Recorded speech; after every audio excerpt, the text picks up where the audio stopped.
sempet down karena kayak hal yang aku suka itu ternyata orang tua tuh kayak lebih khawatir kali ya. Aku sih lihat mau papa tuh nggak suka, ngapain sih, yang bener-bener aja lah.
Sosok leader juga ada di dalam tubuh dia, yang mana di background kita susah cari sosok seperti BREN. Ya ini kesempatan yang bagus buat Araki sama gue buat move on lah.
Down karena kayak hal yang aku suka itu ternyata orang tua tuh kayak lebih khawatir kali ya. Aku sih lihat mau papa tuh nggak suka, ngapain sih, yang bener-bener aja lah.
Sosok leader juga ada di dalam tubuh dia, yang mana di background kita susah cari sosok seperti Vin. Ya ini kesempatan yang bagus buat Araki sama gue buat move on lah.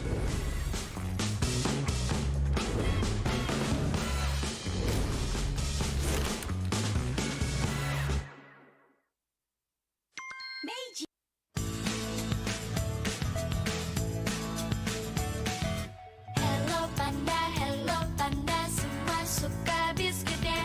Biskuitnya enak, isinya lezat, rasa coklat dan strawberry. Hello panda, semua suka biskuitnya. Biskuitnya enak, isinya lezat, rasa coklat dan strawberry. Hello panda, biskuit isi yang enak.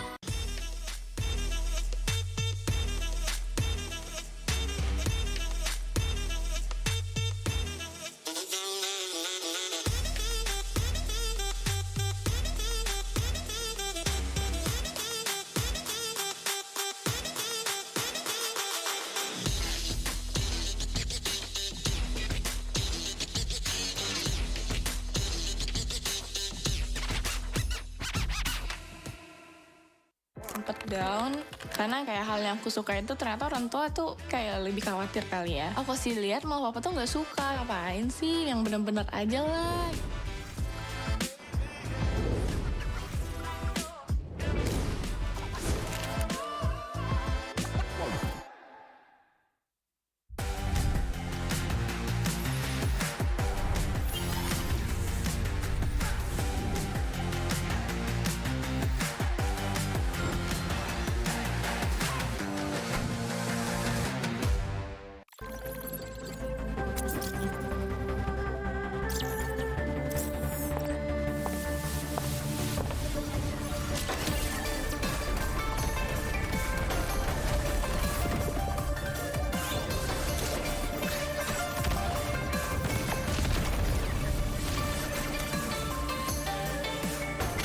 My aim is impeccable!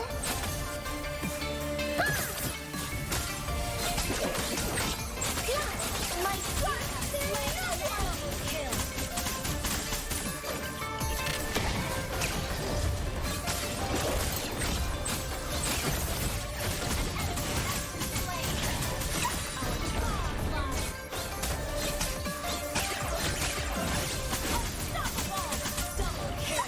My darts bite!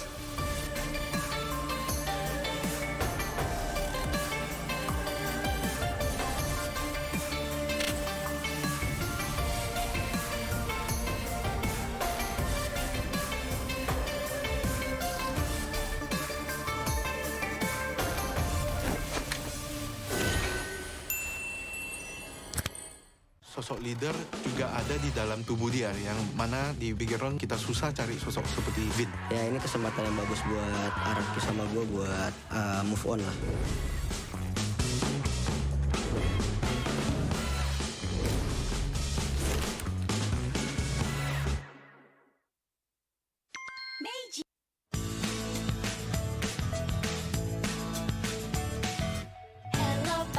Hello panda, semua suka biskuitnya. Biskuitnya enak, isinya lezat, rasa coklat dan strawberry. Hello panda, semua suka biskuitnya. Biskuitnya enak, isinya lezat, rasa coklat dan strawberry. Hello panda, biskuit isi yang enak.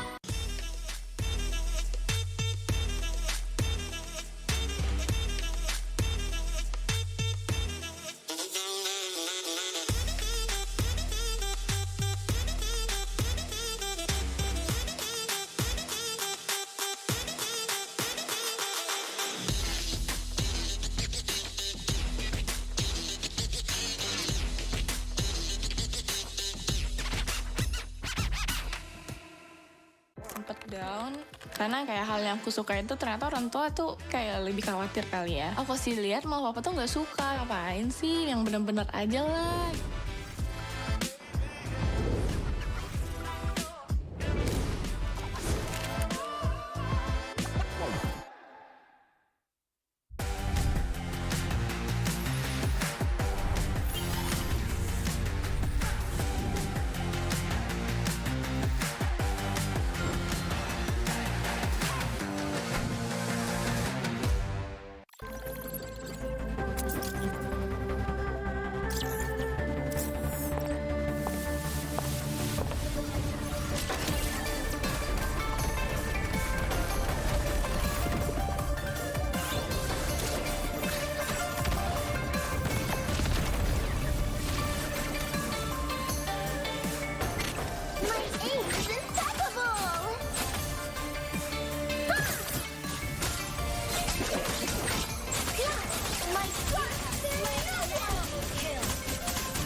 sosok leader juga ada di dalam tubuh dia, yang mana di background kita susah cari sosok seperti Vin. Ya ini kesempatan yang bagus buat Araki sama gue buat move on lah.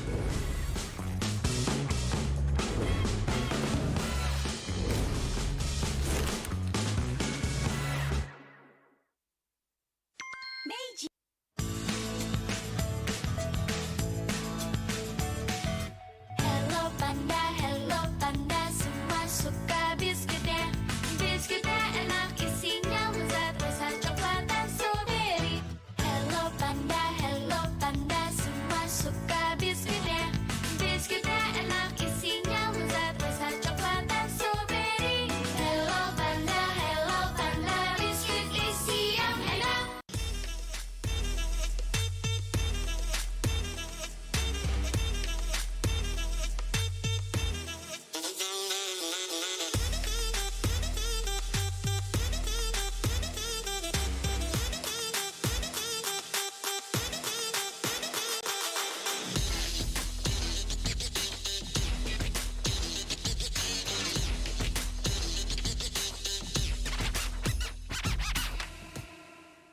Sempet down karena kayak hal yang aku suka itu ternyata orang tua tuh kayak lebih khawatir kali ya. Aku sih lihat mau papa tuh nggak suka, ngapain sih, yang bener-bener aja lah.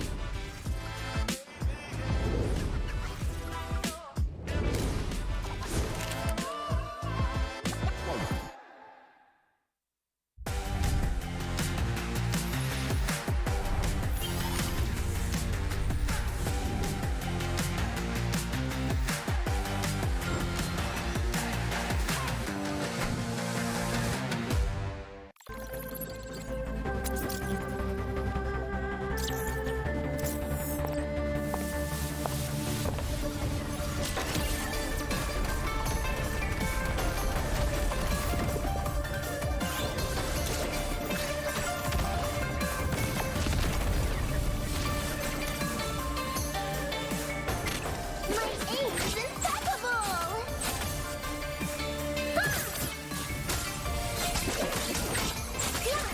My shot is kill!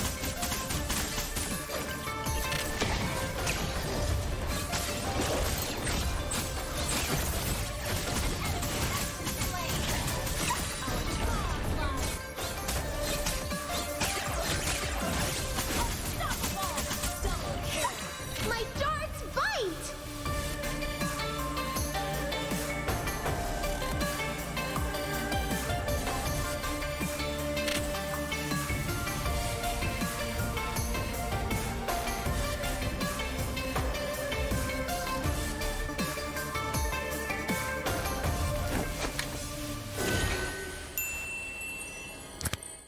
Sosok leader juga ada di dalam tubuh dia, yang mana di background kita susah cari sosok seperti Vin. Ya ini kesempatan yang bagus buat Araki sama gue buat move on lah.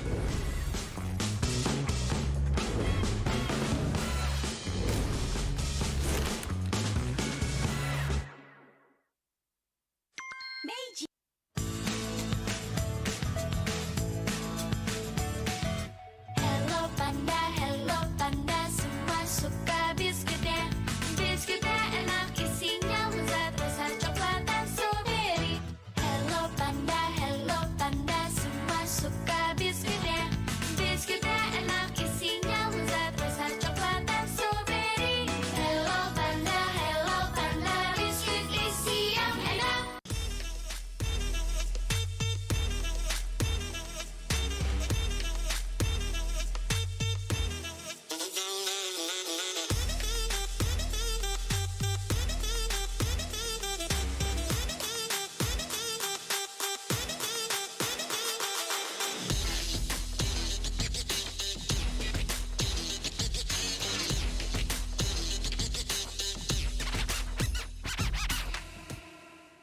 Sempet down karena kayak hal yang aku suka itu ternyata orang tua tuh kayak lebih khawatir kali ya. Aku sih lihat mau papa tuh nggak suka, ngapain sih, yang bener-bener aja lah.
sosok leader juga ada di dalam tubuh dia, yang mana di background kita susah cari sosok seperti Vin. Ya ini kesempatan yang bagus buat Araki sama gue buat move on lah.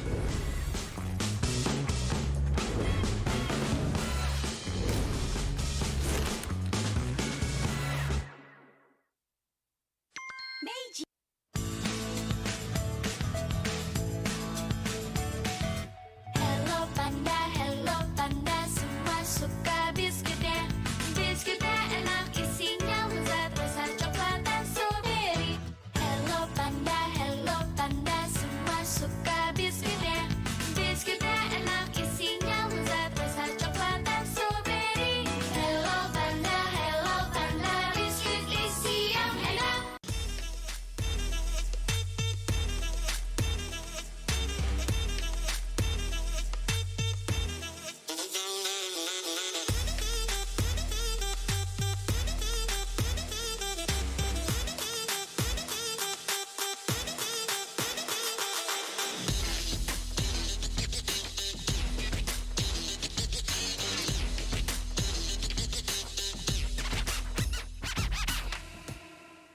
Sempet down karena kayak hal yang aku suka itu ternyata orang tua tuh kayak lebih khawatir kali ya. Aku sih lihat malah papa tuh nggak suka, ngapain sih, yang bener-bener aja lah.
Welcome to the world stage of One Esports MPL Invitational 2023, live from the very beautiful city of Jakarta, Indonesia. My name is Rose.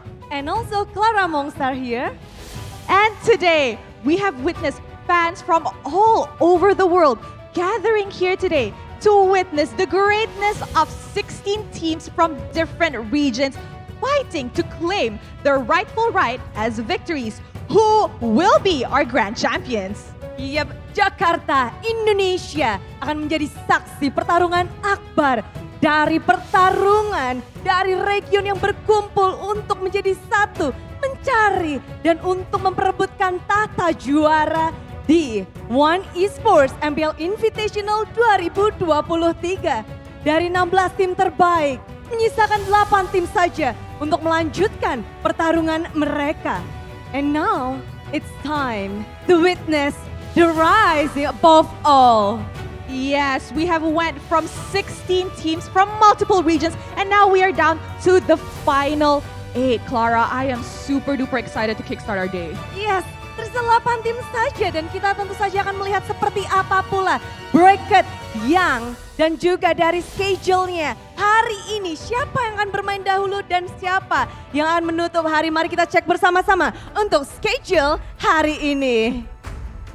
Alright, for our first match, we'll be witnessing AP BREN going up against RSG Philippines. For the second match, Echo and HomeBois. For our lower bracket match, TheOhioBrothers against See You Soon. And for match 4, Rebellion against Blacklist International. Oh, di match pembukaan kita akan melihat Philippines lawan Philippines. Namun Indonesia akan menjadi penutupan. Kita punya 3 dan 4 match dalam best of 3 series.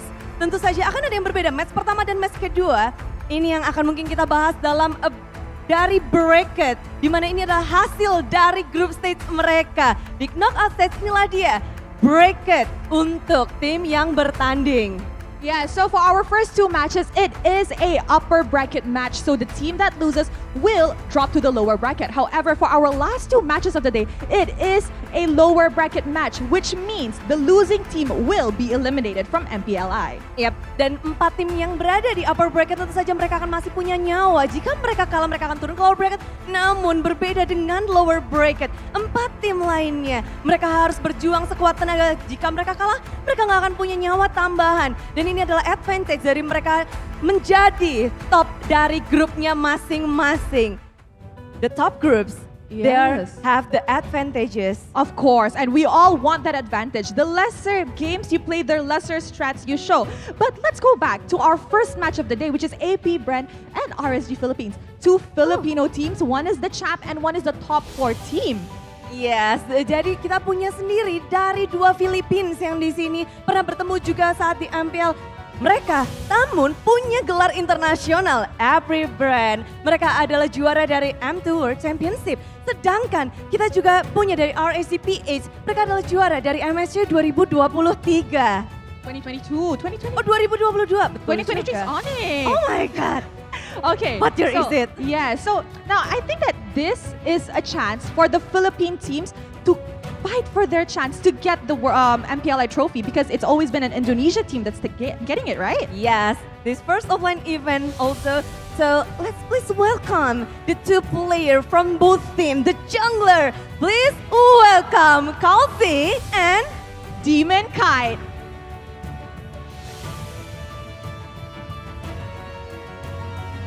Hello, welcome Kaldizi and Demon Kite. Hi, boys. Hello. Okay, guys, how are you? Kamusta kayo? Okay lang po. Good. Okay, good. All right. Good, bagus. Kabarnya baik, tentu saja. Ini welcome back to Indonesia. So guys, probably for Demon Kite, how do you feel about this Filipinos really strong from the group stage that you guys 3 teams on the upper, 1 team on the lower, that really strong in this MPLI?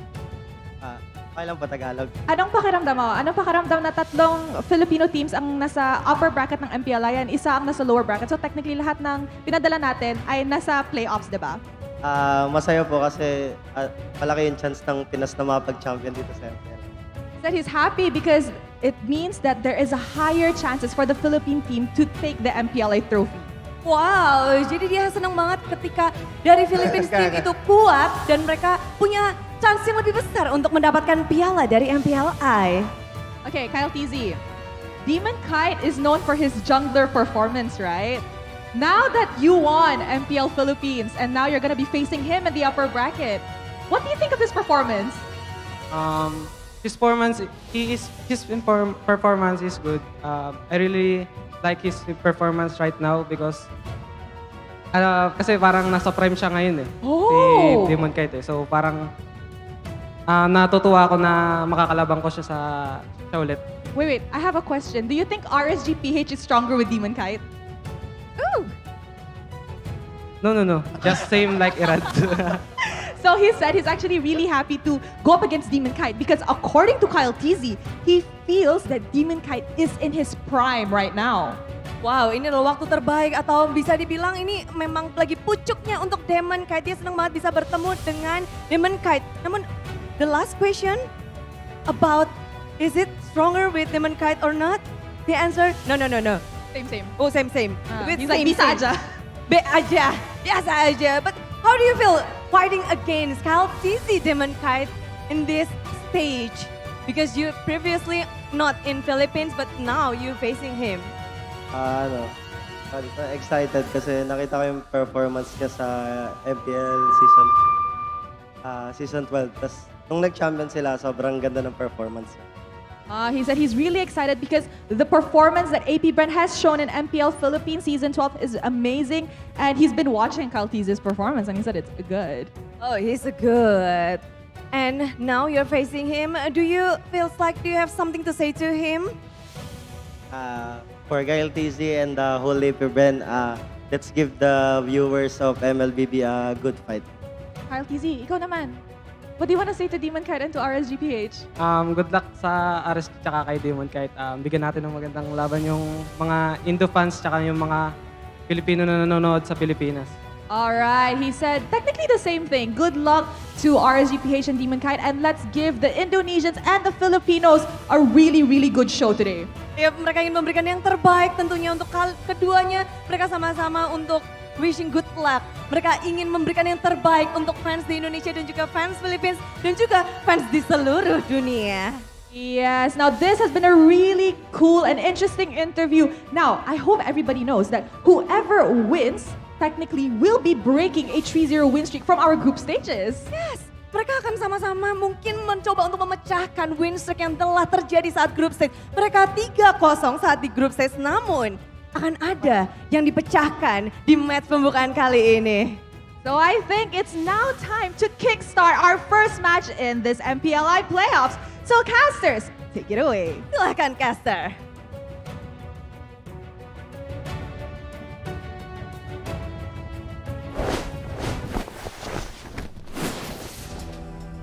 There were 16, now there's 8. 5 regions left standing and they seek to become the champion. Ladies and gentlemen, welcome to the playoffs of MPLI 2023. Welcome to the desk. It's going to be Connie, Mirko, and Arashi here left standing and accompany you today. But yes, Mirko, how are you? Doing great, especially now in the knockout stages of MPLI 2023, where we already saw some grueling battles, some epic ones at that in the group stages of MPLI 2023. Can't see what is left here for all the teams to show. Maybe they're still hiding their strategies, especially the teams that we're going to see compete in the first match. It's AP BREN and RSGPH, two teams that went undefeated in the group stages. Can't wait what they have to show us in terms of maybe hidden strats, maybe pocket picks as well in the knockout stages. I mean, it's a classic Arashi, a PH v PH. I know that they already know each other well. Which team do you feel more here in this match? Which team do I feel more? I gotta say, man, I was expecting, the usual Indonesia, Philippines, but right now, HomeBois, I think they have the hearts of the people, man. It's been a great run for them, and it's been a long time since Malaysia has been spoken of in such high regard. I think this is a great situation to be in. Unfortunately for us, though, in Indonesia, we are risking everything on one single team. I mean, it was 6 representing Indonesia, but now there is only 1. But before we dive deeper on our opening match, ladies and gentlemen, check out Omni. If you want to learn what it takes to play MLBB at the pro level, perhaps if you want to inspire communities or inspire yourself, check out Omni by FWD. There's a mini documentary series that is available on this platform. And of course, you will see Una, the brand ambassador of EVOS. You will see Vin as well, the pro player from Bigatron. So watch them now exclusively on Omni by FWD. Free to download on the Google Play and Apple App Stores. Completely free for all you guys to enjoy, to experience, get motivated, and get inspired. While you're also snacking on Meiji's Hello Panda. Obviously, the snack for MPLI 2023. Rise above the pang of hunger and unlock the full flavor of MPLI with Hello Panda. We've been snacking a bit too much ourselves here on the desk with Hello Panda because of how delicious it is. Let me just ask you, Gani, what's your favorite flavor? Gotta be honest with you, I like the classics, so the chocolate, the red ones.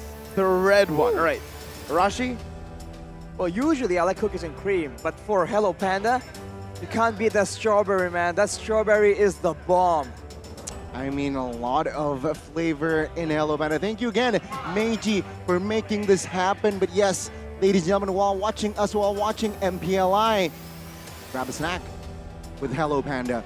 And with that, Omni, FWD, we have Hello Panda as well.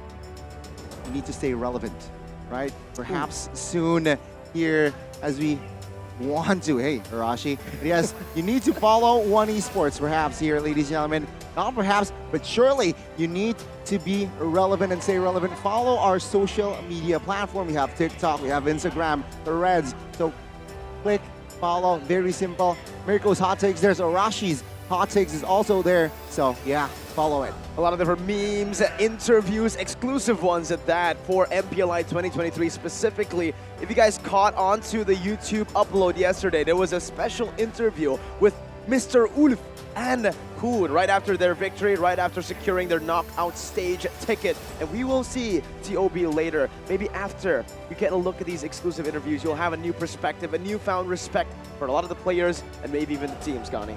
And of course, we have to give something away to you. Not for free though. You need to check and guess that hero. I've been saying this hero from day 1. And you've been wrong since day 1. Says you. Says I think it's pretty obvious. It is pretty obvious. Yeah, what it's is the glue. hero? Come again? It's glue.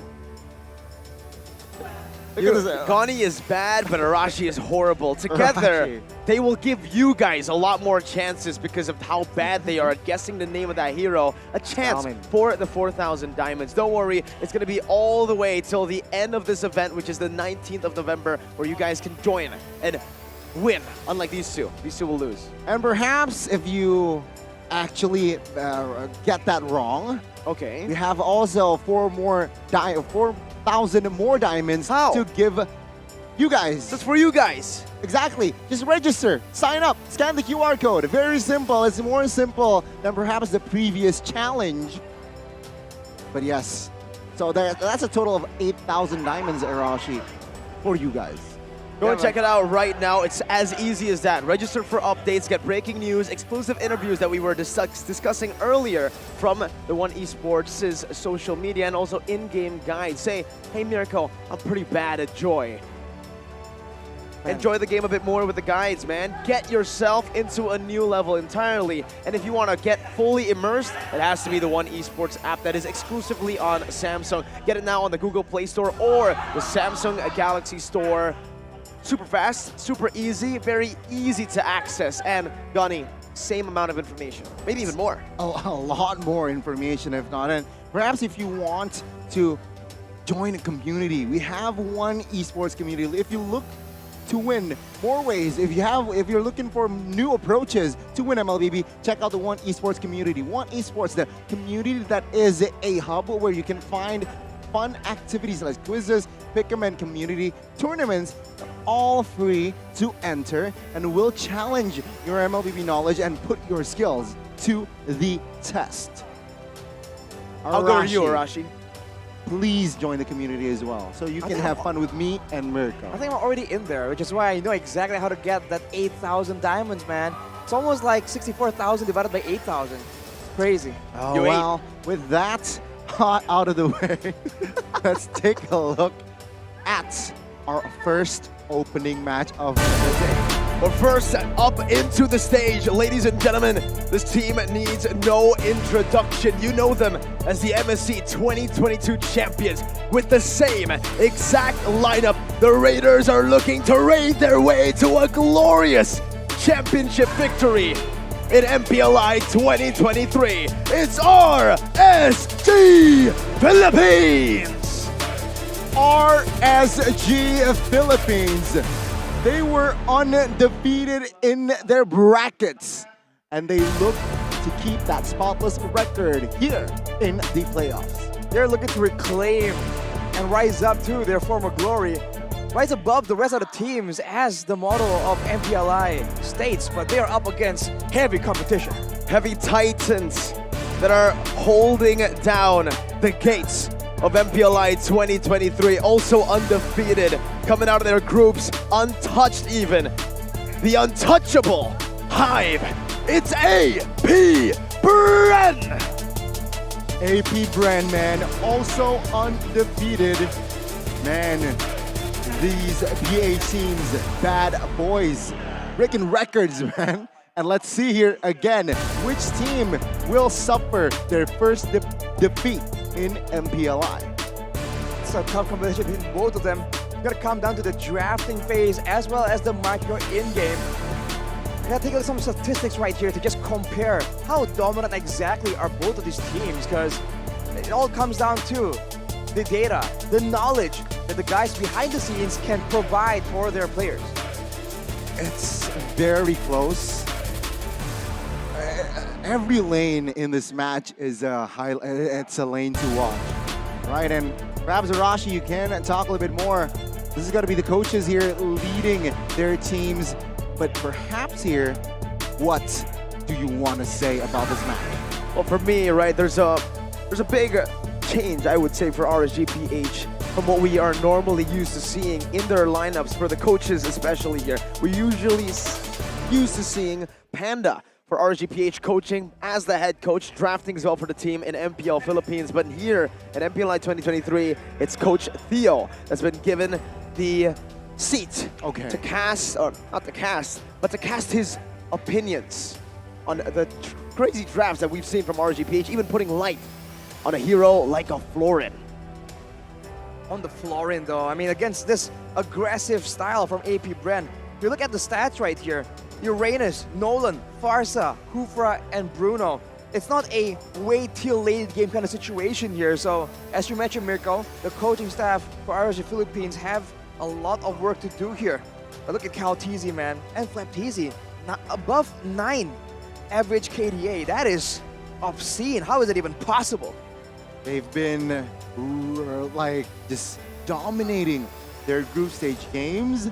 And there you go. This is the stat again. Ogwen, a very high and also notable team participation percentage there. I expect the same performance here in this match.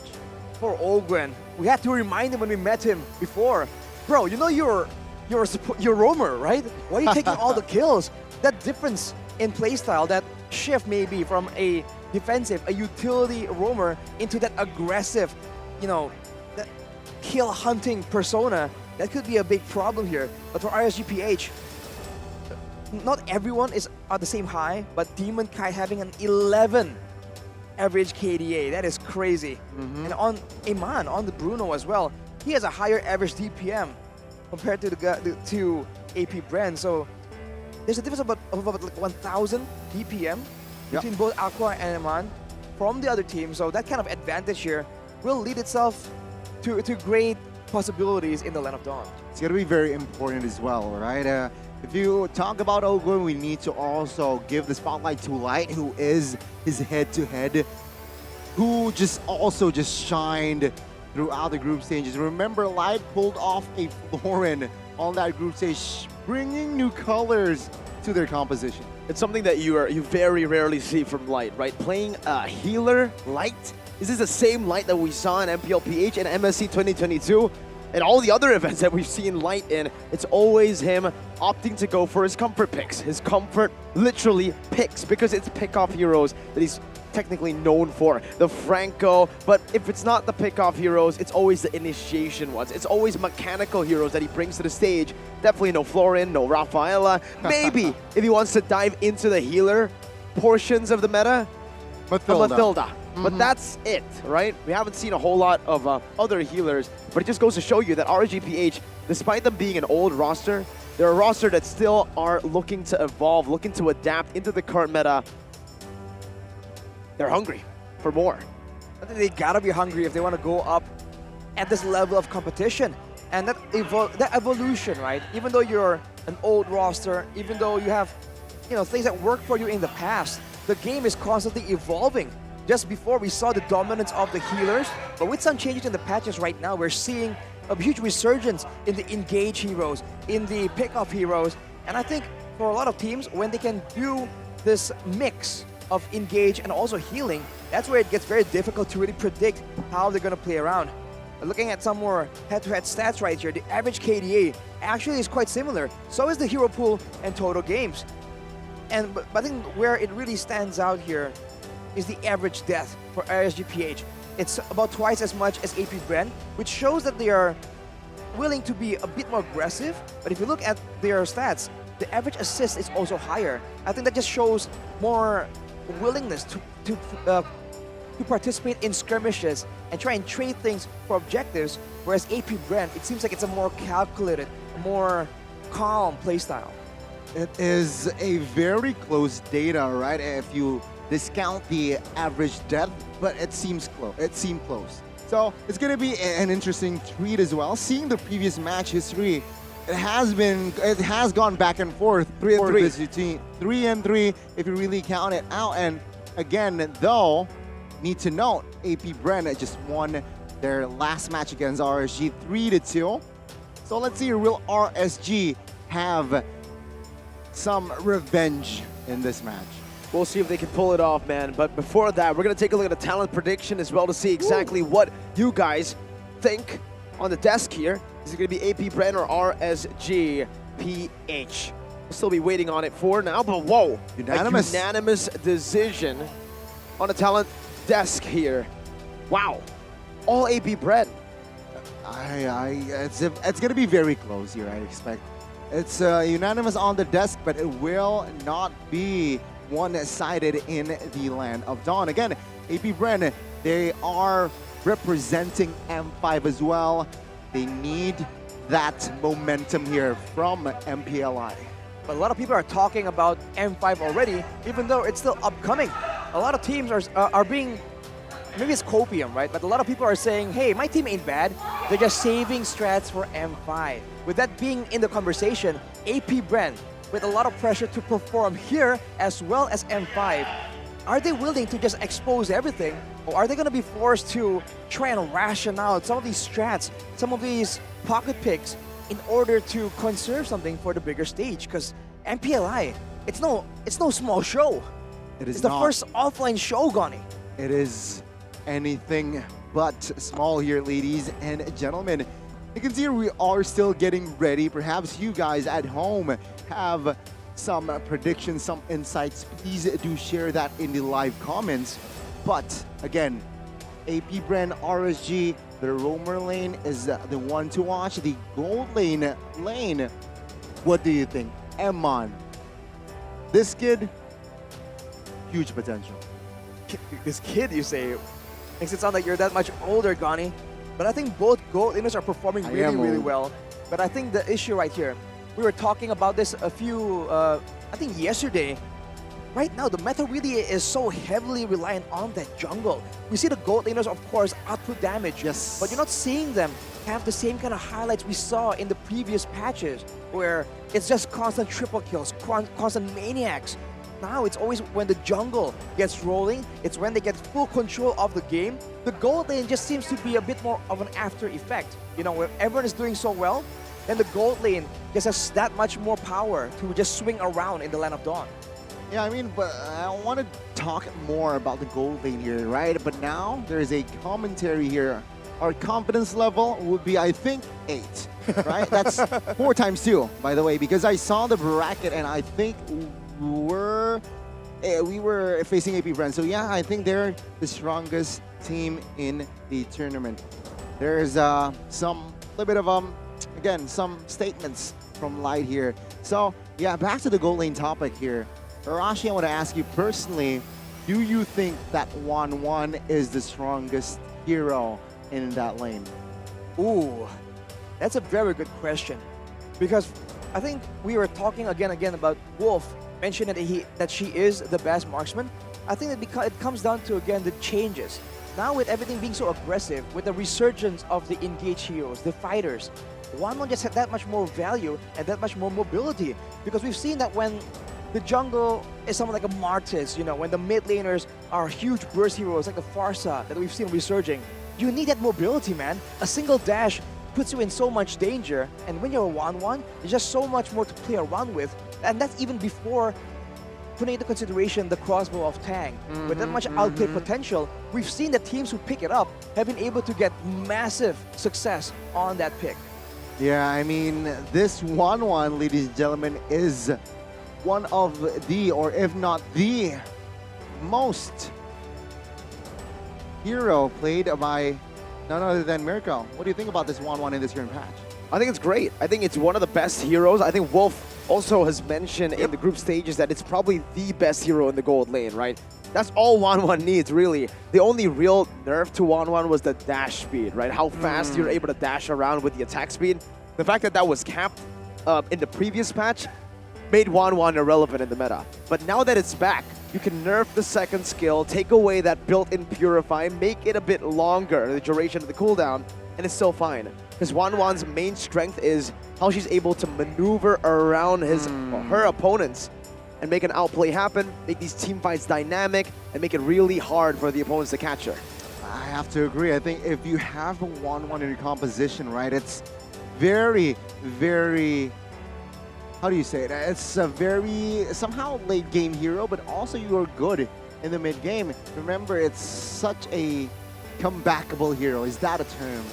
If you have a 1-1, you don't mind losing the early, you don't even sometimes mind losing the mid. Because you have the 1-1, which will destroy if you just one moment. With just one moment. But that's the problem, right? It's a bit situational here. It depends on what you're up against. If you're up against some really tanky team compositions with great healing, 1-1 doesn't really output the same kind of damage that some of the other, you know, super meta, super contested picks give in the late game. But as you mentioned, Goni, if you can get even, if you can just, you don't even have to snowball so hard. If you can go even-ish, in that mid game, you have so much potential to just make the plays happen. And in the late game, like we mentioned, right? If you're a Bruno, then maybe you're always targeted. There's no immunity, but with the crossbow of Tang, if you can place it on the right target, if you can use it at the right moment, it is definitely high impact all the way till the late stages of the game. We talked about the gold lane here, specifically 1-1 as well. That is Mirko's role. Now let's move on to your role, Rashi, mid laner. What do you think about the state of the mid lane now in this current patch, Rashi? When you ask a question, I just get flashbacks to the Chun, man, the Chang'e played by Hoon. I mean, I think it's a great situation right now with the flexibility. Okay. And I do enjoy the fact that now, hey, I want some burst damage. You're not just locked into picking the Clock of Destiny into Lightning Truncheon. It's not a for sure rule. We've seen that being changed a bit more, right? A lot of players now are going for still the Clock of Destiny, but a lot of people are thinking, hey, I'm not really concerned about getting more HP or mana pool. I'm gonna just go for the Lightning Truncheon and just get the power spike that much faster. You know what I'm interested in, Gani? The draft. The draft. Let's go. Let's go, ladies and gentlemen. With that, great talk from Mirko and Arashi. Let's jump into the draft. Safety BREN will have the blue side here in this opening match of the playoffs. Meanwhile, RSG will have the blue side. AP BREN opening things up with a Martis and Fredrin ban, specifically a specific ban targeted towards the jungler position. Meanwhile, RSG also 2 heroes ban out jungler. and it's already the opposite junglers, right? The opposite type of junglers. For RSGPH, they have Demon Kite. Sure, back in MPLPH, they had Irad, a very good assassin player. That's why they were able to leave a lot of these assassins open, because they can always threaten to pick it up themselves and force out bans from the opposing team. Now with Demon Kite on the Fanny, you'd still kind of expect him to be able to play it, but still, his comfort picks since even MSC 2022, the games that they are able to dominate in, death ball in, are the matches and games where he gets the utility junglers. And you can see that AP BREN knows it. They're going to ban all three of Demon Kite's most picked heroes in the jungle for utility, the Baxia, the Fredrin, the Martis. Meanwhile, for RGPH, this might be a Joy ban as well. 3 assassins for Mr. Kyle Teasy himself. And with this, right, AP BREN, what they're doing is they're forcing RSG to pick up Demon Kai's hero in the first phase. If not, they will target more junglers in that second phase, which, again, that's a force move for RSG. I do wonder though, if you are putting so much emphasis onto one role, right there for both teams, it's all about the jungle, and we talked about how and why that is so important. But as I was about to say, the roamer also matters a lot, because that is mainly the person who's going to be assisting the jungle, trying to get dominance. After they've banned away the Arlet, notoriously used by Ogren to just monopolize all the kills in the game. Let's see the first pick here. Is it going to be a bit of a jungle? Joy also is open, one hero that was mentioned by Mirago, and if not, they are looking for more solid pick. Valentina, right? Perhaps Novaria can come into play, but Valentina again in the composition or in the hands of Theo. It's a deadly Valentina, lethal one. Valentina. I feel like it still has great potential, but now it's a bit more situational. We have seen games where the Valentina just could not find any odds of great significance. It's gonna be the Bruno though, so just off the bat, Super Marco here having a bit more to throw around, a bit more weight to really use to try and bully the other side. Iman in that gold lane. Okay. See here, 2 picks to respond this Bruno, right? 1-1, we talked about 1-1 who is available. We haven't really touched on Bruno, but yeah, I think Bruno is up there with 1-1, one of the more reliable gold laners now. Very hard to catch, and also deals a lot of damage when he has items. And there you go, the Joy will be picked up alongside Gwen. So Guinevere roam. Now you're really confused, right? Guinevere can be flexed from the jungle in towards the roaming position. Heck, I honestly still think that even in the XP, it could still be flexed, but it's a long shot, right? Meanwhile, the Joy, same thing. Jungle XP, maybe this time roam is a bit too far-fetched. It's too far-fetched, for sure. But still, 2 flex picks in the first phase, 2 very meta prio flex picks that have been contested for the entirety of the group stages. But same goes for AP BREN. They lock in a very secure pick, this Bruno. We mentioned about it. I think the 2 best gold laners for right now has to be Bruno and Wanwan. Bruno for how much he's able to bully in lane, win that lane, but also create a snowball and even scale really well. He does everything really well. Has a good mid-game power spike, has a late game has a lot of late game presence as well to be the sole carry and damage dealer. And on top of that, if you add Bruno with a pinch of utility, maybe even a more than a pinch of utility, a whole bucket of utility, that's Veramis and a Mathilda. Yep. It's a solid damage output source, and so many ways here to really save your gold laner from a big ambush.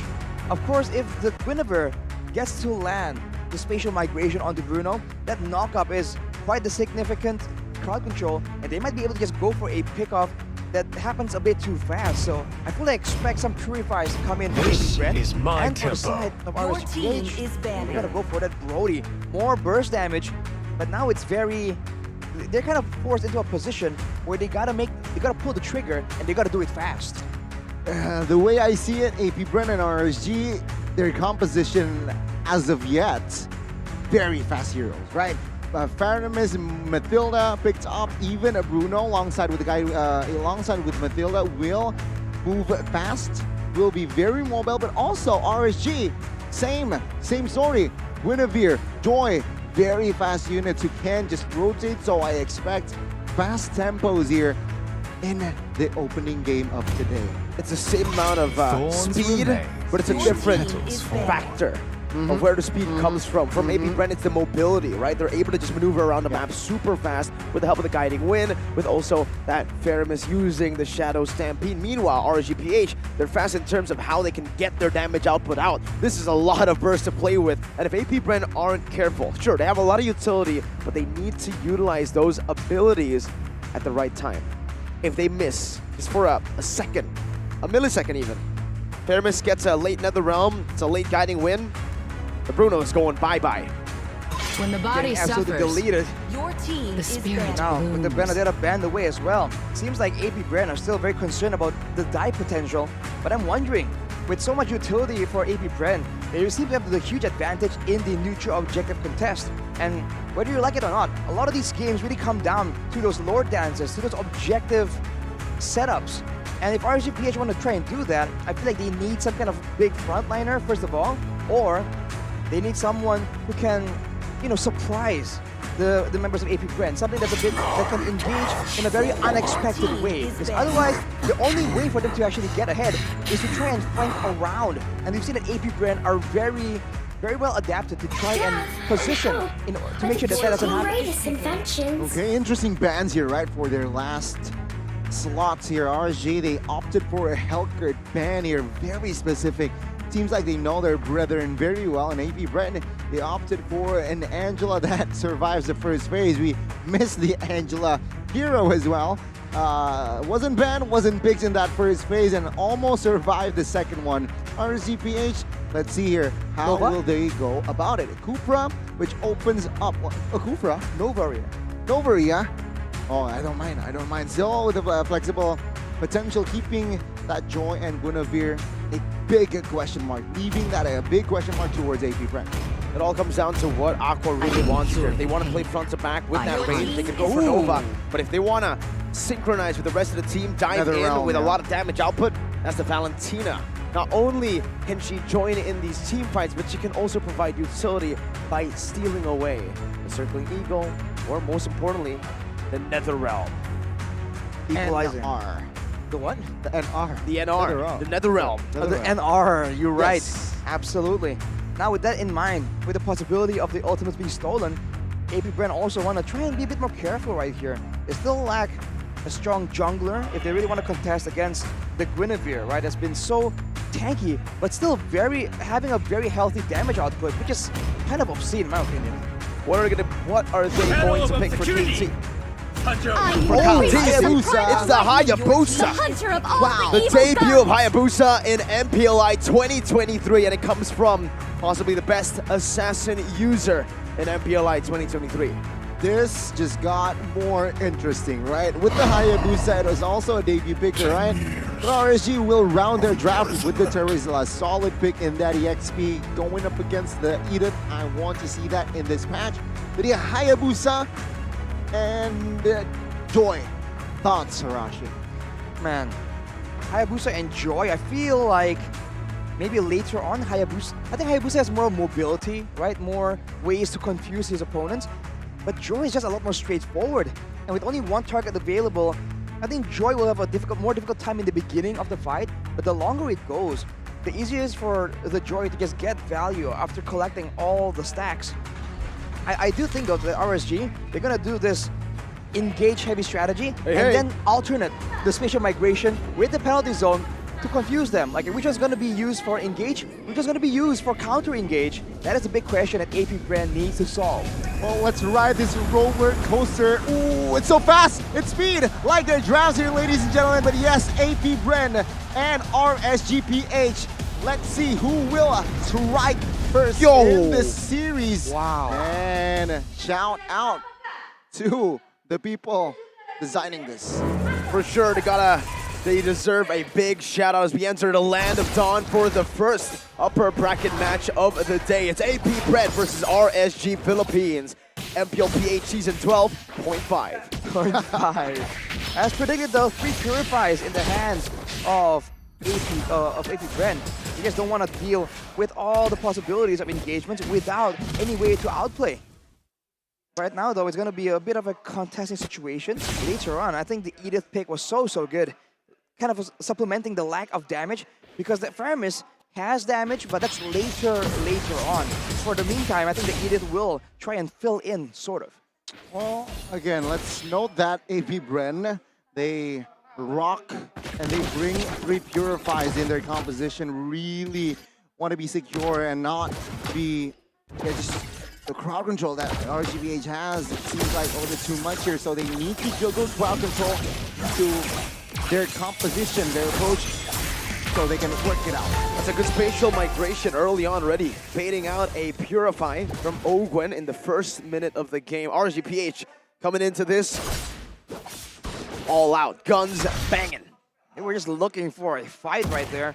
But hey, AP BREN, they know that it's not their time yet. They back away. They let Kaltizi do a bit of stealing in the jungle of Gaming Tide. You have to wait. They're just playing it conservatively. Gonna make sure that they don't really fall victim to these skirmishes. They know that, especially pre-level 4, there's just so many more tools available to RSG. And with that in mind, I do wonder, are they gonna try and rush for a level 4? Are they confident of trying to go for a fight only with the Netherrealm as their main advantage? Because remember, the Valentina is still in play. 2 minutes has elapsed and no first blood just yet here. Both teams though will rotate towards this turtle, this newt Miracle that has spawned here. Let's see here. Oh, Flat TZ is level 4 though. Let's see. He was level 4 as well. It's going to be about the power spikes here, and Nats already trying to zone Flap TZ away, gets an Earth Shatter and an Onward, bringing Nats back, and Nats gonna be the Quad Shatter connecting as that's another realm as well. Nats getting out of the vicinity, Flap TZ with a flicker forward, finding the kill, and now it's a Requiem battle between Demon Kite and it's Kyle who secures it, like gets a big violent Requiem, but Flap TZ catches him in his escape. No way! Still able to give the rest of the team the Nether Realm, and it's an all-out win for AP BREN in the first neutral objective battle. And that action was all for just a kill. Hey. Man, the turtle again for the side of the Hive. Arashi, wow. That was so good. You kind of like understand why they're called the Hive. It's like they're in a hive mind. That fight was played out perfectly and everything just went so well for them. They get the neutral objective, they get the kill, they get the level 4s, and they were able to use the Netherrealm at the right moment and baiting it out. Ogwen, once again, just doesn't know when to back away, but does not get punished for it. Oh. He just keeps escaping with a sliver of HP. You would like to call it luck, but at this point, there must be something bigger at play. He is that calculated here, Quick here. Quick Mats in the Land of Dawn as well, and what, 2 minutes out, around 3 minutes here. We have entered the Land of Dawn. We need to witness a pause here, right? So let's talk about what just happened. Turtle, a kill. That's a huge dub, though. In that early game, RSG, do you expect them to immediately look for compensation, or do you feel like they will regroup? I think the best way is to look for a trade on the other side of the map, right? ASAP. On paper, they should have an okay composition to look for these contests, but just hasn't been working out for them. In the first turtle, especially there, you can see that Nats was just poked out of the fight so early on because I would say AP BREN just has a bit more CC to play with. A bit more instant CC, that's the word for it, right? Terizla has CC, good control over the neutral objective, but you have to pop in that penalty zone. There's some time for the AP BREN members to react. Meanwhile, Onward, especially when you're point blank like that, yeah, Nats is going to get pinned down, going to get knocked up, going to get CC'd, chain even. And when Nats gets done dirty like that, RGPH can really look for an opening aside from that. Light isn't level 4, and he got level 4 very late into that fight. Yeah, no front line. There's just no way they can actually contest like that. And Flap started that engagement with an Earth Shatter, and then that's the problem, right? Sometimes it's used to just poke and do some damage, but sometimes after you're knocked up, that's when the Onward comes in. So the ability to just delay the engage to, to just feel out whether it's the right play or not is just so good. And for RSG, like you mentioned, Mirko, there's only the spatial migration to make plays around with. And I think it's just more difficult for the mid laner as well to be a bit more aggressive because there's no Netherrealm already by default, right? The Valentina has to be a bit more careful in where she wants to position. Here's a commentary by Light. The team RGPH feels confident and we're just enjoying this tournament because it has been a while since we teamed up with Demon Kite. And yeah, we're making the most of it, says Light here via YouTube of One Esports. And wow, Light is such a just Wholesome. dude. A relaxed dude. I mean, I think he's wholesome when you meet him outside the Land of Dawn. In the Land of Dawn, I think he's just out there trying to be aggressive. Fortunately, right now, he's not getting the opportunity. As we are 3 minutes into the game with a pause. Despite all that action, though, it is only one single kill. So, like you mentioned, Goni and Mirko, they can go for trades. They can try and contest if they want to. I think it comes down again to the crowd control and the follow-up, more importantly, because RSG can knock someone up with the spatial migration, but can they have enough damage to really threaten it and force AP BREN back instead of getting stuck in an engagement that they do not want to be part of? I agree. I think they need to be careful in a sense of RSG. Don't let AP BREN have the control in this game. It is very dangerous that AP BREN usually just steamrolls from that early mid and then end the game. So again, RSG with this L that they took in that first neutral objective, they need to slow things down. Perhaps, sure, looking for trades is the best scenario, but don't get into unnecessary fights. Very similar playstyles, I would say, for both RSGPH and AP BREN. But maybe for now, AP BREN seems more efficient at building a death ball. It's very rarely that you actually get to see AP BREN get an early lead and then lose it towards the later stage of the game. But right as I say that, very rarely, it's not impossible. Right. This fun fact in MPLPH, RSGPH were the team that actually did that. They came back out of a 10k goal deficit against AP BREN. It was Caltesi on the Fanny in that game, and RSGPH just played it slow all the way to the end, relied on Iman and Irad back then. Now with Demon Kite on the same hero, the Joy, they can certainly mount a comeback, I would still say, especially considering the fact that it's only been 3 minutes. Yep. It's not over just yet, but it is really hard to force the goal lead out of AP BREN. Once they get a grasp of it, it's a firm grasp. Absolutely firm. That's the way we like it. And this is the issue as well. If you want to trade and wait for the mid game, AP BREN have them Mathilda, right? Yep. The moment that she gets the flash of the Oasis, things just get a bit different. Back then, the shields, the passive, right? The extra shielding when you're below 20% HP, it's a flat amount. It's already massive since the beginning. Now it scales a bit more, so it won't be as obnoxious, but it's still a problem because it's that on top of the mobility. Because I feel like the longer the game goes, the more locked into positions you are, generally around the neutral objective. So having mobility becomes that much more important. Yeah. And for RSG, they're a lot more limited in that department. And even in Engage, they're forced to fully commit. And generally, the rule is that when you have less tools and also less frequency of the availability of set tools, longer cooldowns, usually you just are waiting reactively. And teams that react generally lose the initiative and they fall behind. They need, for RSG, they need to be very wary regarding that, of course. And so let's see here the adjustments here. You're right, Mirko, it's still very early in the game, yet it can be the start of the end here for RSG again if they're not careful. It is the start of the end, but not for these two teams. For the pause, Gani. It is for the pause as we enter the Land of Dawn again. Ladies and gentlemen, AP BREN established already a 1,000 goal lead here. RSG, man, this is it seems small, but it's a huge 1,000. Take a look at some of the emblems right here, though. Super Marco, actually, Weapon Mastery and Inspire. Go solo, what? Wow, not the guy I was supposed to be talking about, Caltesi, with the aggressive emblems right here, Assassin, and also the Rupture for extra penetration, making full use of it in this early game. A ridiculous assassination by Caltesi to another assassin. As the Circular Eagle comes in from Ogun just to buy the time, and Caltesi dodges away from spatial migration, picks up the purple buff, and gets out clean. A buff stolen away from RSGPH by KT.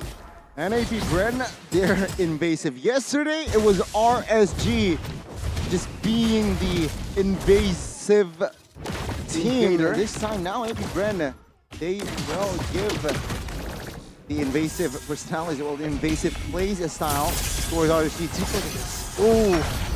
They're not stopping. They're going to go in all the way again. Demon Kite still able to run away, but my goodness, Kyle just saves the last part of that shadow kill to find it.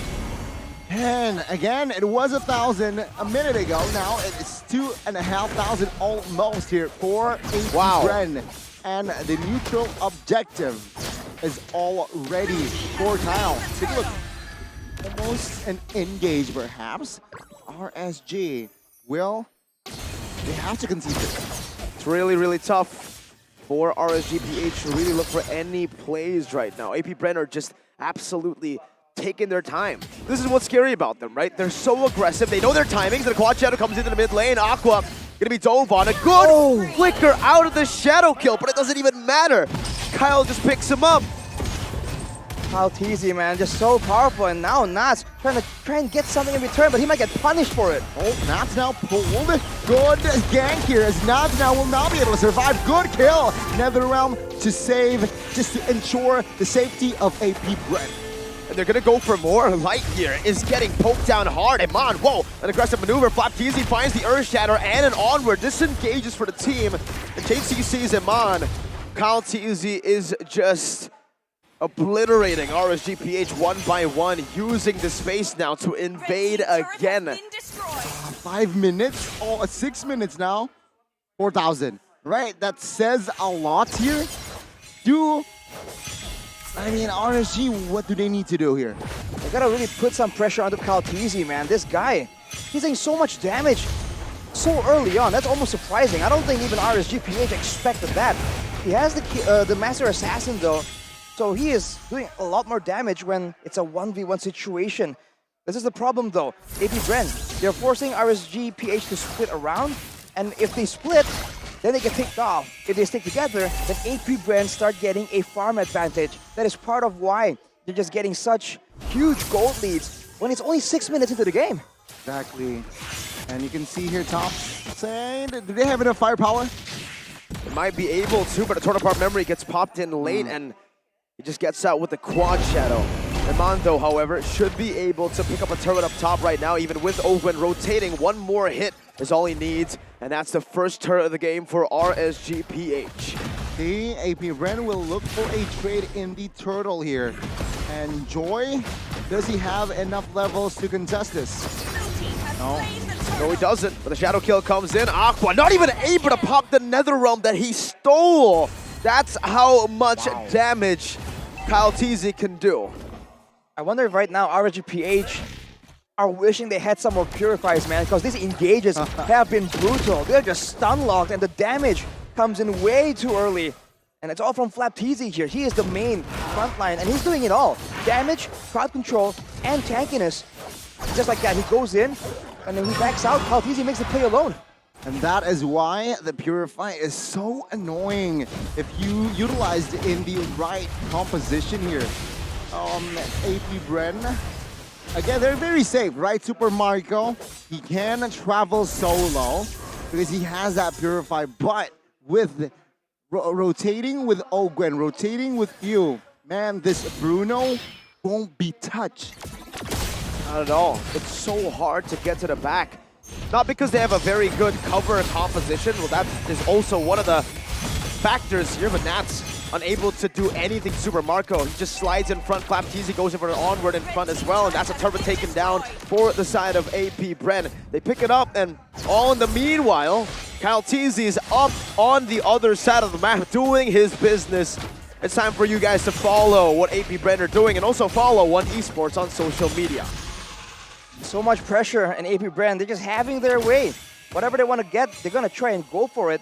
And this is the insane part about the Hayabusa, man. You can just play solo and you're so safe. AP BREN kind of threaten a dive right here, and you can see that RSG, despite how absurd it seems, they're just worried that it might happen, that AP BREN might just go crazy and dive him under the turret like that. That makes you trigger shy, man. Exactly. They're very nervous in a sense. Oh, there's catch. Spatial migration and the Violet Requiem right now with some burst damage as well, but Calteezy is able to find the Shadow kill. The Netherrealm not enough just yet. Calteezy gets out with the Quad Shadow. And now it's Oakwood with the re-engage, circling Eagle to 2. AP BREN, no real follow-up as of right now. 9 minutes in, and it's another outplay. Clean from Mr. KT. That's the only window that I feel like RSG can turn the game around. But even with that, their goal, it seems like their deficit was a little bit too big. Yeah, man, I really thought that was going to be it for Calteezy, that his impudence was finally going to be punished, but man, I think the crowd control was not spaced out properly here. I thought that there was enough stuns to make sure that he does not get to use the Quad Shadow, but they failed, and because they invested so much time and control to try and get that pick off, it's going to be a free Lord, and now Blacklist again. It was a good Earth Shander, actually. It was, and peep that 9 minutes earlier, 10 seconds ago, Calteezy's level 15. So that's a very effective Hayabusa now going on. 6-0 total kills. In 9 minutes, he was able to get level 15. The amount of pressure, the amount of invades happening here from AP BREN, it's almost like RSG don't even have a jungle to play with. It's completely invaded 24/7 with the first Lord. They've cracked the base wide open in the bottom lane. It's base turret number 1 taken down. AP BREN looking for another in the mid lane with another siege mounting up. Nats jumps in with the penalty zone onto 3, but it's not going to be enough. Everybody from AP BREN just walks out of it. They don't even dash out of it. They just chill. They walked. They jogged out of it. They pressed shift. But yes, RSGPH here, they are just lacking in that damage department here, Rashi. Absolutely. So, again, 10,000 gold deficit. They don't have damage to play around with. They don't even have tankiness, man. Nats aimed at tanky, and now they're going in. Blacklist with a flicker onward, another initiation as well to the back, but the Netherrealm still saves them for a bit, but the Worldie there with the Howl of the Primal Wrath as well. Melts them down to the back as Nats tries to hold the front line down, but will be taken out. Inevitably, Light with another spatial migration to the Violet Requiem, locking Calteezy down, and that's a shutdown. RSG are on the board in the 11th minute of the game. Somehow, some way, they finally were able to get a trade in, and it's a big one. RSGPH finally cracks the scoreline. Right, 11 minutes in though, AP BREN still has such a huge lead here. Item check. It's a 10k gold lead. And what's funny to me is when RSGPH get the shutdown on Calteezy, I think 3 members immediately just bought items. That's how much gold they were getting from it. And so far, I think the big point to take a look at here is the fact that Blacklist does have the Radiant Armor, so he is pretty immune to the bulk of the things that RSGPH can throw. So he's not exactly, I don't know, pickable at this point if they're trying to go for a pickoff. So RSGPH have to go for someone else, and that's going to be very difficult to see how Blacklist is positioning. Super Marco though with the Windtalker, that's going to be a lot more attack speed, and he was already doing an insane amount of crits, almost 2k. And also do note, ladies and gentlemen, in case you just come through to the stream, Calteezy was a level 15 in minute number 9-ish, almost 10, but Demonkind has yet to reach level 14, almost 13 minutes in. So that says a lot about the farm that RSGPH is looking for. Very, very small, or has been getting. Very small farm. And AP BREN, again, they're forcing a fight here in the top lane. All the time they're looking for chances around the map. AP BREN are screening them.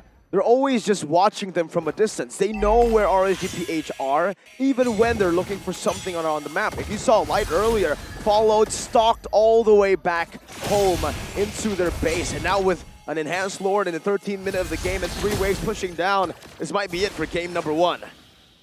That's the big problem right here. Even if they want to try and get something, AP BREN, they're just way too mobile, and they can go in whenever they want.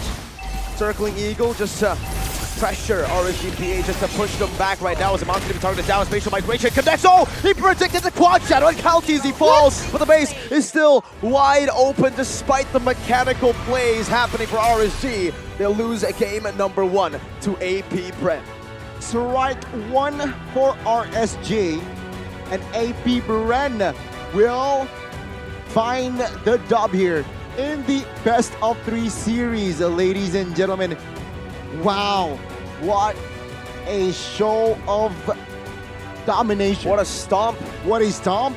What, 11 minutes, oh, 12 minutes. We thought it was going to be somewhat of a close game, but BREN, they're not about that life, man. They're here to deal with business. And that was a cold performance. Calculative, leaving nothing unturned, not a single advantage not taken by BREN. Whenever they see a window, it's always taken every single time.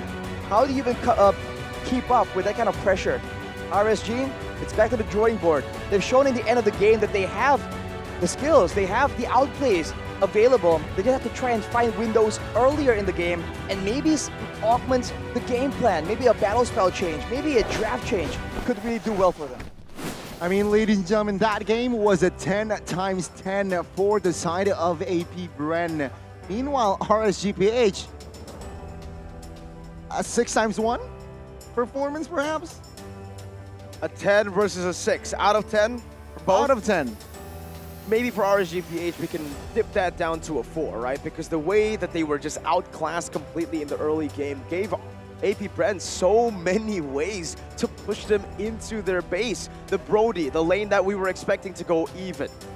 Went even for some time, but because the jungle was completely dominated all the way from the 2nd minute of the game, all the way from the first turtle when Kyle TZ got a kill on a turtle, it was just an absolute death ball. We mentioned it, when BREN gets rolling, it's hard to stop them from rolling. It's hard to push the brakes. We talked about that, and it happened here. It seems like in this game, Arashi, RSG, they failed to hold the brakes or just force the brake on towards BREN. And you can see, what, 5 minutes already, 4,000 gold lead? That is a little bit too much. I think it's not what we expect from a tournament of this level, right? Such one-sided domination. I do believe that RSGPH, they actually planned on things going better for them all the way since the first turtle fight, right? That first turtle fight went so south, so incredibly south actually. It might have just ruined the whole pace, the whole tempo of the game that they were looking for. If they won there, they would have more control. They would be on the map before BREN has to, respawn and come back, right? And maybe then they can find windows to punish the Hayabusa pick, to try and get control, protect their own jungle, in fact. But that didn't happen, right? They fell so far behind. I believe the Hayabusa got 1 or 2 kills. They get 0 kills. The first turtle? Yeah, and 1 kill. 1 kill. It's only 1 kill, and it was that devastating. That's insane. You expect that level of snowball from a Martis. You don't expect that level of snowball from a Hayabusa in the early game. Usually wait till what, like 100 strike or 2 items at least for this Hayabusa to really get rolling, but I guess KT's built different, man. Man, he really is built different, and again, that shows that even a small mistake or minor mistake, minuscule mistakes, BREN is there to punish. They're ready for extraction or extracted, and again, they will exploit that mistake. You can see it was a relatively fast game in that opening game of today. How long was that? 13 minutes, I believe? Around. I think the maximum was 14, right? Because they did push in to the base with the at the 13-minute mark. 4-2-2. Who's the MVP? Make a guess. A wild one, Arashi. Oh, do you even need to guess what? It's Kyle TZ on the Hayabusa, man. Like I said, early on, 1 kill. And he was doing an insane amount of damage. Solo killing, I believe before the next big fight, he got 2 solo kills. We might see it later in the highlights. He got 1 in the mid lane, I believe 1 more in the top side of the map. And that's crazy. His emblem choice was incredibly aggressive, which leads me to believe that this was the plan for him all along. And if that's it, then RSG just miscalculated. I think they really should have put a bit more respect, found a bit more ways to deal with the pick. Because it came in last pick, but still, I feel like they could have been a bit more predictive about it. This was that first fight that went so wrong. FlapTZ starting to engage, securing the kills as well. They get that turtle, and even afterwards, not a single kill was given. And Demon Kite getting picked off twice here, just invaded without the backup coming in on time, and Aqua still becoming the tertiary victim. And from there, it's just again and again, 1 by 1. RSGPH just keep funneling kills towards AP BREN, and it's not like they have a choice. They're forced to do so by the plays, by the positioning of AP BREN. Yeah, you're right, and they just, man, we expect from the composition to have a fast-paced game, Arashi, but we did not expect it to be that fast, this fast. I don't know, man. That is just different. I really do wonder. Okay, like there are still, of course, adjustments available, but it's a very difficult puzzle to solve right here. If you go and over-respect that assassin, it's not like AP BREN are super reliant on assassins, right? They have that flexibility to switch it up on them. So now it's like they have to have the right game plan, but then the execution almost becomes more important than the initial game plan, and that is just insane.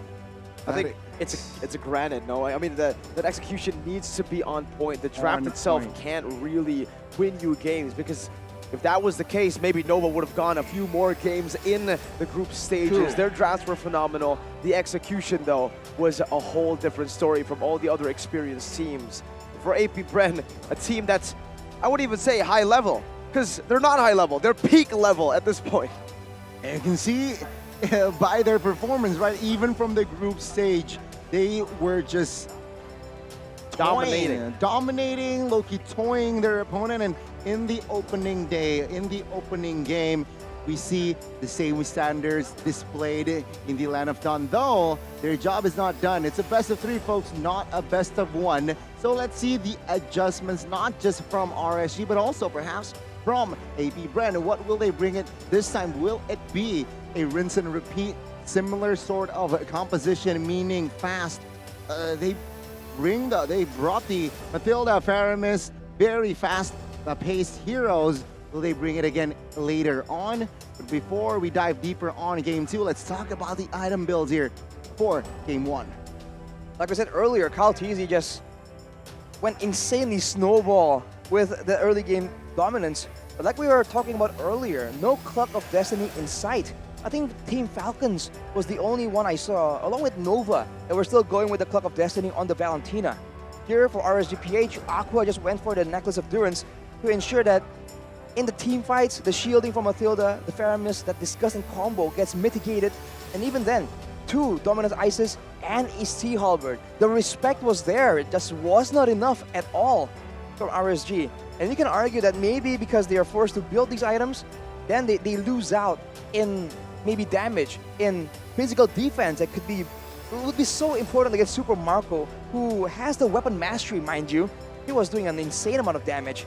So I think that needs to change. I don't think they can let go of this combo here, the Faramis and Matilda, and still expect things to go their way.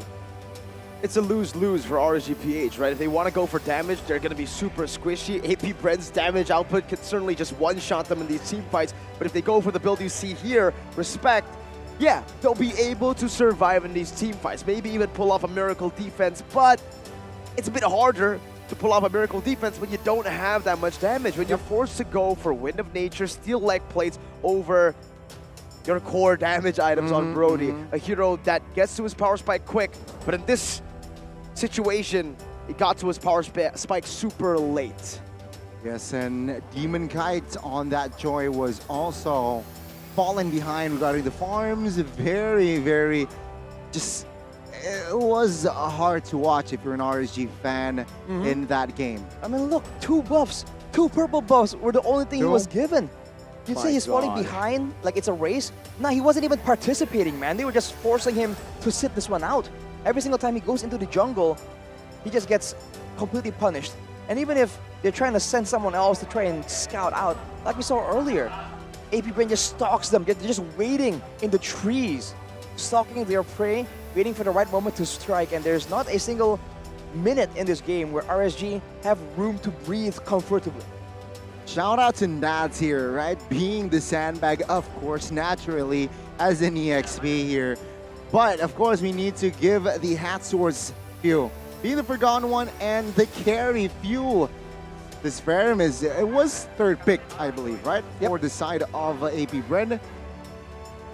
The impact is like a 1st pick Faramis.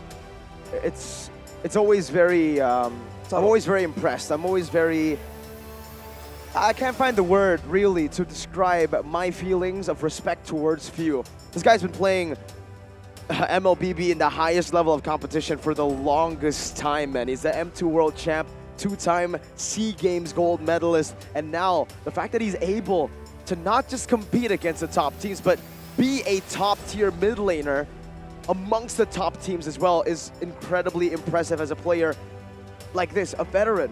We don't expect, you know, players who have been in the game for since the beginning of the esports competition scene to be able to have such crazy mechanical prowess.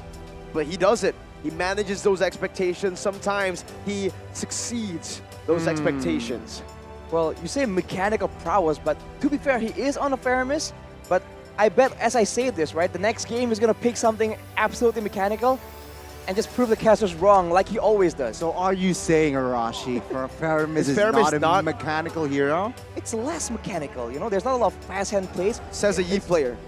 I'm joking. Well, it's more about timing though, and he is always in the right place at the right time. And we have seen Faramises that have, you know, lack of a mechanical skill to, like, you know, to say the least. They really do use the Netherrealm a bit late, and the timing is just very subtle because use it too early, and now there's a lot of value lost on that hero. But then if you don't use it on time, it's a costly mistake. So the pressure, I think it's showing again his class, being able to handle such pressure at such a high level of competition. Well, I think that is the theme of Game 1, perhaps the theme of the series. Timing equals to precision. It has been so precise for AP BREN in that game here. So will it happen again in Game 2? Or perhaps this time RSG will have more say? I expect a lot of adjustments coming from their locker room here. But what is the #1 prio, Mirko? I want to ask you first before Arashi. What is their #1 prio entering Game 2 that they need to instantly change? RSG? RSG? Maybe a change of first picks now at this point, right? The Joy, there's a reason AP BREN left it open. If Kyle Teasy doesn't want to first pick a Joy, you know something's up here. It's either AP BREN don't like that Joy in this current meta, or it's a bait. And I think in game #1, it was surely a bait. They knew how to counter this Joy really well. Sure, it has a lot of mobility, but on a Hayabusa, as long as you hit that quad shadow, you can follow wherever the Joy goes. Just land it. Landed, and even with that, he has more shadows to play around with. Exactly. So a very He doesn't just go good boom. He does boom, bang, bada, bing. That's also the team, the second team. But Arashi, that was Mirko's answer. I agree with it. I think Joy needs to be considered if left open. They need to think twice. They need to think twice. But what are your thoughts? I feel like in a way, I really feel like this combo is just too valuable for AP BREN, Matilda Faramis. I feel like RSG can maybe try and get in the way of that somehow, right? If, honestly, if the hero pool for Kyle is just so wide here, you ban 3 assassins, and yet still a great assassin here, a super value assassin, makes its way to the Land of Dawn, maybe it's time to focus on other aspects, and maybe from the draft, you can find ways to deal with the assassins. A bit like what AP BREN is doing in game #1, right? You predict what assassin might come up and find the counters, sort of. I feel like that's a better, more reliable approach than just, you know, letting that go and trying to see if you can match up to it. Oh, okay. So, okay, more counter picks, more just the draft. Both of you from the drafts. Okay, very interesting. So it's not Demon Kite's comfort anymore, really, right? I mean, we saw that all 3 of the comfort picks are banned out. Maybe going for something a bit safer in that jungle, going for something a bit more bombastic, flashy in the XP might give them a slight edge. We know that RSGPH love to utilize these Nats to make plays around the map. That's true. Absolutely. And he was trying to make a lot of plays on the Terizla, but no you are so damage. limited. Exactly, you're so limited in the Terizla, in the plays you can make. Maybe you can cut waves more efficiently, 1v2, but it's not the kind of plays that I think we assume Nats really likes making, right? He likes making high pass hand, high mobility plays, and Terizla just ain't that. I mean, there were a few occasions where Terizla landed the PZ on towards 2, 3. Even there was once 4 members got locked in that PZ. Yep. there was no damage whatsoever from their composition. They were already too far behind, so that was all just for buying time. Now, ladies and gentlemen, let's welcome you to the drafting phase of Game 2 between RSGPH and AP BREN. It will switch sides now. RSG still within the same concept of bans, even though they're on the red side. Now blue side still with Fanny and Nolan. Also, AP BREN. Same response, right? I mean, for AP BREN, if it ain't broke, don't fix it. But thing is, it ain't completely the same, though. This time around, RSGPH actually secured first pick for themselves. That's the blue side. They can actually try to contest for more prio heroes against AP BREN. And their final ban will be the Arlet. Still, game number 1, game number 2, sticking to the same game plan, just switching it a bit, maybe into that pick phase. I do wonder if both teams have ideas for this gold lane, because we saw that earlier, it's quite even until the balance gets tipped by external influence in that lane. So I do wonder if RSG, they're really thinking of taking it Bruno maybe, and then trying to win there, because again, Iman, his stats technically on paper was a bit more impressive than Super Marco. Okay, so let's hear RSG. Will they pick Bruno? But no, they will stick with that Joy. So your method of approach, you know what, Mirko? They don't like it. They don't like it. We don't agree. Joy, we don't want to think twice. We don't want to because we already thought thrice, Mirko, backstage, right? So maybe this is an approach to just deny that pick over from AP BREN, but then AP BREN will just say, sure, if you want to go for the same thing, we can do the same as well. We can pick up the Faramis for few, though maybe not as mechanical as we expect for few on that Faramis, but still, the Bruno, it works. It just works. Yeah. Super Marco on a hero that can farm, that can bully, that can snowball, that can scale. It's such a well-rounded hero for Mr. SM, Super Marco. But here's the deal. Now Mathilda isn't picked up as a full package with the Faramis. They actually made AP BREN have to make a choice. Are they going to go for the Mathilda or the Faramis first? I feel like this sets up for a pick, right? They're going to take the Mathilda away. But, you know, I might be wrong because they see, we're talking about the Joy already, but they seem to just want to enjoy and stick on that pick. Okay. RSG, will they take a hero out of AP BREN and Edith and Varia will be picked up here. So something new for RSG. Will it be the same for AP BREN here? Will they pick up something new before we enter the second phase? Or will they pick up Mathilda again? Knowing Ogwen, man, there's a lot of different picks you can go for. That's the reason the Arlet was banned out. You might think that, you know, Arlet banned out for the XP, for sure. FlapTZ loves that hero. But the thing is, it's flex for AP BREN. They can play the roam Arlet so well. And we've seen that. The guy is a roamer that gets the most kills in the game with the Arlet roam. And I actually just feel like if it ain't broke, they'll fix it, right? Against the Joy, they were able to completely control the jungle through mobility with the Mathilda and the Faramis. Wow, that's a change. They pick up the Guinevere. And it's still flex. Yep, and that is a bit more crazy, because a bit more scary too. Because we saw that they want to be aggressive, and now with the Guinevere, if they get ahead, if they snowball, that spatial migration, we've seen how obscene it can be. It cannot be comboed with the Novaria Astral Echo for the increased hitbox though, but it's still a big menace, especially if the backliners of RSG are a bit more vulnerable. But now, without the Edith though, we saw that for game number 1.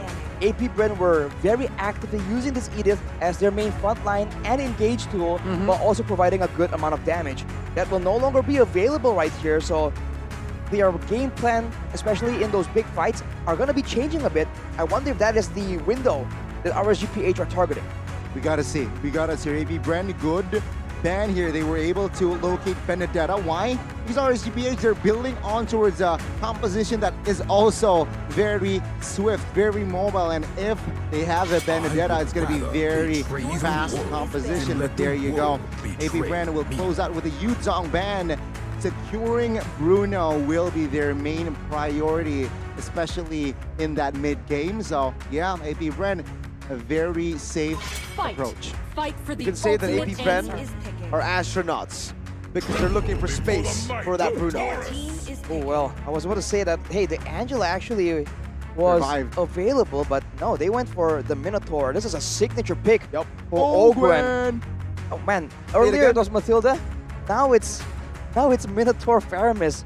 I don't know if this is worse or better for RSGPH, but now the hot potato, the ball is in their hands. They gotta pick quick, man. They have 20 seconds to try and find a solution that works here. Ixia? The Ixia could work. It's a good lane against Bruno. A great matchup against right. the rest. The Claude gets bullied hard by the Bruno. That's the thing. But You see the a Bruno. but the like Minotaur, I don't know. They go for the Claude, so you're right about that, Gani. But this is a very It's a tough risky lane. pick. It's a tough lane. It's a tough team fight. It's a tough game for Claude. I think that's it, right? I mean, even if he goes in for these team fights, that Minion's Fury is going to stop him from doing a lot of damage in these team fights. So for Iman, he doesn't need to play this game well. He needs to play this game perfect.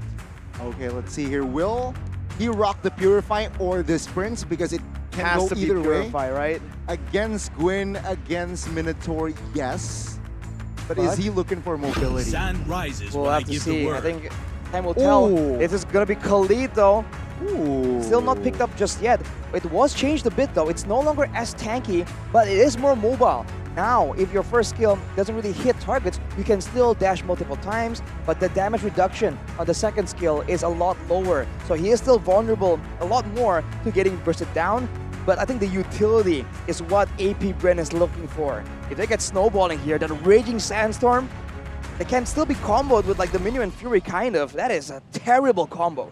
I mean, Wolf mentioned terrifying. earlier off stream that Khalid's animation is mostly why he's not as popular as the previous meta. It's slower. People will be able to react through the ult. There's a lot of easy to read ultimates, but it has to rely on your super fast reactions. What are your reactions to this incredible animation as we get in to the Lanadon? Gani, take us there. Ladies and gentlemen, it's match point for AP BREN. Will they be able to knock down RSG, send them to the lower brackets? Let's see and witness. It's RSG and AP BREN. Wow. Talking about adaptations and the battle spells we were talking about earlier, Gani. No purifies. It's still about the execution that play. AP BREN though are the ones without the purify. RSG, they're respecting it now, but will that be enough to grant them the security in the middle of these skirmishes? As you can see, man, Flapteasy on an aggressive hero like the Khalid, it is definitely quite terrifying. On a Guinevere, a very fast clearer. You can see that AP BREN are already grouping up before the first minute even hits. Ogwen trying to zone Nats away. He might actually have to go and flicker out, and he does out of the turtle pit early on. The same thing happening, a flicker early. Whoa, Super Marco getting a good trade. And this is exactly why I don't like the Claude in the Bruno lane. Yeah, as expected from Mirko there. But yes, with that burnt flicker from Naps, that's already a small win for AP BREN. Also, a small win for the setup next turtle. That can be crucial, that Naps will not have the PZ flicker combination to somehow dismantle the formation from AP BREN. I feel like in a full-on team fight, there's a Minotaur, a Khalid, and a Faramis. There's just way too many high-profile ultimates. Unless RSGPH catch AP BREN off guard, maybe with a flanking blazing duet or an electrifying beat from Demon Kite, I think it's going to be a bit too difficult for them to really get a decisive fight. At best, I feel like it's going to go even. Again, precision was the theme of Game 1. Let's see if AP BREN continues that concept. Turtle, initiated by AP BREN. RSG, will they be able to contest this one? With the Requiem and a spatial migration, that should give Kaltesi an advantage, and also with the Raging Sandstorm as well. The Requiem comes in, but oh my goodness! It's Nats who picks it up with no flicker, but it's a team fight win for AP BREN. They'll be happy to trade it for 2 kills. AP BREN, calm, precise, and there you go. They lost. They weren't precise on the turtle, but they were precise on the team fights here. Again, Line here needs to be very careful, quite low in the bottom side of the map, and if he is wrong on his calculation, maybe BREN might jump on it. Yeah, but with, you know, with all the wilderness blessings right here, it was nerfed to be 5% less effective. But RSGPH, they're trying to move fast, but AP BREN somehow are faster, and they do get the steal there, I believe. They did. Oh, they did, right? 1,000 gold lead already, but the spells from AP BREN, a lot of them are not available, so I expect them to slow things down here. Meanwhile, RSGPH, spell check only light. Spell is on cooldown, so team fight-wise, they will be more ready. They will have more resources. So again, RSG don't mind now. If they force a fight with AP BREN now, they will somehow. I expect them to just chill. I do wonder if RSGPH are thinking of using the Purify not only defensively but aggressively as well to try and get a dive in and, you know, surprise AP BREN by not really getting cancelled out. But now, whoa, look at this pickoff. Menu and the Fury on top of Violent Requiem. Light did not get to move. Wow. He was a bird in that fight, completely in the air. It was too light. Nats though, jumping with the penalty zone, only connecting on Super Marco as another round comes in from Few to save them for a bit. Ogwen gonna be chunked by Iman right now, doing some damage, but a knockup comes through again from Ogwen on his signature pick. How do you say his name, Gani? Ogwen! Was it not? That's it. Ogwen! Yes, AP BREN, a similar story. Early game, they got the dub again here in the second game. Though, this time around, economy isn't too far of a gap. Second turtle here, the setup is still favoring the side of AP BREN, but RSG, they look to get a jump on towards the lead. Flapteezy against the world, a Raging Sandstorm defensively, but a penalty zone as well. He's still able to get the healing. Flapteezy as well with the help from Ogwen, my lord. 3 rotations, 3 members, not enough to take Flapteezy down. That's the problem, man, with Flapteezy so deep behind. If they go for a fight right there, they're susceptible to getting hit by a massive Raging Sandstorm. So RSG, they kind of treat it out, playing for a gang on top side, but everything's going to plan. It's a lockdown again. It was Light earlier, now it's Nats. It's not even the same dynamic duo of combos. It was Ogwen and Kyle up top. Down below, it was Flapteezy and Kyle. Still the same outcome. Well, looking at the in-game equipments right here, for now, I think Super Marco with the Has-Claws Power Spike can definitely just absolutely bully 1v1 in the lane. But unfortunately for him, that's not how this game's going, right? It's a lot of roaming going on. And for a few, having the Enchanted Talisman means that he will be a lot more spammable in his damage. It's a big spike in damage output, first of all, but also in the cooldown of that Nether Realm. For Flapteezy, he has the Heptoseize. So now, the squishies in the back line needs to be very careful. There are 2 very obvious ones inside of RSGPH. Well, AP BREN here will not be able to find the turret top lane. RSG will have the wave clear. AP BREN though, will they commit this mid? See that Astral Spear damage onto Kyle? Aqua shot it from quite far away and it did nothing. I think it even healed Kalteezy at that moment. A good Astral Echo to reveal a lot of the members. Nat's going to be knocked up. The top lane turret tier 1 is sieged down easily by AP BREN's Super Marco. You know, real quick, the Minotaur, Ogwen, has built an Athena shield. So he is just completely trying to make sure that he does not get chunked down by magic damage. Yep. Because if you look at the composition, the only real threat is going to be Terizla and Claude. And generally, their aim in the fight isn't to shut down or shred down the Minotaur. And he still has the most kills on the game, by the way. 2 kills. Ogwen, you're a roamer. Ogwen, you're a Minotaur. Please. It was okay with the Arlet, right? Because you're a damage dealer. But this time, hey, man. he's a bull. Now RSG, 3,000 gold deficit. They will concede the last turtle in this game. AP BREN will not find anything more here, it seems like. Top side is vacant. RSGPH gets a free turret there, top side of the map. Small victory for RSGPH. They desperately need it right now. It feels like the same situation for different reasons. In game number 1, it was an assassin just corralling everyone from splitting away. Now, funny enough, it's almost like it's the Khalid, right? Just pushing everyone slowly but surely to the other side of the map. But Iman here is going to try and make a play. He's outnumbered. Whoa, whoa, whoa. He just walks up. He doesn't even recall on that push. Comes down with a BMI and the Purify. That's a big resource burnt out, though. All just for a spatial migration by Kalteezy. If you knows it, wants to push the tempo even further in the bottom lane, but AP BREN decide against it. They'll just play for space, play for control. Concealed play though. No Purify, and that's why Kaltizi already baited it out earlier in the bottom lane. That means it's an easy pickoff. Even FlapTZ decides to rotate into that mid lane, and AP BREN should be able to pressure not just the enemy jungle, but even the structure down below. Eman was playing with fire. He knows his Purify is on a cooldown, and he just went on that route there, on that jungle. But an opening perhaps here from AP BREN. Oh, the mid structure, it will definitely fall. That's a purple buff taken away by Kaltizi. Stolen away, I should say. And a tier 1 in the mid lane as well. Deja vu to game number 1, 6-0 in the 8th minute of the game. The goal difference isn't nearly as bad as game number 1, but look at the pressure. Look at how afraid, technically, RSG PH are playing. Pio has been just walking up, hitting them with the Ghostbusters again and again, in dangerous territory, almost under their turrets, and they are not willing to go for a possible pickoff. But look at FlapTZ. Raging Storm and a Flicker, and Mon, whoa, he just disappeared. That was a magic trick by AP BREN. Super Marco with the help of the blades of FlapTZ's Khalid.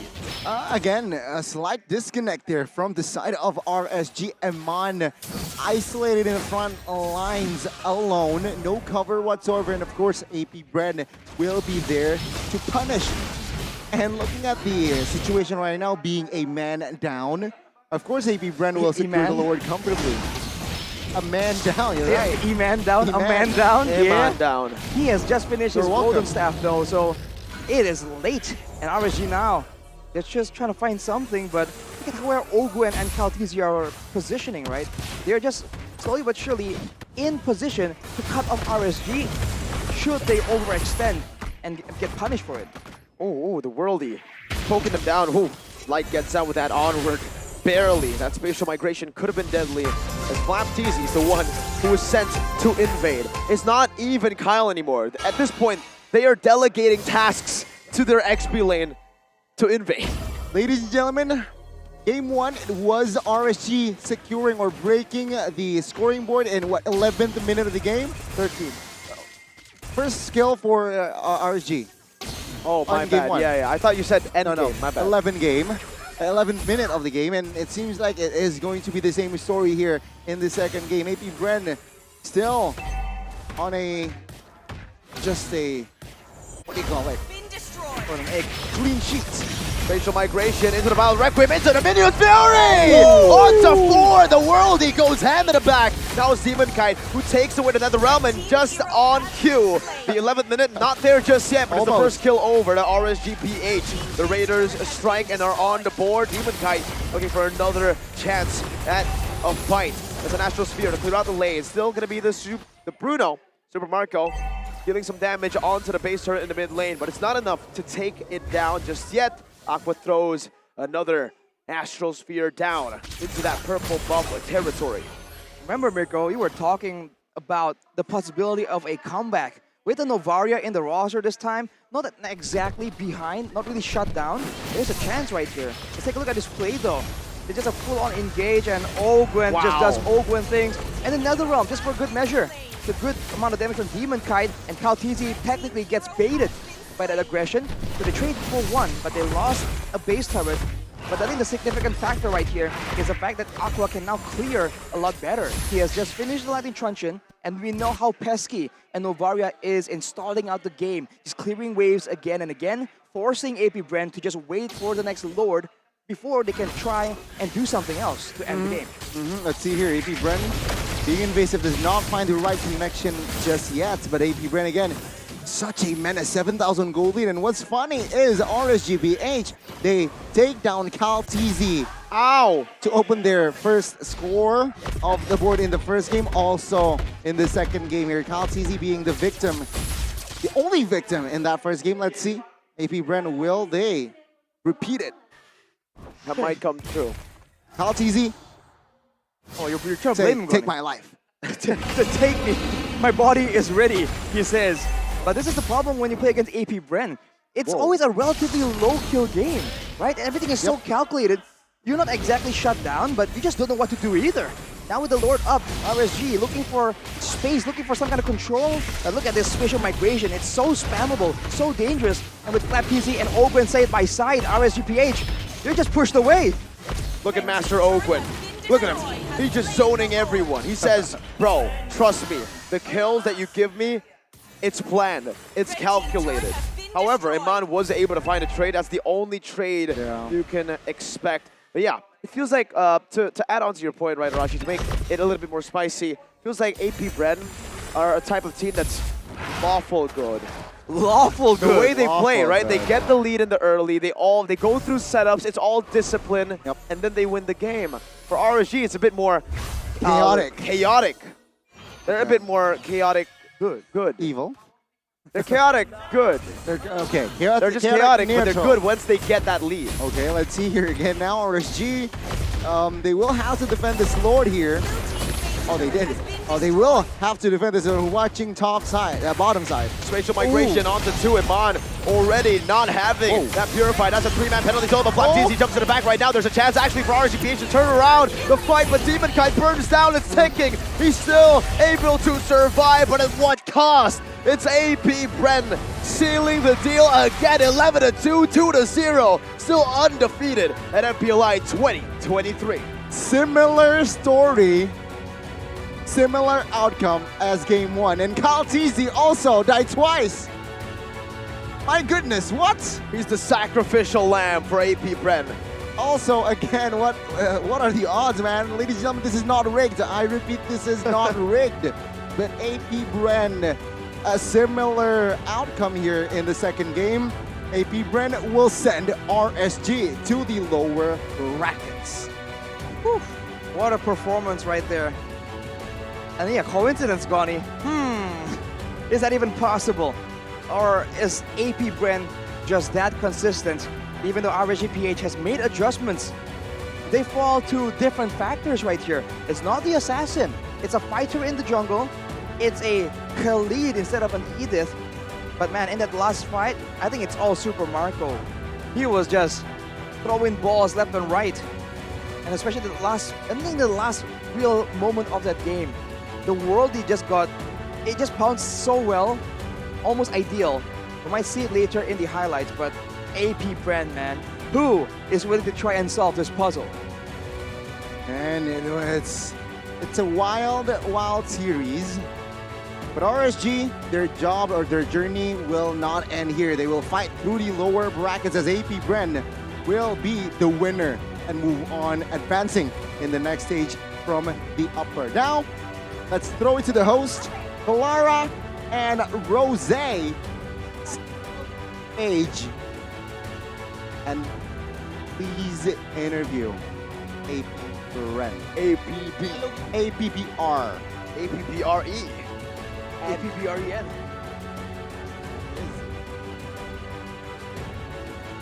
All right.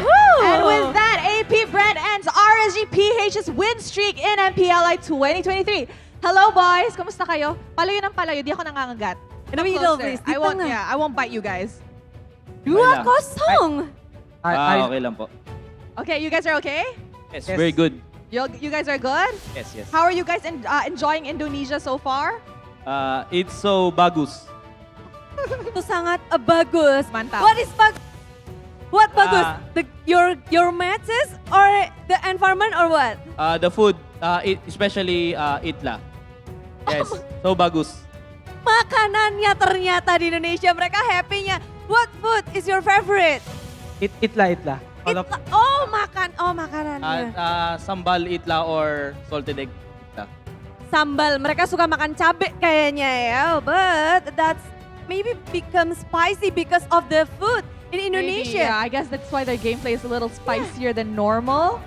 2-0, kemenangan mereka masih melanjutkan kemenangan ini dari group stage. From the group stage until now, you guys got a clean sweep, never lose on ever once. How do you guys manage to do that? I think we just play what we play on our side. So it came out good. Yeah. Mereka cuma main aja sesuai dengan plan mereka dan itu hasilnya baik untuk mereka. All right, guys, I have a question. Next game, you guys will be meeting who will win between Echo and HomeBois. Sa inyo ha, who do you guys want to meet in the next round? We want to meet HomeBois. Why? Di ba nakakabawi si Zorn sa akin eh? Oh! Okay, good job. Okay, hold on. He said Zorn has never won against him yet. So, di na bagi chance. He wants to give Zorn a chance to actually win against him. Mereka mau kasih Zorn untuk kesempatan untuk melawan mereka. Jadinya mereka ingin melawan Zorn. Tapi in this playoff, welcome to playoff. This is your first win on the playoff. How do you see other teams in this playoff? Are you expecting these 8 teams that playing in this playoff? Only one Indonesian, 4 Philippines. We have also the others, North America and Cambodia. We Malaysia. didn't expect it because akala namin baka malasong kami ng Indonesian. So parang in-expect namin na mas marami pang Indonesian team kaysa sa playoffs ngayon. He said that actually this was a playoffs that they did not expect because they expected the Indonesian teams to come full force this MPLI, and they were actually hoping to meet them, but you know, the unexpected happened and not a lot of Indonesian teams actually made it to the playoffs. Ya bahkan AP BREN saja mereka nggak menyangka bahwa 8 tim inilah yang masuk ke playoff. Dia mungkin menyangka kan ada lebih banyak tim Indonesia, namun yang terjadi adalah Indonesia hanya menyisakan 1 tim saja. Alright, so I'm pretty sure they would want to rest because they got here really early just now for their ping test as well. So, how about let's throw it over to the casters to find out what happened in this clean sweep best of 3 series. Casters, take it away. Silakan, caster.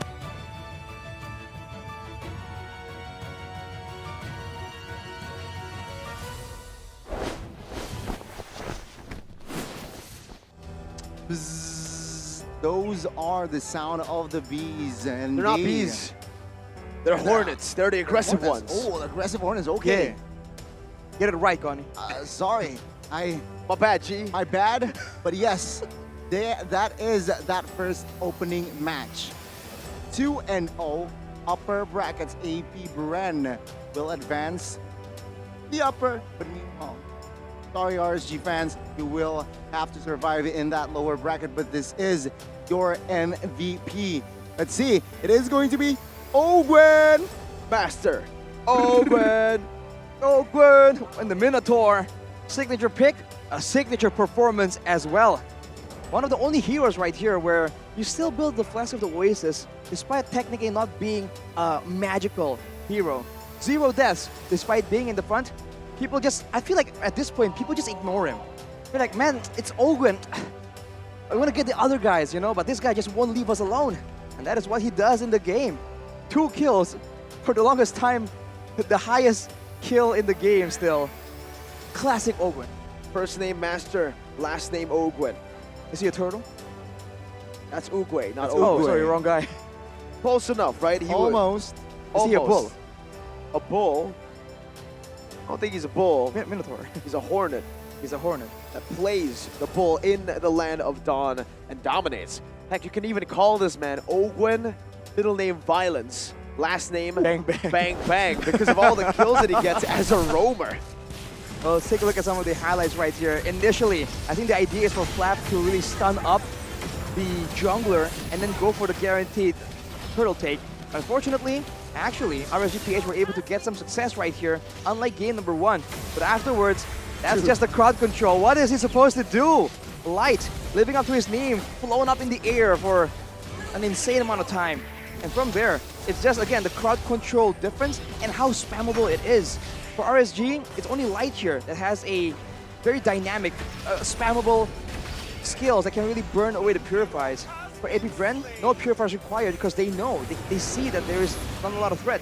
And Flat TZ, despite being on the Khalid that Connie has mentioned, the animations are different, might be a bit slower. It doesn't even matter for him, man. Just goes back in and waits for Ogwen to make that big play. And still only Kaltizi falling right here.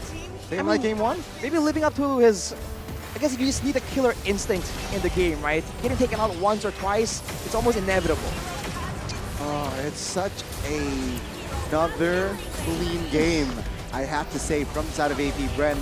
A similar game time as well. It was 13 minutes in game 1, but this time 14. So it's just so similar. Again, the scoreline is also RSGPH claiming 2 kills, and both of the kills fall to the hands of KalTZ. The victim of those 2 kills, the score, but AP BREN, what a performance. So consistent, this team. Arashi, are they your favorites? Is who my favorite? AP BREN? I mean, I think everyone knows who my favorite team is, but you can't help but be impressed. I think they're very fun to watch. And some people might say like, oh, we want games with more kills, but I dare say that games like this where action happens and yet they're just so rock solid, they don't trade kills back and forth. I think that's definitely a very fun team, a great team to watch. But looking at the item builds right here, Super Marco in the end there was flickering forward, just kicking those balls again and again. And he went with the Rose Gold Meteor here, knowing that there's only magical damage that can really be a threat to him. Everyone else is kept at bay by Ogwen. So the game plan as far as the fighting and the itemization goes is just so on point. And as far as kills, like you mentioned, only KalTZ going with a tank build, he's still getting taken out, but you know, for what, right? We're asking why is he getting taken out? So that the rest of his team can just destroy. And that is completely apparent in the stats right here. 2 kills, only the hands of Aqua on a Novaria. He was doing his best, and to his credit, he was doing a lot of damage too, but eventually when the rest of the team can't really follow up, can't really do damage, can't really help you out with the plays you're making, it's a bit too difficult. Well, let's see here, right? Will Nats also have the same story, being the sandbag in this game? Yep. Yes, it seems like he's consistent in that department here. We don't have to win, but I want that sandbag title, and he will get it. This time, though, come again? Even Aqua. Aqua this time? Partner in crime. PIC. They'll have the most damage dealt and the most damage taken. Unfortunately, just not the game for now, right? Again, I think in the game as well, we mentioned, or Arashi mentioned, Athena Shield very early by Ogwen. Because they've shut down all the physical damage carries all the way in the early game. When the Athena Shield was built, the only threat, you said it could be Terizla, it could be Claude, but on a real note, it was literally only the Claude. But it's going to take him a while to get to those items, right? Because at that point, Nats was 0-3.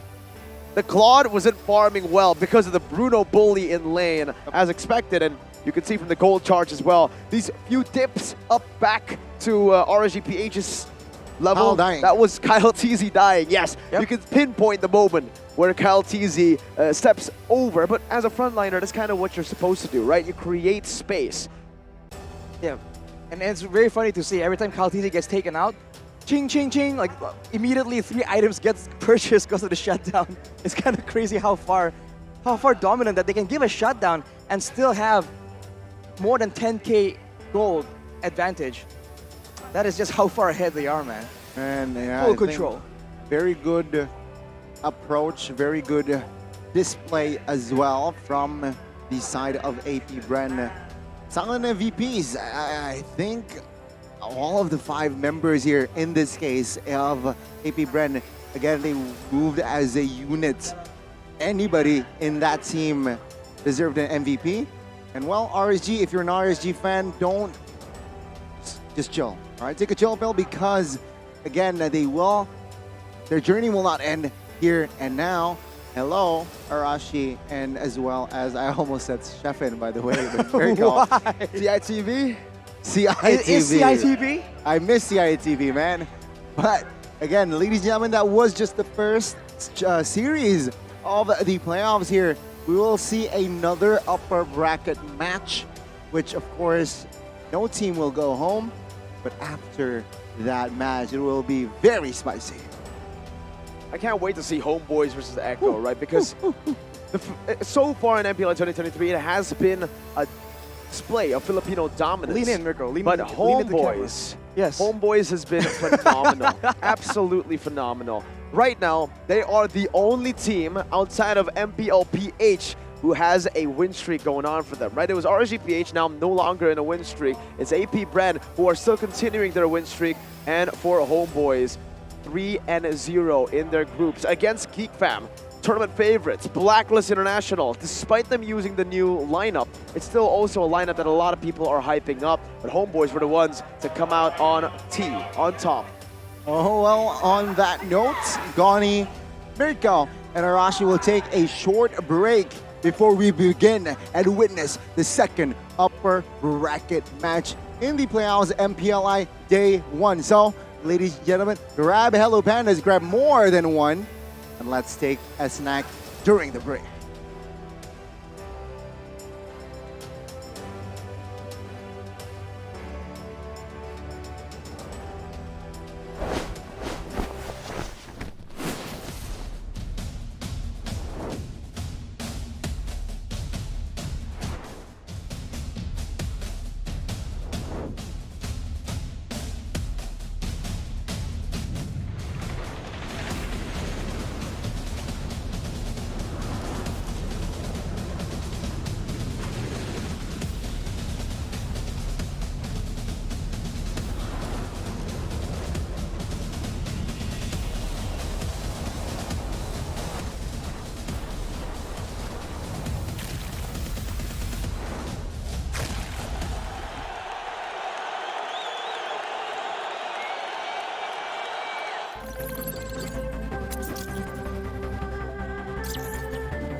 Sosok leader juga ada di dalam tubuh dia, yang mana di Big Round kita susah cari sosok seperti Vin. Ya ini kesempatan yang bagus buat Araki sama gue buat move on lah.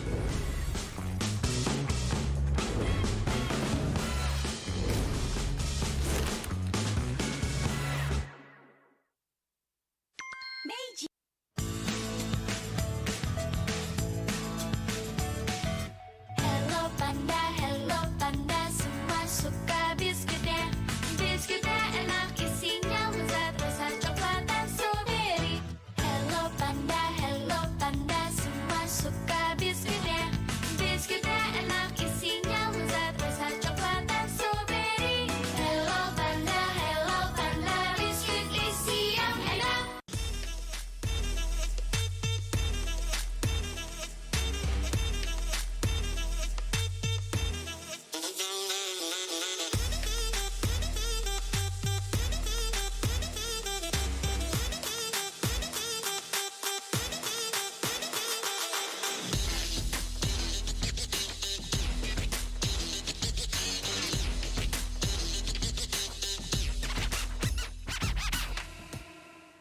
Sempet down karena kayak hal yang aku suka itu ternyata orang tua tuh kayak lebih khawatir kali ya. Aku sih lihat malah papa tuh nggak suka, ngapain sih, yang bener-bener aja lah.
My darts bite!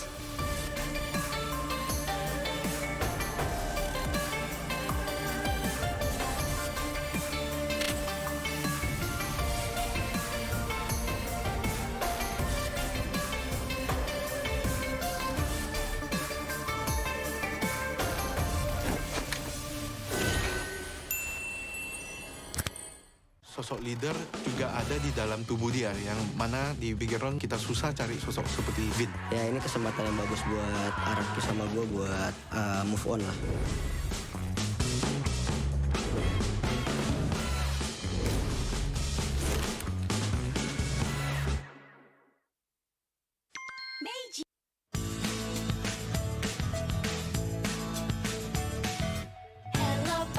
Hello panda, semua suka biskuitnya. Biskuitnya enak, isinya lezat, rasa coklat dan strawberry. Hello panda, semua suka biskuitnya. Biskuitnya enak, isinya lezat, rasa coklat dan strawberry. Hello panda, biskuit isi yang enak.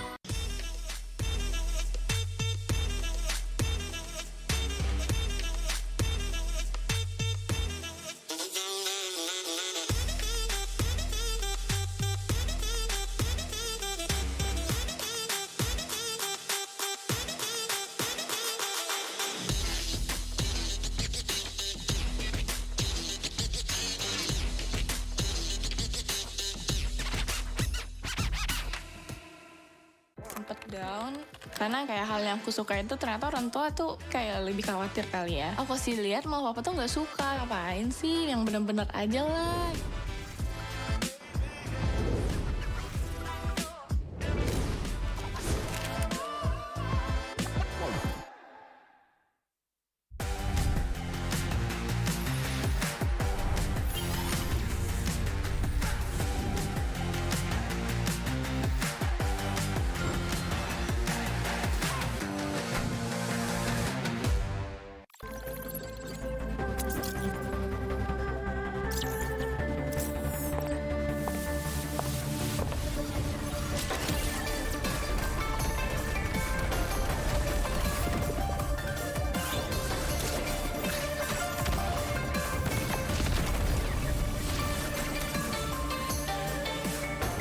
My aim is impeccable!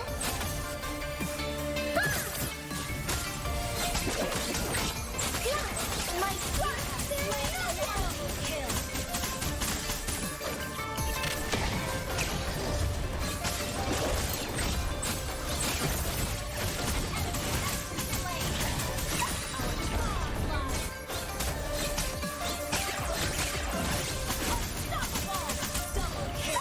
My darts bite!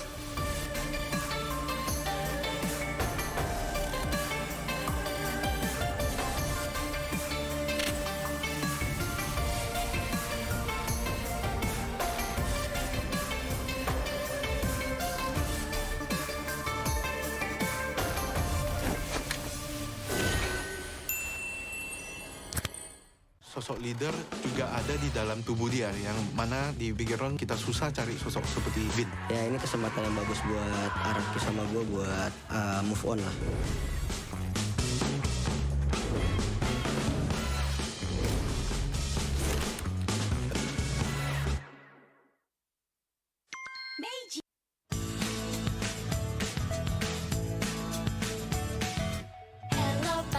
Hello panda, semua suka biskuitnya.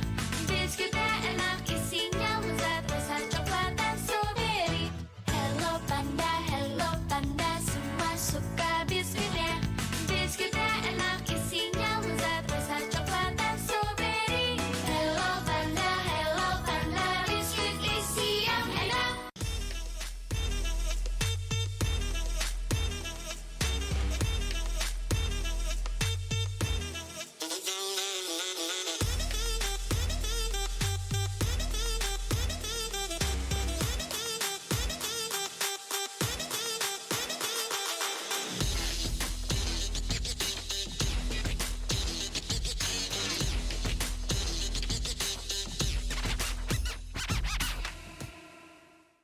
down karena kayak hal yang aku suka itu ternyata orang tua tuh kayak lebih khawatir kali ya. Aku sih lihat malah papa tuh nggak suka, ngapain sih yang bener-bener aja lah.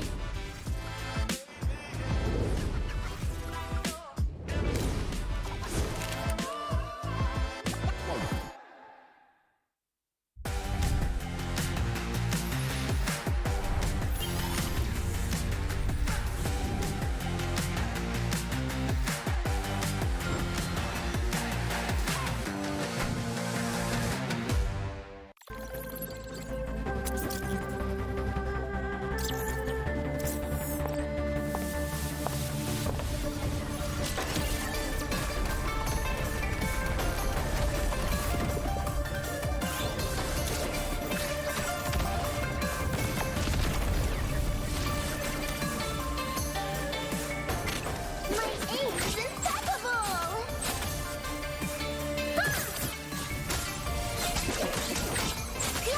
My shot is double kill!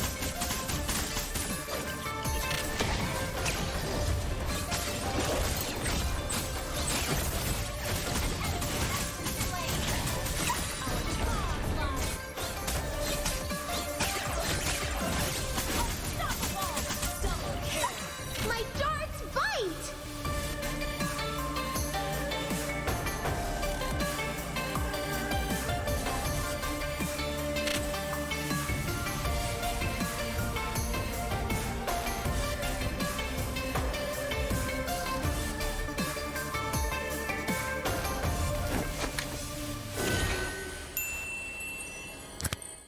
Sosok leader juga ada di dalam tubuh dia, yang mana di big round kita susah cari sosok seperti Vin. Ya ini kesempatan yang bagus buat Araki sama gue buat move on lah.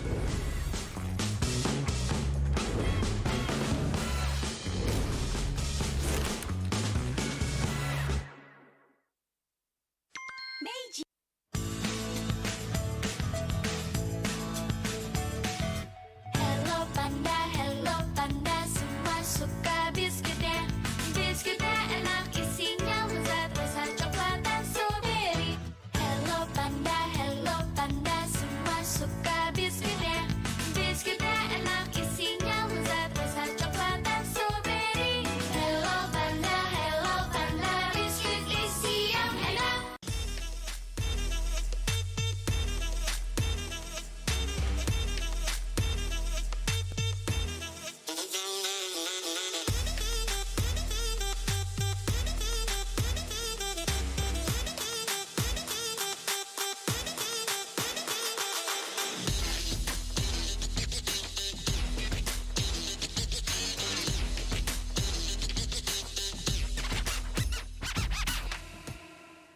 Sempet down karena kayak hal yang aku suka itu ternyata orang tua tuh kayak lebih khawatir kali ya. Aku sih lihat malah papa tuh nggak suka, ngapain sih yang bener-bener aja lah.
sosok leader juga ada di dalam tubuh dia, yang mana di background kita susah cari sosok seperti Vin. Ya ini kesempatan yang bagus buat Araki sama gue buat move on lah.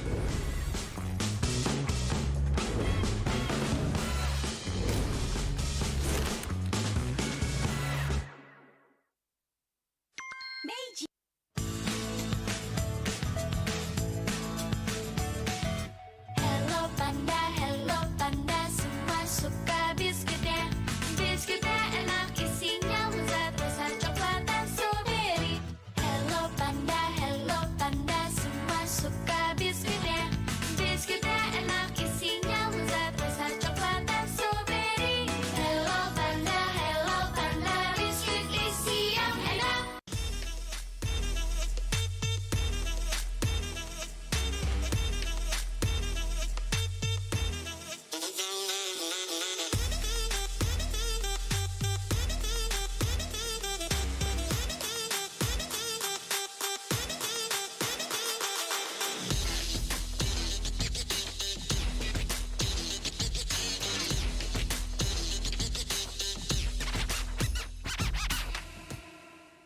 Sempet down karena kayak hal yang aku suka itu ternyata orang tua tuh kayak lebih khawatir kali ya. Aku sih lihat mau papa tuh nggak suka, ngapain sih, yang bener-bener aja lah.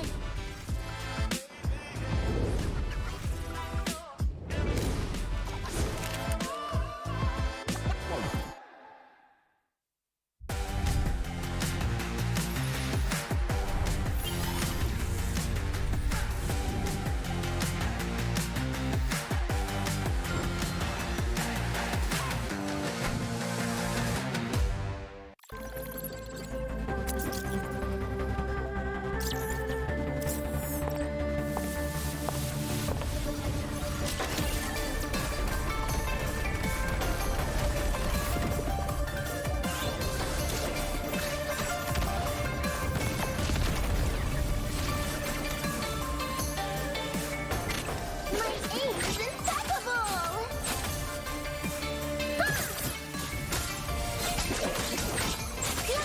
My shot is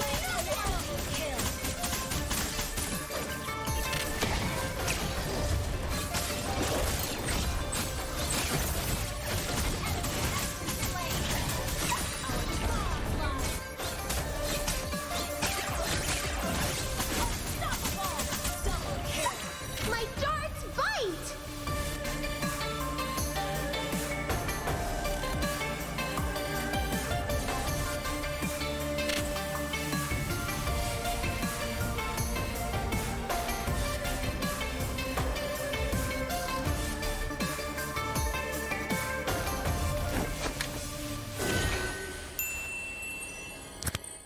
Sosok leader juga ada di dalam tubuh dia, yang mana di background kita susah cari sosok seperti Vin. Ya ini kesempatan yang bagus buat Araki sama gue buat move on lah.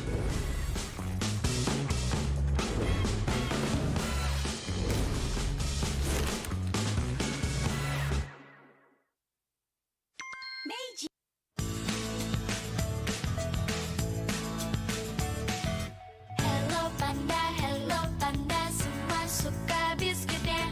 Biskuitnya enak, isinya lezat, rasa coklat dan strawberry. Hello panda, semua suka biskuitnya.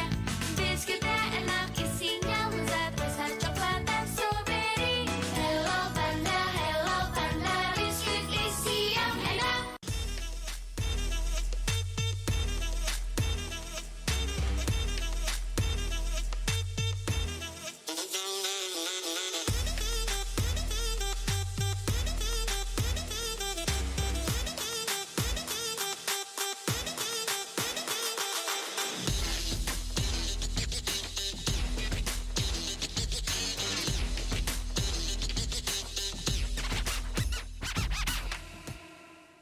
Sempet down karena kayak hal yang aku suka itu ternyata orang tua tuh kayak lebih khawatir kali ya. Aku sih lihat mau papa tuh nggak suka, ngapain sih, yang bener-bener aja lah.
sosok leader juga ada di dalam tubuh dia, yang mana di background kita susah cari sosok seperti Bin. Ya ini kesempatan yang bagus buat Araki sama gue buat move on lah.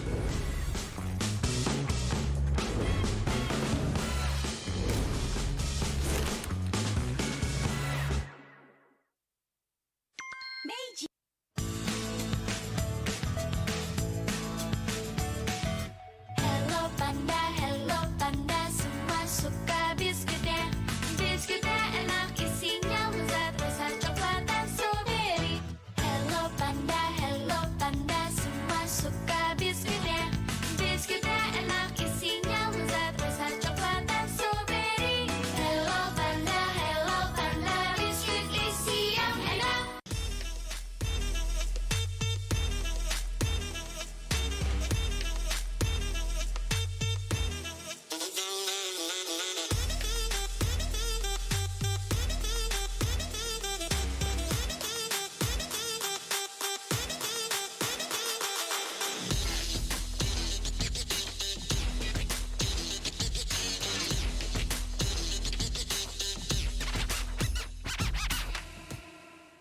Sempet down karena kayak hal yang aku suka itu ternyata orang tua tuh kayak lebih khawatir kali ya. Aku sih lihat malah papa tuh nggak suka, ngapain sih yang bener-bener aja lah.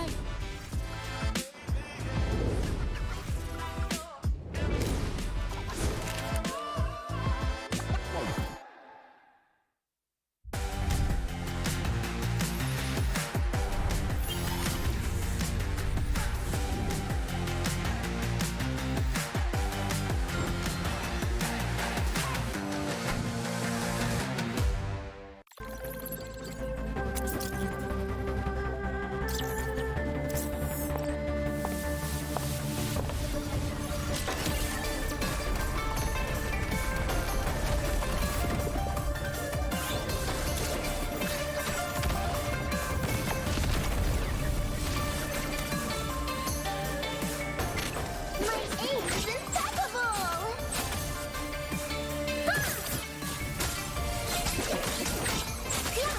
My shot is kill!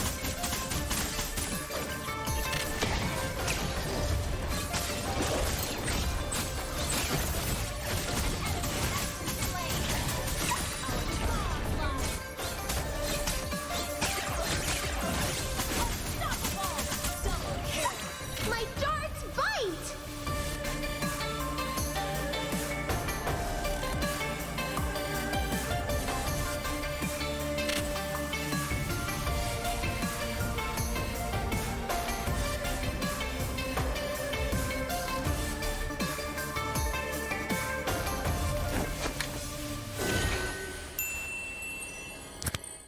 Sosok leader juga ada di dalam tubuh dia, yang mana di background kita susah cari sosok seperti Bin. Ya ini kesempatan yang bagus buat Araki sama gue buat move on lah.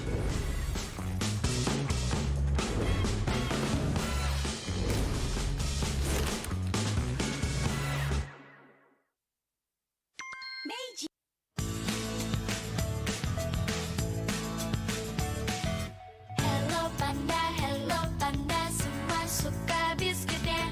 Biskuitnya enak, isinya lezat, rasa coklat dan strawberry. Hello panda, semua suka biskuitnya. Biskuitnya enak, isinya lezat, rasa coklat dan strawberry.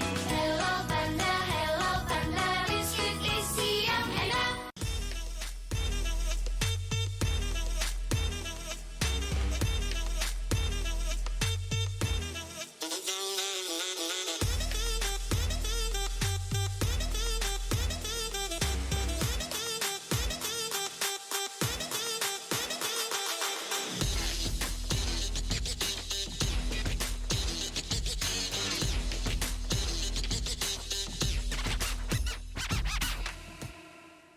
Sempet down karena kayak hal yang aku suka itu ternyata orang tua tuh kayak lebih khawatir kali ya. Aku sih lihat malah papa tuh nggak suka, ngapain sih yang bener-bener aja lah.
sosok leader juga ada di dalam tubuh dia, yang mana di background kita susah cari sosok seperti Vin. Ya ini kesempatan yang bagus buat Araki sama gue buat move on lah.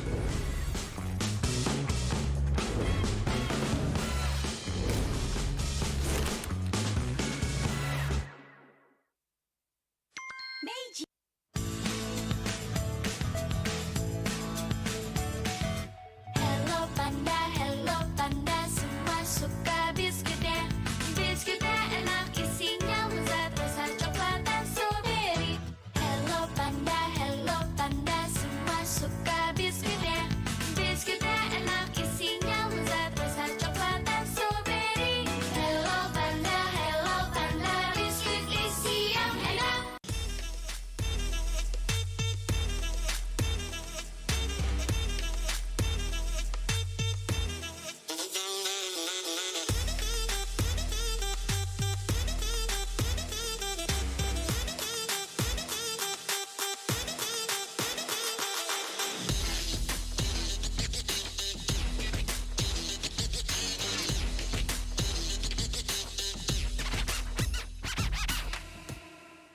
Sempet down karena kayak hal yang aku suka itu ternyata orang tua tuh kayak lebih khawatir kali ya. Aku sih lihat mau papa tuh nggak suka, ngapain sih, yang bener-bener aja lah.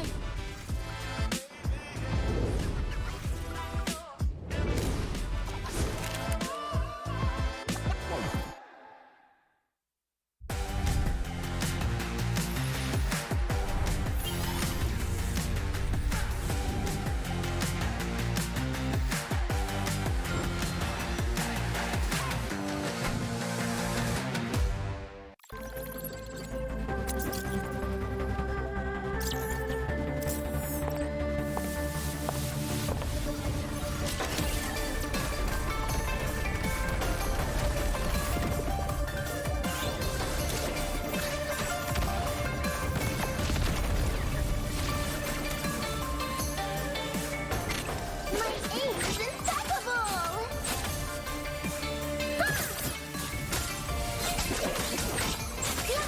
My shot is double kill!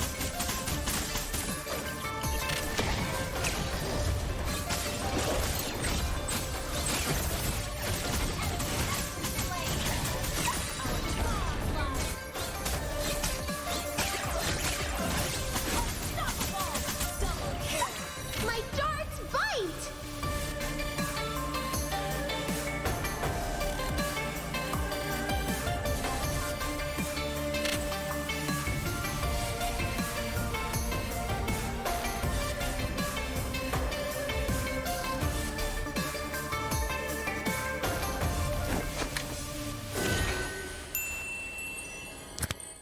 Sosok leader juga ada di dalam tubuh dia, yang mana di background kita susah cari sosok seperti Vin. Ya ini kesempatan yang bagus buat Araki sama gue buat move on lah.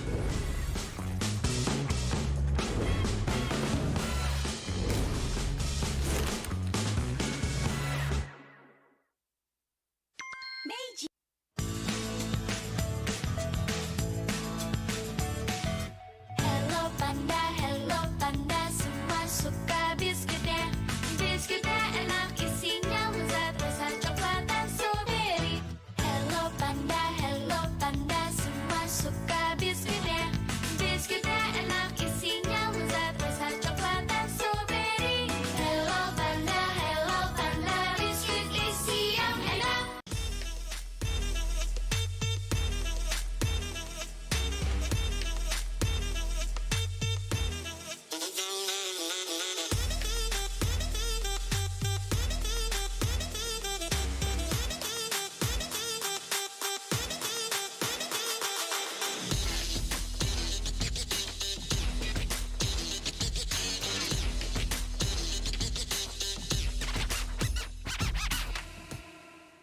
Sempet down karena kayak hal yang aku suka itu ternyata orang tua tuh kayak lebih khawatir kali ya. Aku sih lihat mau papa tuh nggak suka, ngapain sih, yang bener-bener aja lah.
sosok leader juga ada di dalam tubuh dia, yang mana di background kita susah cari sosok seperti Vin. Ya ini kesempatan yang bagus buat Araki sama gue buat move on lah.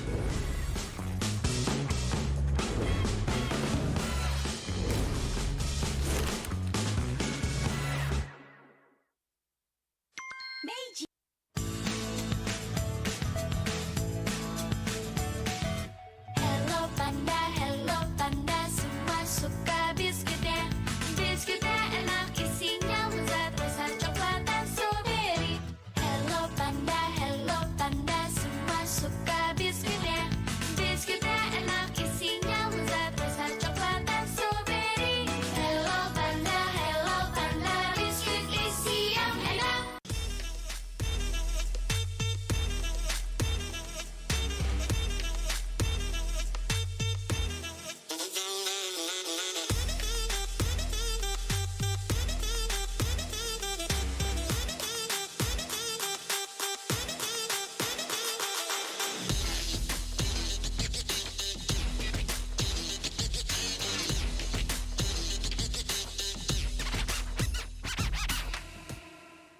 Sempet down karena kayak hal yang aku suka itu ternyata orang tua tuh kayak lebih khawatir kali ya. Aku sih lihat mau papa tuh nggak suka, ngapain sih, yang bener-bener aja lah.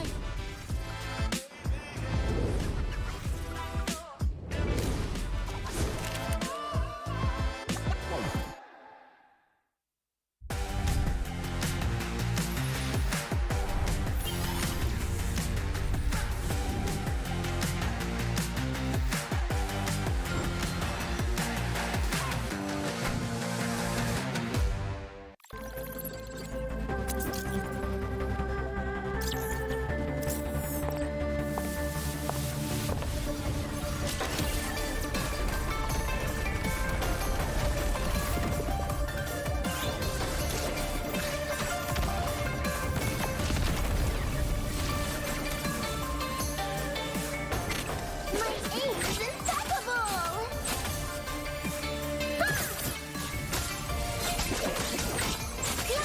My shot is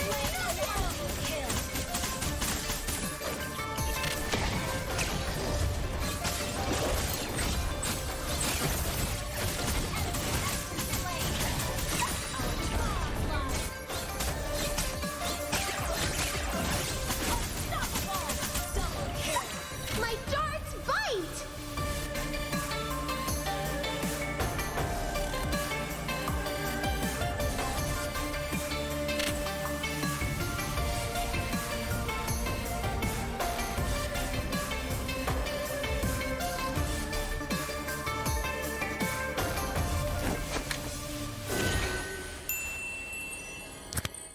Sosok leader juga ada di dalam tubuh dia, yang mana di background kita susah cari sosok seperti Vin. Ya ini kesempatan yang bagus buat Araki sama gue buat move on lah.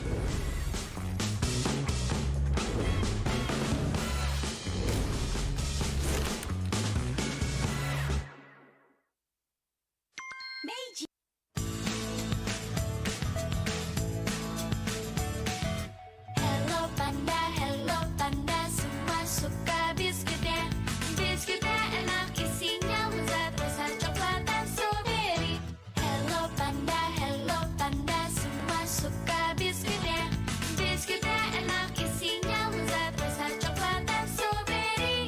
Hello panda, biskuit isi yang enak.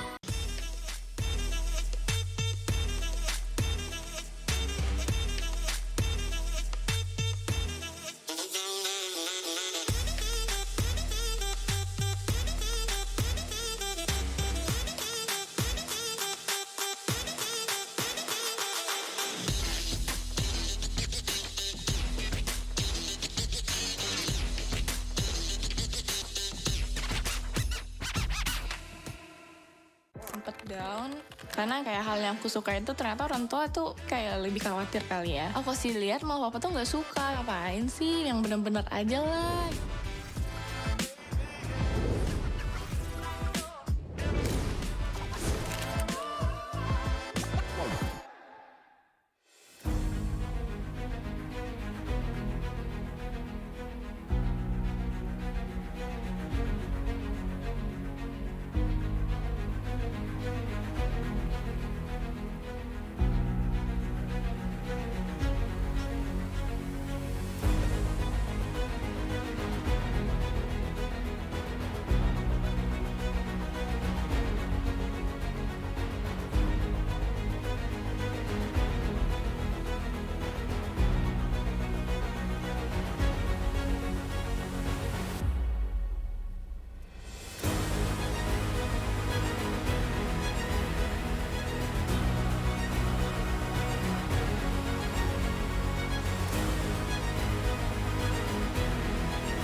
and gentlemen of the Mobile Legends universe, welcome to the second match of our knockout stage in MPLI 2023. Yes, dan kita kembali lagi di MPL Invitational 2023 di mana kita akan menyaksikan pertarungan di upper bracket di mana match pembukaan sudah ada 2-0 didapatkan oleh BREN dan menurunkan saudaranya RSGPH ke lower bracket. Namun match selanjutnya tentu yang dinantikan karena perwakilan dari Filipina akan ada Eko yang melawan tim dari Malaysia, HomeBois. Yes, in the first match, we saw BREN knock RSGPH down to the lower bracket. On to the second match on our upper bracket matches, we will be witnessing Eko, the M4 World Champions, going up against HomeBois from Malaysia and what people call the dark horse of MPLI 2023. Betul sekali, ini pertarungan antara juara dari M4 dan sekarang ada bisa dibilang satu raja baru dari Malaysia yaitu HomeBois. Yang dimana mereka pun mendapatkan hasil yang sangat baik dari group stage dengan kemenangan 3-0 mereka. Begitu bersih untuk tim dari HomeBois. Namun Eko tentu membawa nama yang sangat besar untuk perhelatan kali ini. Yes. Now, if you guys did not watch the group stages, HomeBois performed exceptionally well, clean sweeping their entire bracket, which means they won against Blacklist, they won against Falcon, they won against Geek Fam. So, Clara, are you excited to see them? Yes, kita benar-benar bersemangat untuk melihat dua match ini, dua tim ini untuk beradu. Namun sebelumnya kita akan langsung ngobrol-ngobrol bersama dengan dua sosok yang tentu akan berpengaruh besar untuk timnya. Mari kita sambutlah dia, coach dan juga analis untuk kedua tim, Coach TikTok dan juga analis dari tim HomeBois, antagonis. Hi guys. The middle please. Di tengah-tengah ya. Alright, first, let's start off with Coach TikTok. Coach, how are you feeling in Indonesia? How is it so far? Okay lang ba? Goods na goods pa. Goods na goods. Okay, he say everything in Indonesia is going good so far. Oh, lancar ya. Namun kalau dari antagonis sendiri gimana akhirnya nih balik ke Indonesia langsung di panggung playoff MPLI? Wah, senang banget Bude. Jadi bukan cuma jadi publik tapi bisa naik ke atas stage gitu. Yeah, not only being public, not only watching this, but he's on the stage now. Finally, akhirnya loh. Okay, Coach. I'm gonna talk to Coach TikTok for a while, okay guys? So, Coach, alam natin that HomeBois managed to sweep Blacklist, managed to sweep Geek Fam, managed to sweep Falcon. Anong masasabi mo sa performance nila? Agree ka ba sa sinasabi ng mga tao na dark horse ang HomeBois this MPLI? Totoo naman yun na dark horse sila kasi na-sweep nga nila yung group stage nila. So, in namin na malakas talaga sila. Do you think ready na kayo sa laban mamaya? Oh, ready naman. Okay, so I asked Coach TikTok. Now, a lot of people are saying that HomeBois is truly the dark horse of MPLI 2023. And I asked if he shares the same opinion as the public. And he says, yes, because they managed to sweep top teams that were expected to actually perform better. And with that, he does agree that they are the dark horse. However, they are still ready for the matchup later on. Oh, melihat HomeBois memang ini kelihatan seperti kuda hitam di MPLI apalagi dengan hasil mereka saat group stage. Namun mereka tetap percaya diri tentunya untuk melawan dari HomeBois. Tapi HomeBois dari antagonis sendiri, gimana kamu ngelihat mungkin tim-tim di MPLI sekarang khususnya mungkin tim Philippines yang kamu sudah kalahkan juga. Gimana sih antagonis? Tim Filipin semua tim ya, nggak cuma satu tim, semuanya hampir kuat. Jadi nggak ada satu tim pun yang kita pandang lemah lah dan nggak ada yang kita overestimate, kita underestimate, semua kita taruh di tengah-tengah. Karena di internasional everything bisa happen. Semuanya bisa terjadi, everything can happen. He put everyone on the middle and with the same strength, all of the Philippines team.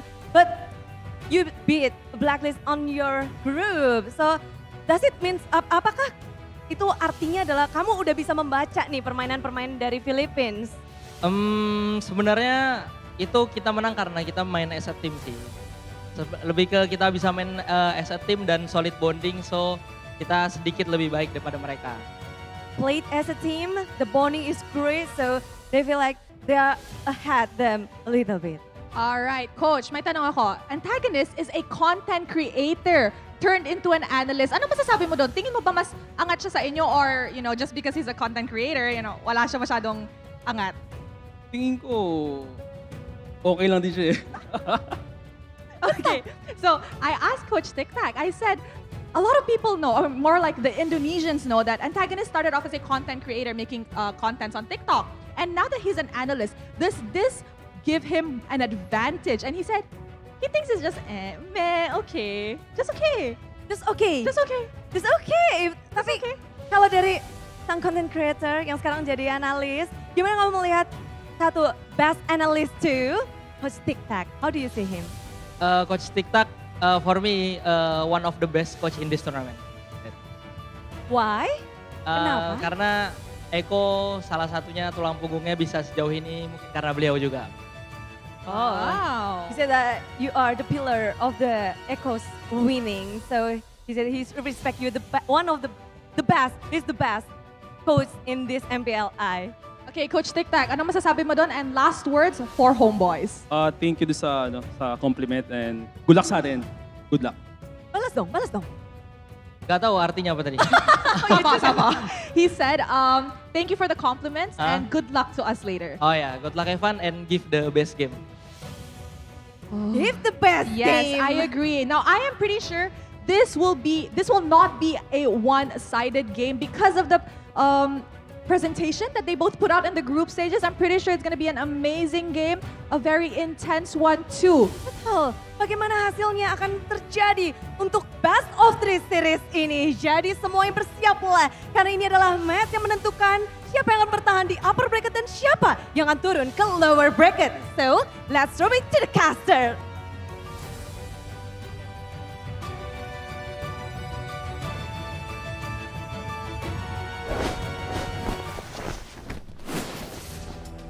Ladies and gentlemen, welcome back to MPLI 2023. The first match in the upper brackets done and dusted. We saw how actually AP BREN manages to advance to the next upper bracket stage. Meanwhile, RSG, they will have to fight on the lower. Now, let's move on. Next page of the upper brackets.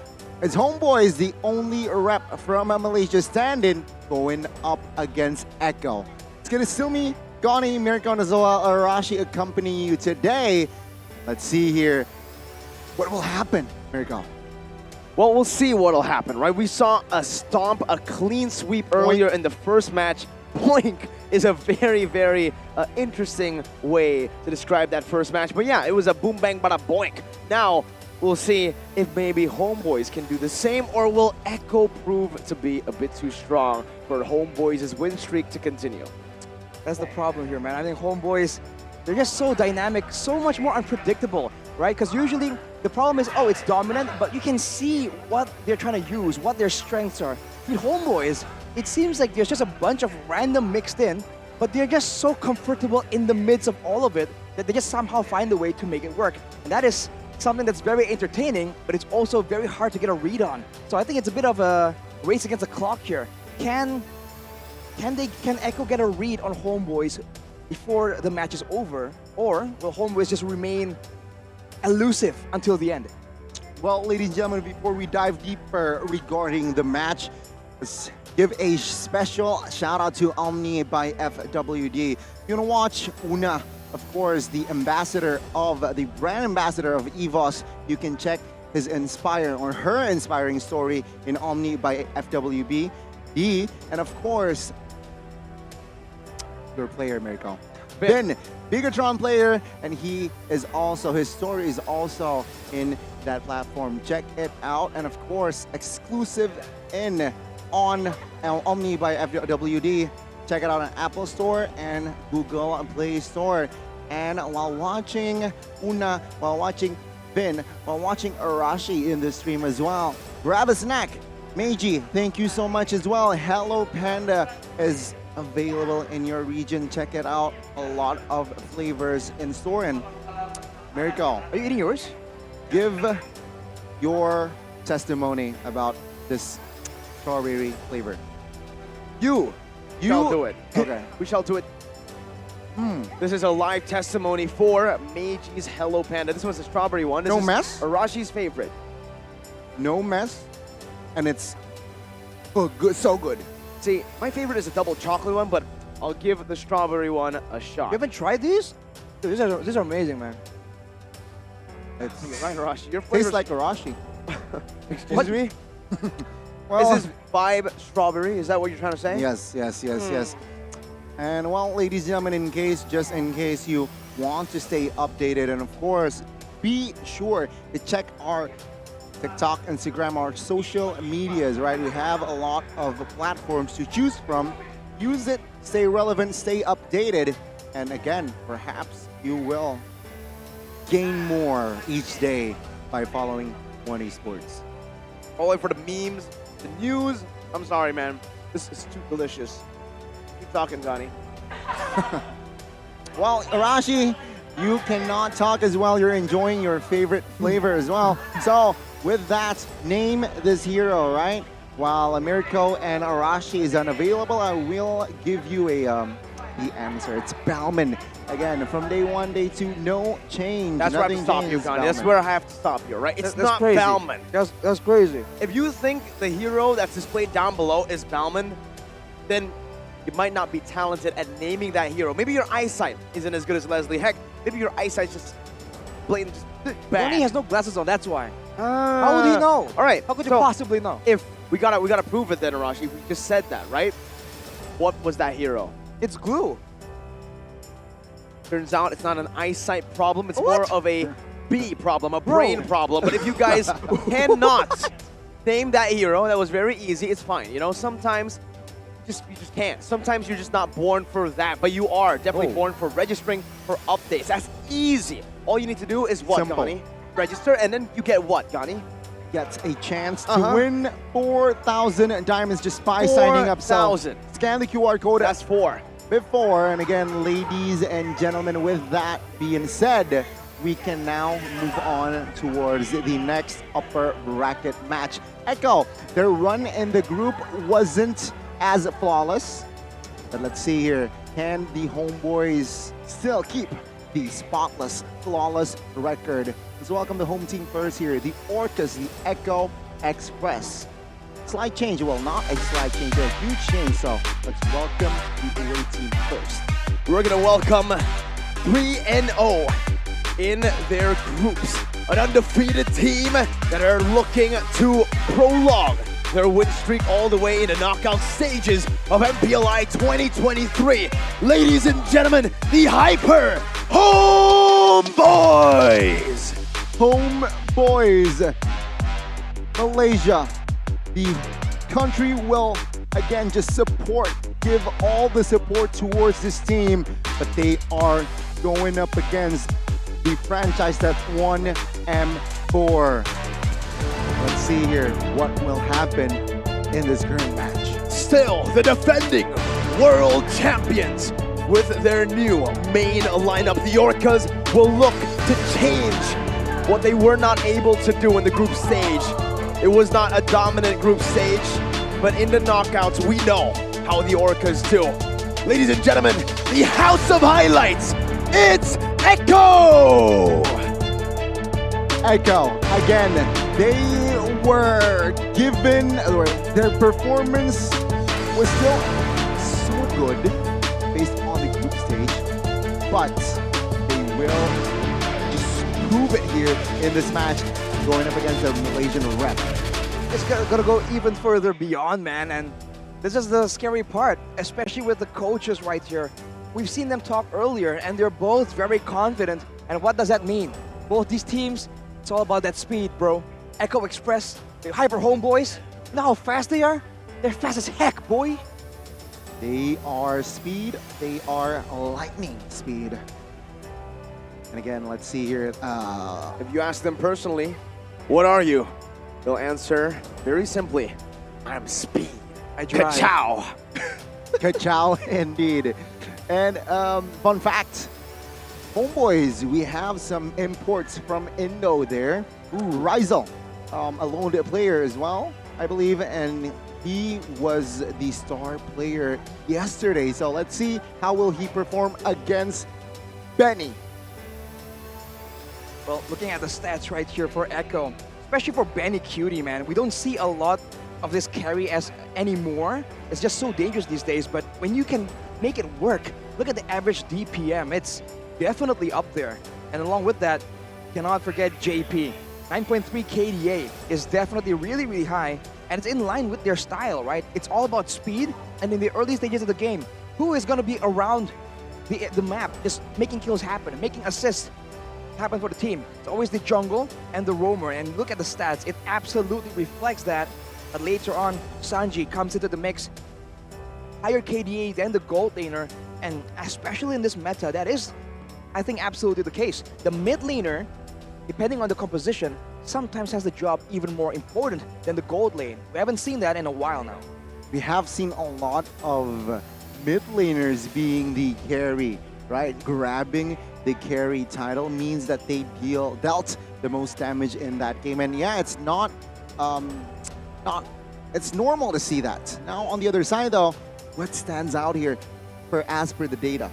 I think what really stands out is the fact that the HomeBois, we just mentioned, it's all about speed. It's a bit of a race to win the game right here. But look at the roamer KDA. It's, I think, quite significantly lower in my opinion. But look at Chibi. What lacks in the KDA for Sorn is all the way there for Chibi, man. This man is absolutely wild, and everyone is there for it.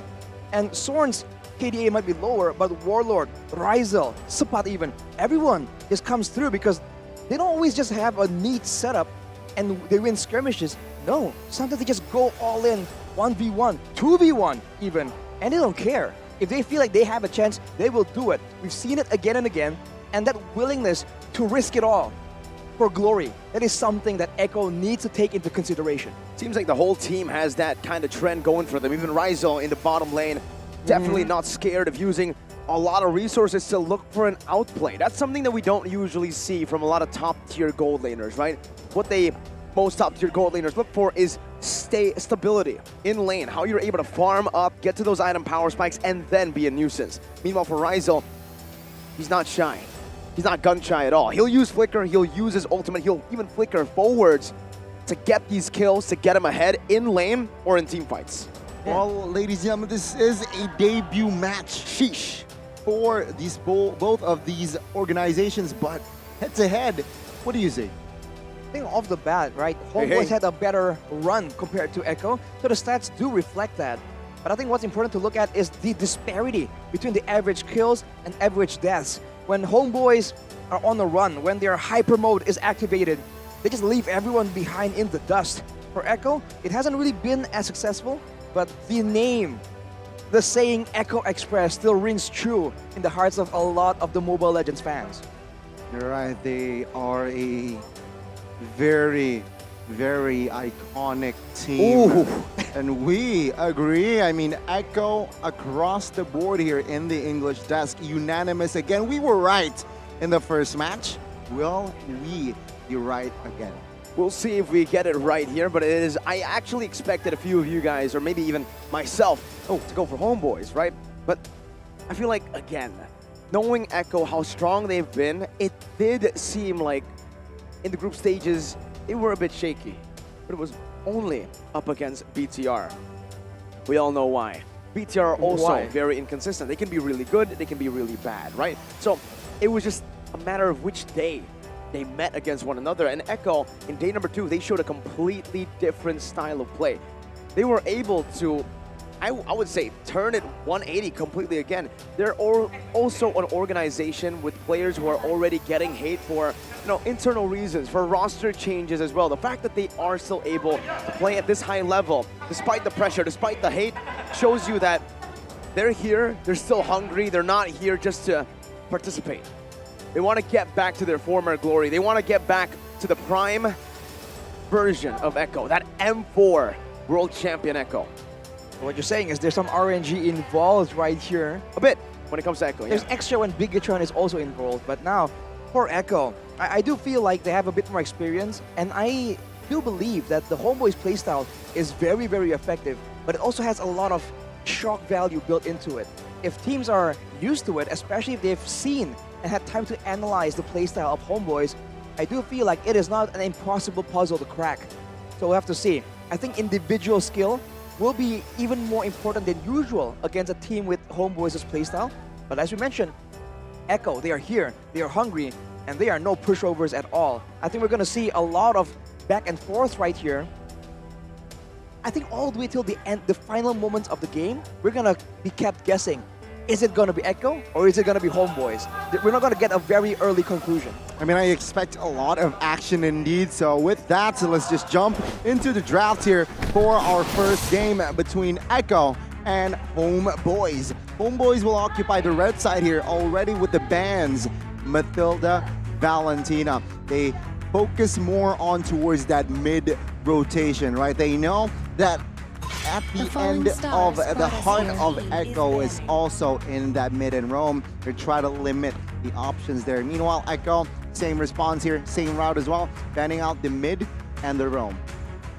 Already a very different approach to game or match number one, where we saw full respect towards each of the junglers. This time, I would say, I like it. For HomeBois and Echo, they have a very, very wide hero pool in the jungle, and they'll try to utilize that all the way by banning out, funnily enough, the mid lane and the roam.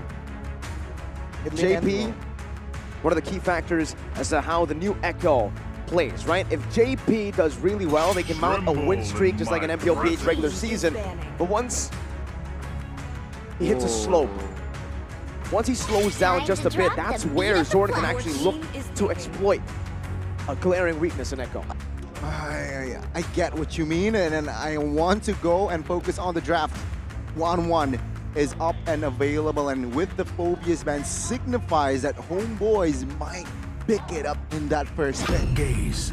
Well, there's Nolan as well. They want to go for that Nolan. A lot of damage that comes up very, very quick. And a lot of mobility. They have banned the Phobias away, which means that there's still a chance for the 1-1 to still make an appearance right here, Goni. It's not impossible at all. But for Echo, they do have the Faramis now. We've seen how much impact it has in the hands of few on AP BREN. Can Echo replicate the same kind of style with all the utility they have right here? Maybe the Nolan can be put under control.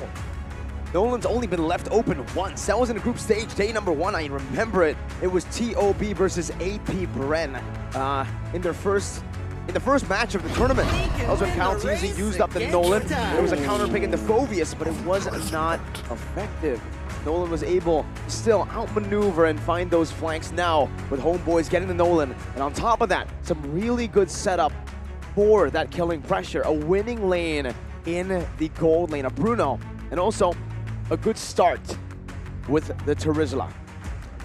Very good here, right? I think 1-1 is a possible option, but with Bruno, it brings more stability. He will find more positions where he can free hit. It's easier in a sense. You can still maneuver around, but with the help of Terizla, right? In the hands of HomeBois, it will definitely enable this Bruno to be activated. But Echo, great response. We definitely know how this Benedetta is just so good in the hands of a Filipino team, and Echo is no different.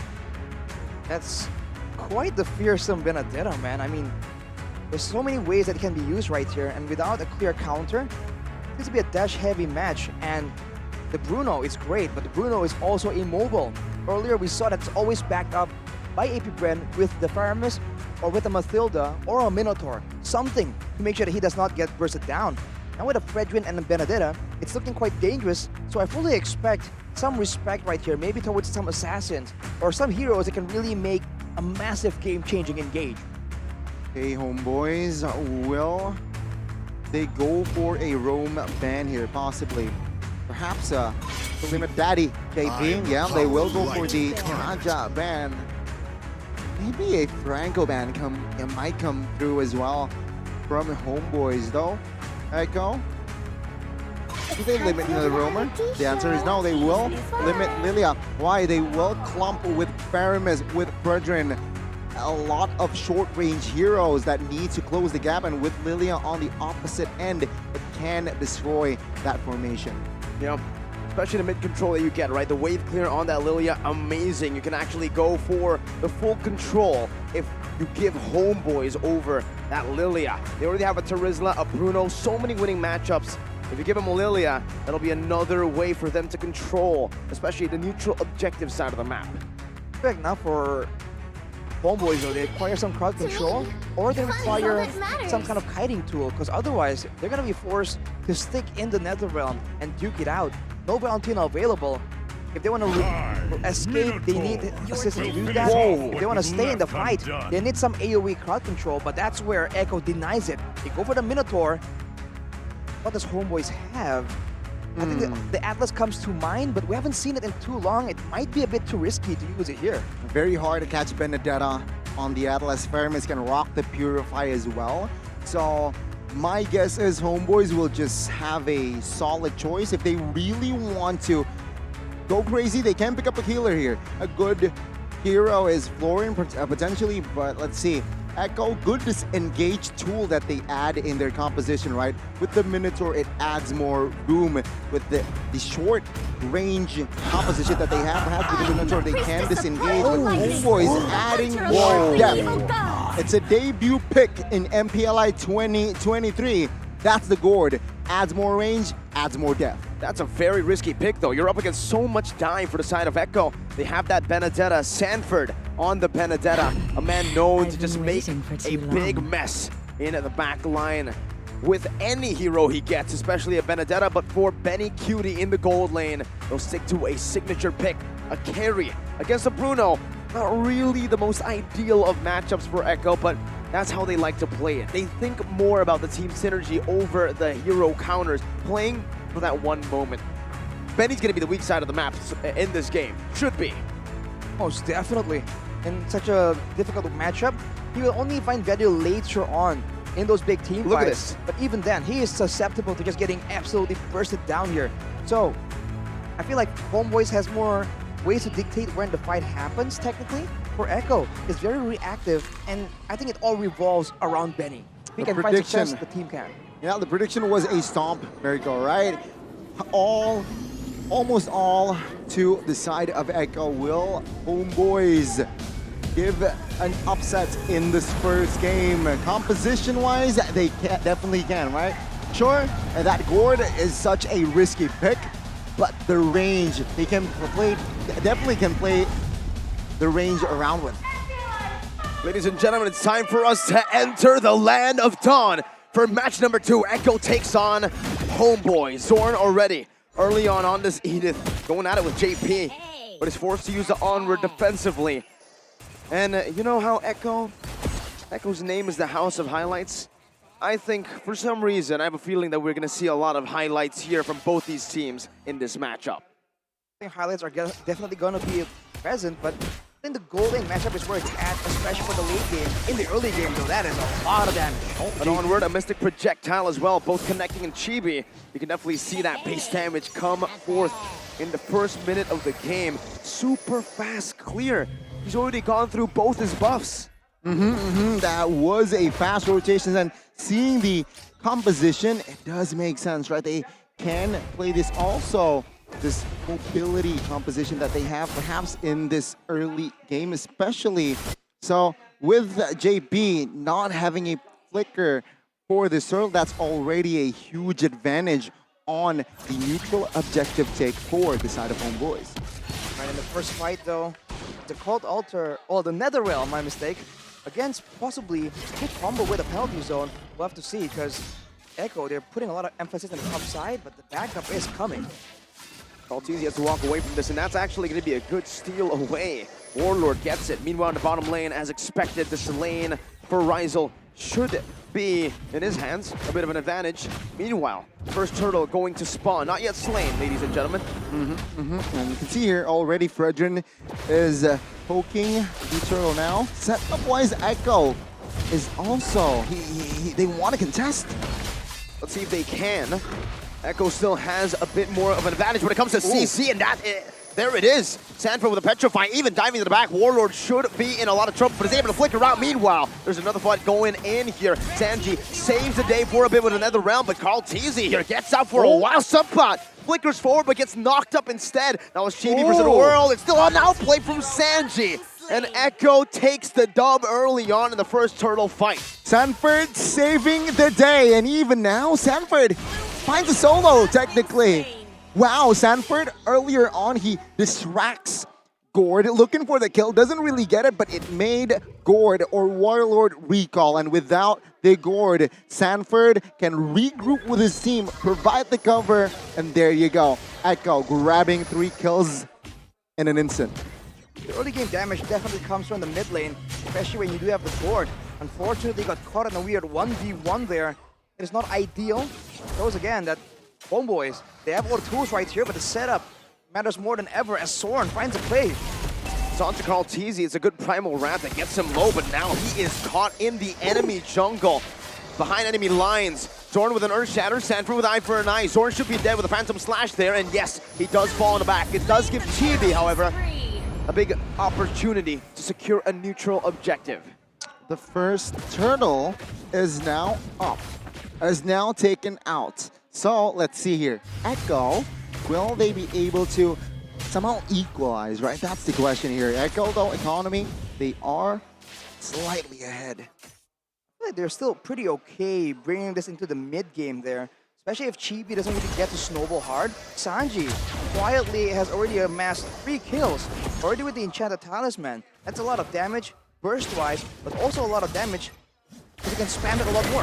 Mr. Gosh, JP gets out, just barely into the nether realm, pops in the mini when Fury is ready to knock Zorn up. That's a double knock up and some follow-up damage from Sanji and Benny, turning another fight around for Echo.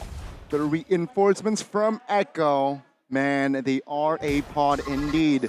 And again, JP, sure, he burned the flicker, but the minion free comes in clutch, bought enough time for the other members to regroup and capitalize. HomeBois now, again, they're slightly behind, but it seems like they're looking for more proactive plays. Is that the right move?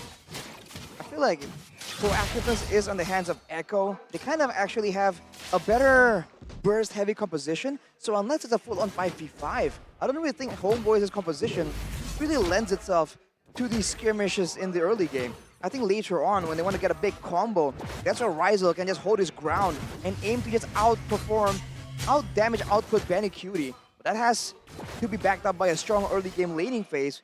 So far, HomeBois has not been able to get one. Okay. Both EXP laners here cutting the waves. They want to join the fight for that turtle, but a fight almost occurred in the mid. Good stampede from Sanji, and Zorn just gets absolutely disintegrated. Even in the back, Sanford in the 1v1. Chibi, gets a solo kill there. But that was Sanji. NetherRealm a bit too late, and now the Mystic Gush connects onto Sanji, shutting him down. Warlord picks up the kill. Another kill on the board for HomeBois, but it's always traded in. It's never a one-sided trade this game. Echo, very good. If you want to call it a distraction, yes. But again, Sanford taken out a very good cover overall by HomeBois. Now, let's see the items here. Bruno, of course, will go for the Has Claws, but take a look at Charizla. Fury Hammer, and then going for the Dominance Ice early. This will reduce the shielding and healing for sure. Paramis, Fredrin, Minotaur even. There's a lot of sustain built into the composition. And on the other side, Sanford going for the Hunter Strike, but going straight for some tankiness right here. I think he's attempting to do multiple roles. He might flank in the background, but he can actually have a huge presence in the mid-game teamfights using that Petrify if it's up. What's interesting is that the Gord went for the Ice Queens once first.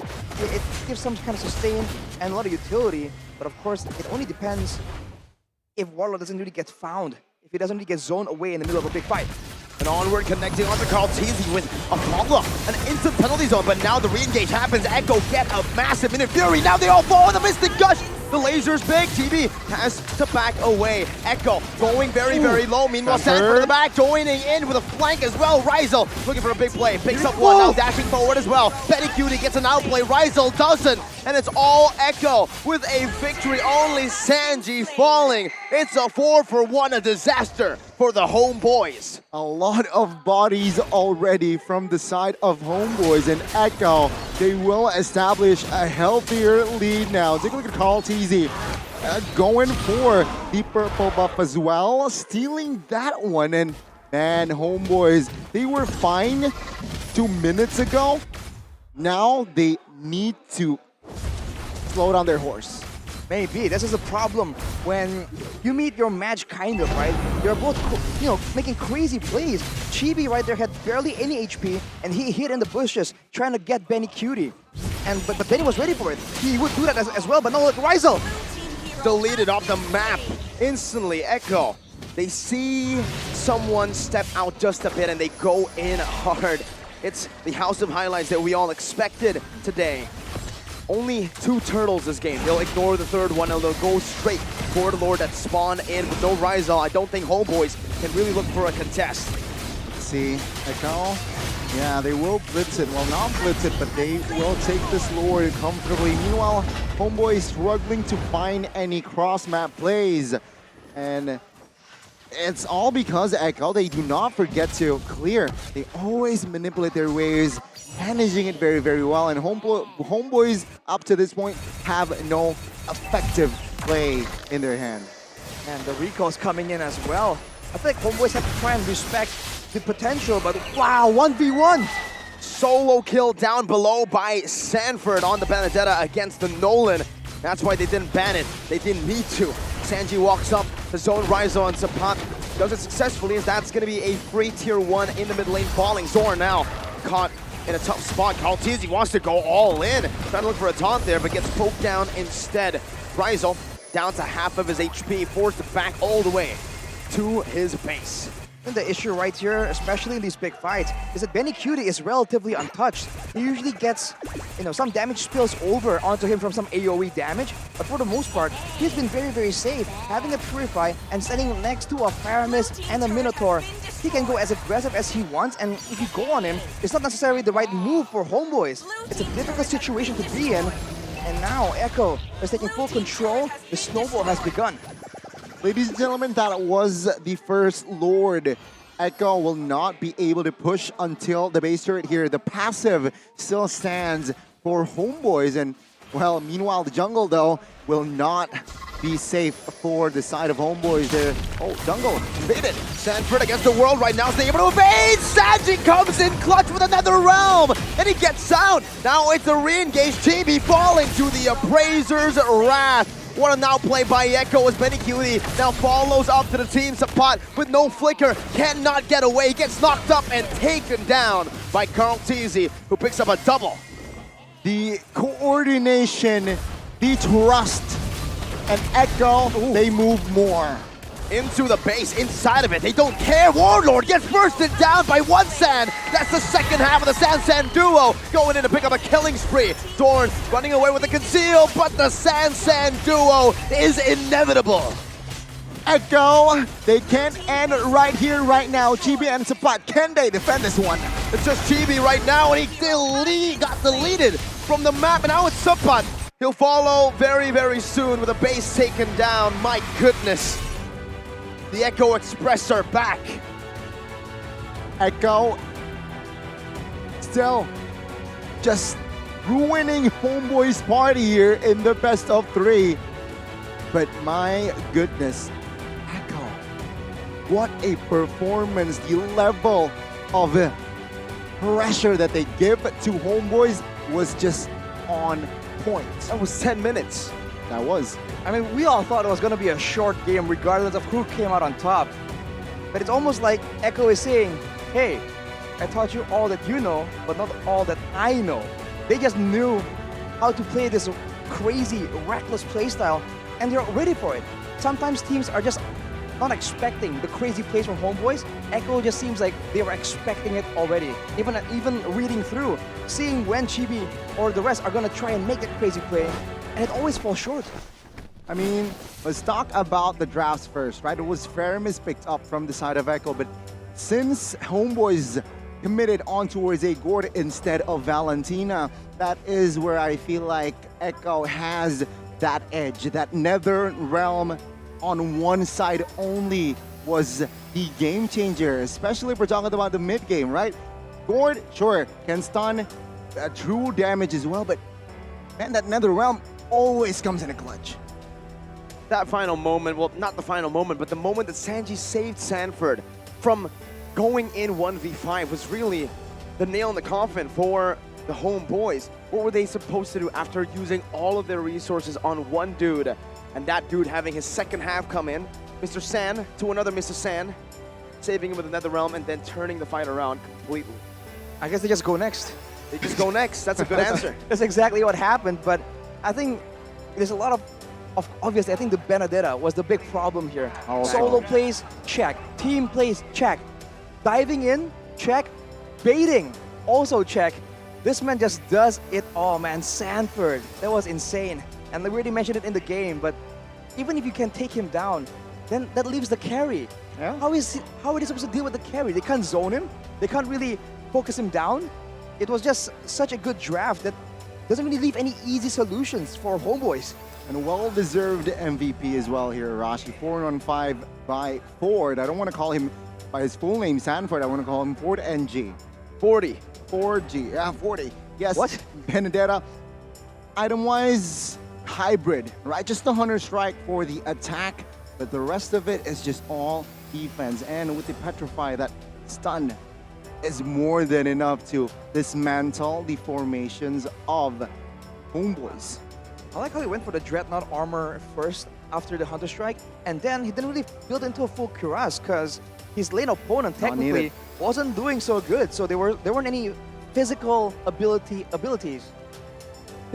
damage coming his way. So he went for the blade armor just to make sure that Ryzel, the usually trigger happy guy, is just forced to just sit there even more. Again, a very perfect display here, Miracle. Seeing his performance, seeing the chemistry that Echo brings from to game one. Yeah, I think yesterday or the group stage was a warm-up. Let's see though, their job is not done, but highlights, man, it's just all Echo in the highlights. Seems like HomeBois are just trying their best to go for a combo play, but the combo play doesn't really work out for them, especially because they can't really get the right targets. This is like very early on. Level 9, definitely not early game, but look at Benny. For the most part, he isn't really focused down, zoned away. So Ryzel right here is left alone. Seems like Echo, it doesn't really matter who they go for first as long as their carries actually survive. And with the sustain, with the miscalculations they can put onto HomeBois, they just kept winning. And Sanford with the solo play right here, maybe making a statement that Nolan is great, but it's not immune, right? There's ways to counter it, and Chibi was just not having a good game at all right here. Bonked again and again. An assassin versus a fighter matchup. It's already difficult, but when your team is falling behind, it just gets even worse. I mean, if you really think about it, the side of HomeBois have some play in the early game, just the early game though, right? With the Nolan, you can rotate, but this is the good pull and just the coordination, man. The juggles. What a dive, man. Did you see that? They saw Warlord channeling his ultimate, like, no, not on our watch. Just go straight at him. And even showing the discipline, right? In towards the very end, Sapat is the only member left standing. They could have very easily said, you know what, let's go for kills first, but they stay focused, they stay objective. Benny Cutie just tap that turret-only button on the phone, and boom, bang, bada, bing, they get game number 1 in 10:55. Wow. That's insane. No turrets given, by the way, so HomeBois are absolutely shut down. It's almost like the early game will make or break the rest of the game. Look at the item build though. Sanji on the Paramis, snowballing early, getting up to 4 kills earlier before getting taken down once. He knows that, all right, he's ahead right now. Might as well build some damage. Not only going for the utility, going straight for the Lightning Truncheon, no longer needing the Clock of Destiny. I believe he's going for the Nuggets of Durance right here, not the Clock of Destiny, because it's not necessary. Showing again that change, it's technically a hidden buff right here, because you have to wait for the stacks anymore. Build in that Lightning Truncheon, build more damage, just stomp on those early team fights. Basically, one more free slot per item, right? For the mid lane, for the mages. But yes, you can see here just based on the data, if you missed the game and you see this data, you can say, it's safe to say that it's a stomp. Rashi mentioned it earlier, no structure was given to the side of HomeBois. And you can see it, 39K secured. Turtle, irrelevant, but let's see here on the post-game as well. On the post-game, I think you have to highlight JP with the 14 assists on the Minotaur. For sure. Only one taken down once, but his game plan was very, very simple. I protect the back line, it's good. And if you look at his items, he's still also trying to be a bit of a frontliner. I don't know if it's because he's ahead or that's his usual build, but he did not go for the Flask of the Oasis. That's a different build from what you saw earlier. He went straight for all the tankiness items just to ensure that on the off chance he needs to be the one in the front, he is more than happy to do so. It's almost like we are now seeing another shift in the meta as well. The Minotaur went in MPL Indo and MPL Philippines to a pick that we rarely see, back again to a prio pick now. It's still sitting at 100% win rate, by the way. 4 times it's been picked up, once earlier in the upper bracket match 1, and now by JP. And even in the group stages, the two games that we did see from the Minotaur was phenomenal. The Minotaur was the game changer. This time around, I don't think the Minotaur was the game changer, more like just a supportive kind of roamer, right? Because it was Sanford really going in, diving on Warlord most of the time. I think he's a big equation here in how Benecutie was able to do so well. When he's escorted, there's no real way right here for anyone from HomeBois to really get past the Minotaur. Even their assassin, right, doesn't really have like a shadow kill, you know, where he's immune from crowd control. It's the Nolan. It's almost like Echo understood this, and that's why they went for this draft. They know that there's so many ways to really shut this Nolan down, provided that you have the right tools. He is going to be the guy with the highest amount of gold, but the damage is still, the carry is still held by Sanji, man. It's so subtle. The Faramis damage, you don't see it, but he was spamming it so often. It's just so different. Usually we see the Faramis with the Clock of Destiny, and they already usually top the damage charts. Now, with an even earlier spike, I think the numbers are kind of insane. Again, we touched on pre-match, we touched on how mid laners now is normal for them to get the carry title. It happened here, of course, for Sanji. And man, what a performance indeed from Echo. It seems like the performance or the way that they play the group stage is, yeah, we want to win, but it's not we want to win. In this match, we want to win. There's a huge difference. We want to win and we want to win. So the goal stays the same, but the intensity changes. Exactly. I think intensity. That can be, yeah, I think that's true, right? The intensity for Echo in the group stage compared to the Echo that we are seeing just in game number 1 has been different. Has been very, very different. They went to the more passive style of Echo that we've kind of come accustomed to in MPL Philippines Season 12 to back again to the start of MPL Philippines Season 12 in the regular season. The aggressive Echo Express House of Highlights Echo that me personally am, you know, I love that kind of Echo, right? This has been their style. That's the style that got them all the way to winning a World Championship trophy. Yep, agree. And this is where HomeBois needs to be very concerned of. Very. What do they need here, Rashi? What's the glaring adjustment that they need in the second game? I feel yes, they have to judge the early game fights a bit more, right? I don't really see any approach aside from just doubling down on the early game from HomeBois, right? At this point, it's going to be crazy if we see them suddenly go for a super late game comp. I don't think that's going to happen. So I think they're going to double down. But what's important is to know how the fight is going to play out all the way from the drafting phase. And if it really doesn't work out, I don't think they can force it. I feel like they have shown that they can do that spread approach, right, all across the map. And if they do so, I think they have a better chance against Echo. Even then, I still think there's just so many factors that they cannot make it a guaranteed approach. Of course, ladies and gentlemen, and before we go on towards the second game, we would like to remind you that to register for One Esports here. To get the breaking news, it's so easy and you get a chance to win 4,000 diamonds. Scan the QR code below Arashi. Not Hoshi anymore, but he has Arashi to stand a chance. Sign up, 4,000 diamonds.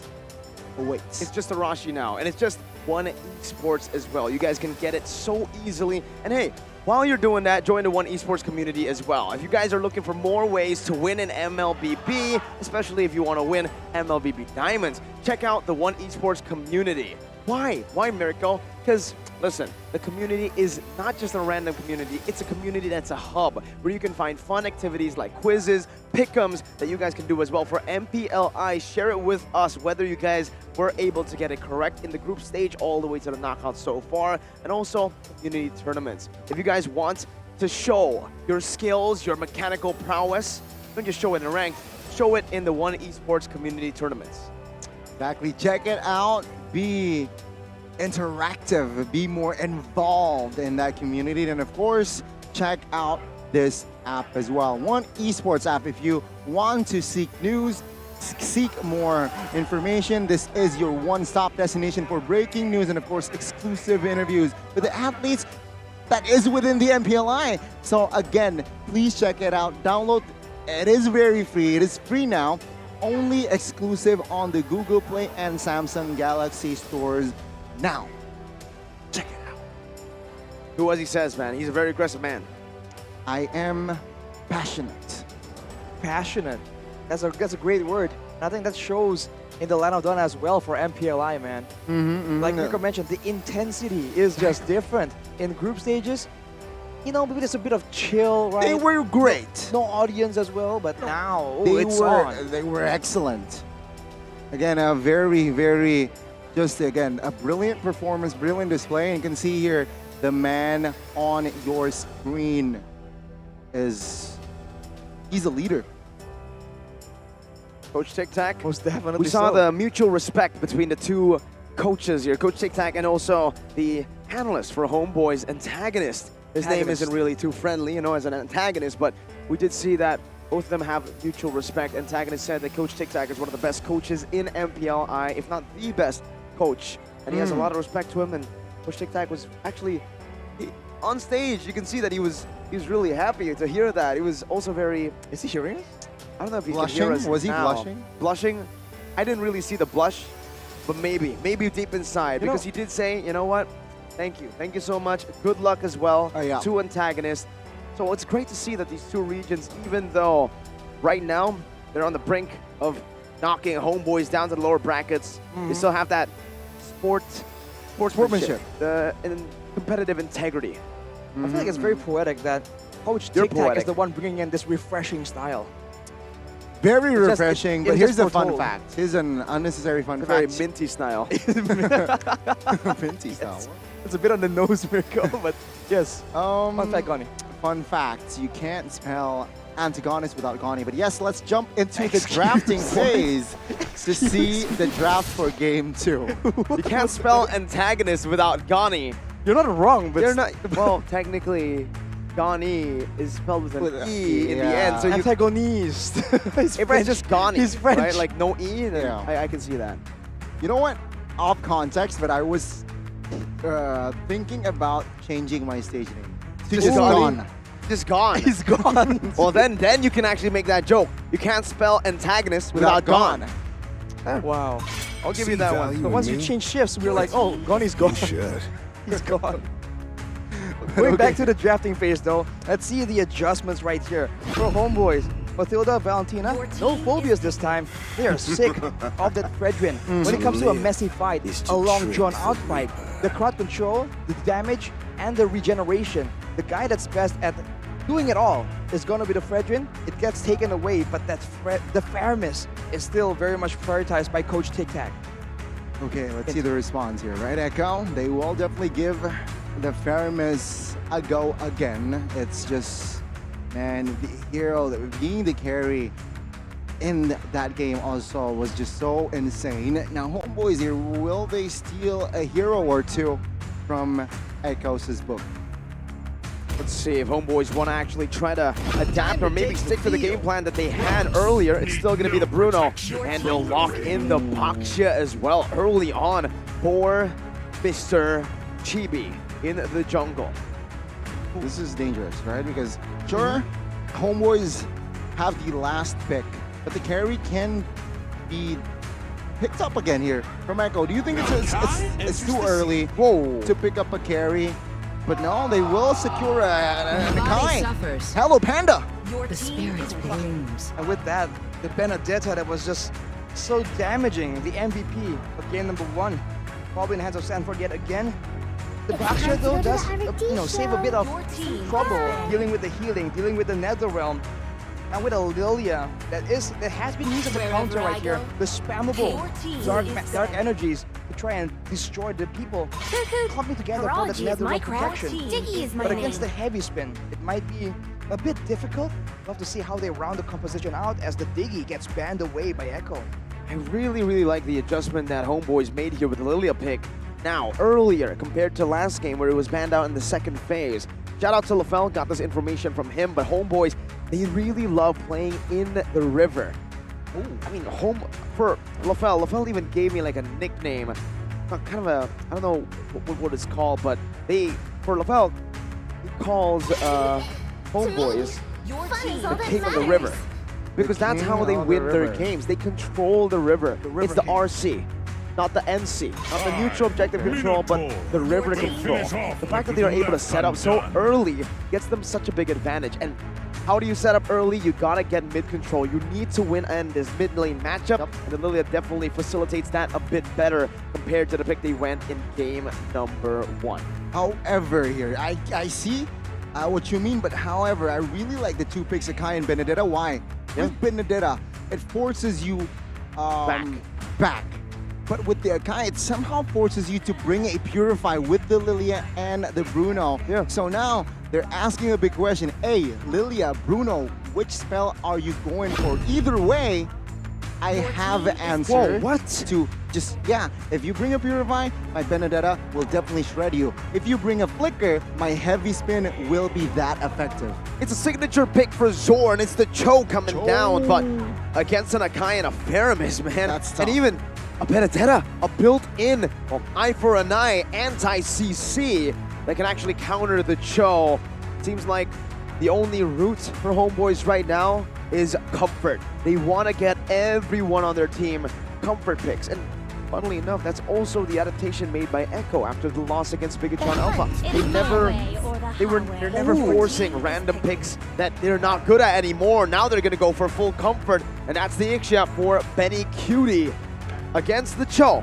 Quite risky, but with this cover, makes sense. Exactly, the tough game for Cho.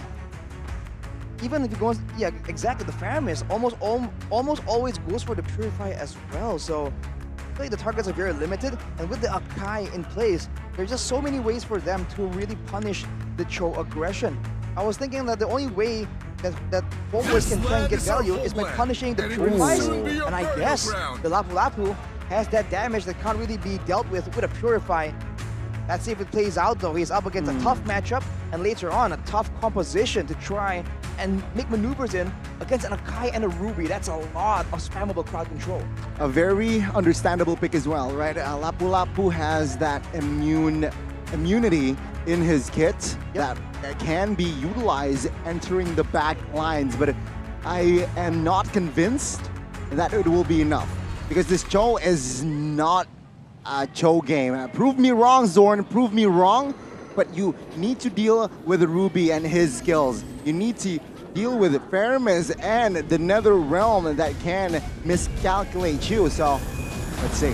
And to add on to that, right, you pick a Cho against a team that went for Cho as their M4 skin. Shout out to Yaoi. If he's watching this, the Zorn is trying to make a statement with this pick. All right, let's see how this plays out, man. The early game, as always, is critical, but we're jumping straight into it. Gani. Land of Dawn, here we go. Echo, match point. One more game in advancing to the next stage of the upper brackets. The only Malaysian rep. What will they bring to the table? Knowing Zorn, I thought he would bring the Echo skin to the table. Honestly, I personally wanted to see it, right? It would be pretty funny using the Echo Cho skin against Echo. But here, so far, he went for the KOF skin. It's a very good skin. It is, right? Here, nothing too fancy rotation-wise. And it seems like they will just play this out slow. But no, Zorn has stepped into the gas and he's quite low. Oh, he missed time to Chun Poo and now gets punished a bit for it. JP about to hit level 2. Gets a good stun hit and Zorn might be forced to recall as early as the first minute of the game. Pressure in the early game is definitely still favoring Echo right here, and that's dangerous. because Chibi on the box here, he's strong, but he will still require backup if he wants to invade, if he wants to really shut down the opposing side's jungler. And it's not an assassin this time, it is an Akai. Take a look at the items. Wilderness Blessing for both Warlord and Zorn, wanting to roam around. But everyone else goes for the firmness, goes for the Festival of Blood. Just trying to get some more tankiness right here. And Ryzel going all in, of course, on the damage. We'll see if he can actually do his very signature, just aggressive all-in playstyle. Very aggressive, and also do note that Echo here in their composition, a lot of enablers, a lot of engagers that they can utilize. You can use Sanford and the Petrify. Call TZ as well, Call TZ now caught now. Some good poke. It actually forces out a heavy spin, and this will give HomeBois a significant advantage coming into the first turtle. Carl TZ still wants to fight for it. No, Zorn already positioning himself over as a shield unity to try to knock Carl TZ out, and he actually doing well. Carl TZ zoned away. That's a turtle secured by Chibi as another realm comes down from Sanji defensively. Sanford taking low, still able to dash one more time into the back. The Shadow Stampede brings Chibi and Sapat back to JP, but there's no follow-up damage. Meanwhile, Sapat finds Sanford in the bush. Barely. Sanford still gets out. Wow. No casualty from the fight, though the Newts will be secured by HomeBois. And Echo now, they need some compensation here. They need more cross-map plays perhaps, but Zorn is there already with the recalls as well. Again, Echo here, they have a lot of engagement, so let's see here. They have JP, they have Sanford, though with no Petrify, he will definitely tone his game down a bit. HomeBois trying to get a bit more aggression, especially in the river, according with their name, with their reputation. They're making from Lapel, but now 1v1 won't amount to much. But HomeBois is definitely working against the clock. They don't want to deal with a late game Faramis and a late game Ixia. As a dash, they know Sapat has already used the Brave of Spider. A bit of a miscommunication there, but Zorn gets a good way the dragon. Sanji pops that Purify instantly. Zorn with a little cheeky little emo there. Pops it in. And it's an all-even game there again. Going HomeBois, JP looking for an angle perhaps, but is Echo, what is their play here? Do they have enough firepower in the early game to really contest a 5v5 rush? Or 4v4? They like a bit of damage. They gotta get Sanji some resources first. He needs some items, because unlike previously, right, the Akai has some damage, but it's not nearly as effective or as meta as the Fredrin. So without that, and without extra damage from the Roamer as well, the Ruby has spammable skills, but not a lot of damage. I think if they want to go into a fight too early, it might be damaging for them instead, because by default, Warlord has so much more spammable damage, and it will swing the tides in their favor. Okay, 4 minutes in now, and the turtle has spawned. Baksha and Kai, they're already in the vicinity, but HomeBois now looking for a perhaps a setup here. That's Carl TZ getting stunned up, Brave Spider used up. Carl TZ down to half HP. GB doing some damage as well. Sanford trying to look for Warlord in the back, but Zorn is still trying to cover for him. That's an eye for an eye used up, and Warlord falls to Sanford. What an assassin in the back, but now we'll get traded back in as HomeBois secure the second turtle of the game. Echo were zoned away from the Newt. 1,000 gold already here. Established for HomeBois, and Echo, they're actually behind. HomeBois, they need to keep this proactive plays, and if you take a look at top side, actually, yeah, Benny here on this Ixia will not be able to play as aggressive as Ryzel. Zorn goes in, a good stop by Penny there with a second skill as JP rotates over. Looking for that I'm offended, finds it. Zorn taken low, still able to evade for now with a full barrage. Goes in with a flicker as well. What? Good play by Benny Cutie to get a trade off of that turret. You have the flicker, I have the flicker, and Zorn there miscalculates the sequence.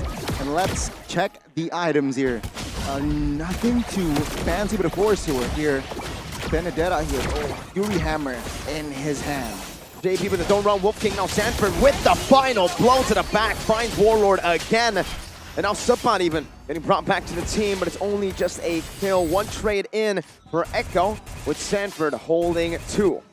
Man, HomeBois, maybe they regret not banning the Benedetta out, but then again, Echo picked it up in the first phase, so a very smart pick there from Echo to secure it first, and you can see the impact that Sanford brings to the table.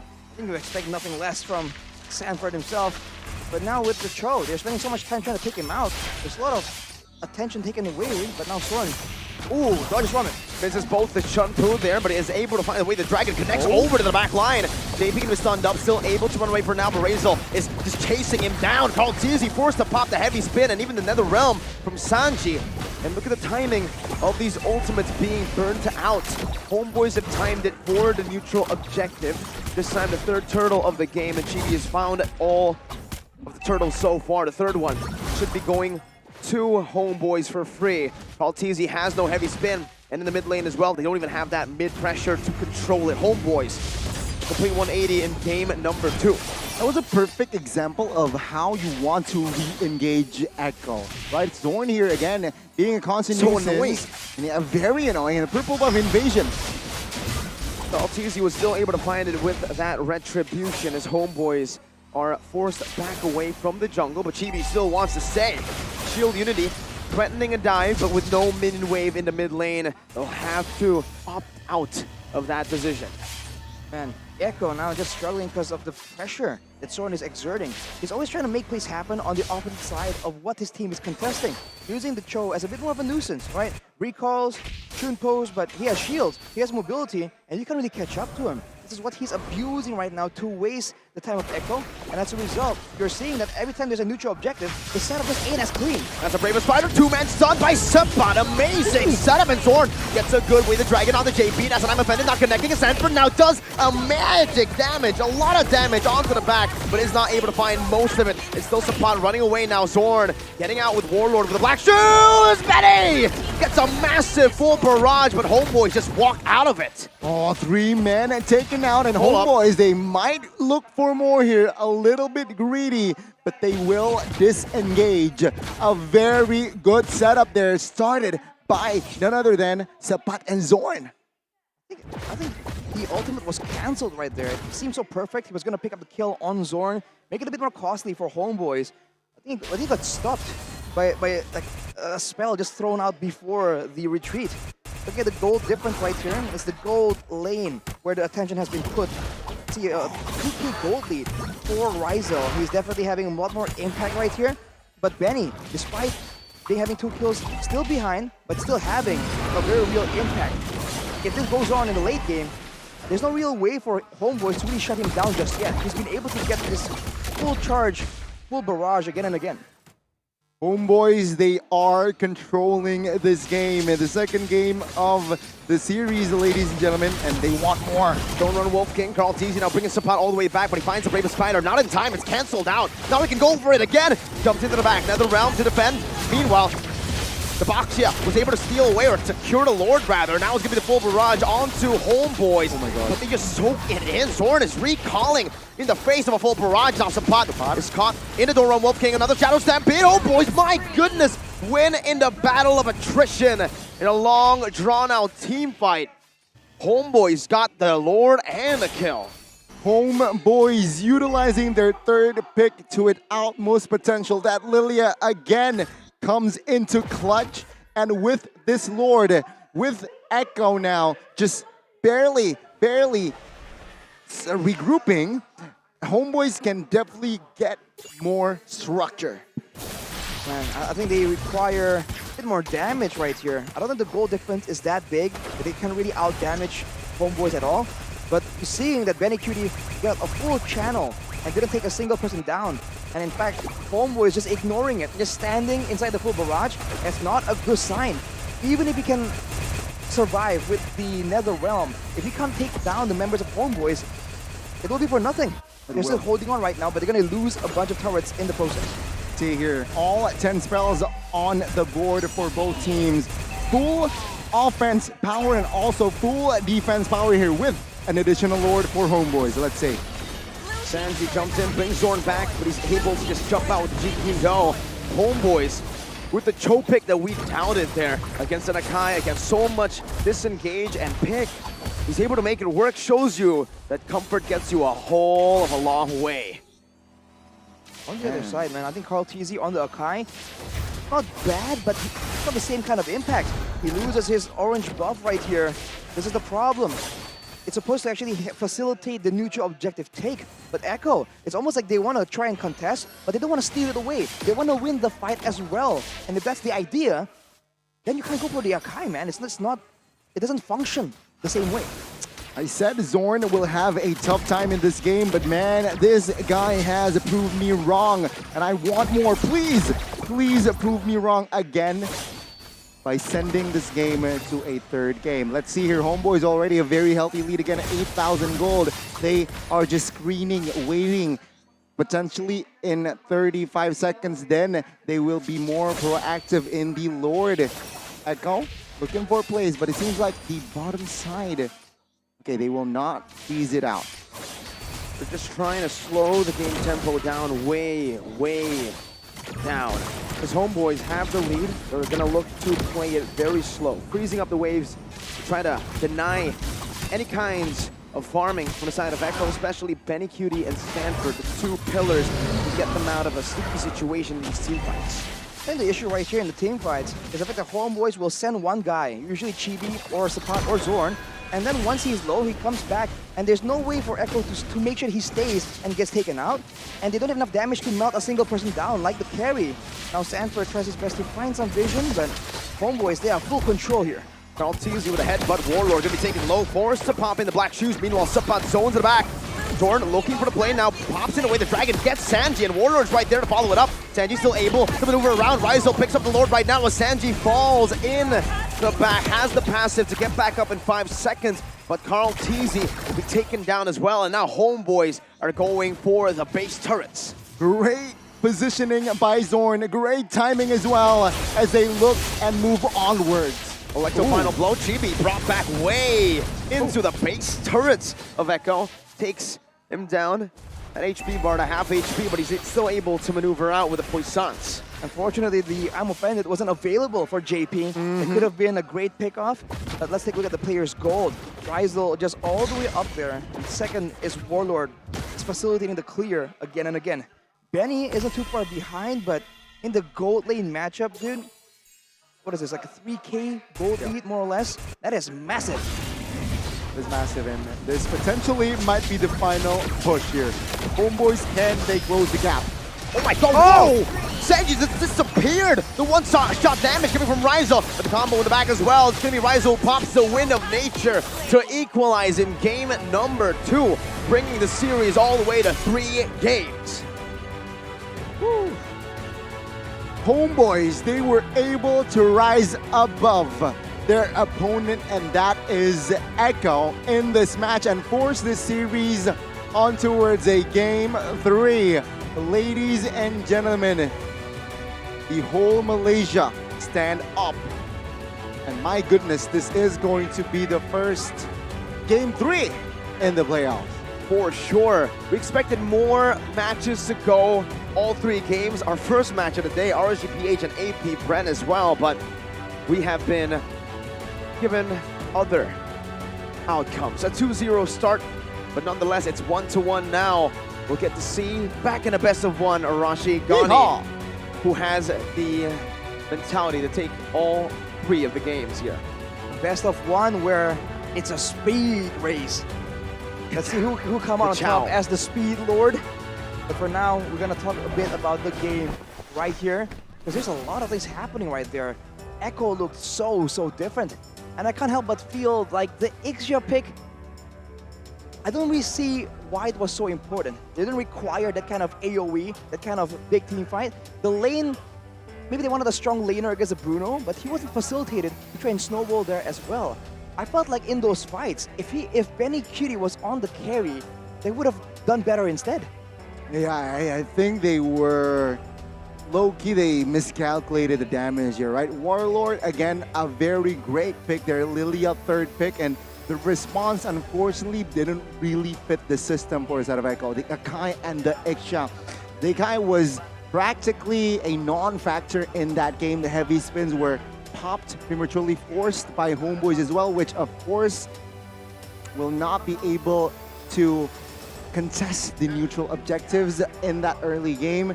And the Ixia was also underwhelming in that game. I'd say for me personally, it has to be the Ruby pick that just also really Ruby. we didn't really see the impact of the Ruby pick earlier in that game, right? Honestly, I can understand. There's going to be a lot of short-range heroes that can be targeted down by the Ruby. A lot of moments could happen for the Ruby, but it just simply did not that game, right? Maybe it's just because the Ruby got poked down a bit too much by the Lilia. The Lilia was a bit too much of a problem for them that they can definitely look to adapt to again. Remember, in game number 1, Echo respected that Lilia and that mid-control to give HomeBois a hard time in the river. Remember, they're known as the king of the river in Malaysia. And I think in this game, that's what they showed. They controlled the river. In every single neutral objective battle, getting there first means that you have better setup. A very well-deserved MVP as well here. Arashi Mirko 402 for Rizel, the Indo import here. Malefic Roar, Wood of Nature, Berserker, Hasclaws, and DHS. Full item Bruno. Add position, add cover. And that is just such an impactful marksman. I mean, we were saying that with so many frontliners, so much crowd control thrown around, whoever comes out on top in the gold, I believe we said this, whoever comes out on top in the gold lane decides the outcome of the team fights. And I think that is exactly what's going on. In game number 1, Rizel was the one shut down. Benny was just shredding everyone out of it. But in game number 2, it's the opposite, right? They can stand in the full duration of the full barrage. And even Sorn has time to recall, showing his dominance. And Rizel is the one just knocking everyone out. I feel like Echo also, like I said, were a bit split on whether or not they wanted to go and commit for the objective or for the fight. And Sorn were just taking away so much time that the farming patterns of the members of Echo just weren't as smooth as game number 1.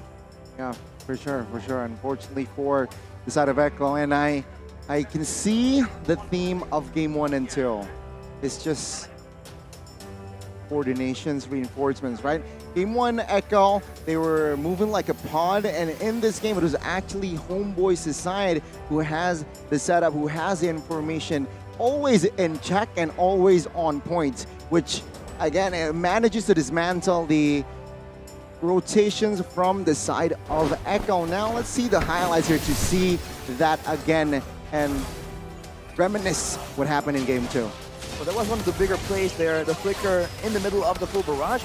But again, it's only for Sorn. Afterwards, look at this.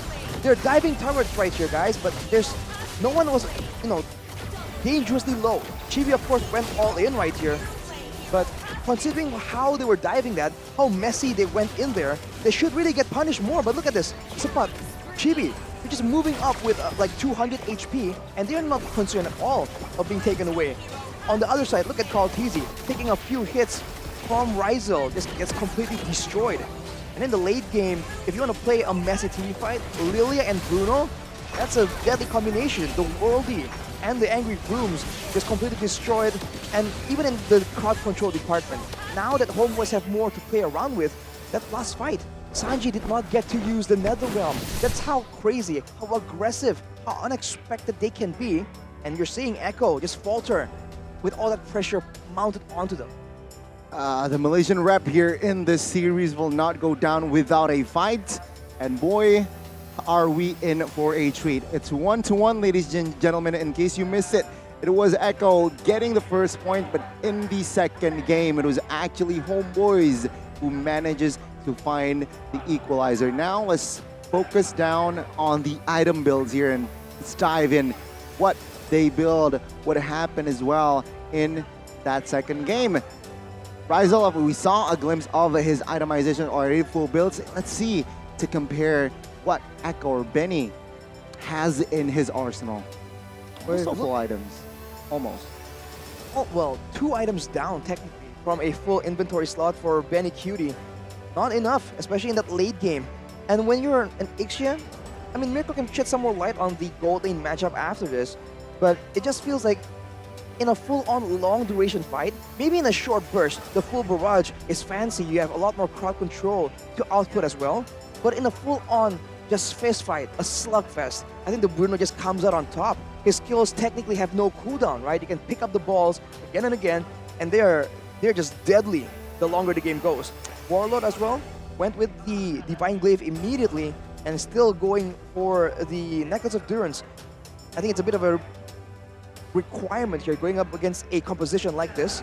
And for Sanford, I think we had a lot more hopes of him actually having more impact in the game, but shows again that it's not about, oh, Sanford carried game number 1. It's a team effort. And when one member falters, everyone else feels that impact. You can see both even Sanji as well not having a fun game, even though those two members are given the same hero, right? And again, it's shown on the structures. There are 0 structures for Echo, 0 neutral objectives from the Turtle, from the Lord as well for their side. I think in both game number 1 and game number 2, the main similarity is it's dominant, right? Game number 1 was a dominant showing, a statement from Echo, 10 minutes. And then game number 2, HomeBois claps back with another dominant win, though not as short of a duration compared to game number 1, but arguably even more dominant. Didn't give a single neutral objective, a single turret, not even a hit to the turret. Heck, we're talking about turrets, it's 0 damage to turrets here. So it basically shows you that into game number 3, it's back to not just score-wise equal, but even mentally, both of these teams have to reset, have to get back to that form. Echo need to channel in that game 1 Echo, and for HomeBois, stay with this game 2 HomeBois.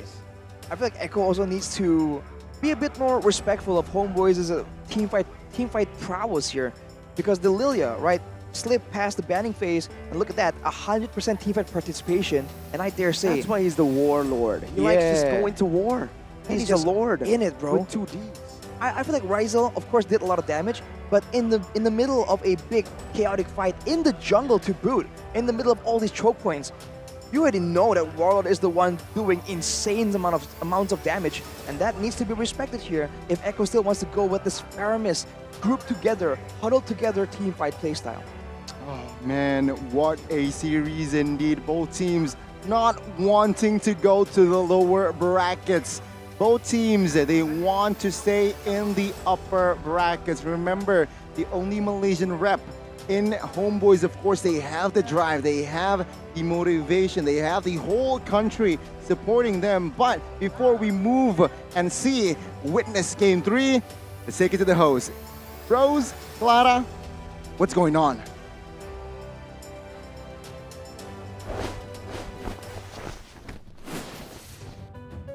Thank you very much to our wonderful casters. Hello everybody, my name is Rose. And di sini tentu Bude Clara Mongstar, tapi kita nggak cuma berdua aja karena lihat siapa di tengah-tengah kita, ada Wat dari Dewa United. Happy banget di sini, Wat, kamu bisa datang ke babak playoff. Ada apa gerangan nih? Ingin balas dendam? Balas dendam sih. Wow, gimana caranya? Main di GH tapi. Okay. Wants to get a very revenge but playing in gaming house. Gaming You house. cannot play All here. right, so what? You came to support which team? HomeBois. Wait, why HomeBois? Sorry. Apa karena serumpun atau Malaysia karena rep. ada apa nih? Ya karena bahasa Pontianak mirip kayak Malay. Karena ada Raisel juga, ada Warlord. Gitu. Because of the friendship of the players and also the languages is almost the same between Indonesian and also Malaysian. I see. Okay, since you came to support HomeBois, right? And I know that you are a veteran player as well. You've been playing since season 1. I want to ask you, from the side of Malaysia, we also have a veteran player in HomeBois, which is Zorn. He's been playing since season 1 until season 13 and he just became champion. Do you think that his performance is still good, or what do you have to say about Zorn? Ya kalau aku lihat sih Zorn tetap dengan performa biasanya sih ya. Ya kalau dilihat dari pas dia juara juga udah masuk top perform dia sih. You see that Zorn is on the top perform, like he play as usual and he's great. It's like that. Tapi one Malaysian teams, one Indonesian teams, what's wrong? Ada apa ini? Kenapa tim Indonesia cuma satu, Wat? Tuan rumah ini. Nggak tahu ya, mungkin pada coba-coba roster kali ya. Kayak RRQ kan coba-coba roster, kayak Esports juga nggak tahu sih ya, yang lain. Kalau dari tim kita Dewa? pribadi ya. Dewa kenapa? Dewa kan mainin apa ya?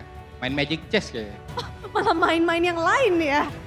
Oh, jadi kurang nih ya untuk kalian sendiri. Gimana sih ngelihat sekarang, you say that maybe the Indonesian team is not prepared yet because they try to change the roster and then for the team, they play Magic Chess. Yeah, I understood that. Okay, what? I want to ask you, since right now you came to watch MPLI, right? Who do you think will be the champion? Maybe AP BREN. AP BREN, top contender. Gak tahu, lihat aja ntar. Lihat aja ntar ya.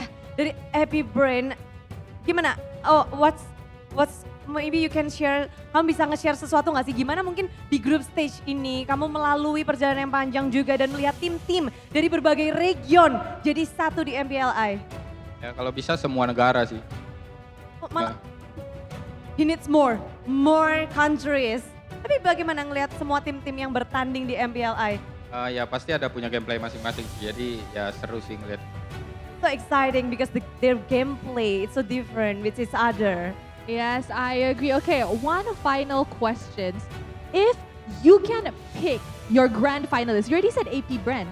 Who is the other opponent of AP BREN in your grand final? I think AP BREN and HomeBois. HomeBois and AP BREN? Wow, so are HomeBois gonna stay in the upper bracket? Mereka bakal stay nih di sini, stay upper bracket? Harusnya. Harusnya. Dia ngelihat HomeBois punya kesempatan yang besar. Bros, you're so happy, right? Very happy. AP BREN and HomeBois, both are my teams. Ya, tapi kita akan mendengar juga lebih banyak dari Awad, bukan di sini, namun di fan meet-nya Awad. Kalian mau tanya-tanya tentang apapun itu bisa, gimana jadi god laner, gimana jadi pro player yang seperti dia, atau ingin hanya bertegur sapa dan berfoto-foto ria, temui Awad di MPLI. That's right, Awad, betul? Gak usah ketemu sih, udah tua soalnya. Harus ketemu, justru ngeliat langsung Awad Super Supriyadi seperti apa. So thank you, izinkan semuanya bertemu denganmu, and I think we have to continue this battle, bros. Yes, I agree. I think we should get onto the third game in our best of 3 series to find out who will be dropping to the lower bracket and who will be meeting AP BREN tomorrow. So I think the casters are now ready. So casters, take it away.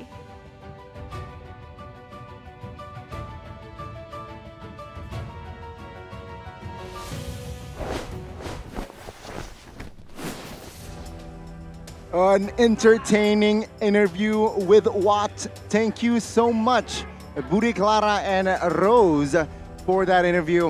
And of course, ladies and gentlemen, we are back in the caster's desk here to witness Game 3.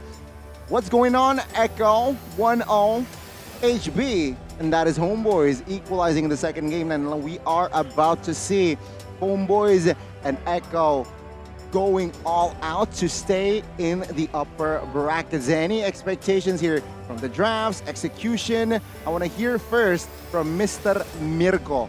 What do you think? I think I'm looking at the Echo supporters in the building. I'm seeing more of Echo supporters compared to HomeBois supporter. Heck, I personally know the #1 Echo fan in the world, Donnie. IT Dubs? What? In the world. You guys know who it is? Who? He's a restreamer. He's also a caster. Okay. Every time I watch his stream, he's always wearing the Echo varsity. Whether it's even for the AP BREN versus RSGPH match earlier, he was wearing the Echo varsity. Give him or her a shout out. He comes from NA. His main color is purple because he always wears that varsity. He's a dinosaur. Roar. T-Rex. Roar. We call him Mr. Trex. Mr. Trex. Or, Shout out. what's his name? Do you remember the name that we called him in M4? Oh my god. What name? Colin? Colin? Colin? What? Who's Wait Colin? a minute.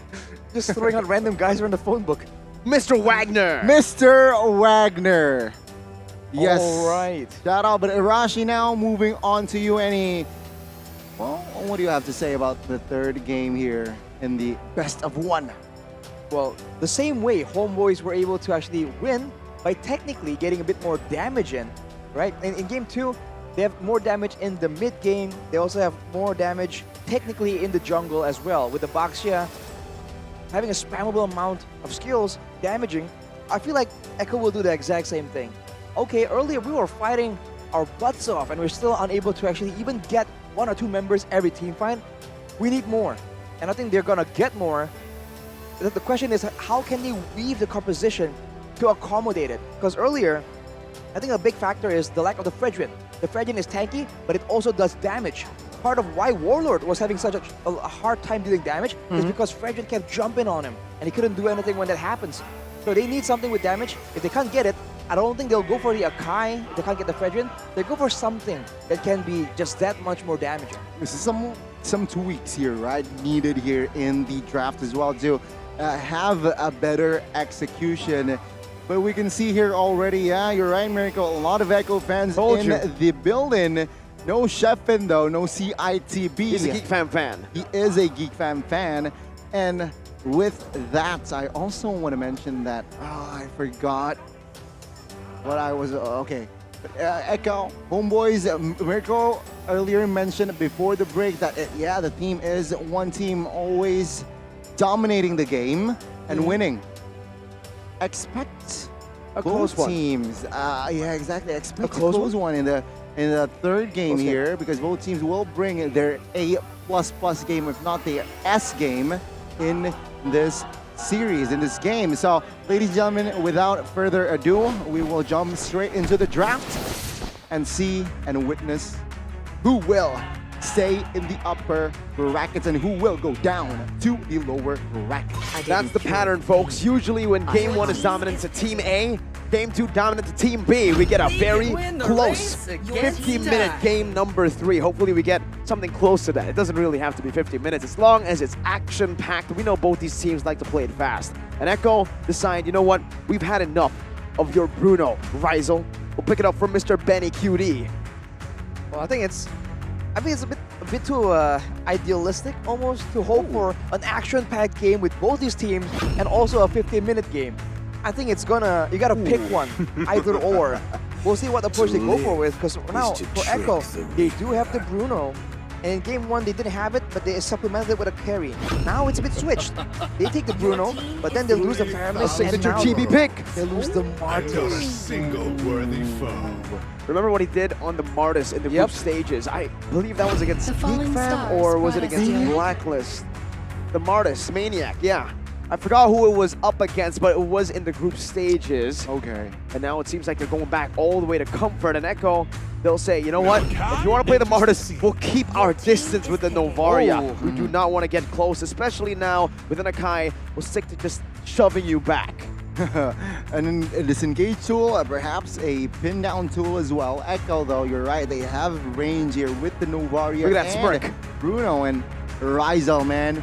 The Indo is confident here, it seems like, from his face. Relax as well. Let's see here. What will HomeBois close out before we enter the second phase?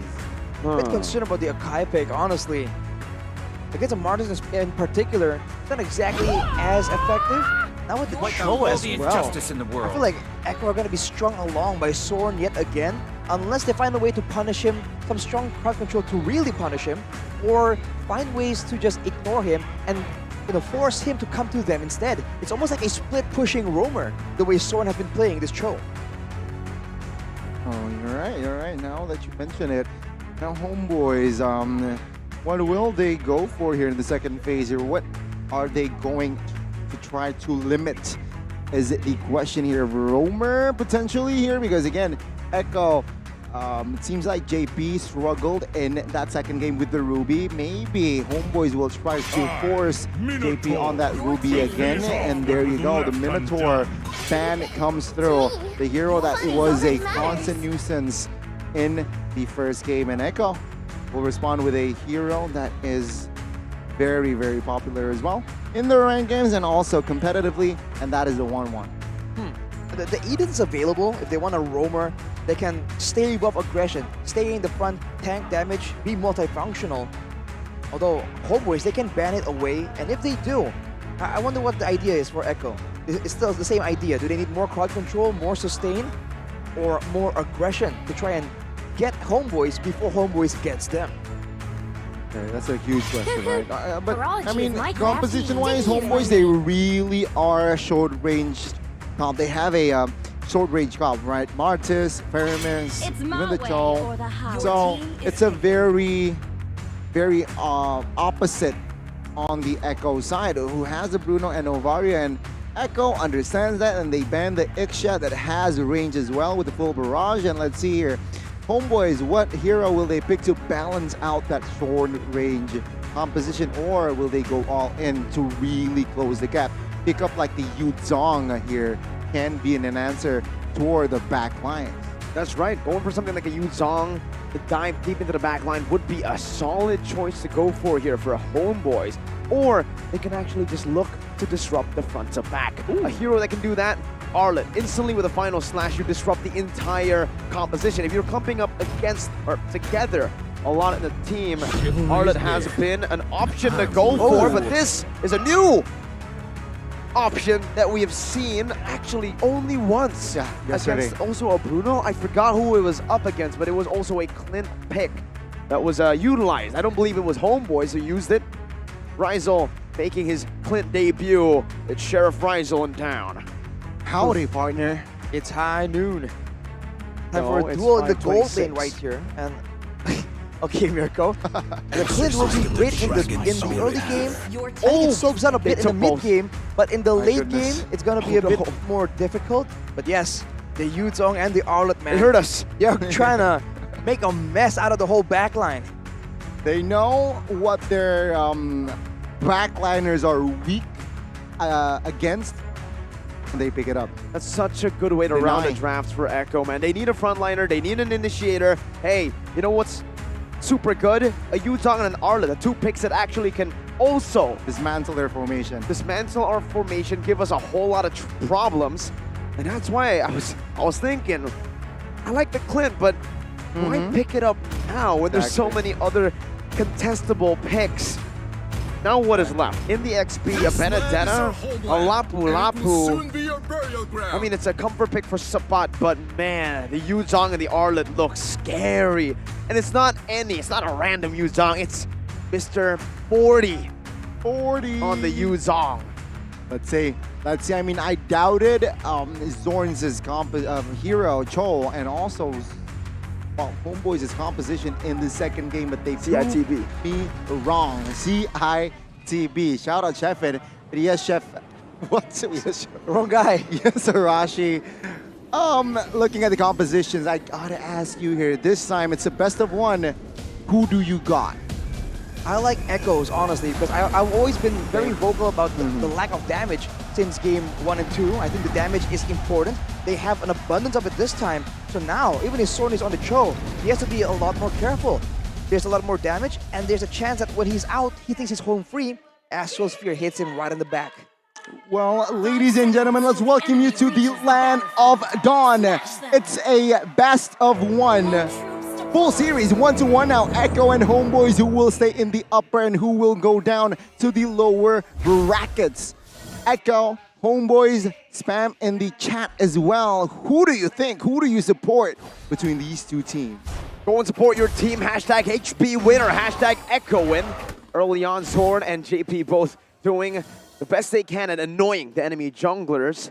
But looking at, again, the drafts here for Echo.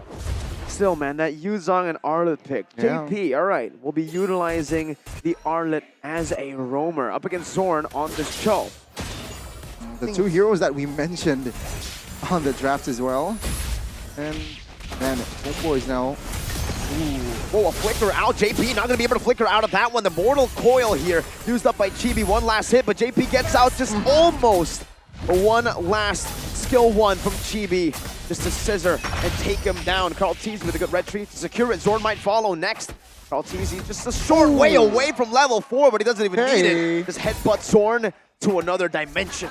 Whacks him into oblivion. Boink. And this is the problem though for Echo. If Chibi gets snowballing on this Martis, then it's a whole different story. Now they have damage, but they can't really take down the Martis before the Martis takes them out. So they have to be very careful overextending here, lest they give Chibi that snowball that he so desperately requires to carry his team. Look at that.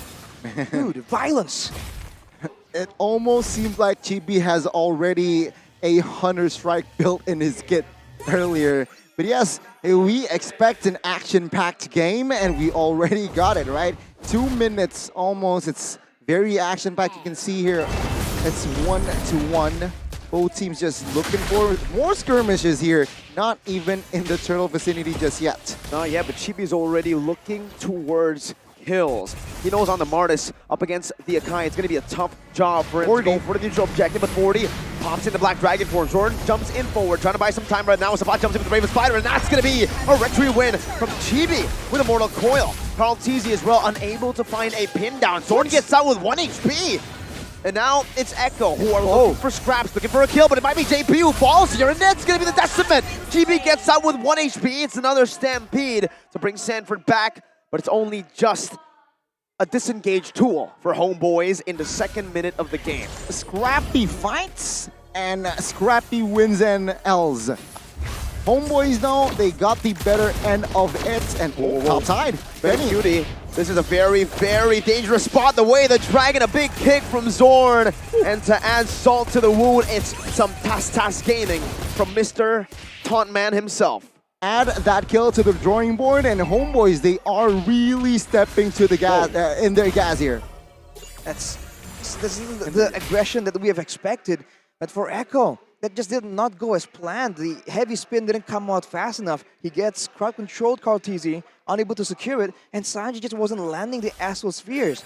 They had all the tools, but if the first 2 games mean anything, then the team who gets the early advantage really starts getting traction at 5 to 6 minutes.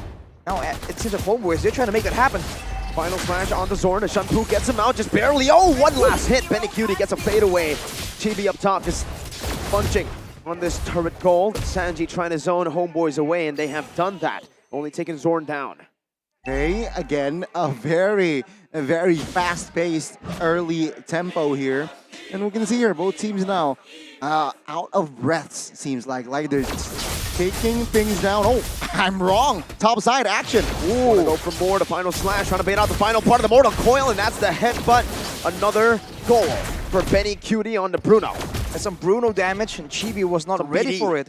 No backup available there too. A bit too over-aggressive. He is working against the clock. A lot of pressure is on him to really make this early game work for his team. That's not it.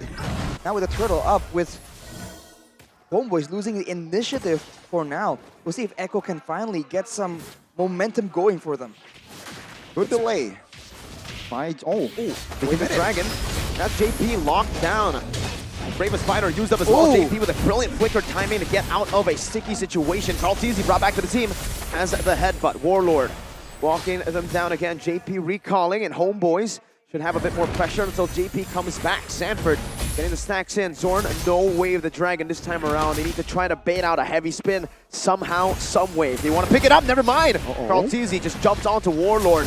He's still saving that Purify, even another realm. That's a final slash coming back again. Black Dragon form as well by Sanford to the back line. That's another realm, and my goodness, Chibi just doesn't miss, but Sanford doesn't miss either. It's a furious dive. Meanwhile, Zorn jumps in, gets away the Dragon, now chained down by Sanji and JP. On the other side, it's Sanford versus the team. Decimate and a Mortal Coil, not enough to take 40 down. JP, though, with that conceal, was able to secure the kill. Oh, Zorn does not catch 40. Chaotic fights right here, but Sanji now with a Lightning Truncheon. That's a huge power spike. You can see that damage coming through. It's rushed, by the way. He didn't build anything before that. He knows that his goal is to help with the pickoffs, help with the damage right here, not to provide utility. They already have the Arlet, the Yuzong, and the Akai. Utility is the last thing he needs. Going for the Lightning Truncheon right now. This means that HomeBois, unless they want to get some magical defense, they gotta be a lot more careful in these fights. The mid? Take a look at the mid. There's a fine Warlord gonna be taken down. Oh, a great save by Zorn, even a lockdown. With a Wave of the Dragon, Warlord actually re-engages with the help of the Nether Realm, and now Chibi might get another kill. He does. 3 kills. Super action-heavy game.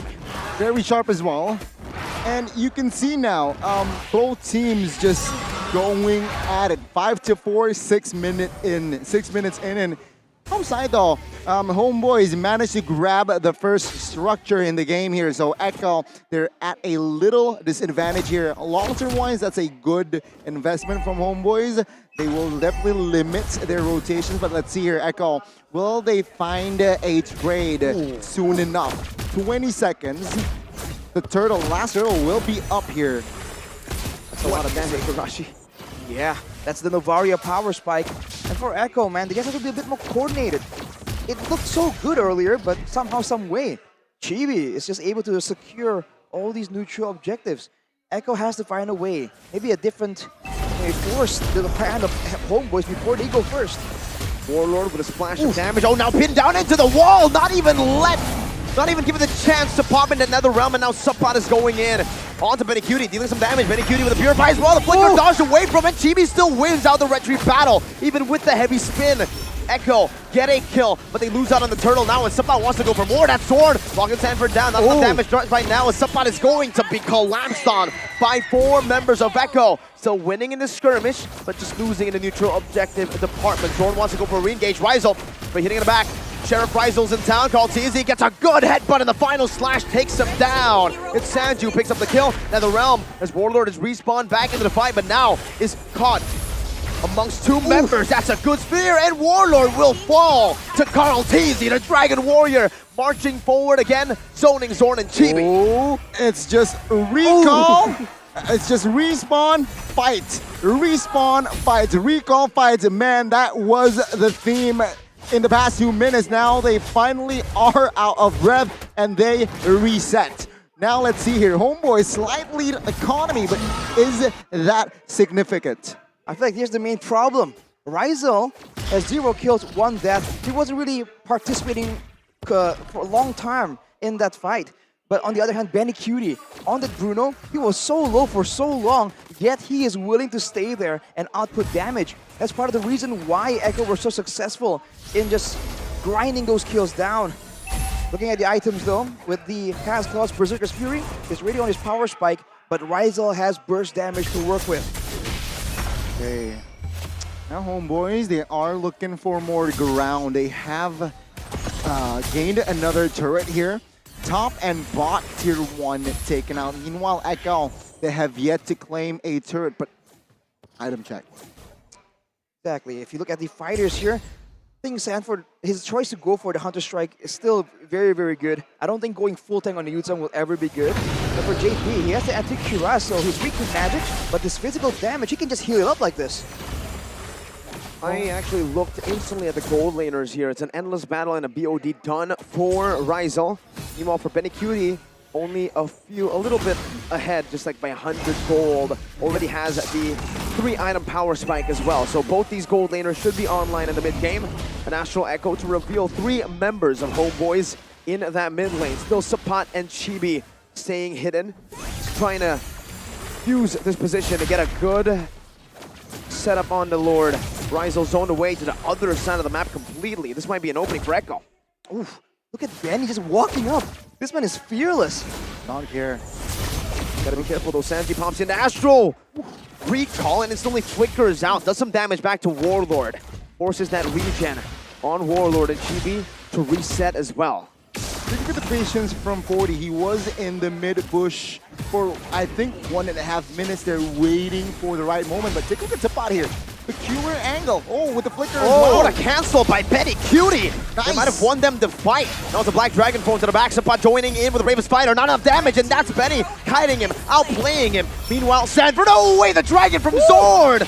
Bringing Sanford back. That's a decimate for Kaltizi. He finds a good pin. The Nether Realm helping him survive for a little bit as Chibi pops in Immortal Coil. Warlord loses the Nether Realm. He gets poked down. Both teams losing their XP laners. Zorn is just styling against Sanford, man. What the heck was that way of Dragon play?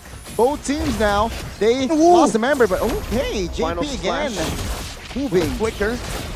Not enough for now. Zorn marching forward, jumps in with a Jiku. No way, the Dragon! He finds Benecutie! Again, it's Sheriff Rizel with a follow-up and a double, but Zorn, the playmaker for HomeBois.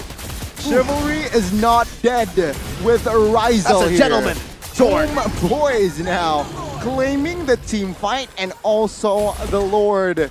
Can Echo bounce back from this? I think they definitely can. It's still as close as ever, but we'll have to see what can HomeBois do with the Lord. They lost the tower on the bot side because Echo unintentionally set it up when the wave bounced off their tower. And now when they're trying to recover like this, they have to wait, man. Especially when Benny Cutie does not have to purify. There's just too much danger. And I think Echo right now need to consider saving some of the card control to ensure that Benny Cutie gets the protection he needs, because he is just all the way in the front line. Gotta be careful here. The orange buff actually taken by Chibi with a retribution. So it's not just the turtle contest, even the buff contest. It's been Chibi who's winning it against the GOAT. And it is very close here. Take a look at the total kills here. 10-9. Sure, 4,000 already established here. But according to Arashi, Echo still has a lot of opportunities to bounce back. Let's see. Good poke down onto Rizal. HomeBois aren't really going to be able to utilize this first Lord. Karl'Tezi is actually walking up, trying to give some damage, and maybe an initiation Warlord. That might have been a mistake there with the Shadow Stampede. He's saving another round right now. Oh! He doesn't even pop it. He gets slain before that even happens. Now Suppan in the back, trying to deal some damage, trying to sustain from Benny Cutie's damage.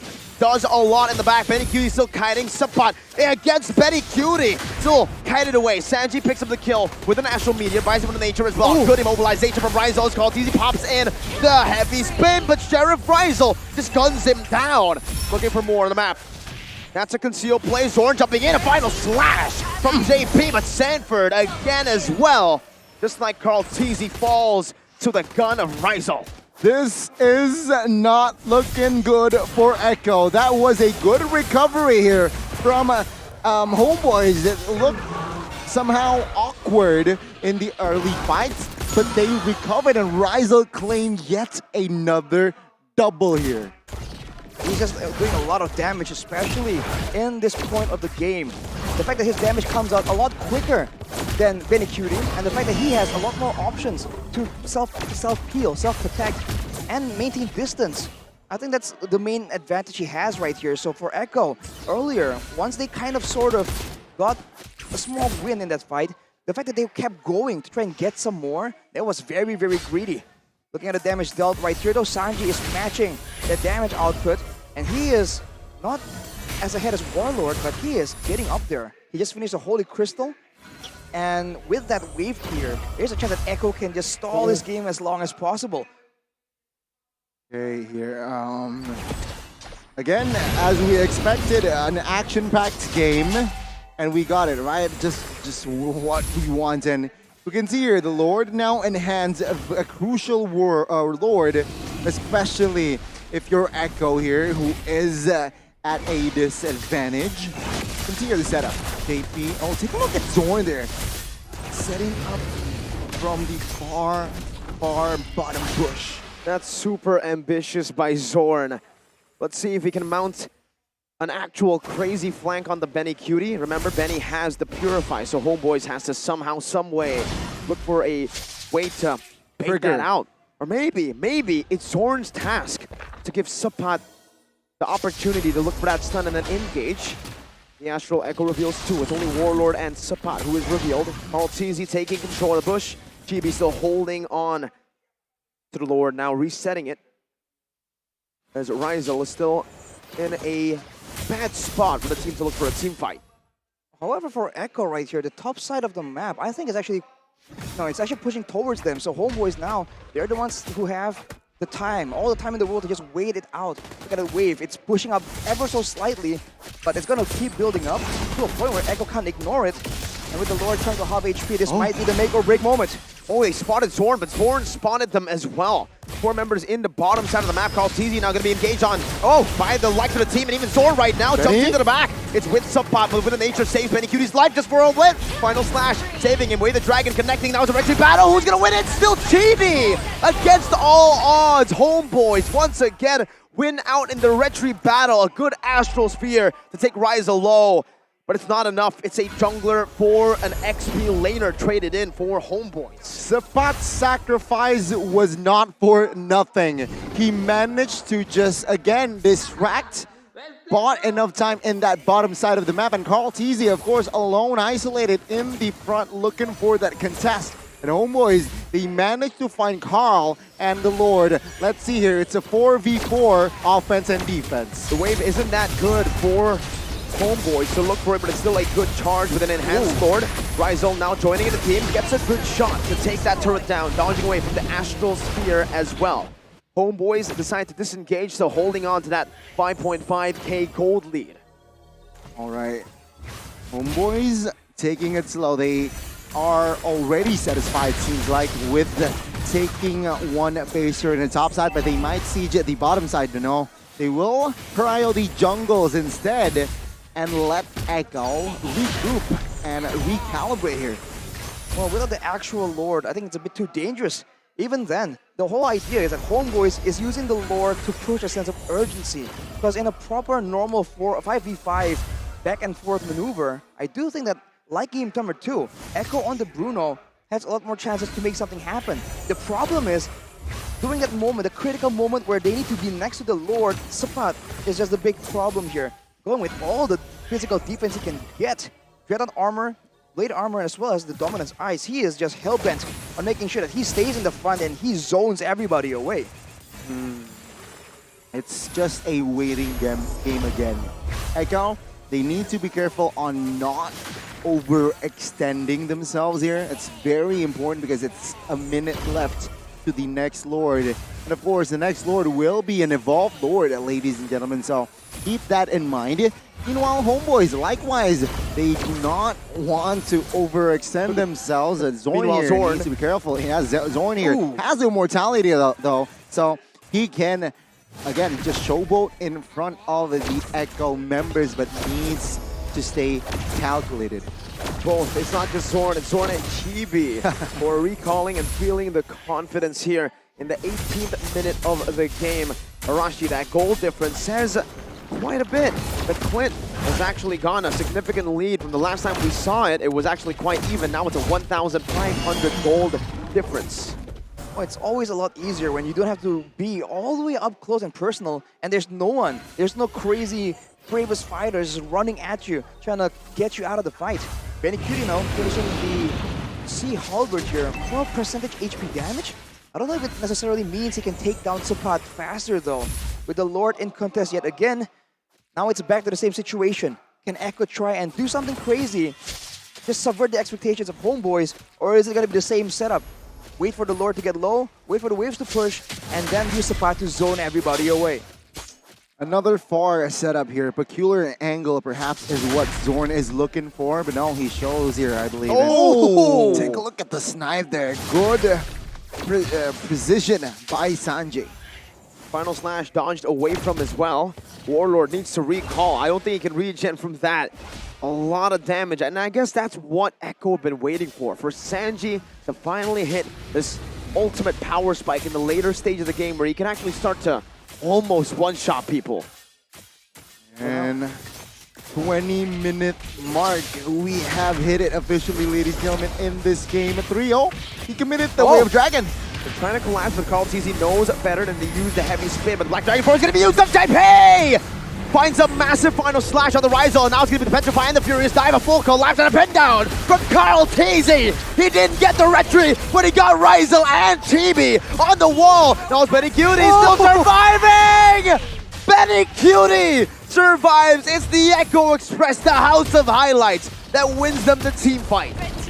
What the heck happened? Echo with the angles, finding the right plays, and you can see 1, 2, 3 members taken out. Thankfully though, Paramis has the passive, but this is just a free Lord for Echo. Is this the turnaround? That was the moment they've been waiting for. The catch onto Rizal, the follow-up from Sanford in a split-second decision. That is so good, and Cartesi tries to get some more, but with the Lord right here, now the turntables. With all the siege power, with the range that Sanji can bring on this Novaria, it's going to be a tough defense for HomeBois, but they have the option of using the Netherrealm as a last ditch, all in against the Lord push. I am concerned with the wave clear that HomeBois has in their composition. This is Echo in full offense. Well, not full because a lot of fouls from their side is actually on cooldown. So let's see here again. Echo, will they be able to pull off this comeback? It's an evolved Lord that's marching in the bottom lane. They won't use 2 waves, just 1. Charging into the base. Now final slash, he gets a pop back, but he still is able to dash out forward now. Warlord trying to zone, but he gets zoned instead by the worldie of Benny Cutie. The evolved Lord pulled back. GB still has the immortality intact, and that's going to be a dive from Sanford onto the back. Rizel using it with nature, still kiting back. Not enough. He buys the immortality, buys some time, and now Kaltizi is the one with his immortality pop. He's going to be taken down, and it's another outplay, this time from HomeBois. GB marching forward, step out with the Bravest Fighter, Sanford with the Furious Step, canceling out the stun. Oh, it's a final slash. To the back. Now it's Benny free hitting. Sabai gets the stun down, and Benny Cutie picks up a killing spree. It's 1-1. HomeBois, they overextend a bit, and you can see Echo is ready to punish. This potentially might be the final push. Don't think it is going to be the final push just yet. They are lacking a few members, no Lord to push down as well, but they might be able to crack all 3 base turrets. A beautiful Astral Echo revealing 3. Warlord walking forward, getting a Ghost Burster. Down Sword! Oh, 2 massive outplays. One from Sanji, the other from Sanford with that Black Dragon form to cancel out that Way of the Dragon. And just like that, both teams disengage. 22 minutes in. What a game. 6 minutes ago, it was Echo just losing 2 turrets left standing, but now 23rd minutes, it's official. Structure-wise, HomeBois, they're behind. And now it's an even game, Arashi. Well, technically it's not quite even. The Lord is on the top side, and the middle and bottom side of HomeBois has no base turrets. Now Echo can play the long game. They can poke down the members of HomeBois before going for a big fight. They're going in onto Zorn. Not too sure about this. Zorn, beautiful shampoo. The dodge away from the final slash, but he's still going to be followed in, stalked all the way to the back. Sapat trying to retaliate. Jumps in with the Bravest Fighter. But Betty Cutie just pops that with a nature and deals more damage. GB pinned down to the wall. That's a shutdown. Zorn able to find one, but Sanford, it's just him with immortality. Look at the Astral Meteor from Sanjay. And that's an Astral Echo. That is Warlord with no Nether Realm. Against all odds, Echo against the TP recalls. They have turned the game around. 2-1, knocking HomeBois to the lower brackets. Composure, discipline, and organized. That was the theme of Echo, and it was displayed again in this 3rd game. HomeBois, they need to fall to the lower brackets as Echo. They will advance and meet AP BREN in the next stage. What a series! I have no word. What a mid laner. Sanji, 0 deaths. 0 deaths. That is crazy. It's insane to see how evenly matched they were in that game. Plays happening left and right.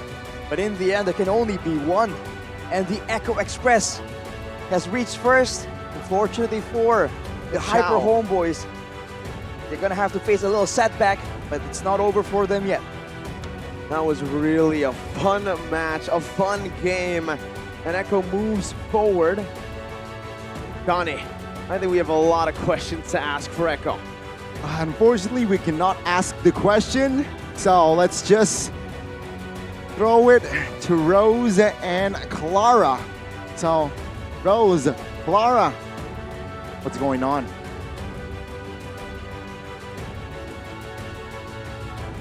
The Echo takes the win against HomeBois in a 2-1 best of 3.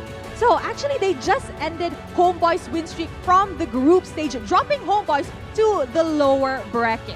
Yap, kemenangan untuk mereka dengan 2-1 memecahkan pula win streak dari HomeBois. Bertahan di upper bracket, inilah dia Tim Echo. Hello guys, does it feel like home playing in Indonesia? Because you guys got a lot of supporter here and back here. How does it feel like to play in here? Ano po? Para lang pa daw kayo naglalaro sa Philippines kasi madaming supporters ang Echo dito sa Indonesia. So parang namomotivate pa daw kayo kasi may nag-cheer din sa inyo dito? Opo, syempre po. Tsaka nakakatuwa po sobra na kahit nasa Indo na kami, ang dami pa din naming supporters. He said, yes, it feels like they're playing at home and they love it how the Indonesian fans are also super welcoming to Echo and is supporting their journey here. Ya, mereka begitu bahagia tentunya ya bermain di sini seperti main di rumah sendiri. Soalnya supporternya juga supporting dan juga turut untuk bahagia untuk mereka juga di sini.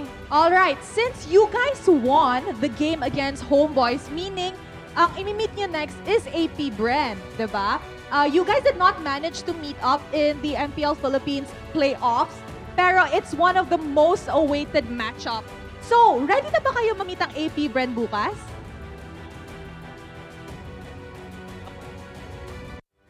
Ready na. Ready na. Alright, so for those who don't know actually, they did not meet, Echo and AP BREN did not meet in the playoffs of MPL Season 12. However, it is one of the most awaited matchup if it were to happen. So I asked them, are they ready for it? And they said they are very ready for tomorrow's game.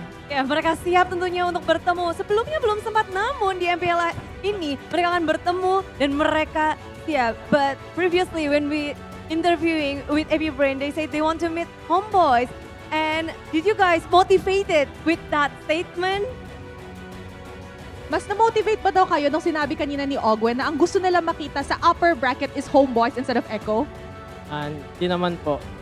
Bahala na po sila sa sasabihin nila. Basta focus lang muna po kami sa kalaban namin. Alright, he said it didn't really, motivate them that much because to them, they were just focusing on who they were gonna meet up, which was HomeBois. So whatever happens, just happens. Apapun yang terjadi nggak terlalu motivasi karena mereka benar-benar berfokus dengan apa yang ada di depan mereka. But talking about HomeBois, what is so hard fighting against HomeBois in this match because it was so close, especially in the third game. Gaano ba daw kahirap kalaban ng HomeBois? Kasi kitang-kita naman sa pangatlong game especially that it was super close and the Lord fight was the one that flipped the table, diba? So, mahirap ba kalaban ng HomeBois? And if so, anong pinakamahirap? Mahirap din po sila kalaban kasi matapang din po sila maglaro tapos parang lang din po sila nag-go pag lamang sila sa early. Kaya mahirap din talaga sila kalaban. So he said that meeting up HomeBois is actually really tough as well because HomeBois has a playstyle where they just go, especially if they are at the advantage. So yes, it was hard against HomeBois. Cukup sulit melawan HomeBois karena mereka ngelihat apapun mereka langsung ngegas gitu. Dan memang kedua tim ini terkenal dengan permainan cepat mereka. We cannot forget Echo Express. We cannot forget Echo Express. So we're gonna let them go and rest because I'm pretty sure that was a tiring best of 3 series. However, we are going to be throwing it back to our casters to dissect what happened in this full best of 3 series. So casters, take it away.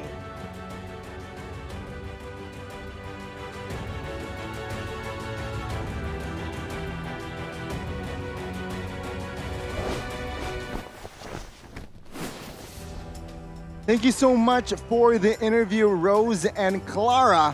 And wow, Echo, again, such an entertaining interview as well. And also entertaining performance. But let's just jump into the MVP and see who grabbed the MVP. And there you go, San G. Is there a space there, San G? Yes. Well, 5-0 and 15. One of the reasons why Echo technically, quote-unquote, came back at the end of the game. Look at this build, man. This is some insane damage. Already, the Lightning Truncheon, the Blood Feather as well, and the Holy Crystal. That combo is insane because the Blood Feather gives you 175 magic power, and the Holy Crystal increases that percentage-wise.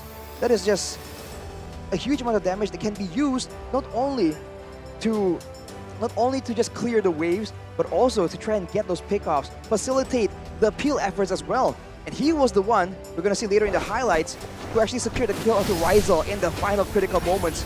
Here we go.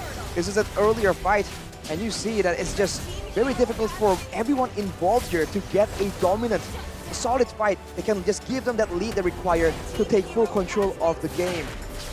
What a game overall it was. I mean, everything that we asked happened in this game. Everything, right? Even HomeBois here. Oh my goodness, such a close game. Sapat early on, he has the damage, he has the sustainability, but after minute 20, you can see Sapat, when he jumps in towards the back, sure, there's always Wind of Nature from that Bruno, but the damage is always there. And Sapat just bursted down in the backside. There was a group effort as well for Echo though, because you saw earlier, everyone was trying their best to pin down Rizal, and the initial Astral Sphere didn't connect because he was still immune, right, from the Nether Realm. And that's the disadvantage of going full tank on the Lapu, right? We saw that for Sanford, they actually went for the Hunter Strike early. For Sapat, it was only the Fury Hammer, and that's why, with just the Wind of Nature, it was all good. In the back, even without the Wind of Nature, I really doubt that Sapat could actually like assassinate Bruno. All he could do was probably just buy time, right? Zone him for a while, but then it's inevitable that he will be a sacrifice in these team fights. So without the full Hunter Strike build, is basically no kill pressure that Lapu Lapu can bring. And Benny understands that, and take a look at the full item build here. Look at 24 minutes in, 24 minutes game time, rather. Yeah, only 2. Yes. Only the Bloodlust Axe, like you mentioned, Mirko, he can't assassinate, but I think that's the idea. He's always been sacrificed in order to get the next Lord, but unfortunately, towards the end, it just wasn't enough. And that's also partially due to the item switching that Benny Cutie was doing, man. I think I saw him with a Windtalker at one point as well. He was trying everything to ensure that when Sapat jumps on him, he has enough damage to trade it back and shut him down before he is rendered useless in the middle of that fight, before the rest of his team gets taken out. Get the stats.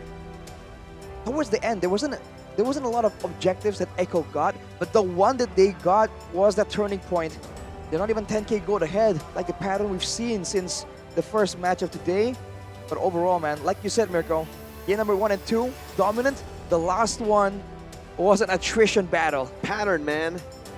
Pattern recognition on the caster desk right now. PR. Pattern recognition. Or public relations. That could work too. Well, that was it. I think it'll come into this. It's great when the games really come down to that one single moment. Yes. Because I think the turning point really was Rizal with all the self-peel, the self-crowd control, the mobility, and the long-distance AoE late-game damage. When he got caught right there, that was just the end of it. There was no way for HomeBois to turn that around because they were using all their other resources. They were just forced to use it by Echo. You take a look at the post-game stats right here. Sanji has a 91% kill participation, man. He was actively trying. And of course, some people will say, well, he kept missing his Astral Spheres.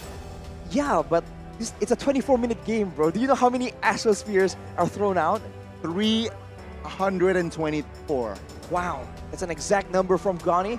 But it's not only about the damage. It's also about the scouting, the spotting out. And look at this goal difference over time, man. You see the exact moment everything went south for HomeBois. It just takes that one moment. Yes, again, for the first time in MPLI 2023, we see the gold difference finally shifts towards the other side of the early game. So again, it was, oh my god, it was so entertaining. But unfortunately for HomeBois, they will have to fight from the lower. Don't worry. HomeBois' journey in MPLI will still have a chance. To climb back up, but it's a long road, Gani. It is. Lower brackets, I don't think any team wants to be sent down there. And that's why Echo went through hell and even more to get that Game 3 win. Back. No, hell and even more, not just back. Whoa.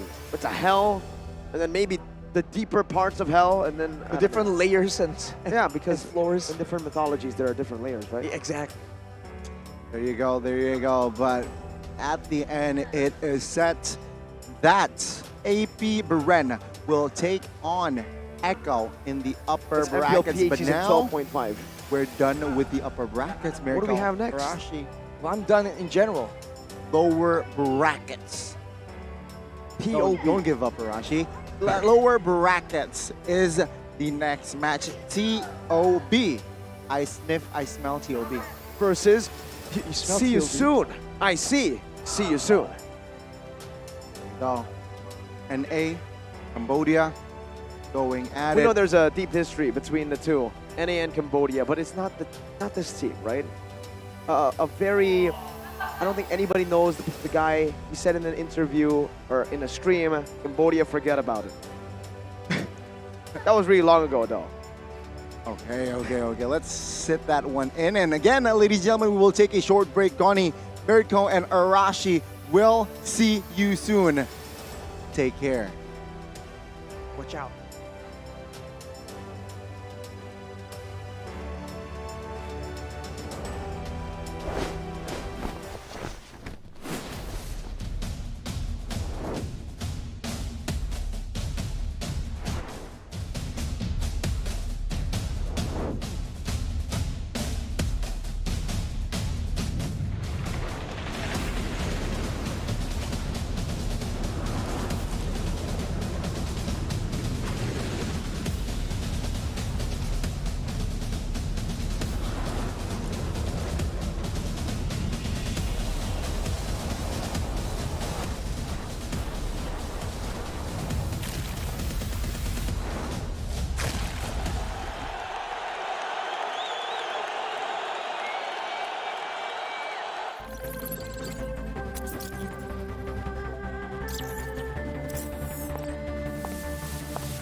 Sosok leader juga ada di dalam tubuh dia, yang mana di background kita susah cari sosok seperti Vin. Ya ini kesempatan yang bagus buat Araki sama gue buat move on lah.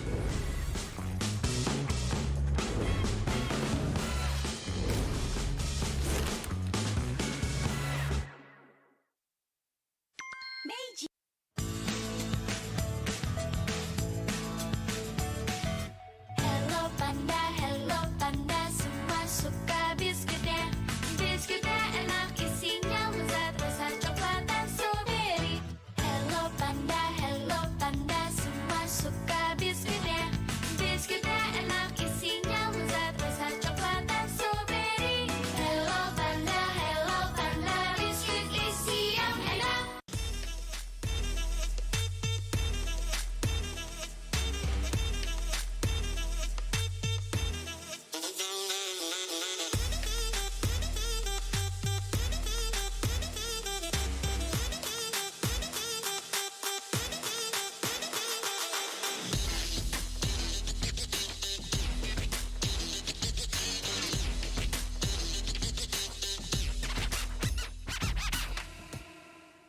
Sempet down karena kayak hal yang aku suka itu ternyata orang tua tuh kayak lebih khawatir kali ya. Aku sih lihat malah papa tuh nggak suka, ngapain sih yang bener-bener aja lah.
sosok leader juga ada di dalam tubuh dia, yang mana di background kita susah cari sosok seperti Vin. Ya ini kesempatan yang bagus buat Araki sama gue buat move on lah.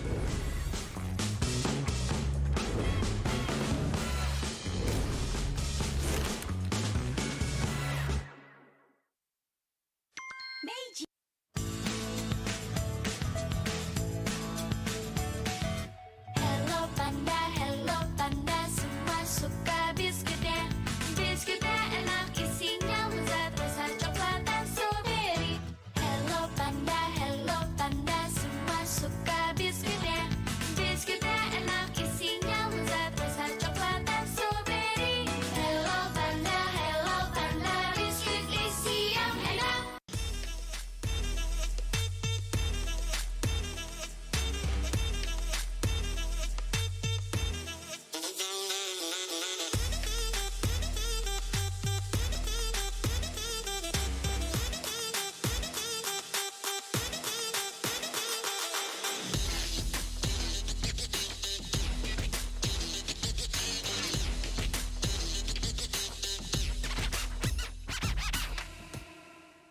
Sempet down karena kayak hal yang aku suka itu ternyata orang tua tuh kayak lebih khawatir kali ya. Aku sih lihat mau papa tuh nggak suka, ngapain sih, yang bener-bener aja lah.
My darts bite!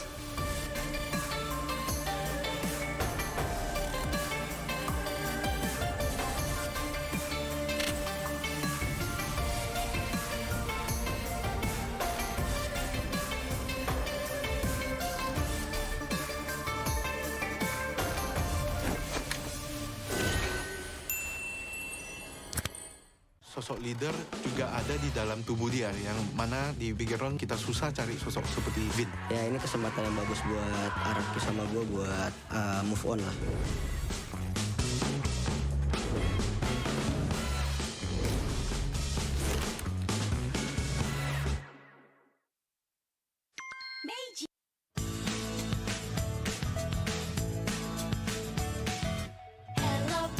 Hello panda, semua suka biskuitnya.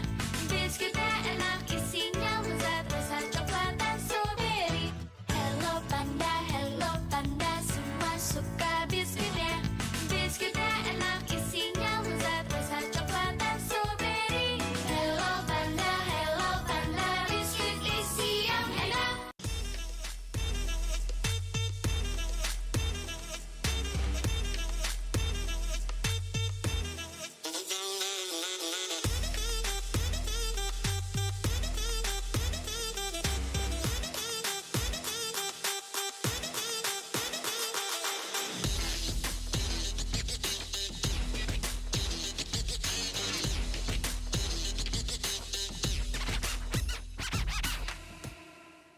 Sempet down karena kayak hal yang aku suka itu ternyata orang tua tuh kayak lebih khawatir kali ya. Aku sih lihat mau papa tuh nggak suka, ngapain sih, yang bener-bener aja lah.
My darts bite!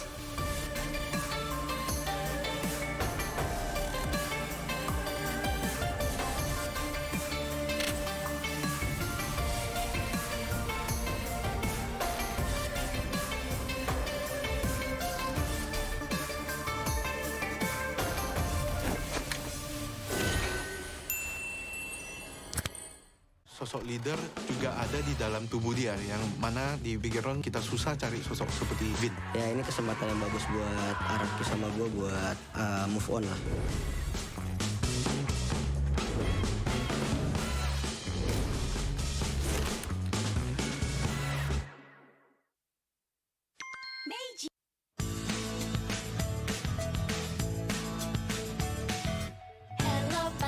Hello panda, semua suka biskuitnya.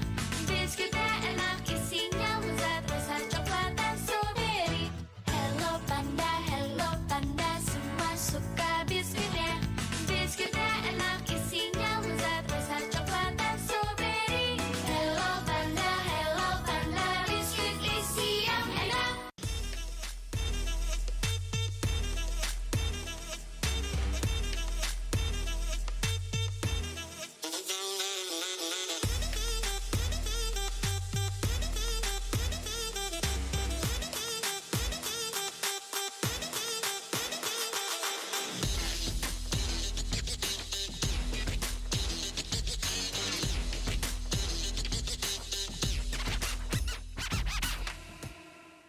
Sempet down karena kayak hal yang aku suka itu ternyata orang tua tuh kayak lebih khawatir kali ya. Aku sih lihat mau papa tuh nggak suka, ngapain sih yang bener-bener aja lah.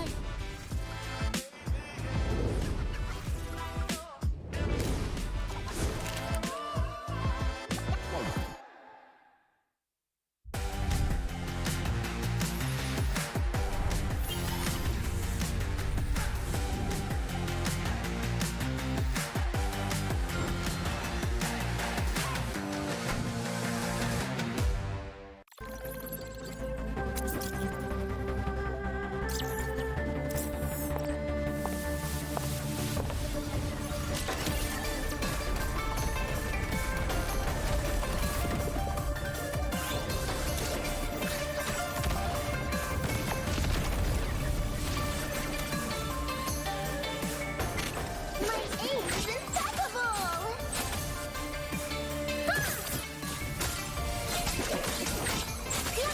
My darts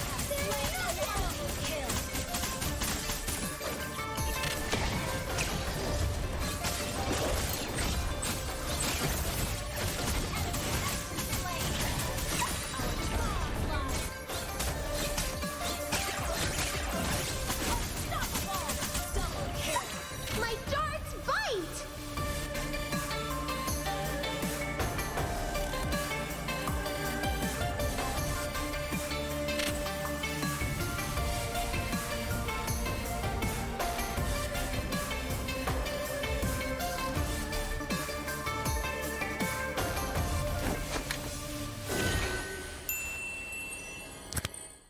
Sosok leader juga ada di dalam tubuh dia, yang mana di bigger round kita susah cari sosok seperti Vin. Ya ini kesempatan yang bagus buat Araki sama gue buat move on lah.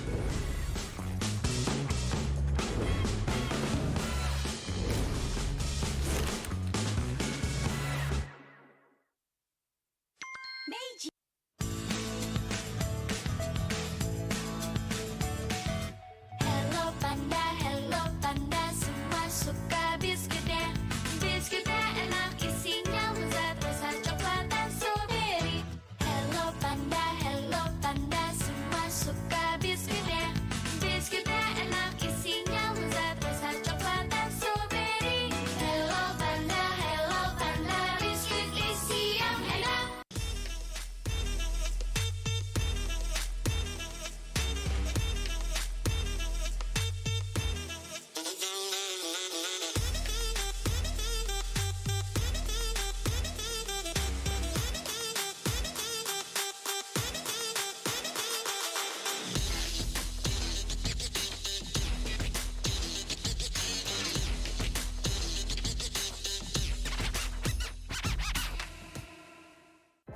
down karena kayak hal yang aku suka itu ternyata orang tua tuh kayak lebih khawatir kali ya. Aku sih lihat mau papa tuh nggak suka, ngapain sih, yang bener-bener aja lah.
Sosok leader juga ada di dalam tubuh dia, yang mana di background kita susah cari sosok seperti Vin. Ya ini kesempatan yang bagus buat Araki sama gue buat move on lah.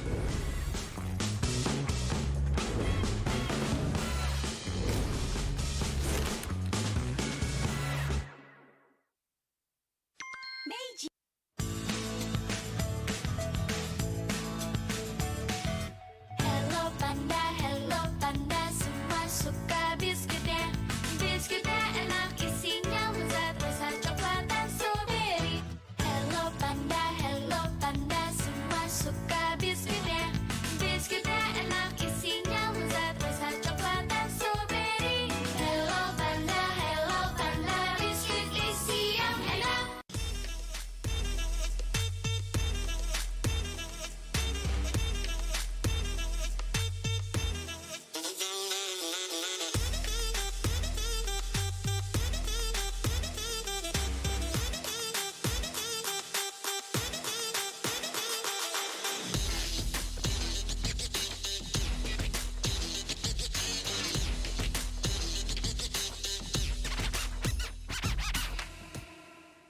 Sempet down karena kayak hal yang aku suka itu ternyata orang tua tuh kayak lebih khawatir kali ya. Aku sih lihat mau papa tuh nggak suka, ngapain sih, yang bener-bener aja lah.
sosok leader juga ada di dalam tubuh dia, yang mana di background kita susah cari sosok seperti Vin. Ya ini kesempatan yang bagus buat Araki sama gue buat move on lah.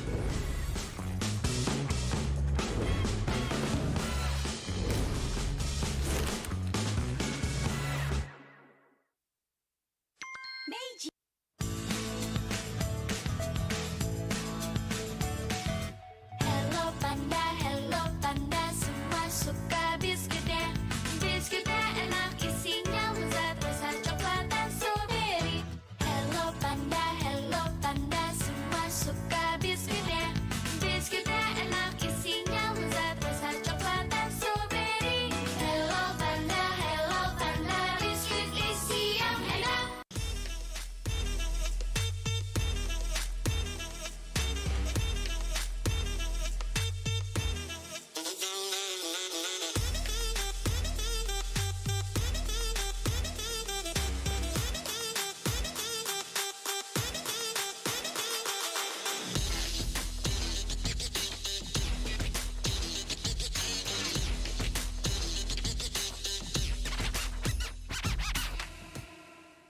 Sempet down karena kayak hal yang aku suka itu ternyata orang tua tuh kayak lebih khawatir kali ya. Aku sih lihat mau papa tuh nggak suka, ngapain sih yang bener-bener aja lah.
Sosok leader juga ada di dalam tubuh dia, yang mana di background kita susah cari sosok seperti Vin. Ya ini kesempatan yang bagus buat Araki sama gue buat move on lah.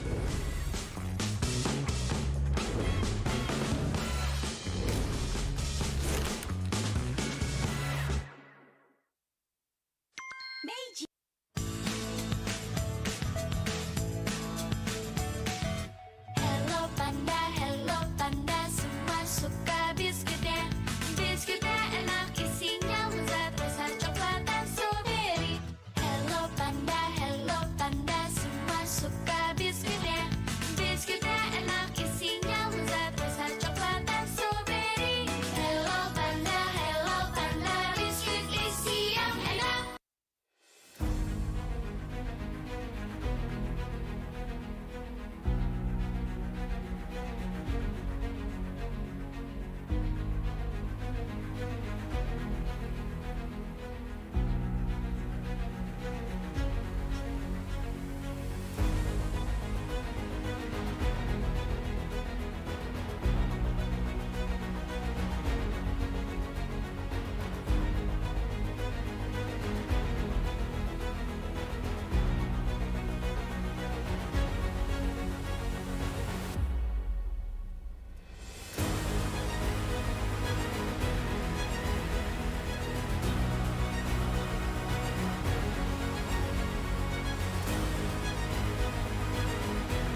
Welcome back to MPLI 2023, where we rise above. You're still with me, Rose, and now we are about to enter our third match of the day, where we will witness the lower bracket matchup against See You Soon, who will be facing the Ohio Brothers.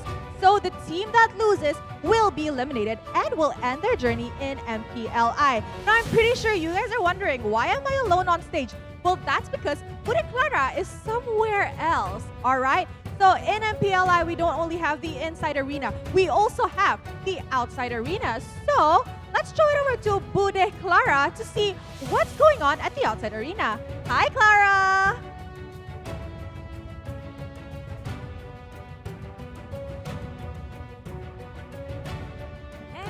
Yeah.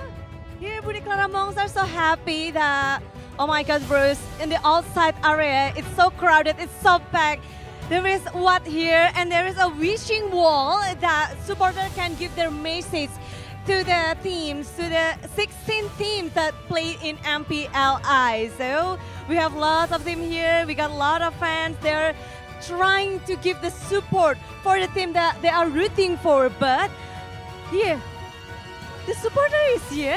Kita bakal ngobrol-ngobrol sedikit ya. This is Indonesian supporter. Dan halo, ngedukung siapa nih kesini? Saya dukung Rebellion Zion. Rebellion Zion, Indo Pride ya? Betul. Betul, gimana nih keseruannya di stage MPLI? Ini yang kanan kok diem-diem baik. Ini tadi namanya siapa? Guntur. Guntur ngedukung Indo Pride. Kalau kamu? Eko. Eko, kenapa Eko? Ya karena dia jago, saya idola Sanford. Idola in Sanford. He idolized Sanford and he rooting for Eko. It's like a home in Indonesia for Eko because lots of fans here screaming for him. Gimana? Kalian habis tulis apa? Gimana sih keseruan acara ini? Sangat seru banget. Karena acaranya makin menarik dan sangat dinantikan.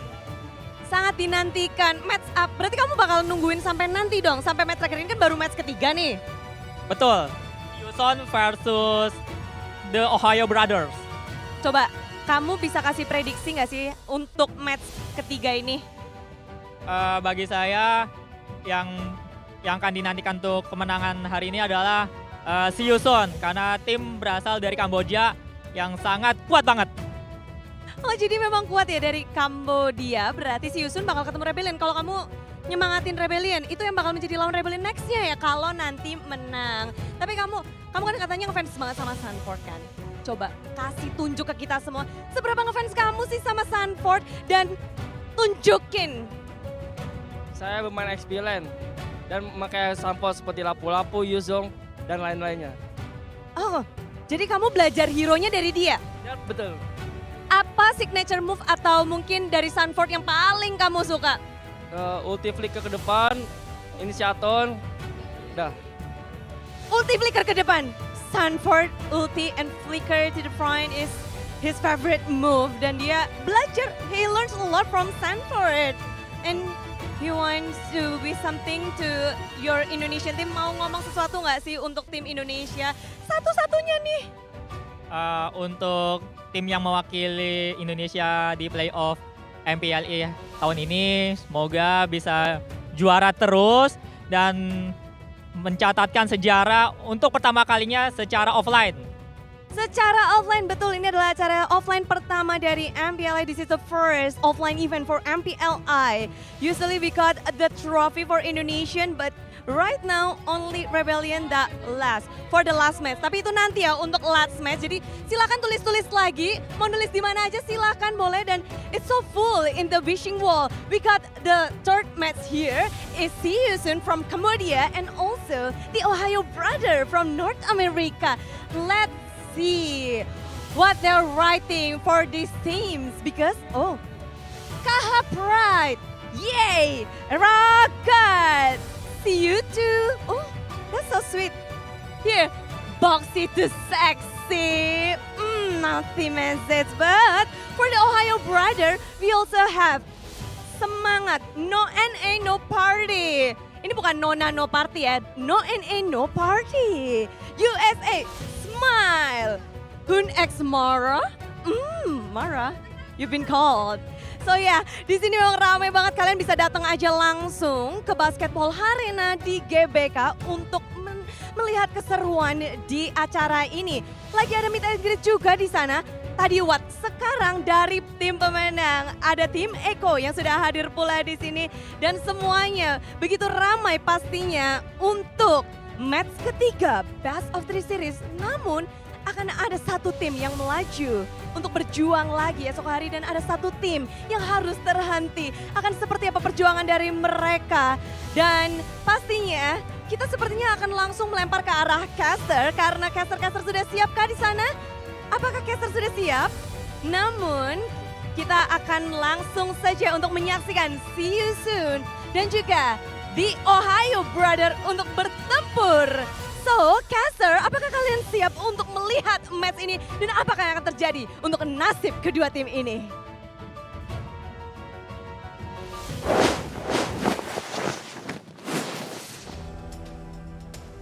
The Ohio Brothers from North America take on See You Soon, the champions of Cambodia. Only one region shall move forward to the next stage or round of the knockout stage here at MPLI 2023. Welcome to match number 3 of day number 1 of knockout stage for MPLI 2023. You guys are going to be accompanied by Mirko, Gani, and a lone stranger, Uncle Ulf. How are you doing, Wolf? I'm doing great. I love Indonesia. As I've always been very honest about this. Indonesia is a good place. The food is really good. Is that the favorite part of Indonesia, the food? Yeah, absolutely. Actually, like nasi padang all day, every day. I mean, you can't blame them, Gani. We do have very, very good food that they can experience as well if they want to come over here and watch MPLI 2023. We've seen a lot of people who are coming from overseas earlier, just, you know, called us out as well, said, yo, what's up, Mirko? We've been watching you. We've been watching MPLI 2023. Gani, see you soon, TOB, though. It's so sad to see that we'll have to say goodbye to one of this team. But, man, it was a journey, right? Yeah. TOB, the Ohio Brothers, they come in MPLI 23 with a bang as well, a very good trend. And on the other side as well, See You Soon showing brilliant performances in their respective group. And let's see, may the best team win in this match. We'll see them get inspired, motivated by a lot of their previous performances, but also by exclusive mini documentaries that you guys can find on Omni by FWD. Free. It's exclusive on Omni, but it's completely free to download. So if you guys want to get the best mini documentary, like, say, Vin's journey of, you know, the process. Notice how I use pro and I elaborate on the pro? The process of becoming a pro player in Indonesia, starting from RQ to Bigatron Alpha, the struggles he had to deal with personally. And if you want to see a different perspective, maybe, Mirko, pro players are cool, but I want to know the brand ambassadors here. You guys can check out Evos's brand ambassador, Una's mini documentary as well, over on Omni by FWD. Well, obviously, you snack on Hello Panda. Hey, you know what? Wolf, you said the best part about Indonesia is the food. What about the snacks? Hello Panda, of course. I love the cookies and cream. That's a new taste of my, because I only came here to Jakarta and we didn't have that in the Philippines. It's pretty good. Well, luckily we should try it. We've had that for a while now, Gani, but your favorite flavor isn't actually cookies and cream. It's a classic, the red one, the chocolate red one. It brings back memories of my own childhood. Some emotional attachment as well with Hello Panda. And you guys can, I've seen a lot of people, by the way, start to spam the Hello Panda because of the song that plays in the ad-lib or in the break waiting time. So I'm glad to see that a lot of love is given to Hello Panda. Maybe White Chicken gave me a lot of American snacks back at MSC. I'll bring some Hello Panda over next time, maybe when we meet all the other players at M5. But ladies and gentlemen, without further ado, we're going to get straight in to both the home and away team for match number 3. Lower brackets, it's a knockout match. It's an elimination match. It is going to be an elimination match. And coming as the underdog, they will transform into a new force in Southeast Asia. See you later. No, it is See You Soon. Please welcome the Cambodia Pride. See You Soon.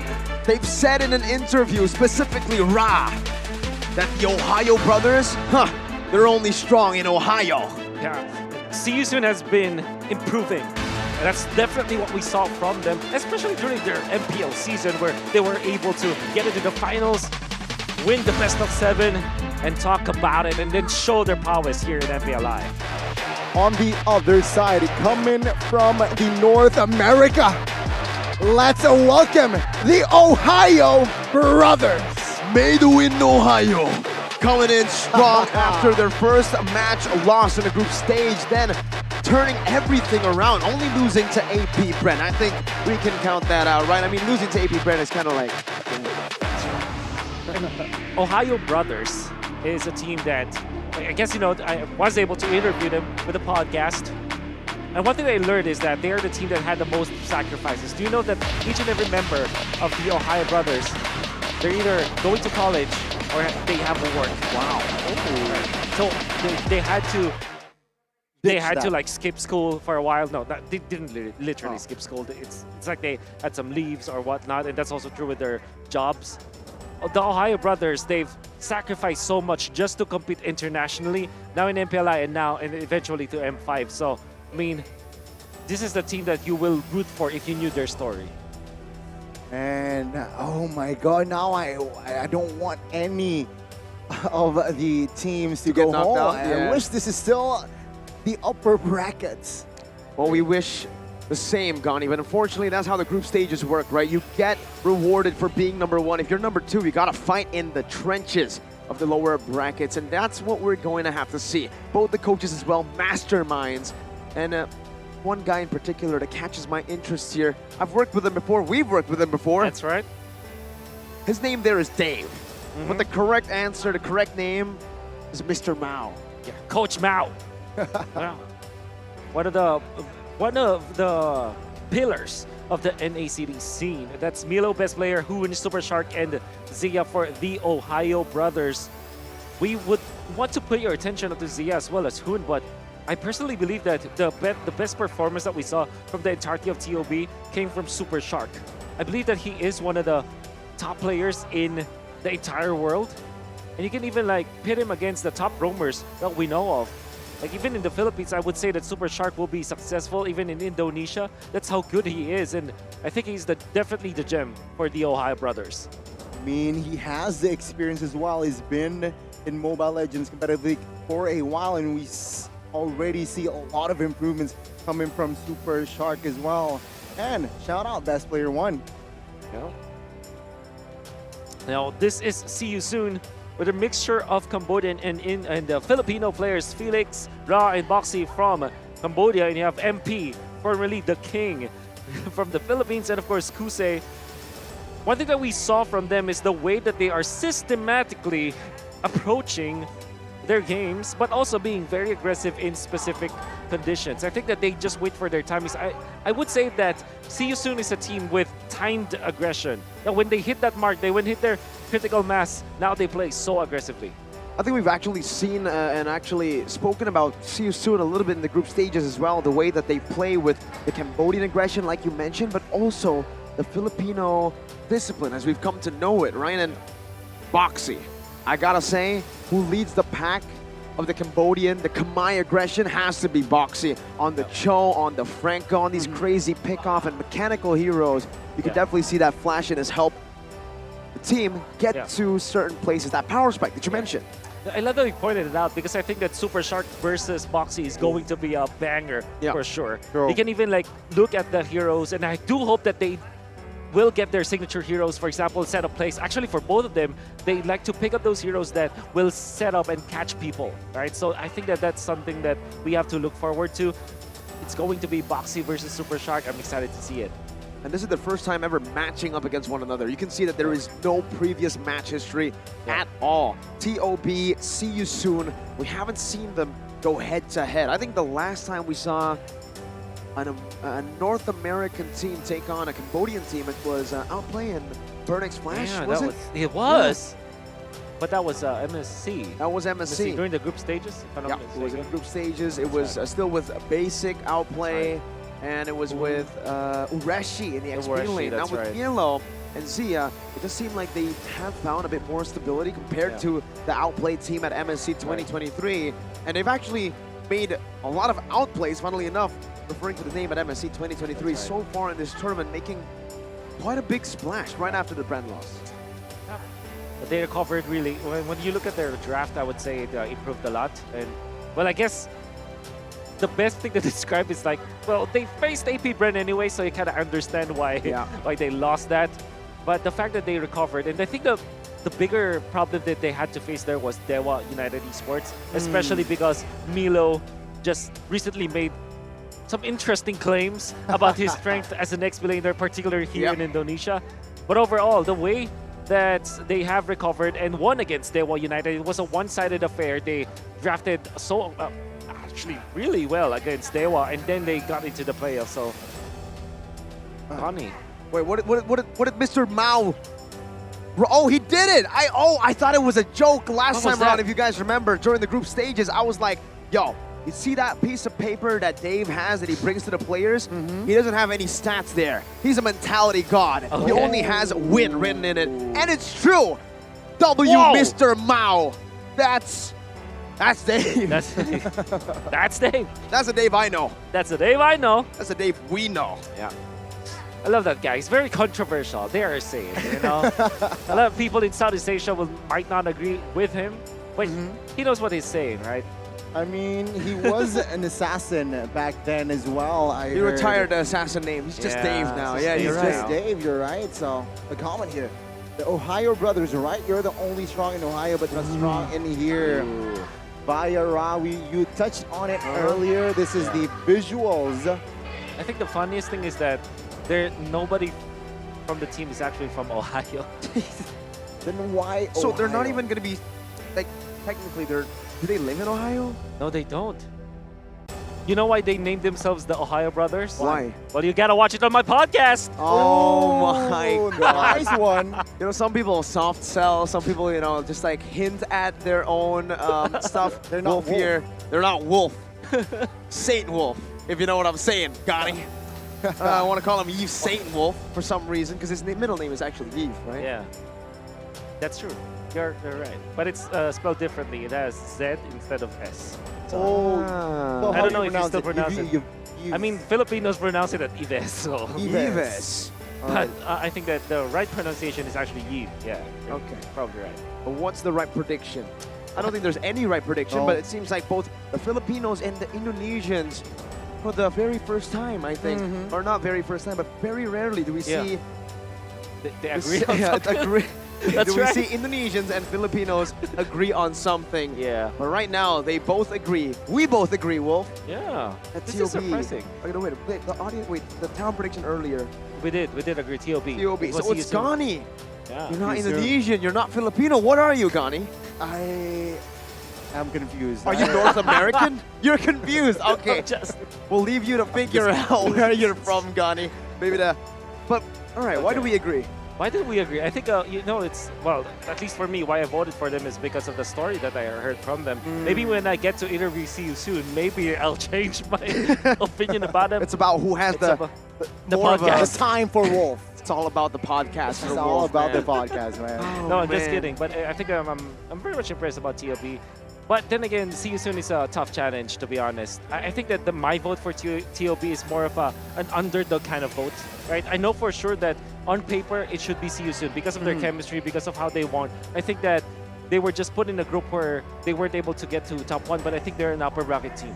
That is also why I voted as See You Soon based on their performances yesterday. It was very convincing that they can too play the structure play style. They can too show that they are disciplined. Meanwhile, on the other side is no, See You Soon is just more robust.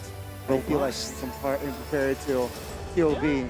Yeah, I like that term, robust, because they have made more like a bigger splash as well, I would say, right? Yeah. Because of their flashy maneuvers and play style.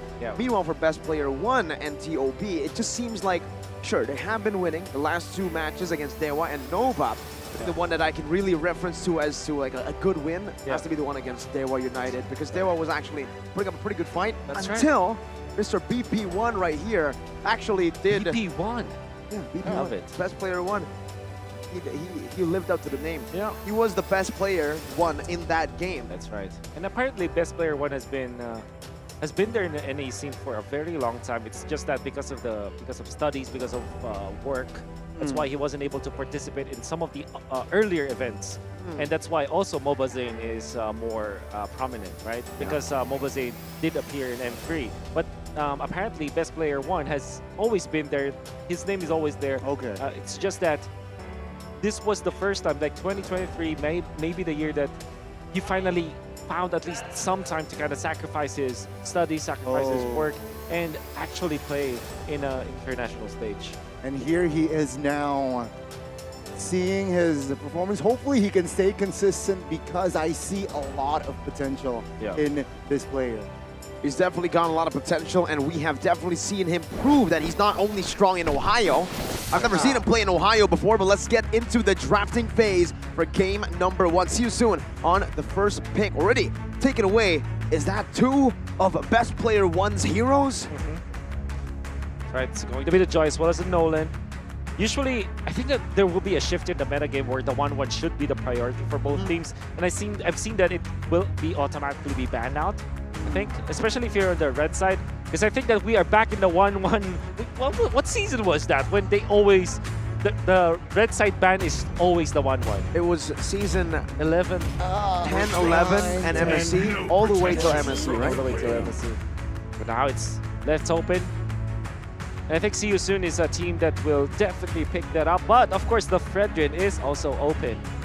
And you kind of don't want to miss out on that because MP the King plays it so well. And it's one of those comfort picks for MP the King. So maybe that should be the case. Maybe just 1-1 or the Fredrin. 1-1 on the Fredrin. We've seen that a whole lot of Brunos have been first picked also lately, just to get a little bit more pressure in the early games, snowballing. Late games, pretty good as well with the scaling. It's kind of an all-rounder, the Bruno, right? For 1-1, I would say better than team fights, especially if he gets that item power spike. But that Bruno, the team that picked Bruno almost always wins as well. Raizo picked Bruno, 1 on it, and then Benny did the same. Angela, though, it's something that has been strange because we haven't seen a first pick Angela for a lot of teams. Only See You Soon, and I think Geek Fam. Yeah. But most particularly See You Soon, I think they played it twice. Like they did this twice, like first pick Angela. Time to and take now, the field. That is Bruno instead, and the Faramis. So why did we pick up the Faramis? Because it means that they are okay for the 1-1 to be picked up by the other team. And now, the Bruno versus the Faramis is also a very strong combo because then you can close it out with a Fredrin on your third pick.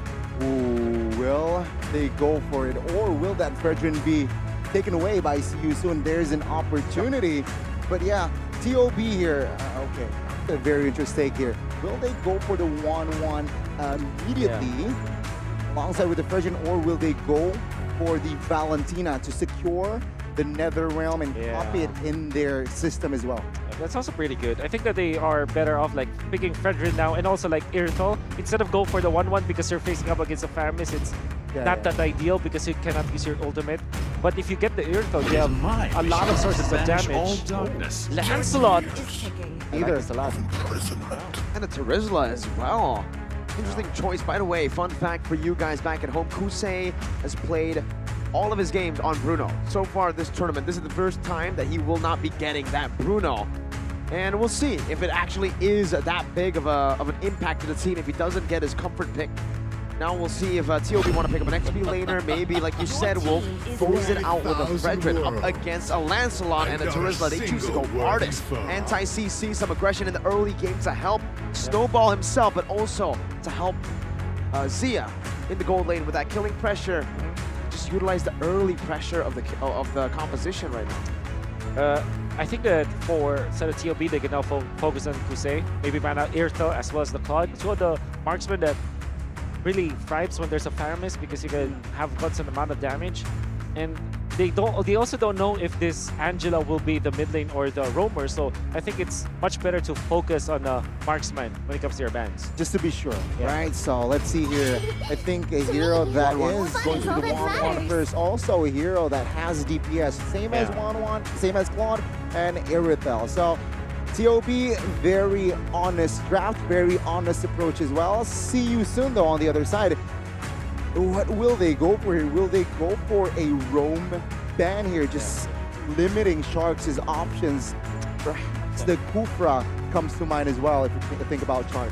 I'm thinking more about the XP ban here, right? I mean, they can XP. definitely limit Shark, but I think limiting Mielo might be a better answer here. See You Soon already has that Terizla pickup. We still don't know where the Angela's going to go. If they go for the roamer bans, it also will limit their picks over in the roam position. Yeah, something like Edith and Export. The typical answers to the Terizla. And of course, the Arlot. Also, one of the winners of the patch just recently. I think that right now it's they're way up there compared to like Terizla and also Arlot.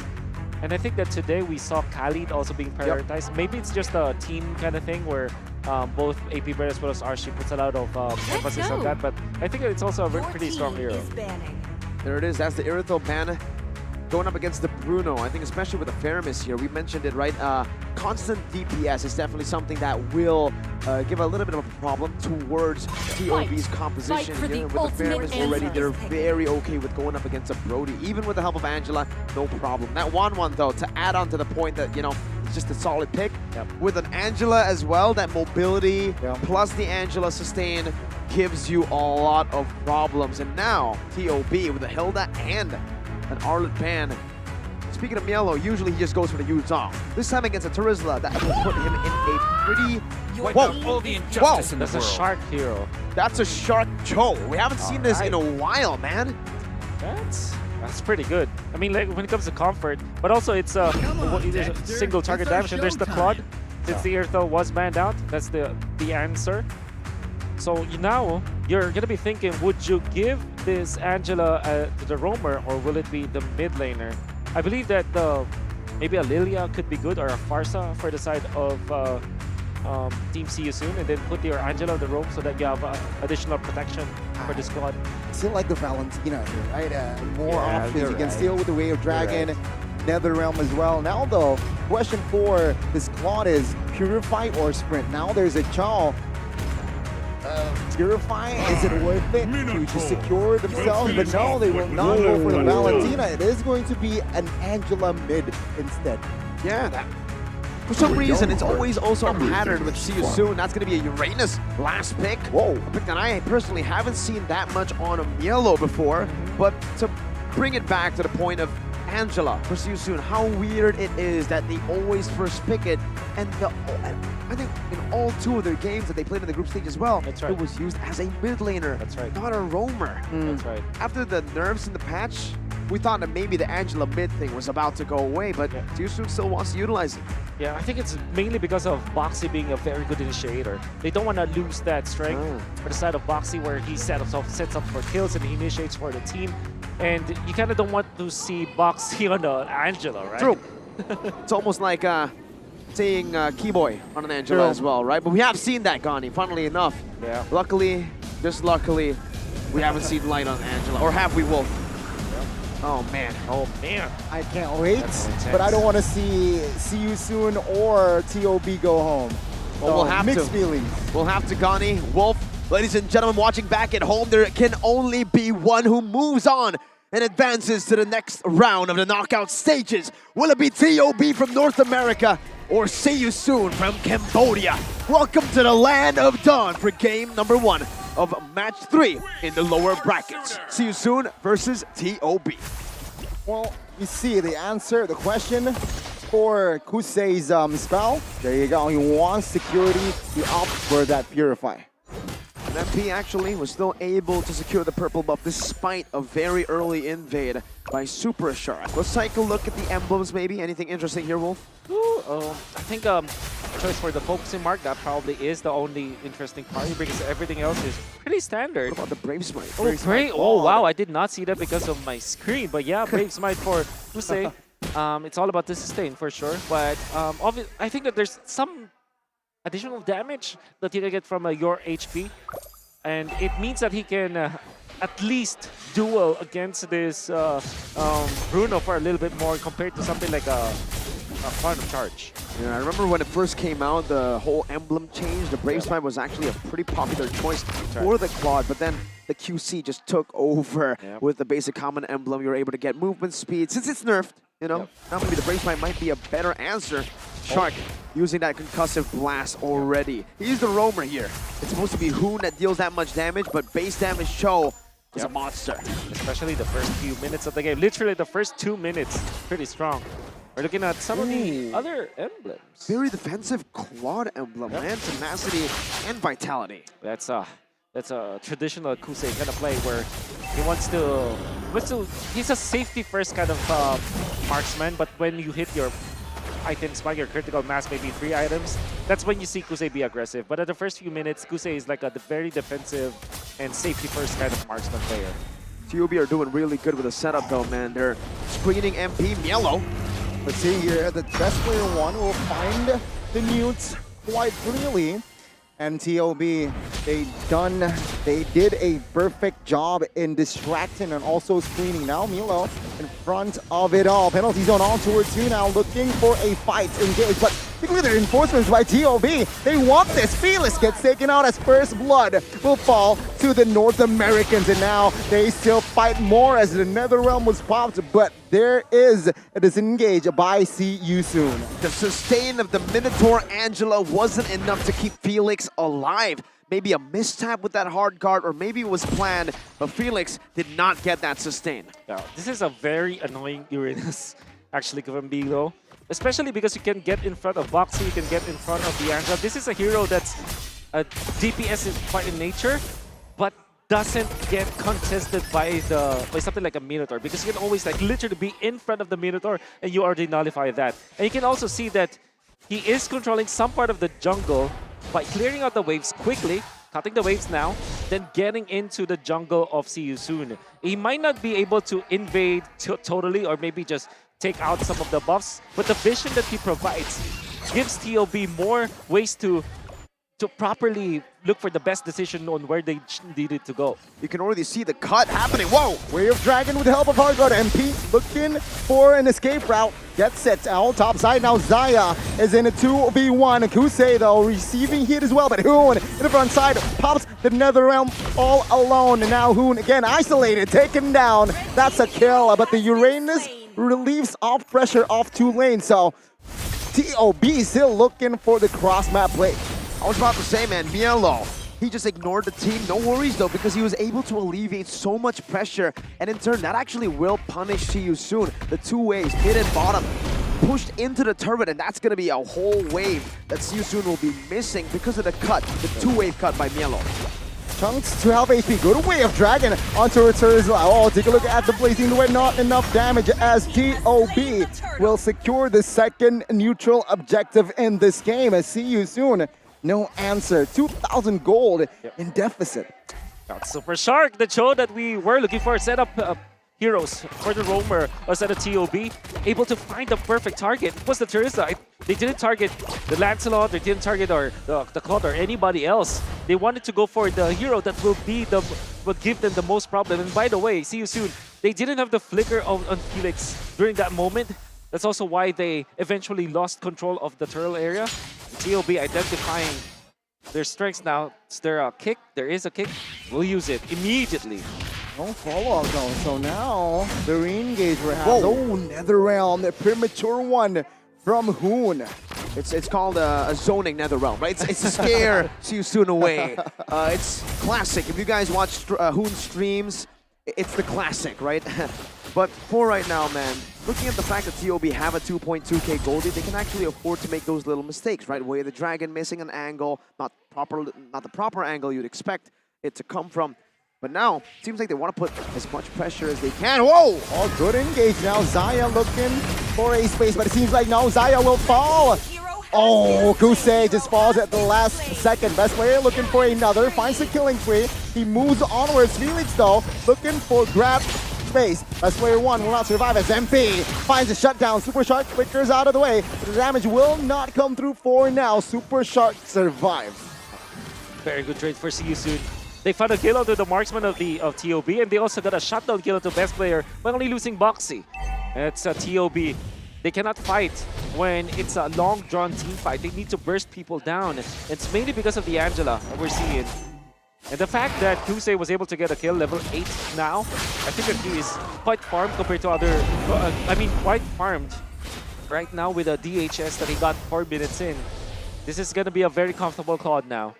All right, maybe they're not really going to be able to make those mistakes over and over again. Yeah. But as I say that, they lose their 1.7k gold lead, and See You Sooner looking to come back in this game very slowly but surely here with their mid-game power spikes. MP has been doing amazing, just matching best player 1's farm and also dodging away from these big abilities. He used Thorn Rose to dodge away from the Decimate earlier in the previous fight for the second turtle of the game. Now the third turtle, and the gold lead is down only to just 1,000.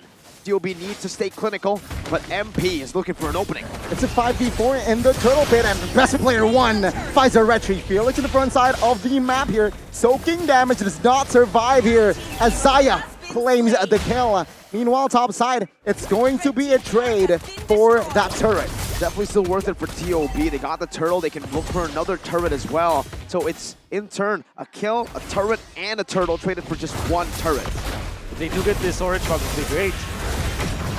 Good one-year theory here. All good knock-up as well as Zaya in the backside. Low HP, good cover, but the damage will not come through just yet. Zaya with the flicker. Best player 1 soaking the damage as MP will fall. And Super Shark, good catch by Boxy. Best player 1 escapes as another member.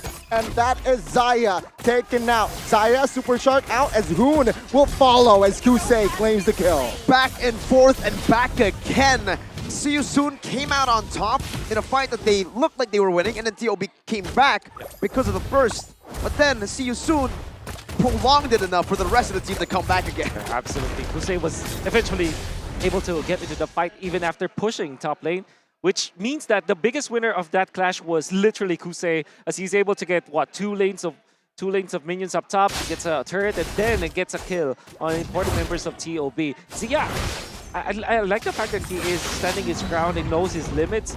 It's just that it was far too long for TOB. And now, it's going to be a very even game. I would say, though, that See You Soon would be the team that will have a better late game. Oh, interesting, right?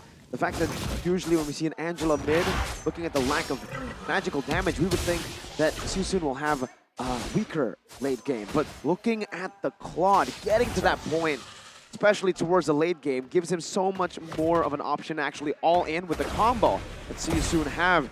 TOB needs to start knocking on these turrets, needs to start getting a bigger lead than just a 600 gold lead. Nilo's doing a good job at setting that up, and it's a free turret in the mid lane. Unless... That's for the two coffee perhaps. Wave Dragon though will find Boxy and he falls. Another round committed as well. Now MP in the front side of the map with the help of the hard guard. Felix looking for a flank, but Milo in the front side soaking and all surviving as well. Best player 1 might be the next target as MP claims the kill. Now it's See You Soon with the respawn. Zaya though finds a good position in free hitting, and this might be TOB fighting the re-engage one by one. The members of See You Soon falls as well. An unlikely win, a prolonged team fight, but TOB takes the fight. A wonderful recovery coming up from TOB, especially because they identified that, okay, they don't have the hard guard anymore. Maybe we can run down MP the King, and actually that's what they waited for. When the Angela's ultimate is no longer available for the Lancelot, now you see that he is actually frail, had to commit the ultimate to get out. And they have found an opening for the Lord. Will best player be on time? I think he will. See You Soon do not stop looking for fights, and right now they're looking to just go all in! Oh, blazing duet by Kusei! Let's see, Netherrealm triggered as well in the backside. Ra and as well as MP looking for a kill, but MP actually gets bursted down. Now Boxy soaking, healing as well, but the damage will come through. TOB will be able to close the gap and finds a kill on towards the Minotaur. Milo again still holding on as TOB still stands with 5. Milo is unkillable. He can stand there just like a wall and there's nothing See You Soon can do. And though, I think that he knows that and he used that information to kind of make it so difficult for See You Soon to get into position. In fact, he was zoning out 3 members of See You Soon. And something about the Uranus that you have to take note of is the damage stacking, the passive, and as well as the Ionic Hedge. It hurts like a truck when there's 4 stacks or even the 5th stack. And See You Soon, they were so focused on getting into the backlines that they didn't notice that Milo is already dealing a lot of damage onto their heroes and has been sustaining a lot. And big props to Hoon. Now, very early activation on the Nether Realm, but it made a lot of sense because after they got suppressed because of the Nether Realm popping off, they still had plenty of HP to work with. Conceal play, Super Shark finding one. The damage not yet delivered, but good maneuver for him. Placing the wet. Frost secures a kill. Super Shark now low and will not be taken down. But Felix finds the last mark. See You Soon with the response. Zia and Super Shark taken out. MP looking for a cheeky, aggressive kill, but not just enough yet. Now Milo soaking it all, looking for a delay. Well, that might be it. And they are still able to defend in the middle. They dive it. Best player 1 taken out. Kusei finds the kill. And See You Soon with the response. They get a big team fight, Wolf, but they aren't able to get anything else. Hell, they even lose out a lot of HP of the turrets up top. Well, they had to face against big minions and they fought against TOB, and the TOB getting the better end of the deal. Fortunately, though, they now have a lot of strength onto Kusei, only 1 death. With the Angela Claw, that's going to be a very strong combination. Oh, another Way of Dragon cancelled out this time. Hard guard, Minion Fury in the front side, finds 3. Damage not delivered just yet here. Super Shark looking for an angle with the knockup, finds 1. Felix in trouble. But man, TOB, they are just rocks. They're fighting fire with fire, right? You want to sustain, we can do the same with our Uranus. And Milo, again, this game has been unkillable. Every single time you see him at half HP, he gets back to full, just with 1 fallback. Yep. I see an understanding coming out from TOB. They just have to prevent Kusei. And I wonder if there is the Wind of Nature available now for Zia. Because that means that he can at least match up against the Claw, but it's not a complete way to kind of save yourself because you still have to worry about the Angela. So I think that if Zia eventually gets the Wind of Nature, I think that he will activate it earlier than usual. Because what you want to have is a lot of sustain against the Claude. But is it enough right now for See You Soon in terms of damage, right? Because the reason Mielo has been absolutely untouchable is the fact that he doesn't really have to build defensively towards the magic damage. It's literally just some Angela dealing the magic damage. The rest of the damage coming in from See You Soon is physical. And maybe that's the reason Mielo's been able to soak in everything. Very curious to see the item builds here for TOB and what Mielo has actually opted to go for against a full physical damage team. I mean, to add to that, right? No Ember, no hero can really burst this Uranus as well. All DPS, all as well. Milo blaming another structure in the bottom side of the map here. TOB playing the just intelligent game. Split pushing Uranus, man. It's very rare that you get to see it, but when no one's able to match the Uranus, that's when you see it. It's only an Angela down below. Whoa. It's going to be difficult because you need to answer that. Well, you can see both of the teams that's looking for an angle, and they saw MP. They want to go for him! Oh, finds a Way of Dragon and MP with... Oh my god, with the help of Argot, he's actually able to escape. Kusei with the Wind of Nature, blazing the west, another realm found as well. And there you go, See You Soon with the collapse. Zia at the backside will be taken out. Best player 1 next. MP actually recovered. Now, Hoon low in the front side. Milo looking for a kill onto his boxy, but there is cover with Ra healing him back up. Milo finds it. Finally, it's a 2-for-1, but Milo now bursted. EPS gun down, loses his immortality. And now, will he be able to escape? The answer is no. See You Soon in minute 15. What the heck? One play from MP, it was a bait. With all the healing they had, they knew MP could take that damage. They're going for Morgani. Soon gets out of the map finally with a pull. Another realm now triggered, and the damage will do is enough Super Shark will provide cover, but no, he will fall. What the heck is this damage from See You Soon? The outscale, like you mentioned, Wolf, it's happening right before. Oh, best player one wants to go for more. Oh, he finds the kill, finds the shutdown. Let's see here. See You Soon in 10 seconds. The Lord will be up without Felix. I understand why they try to go for the play, the dive onto Hoon. But then again, because what they did was to utilize the Angela ultimate, right? And they dove. You understand because it's a mid laner that they were targeting. And if they do get the Lord, they will be able to push. Without the mid laner for the opposing team, there will be not much defense. But that's a fair miss. That spawns very quickly.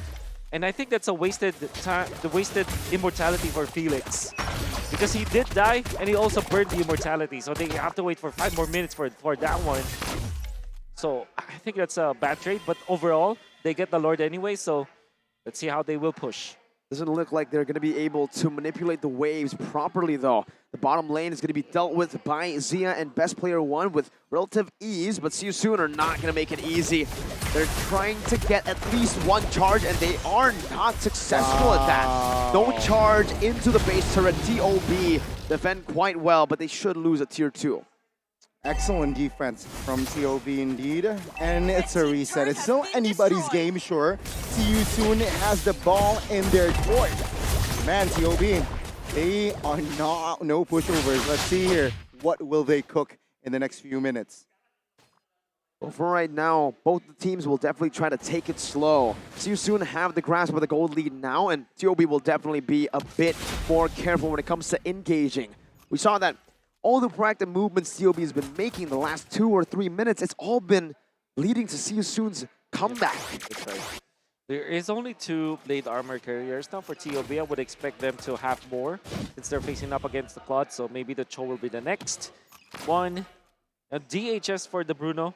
Also, not that common, but it's quite needed. Oh, Super Shark face checking, but Minion Fury Flicker as well will trigger the Nether Realm. Shark falls as well. Now Milo in the front side looking for a flank. Ra jumps into the backside. Zia in the back repositions, but Milo now looking for a distraction as he finds Kusei. That's a W, man. Hoon's going to be respawning again. They don't have a gold laner. Their main source of DPS has been taken down.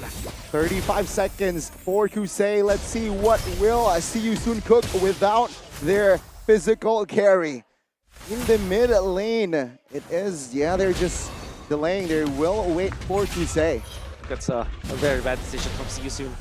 They can afford to take out Kusei, especially when the Lord is respawning around. And will now have the stacks. He will respawn in 11 seconds, but costly mistake for sure for See You Soon. And Kusei, the death timers aren't getting any shorter. It's actually getting longer as the game continues here. And MP is already getting bullied away. Oh my goodness, needs the hard card as well to help there. Now Milo just screening him. He knows that he can sustain a bit. It's just for a distraction now. Let's see, Milo loses immortality. This might be a mistake. Shark and Hoon with the Nether Realm as well now. Looking for an angle. Hoon will reposition. Oh, Shark here in the backside. Looking for an angle, but now he will be punished. Milo survived though. Now it's a 5v4. Head count. See You Soon has the man advantage. Good cancellation there by Best Player 1, but now the Lord is in control from See You Soon. Well played by Milo. He did the best he could with the item swap and everything, but still it's a win for See You Soon. They already won that trade, in fact. Like if you recall, they already forced the hard card. The Claude is still going into that position, and they also burned the Blazing Duet eventually. So they already forced See You Soon to expend a lot.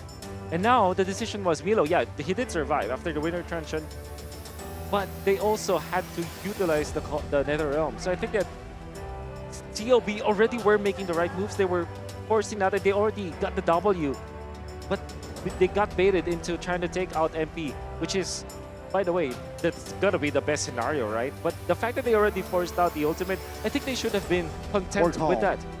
They should have just backed out, and I think Milo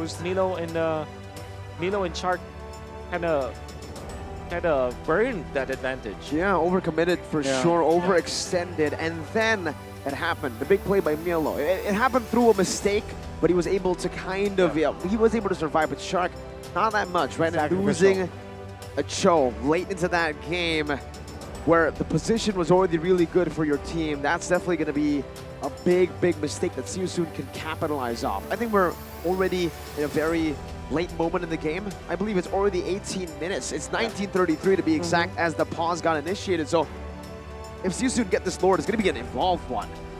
And that is one of the negatives of having Uranus in your composition. You can't really, there's no pure initiator, right? Sure, you can soak in a lot of damage. Sure, you can open vision, screen opponents, but there's no crowd control in Uranus. And without Cho in the composition of TOB, there is no clear initiator, which is a negative because they need someone that can be picked off. I mean, looking at it, man, Ra has really been going all out, right? Not just to Milo, not just to TOB, but even to Indonesian teams. Indonesian team to win MPLI 2023? Nah, because we came to win, really giving us that Gojo, energy here. From what I've seen, no one can overcome us. We just need to be more comfortable here and play as a team. I love the confidence, man, coming in from Ra. He's had experience in the international stage before. MPLI 2020, I forgot it was 21 or 22. 21, I think. 21.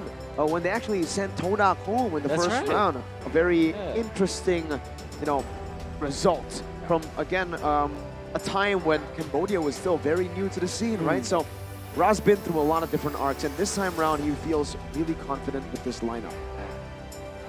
Dave, as well as the coaching staff, taking the notes. I think that we are going to be resuming in 50 seconds or more. But now I'm curious, will the side of See You Soon just commit to the Lord this time? Because they do have a clear path to it. I think if their ultimates are now cooling down, and the window for TOB, it has been shut down, unfortunately. But they already did it. I was already about to commend them, but then they overcommitted. And that's the answer. See You Soon gets the Lord. Oh, and it's a big one, man. It's an evolved Lord. 19 minutes in, a 4,000 gold lead.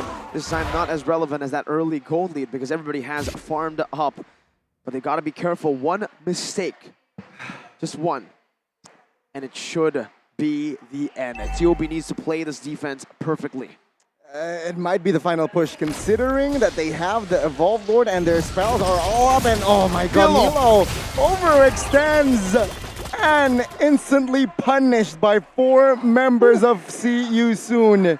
It's a 5v4, and See You Soon has the Lord. I'm sorry for saying it, man. I'm sorry for saying they need to play perfect. The caster curse strikes and Milo just gets picked off. Wolf, what are the odds on this defense? They have the Faramis, they have the Bruno. I'd say 40%, especially because of the Evolve Lord up top. And this is a Claude. The Claude, very strong when it comes to team fights, but in the late game also can take out turrets with ease. They See You Soon jumping. Oh! Flicker penalty zone now.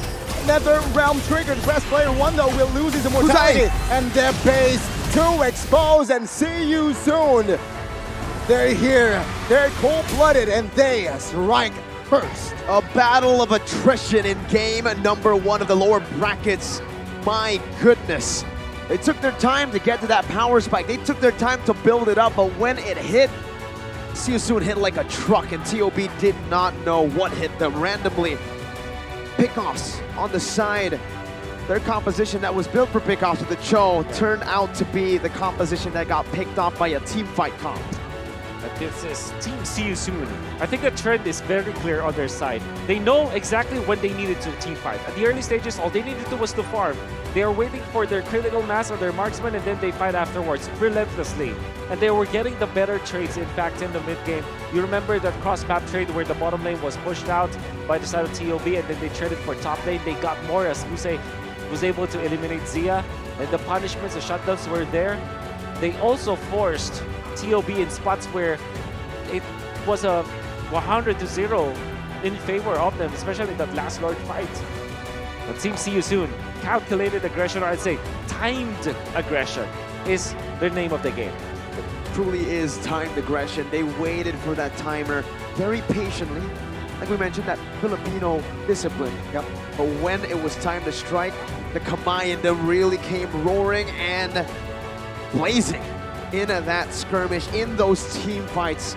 The mechanical prowess that this team has, you can really definitely see why Ron's so confident in all his statements. And right now, they've secured a match point, folks. 1-0 in a best of 3. That's a lot of momentum to hold. And for TOB, they gotta go for a complete reset. They had that game in their hands for a while.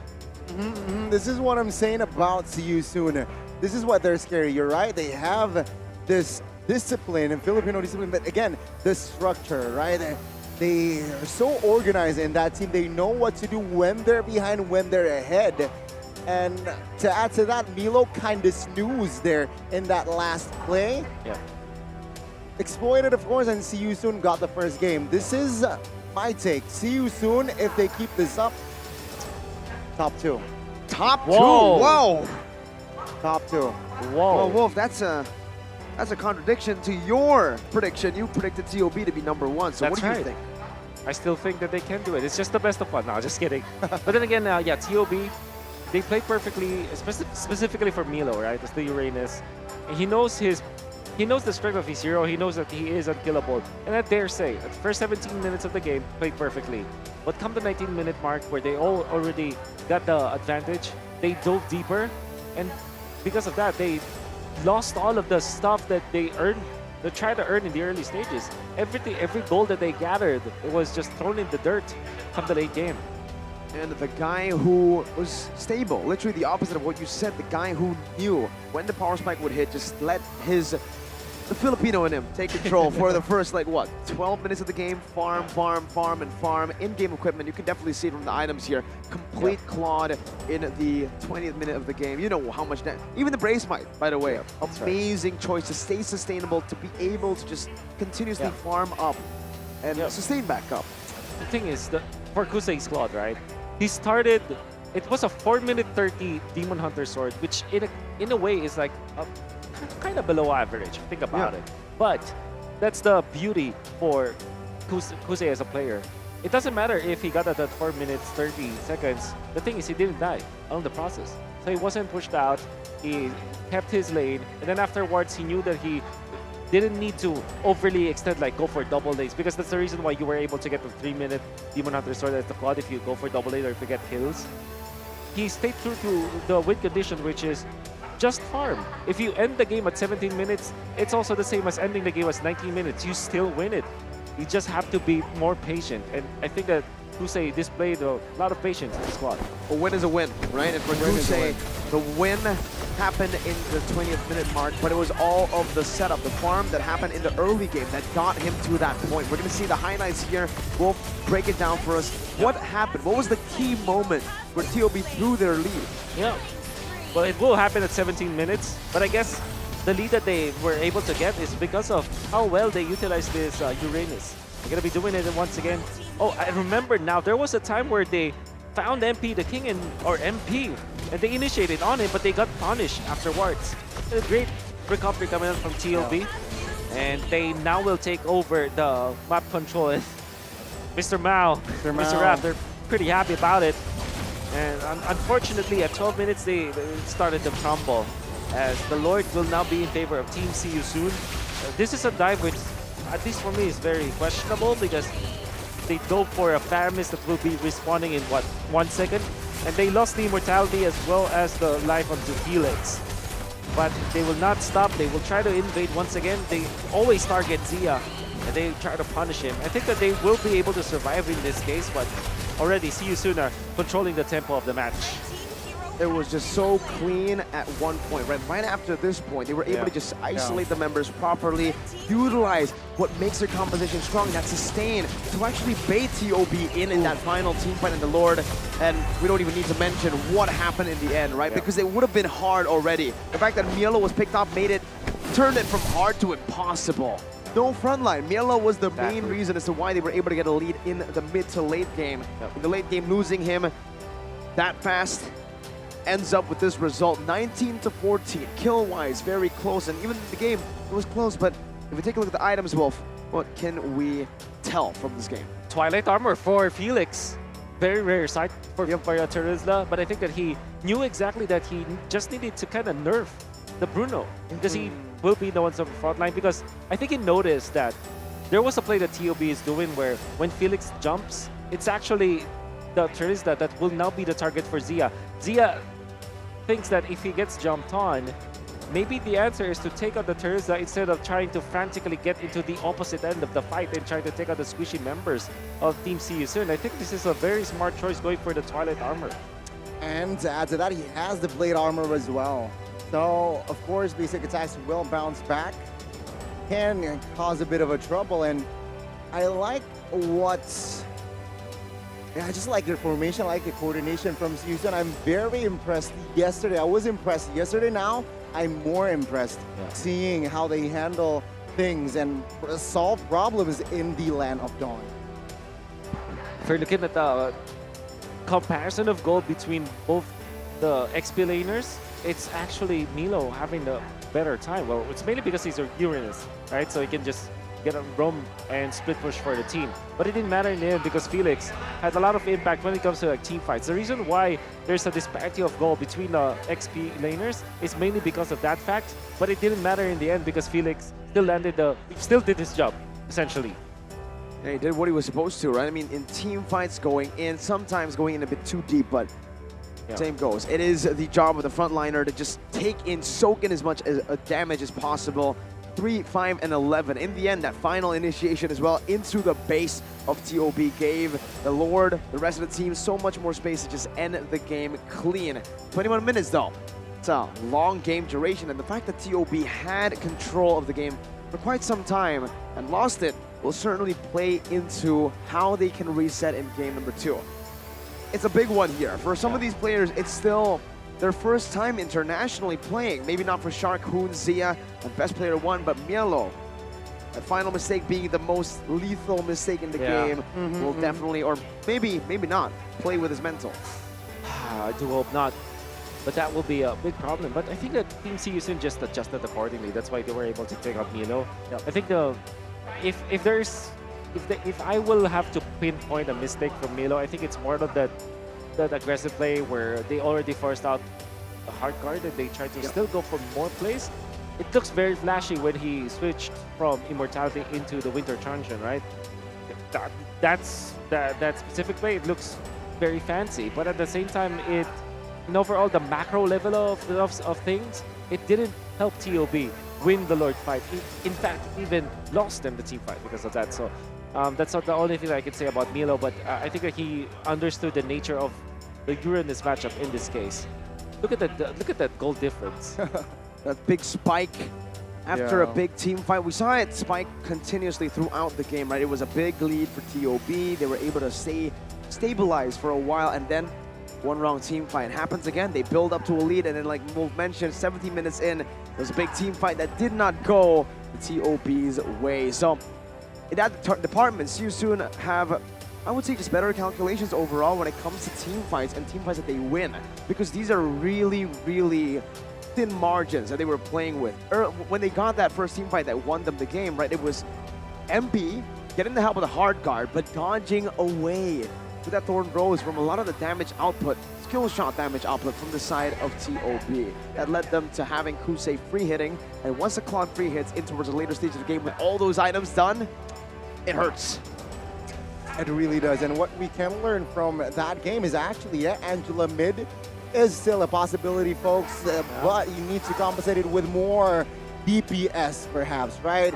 You need to, just focus down on more of that DPS, and that composition can still work. And you know that Minotaur against Cho always favors the Minotaur with the crowd control that he has, with the big nature of he's such a unit. And of course, Cho can lock one member, but Minotaur can lock multiple members. And with that theory itself, it already heavily favors the Minotaur. You can see the struggles of Shark. Sure, fancy plays were made, but generally speaking, Minotaur had a better time. And speaking of matchup, I think I want to raise up the Lanza versus the Martis matchup, which I think that it's I think it's comparable when it comes to their scaling. We know for sure that the early stages, the Martis can snowball easily.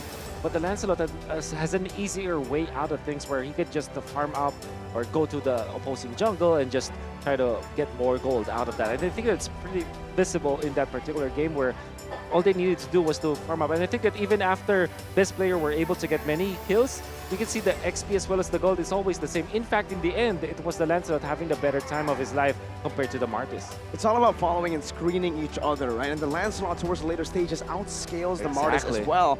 Martis having a hard time in the late game, not so much in the early game. If you guys want an easy road for everything, early game, late game with guides, or early game, late game in tournaments, if you come into just the mid game and lose out on the group stages, you don't know what's happening here. You don't know what these teams are capable of doing, but you guys can catch up on our social media platforms. Every single one that you want to use, it's probably there, man. Discord, TikTok, Instagram, X, Facebook, YouTube, and Twitch. It's all available for all you guys to stay updated with all things MLBB.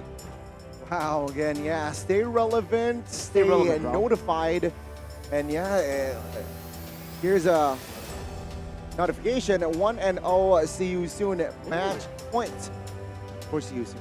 All right, Donnie is horrible at this wolf, so I'll let you try. Okay. Name that hero. Oh, this silhouette. I think. Oh, it's Balmond with the axe. No, remember, it's part of the lore. When he was still young, he looks like this, and that is the shape of his axe. Who's the joke now? You both are. You guys are the joke, all right? I will not have this slander. I will not have this joke. But it's fine, because for you guys, you should be happy that both these guys have no eyes to see what that hero is, because there are 4,000 extra diamonds playing and waiting for you guys back at home. Just guess the hero, not as just don't guess Balmond. If you guess Balmond, you're gonna give 4,000 diamonds away to other people, like these nerds over here. Vote the right answer. Here, that's Mia, bro. How does it feel like to be wrong there? Yeah, how does it feel like to be wrong? If the world says I'm wrong, I will still stand by my answer. Okay. It's Mia. My eyes are as good as Leslie, so I trust myself. As good as Leslie. As good as Leslie. But not as good as Wolf and Arashi, apparently. Arashi actually said it was glue. Oh! Arashi said it was glue. Who's glue? I He's said it was wrong. You're both wrong. So Arashi's Connie. wrong. Connie and so you guys have the best eyesight. Yes. Well, technically, I was about to say, right? Like Connie doesn't wear glasses, but Wolf does. Yeah. There you go. What a series. Name that hero properly, guys. Seriously, get those 4,000 diamonds. Don't listen to Wolf. Don't listen to Gani. Don't listen to Arashi, especially. I mean, Balmond is a far-fetched, but glue. What part of glue was that? Man, what can we expect here in the second game? See you soon. Well, I want to see them just stay organized. And meanwhile, the HomeBois, you can see from their faces, actually relaxed, yet focused. So I don't think it hit them the wrong way. There you go. I think for TOB, especially because this could be their last game. It's elimination. Their opponents are at match point. This is the time where you bring the best out of the best player. I think the Martis versus the Lancelot is, at least for me, in my own taste, I think it's very Lancelot-sided in a way that the conditions for Lancelot are easier met than the conditions for the Martis, for example. Surely the Martis looks plain and simple, you have to just snowball. But if you get, like you can see that even when best player had a great start, it was far too easy for Lancelot to catch up. So what I'm trying to say here is, if they do give up the Lancelot, don't match it with something like just the Martis, right? Look for heroes for best player that can match that. I guess that means that maybe they should be getting, I don't know. I don't know if they play Fanny. I think he plays Fanny, right? Yeah, he does. Fanny. The thing is, half the battles played in the drafts, and that's exactly what was banned away from him. So it was denied away from him. Maybe for TOB, the answer is now take first pick and leave those open. So there can only be a limited amount of ban slots given over to See You Soon to give best player one the best player. Best hero. Hero. The best hero. BBH. That's really, okay, I asked Arashi or Gani this question, or Eterna this. Oh yeah, I asked Eterna this question, guys, yesterday, or in day one actually, in group stages. if best player 1 is so good, why isn't there a best player 2 yet? What was the answer, or what did you? What? Eternal didn't get it. Just didn't get it. Just saw. Yeah. So Wolf, why? Maybe because nobody wants. Maybe because nobody guessed the Balmon yet. Thank you, Wolf. Thank you, Mr. Kaisam. That's probably why. I don't want to get your. All right, let's just get into the game, man. You guys are frauds, man. Balmon, what the heck? Let's get into the drafts for game number 2. As expected, it's a swap of sides. COB this time pick up the first pick. And yes, as expected as well, have left open a lot of junglers open. Hopefully, TOB will make the beeline for that Joy as their first pick. If not, maybe just get the Fredrin. I do like the fact that they ban out the Paramis. They ban out the Nolan. Surprising. Maybe they were thinking that maybe Siyusun will trade Joy for Nolan. That means that Siyusun can just ban out the Joy. Always on the way. That's Matilda. Your team is Now the Joy is open. The Joy is definitely open, and I like the adjustment here from TOB. They banned the Angela out this time. I think you go Valentina, right? For if you're Team Siyusun, but I think that I will not be surprised if it's like something like Franco plus Angela or Kaja plus Angela. They allow Angela that. banned out. Yeah. Oh, that's Taken away. right. So yeah, so you just go Valentina plus maybe the Fredrin. The falling I'm thinking Bruno as well. Maybe pick it up for themselves. It's a very, very comfortable pick for Kusei. Hey, they say no, Wolf. It's not the hero matchup that was wrong. It was just best player that played it wrong. They want to try to teach best player how to play the Martis, and they pick up the Novaria as well. By the way, Novaria, an interesting choice against something like a Joy. Exactly. Typically, you want your Novaria to be safe from assassins, but again, that's Joy. So how do you answer now? If you are, yeah, I think you can still go for Or dive. 1-1. You want to go for 1-1 this time? That's a pretty good choice, right? A Martis and a Novaria. Novaria can outrange you, can burst you down, but with the Joy already here picked up, yeah, One it could actually Yuzong. just serve as Yuzong could be an option as well. If they want to go for it, Yuzong and Wanwan, right? Just try to dive to the back as much as you can, or just go for the Edith and the Bruno. Take it away from Kusei, man. He's been playing a lot. Too many Bruno games. Yeah. Okay. So now if you're Siyusun, especially because you have Boxy, I think that you might consider getting the Franco or the Kaja in this case, because one of those heroes can easily be banned out, but instead, I don't know that's out actually. I don't think that's a Kaja or a Franco though. It's a Hilda. Hilda. Oh. Against the Joy, yeah. So the idea is you don't need to lock down the Joy if the Joy is not farmed. So just invade constantly against that hero. Oh my goodness, this is such a good pickup coming out from Siyusun, and the fact that they picked it third, they're not that afraid. The OB's got to be careful now. They got to start banning the Prio XP laners, man. I have been in this position before. I was a Lancelot up against a Martis, Hilda, Paquito. Back when Paquito was so busted, I didn't get any jungle creeps. Yeah, I can imagine. And see you soon here. Well, they will offer a Paramis ban. So To live. you know what? I think straight see you soon. They should just ban out the blondes. Yeah. The blondes? Yeah. I like how you put it, the blondes. Blondes. Who exactly are the blondes? Bruno, Edith, Bruno is an Joy. unnatural blonde, right? That's not his natural hair color. Is it? Oh yeah, Is that's right. Is it not? I don't know. I don't think so. I don't think so. But anyway, I would like to raise maybe adjustment coming up from TOB, since the Joy might be it might be a problematic choice against the Hilda. What if they just put this Joy in the XP lane instead, or maybe even the mid lane? But the point is dodge it. Get something like a Fredrin, Proof that I'm so still that alive. they will secure the jungle, or maybe something like a Baxia even. That's not that doesn't care at all about the Hilda. Maybe that could be the choice here for side of TOB. They've actually started banning out the matchups in the gold lane instead of what I actually expect, right? The XP lane. They can get a high prio XP lane here, something that clears really fast. Something like a Paquito. Still really good. If you just clear and rotate, that mobility plus wave clear can get everything here. See you soon. a domino effect can happen. Hilda, Novaria, getting so much prio with the Martis, 4 men into the jungle. Meanwhile, the rest of TOB will still be clearing their waves. Man, by the way, I have seen this before. In fact, I recommended this combination, this Hilda plus the Novaria, to my friends as they're casting, my caster friends and the botters. The idea here is if you invade, you have a long-range nuke to go with it, even at level 2. Yep. If the Novaria clears out the mid lane, you have the Astrosphere. Because of the slows that you get from the Hilda, it's almost a stun if you think about it. You can land the Astrosphere easily. You can either snatch the jungle or poke the hero so much. That's what happened to me too. I lost my purple buff. Yep. An Astrosphere. I expected a Benedetta from See You Soon, but now they operate an all-in pick here instead. I think you go Fredrin plus the maybe a Lilia. Something that can easily clear out the mid lane so that you can get into your jungle faster. How about the jungle? That's about it, right? Whether it's a winning matchup in the XP, winning matchup in the mid lane, preferably both. Yeah. Just help the Joy get out, or they can pick up something like a Fredrin. Changa! Oh man! I mean, I get it, the lane prio, but it's after level 4. It's the meteor shower that you're really waiting for, and Cho as well.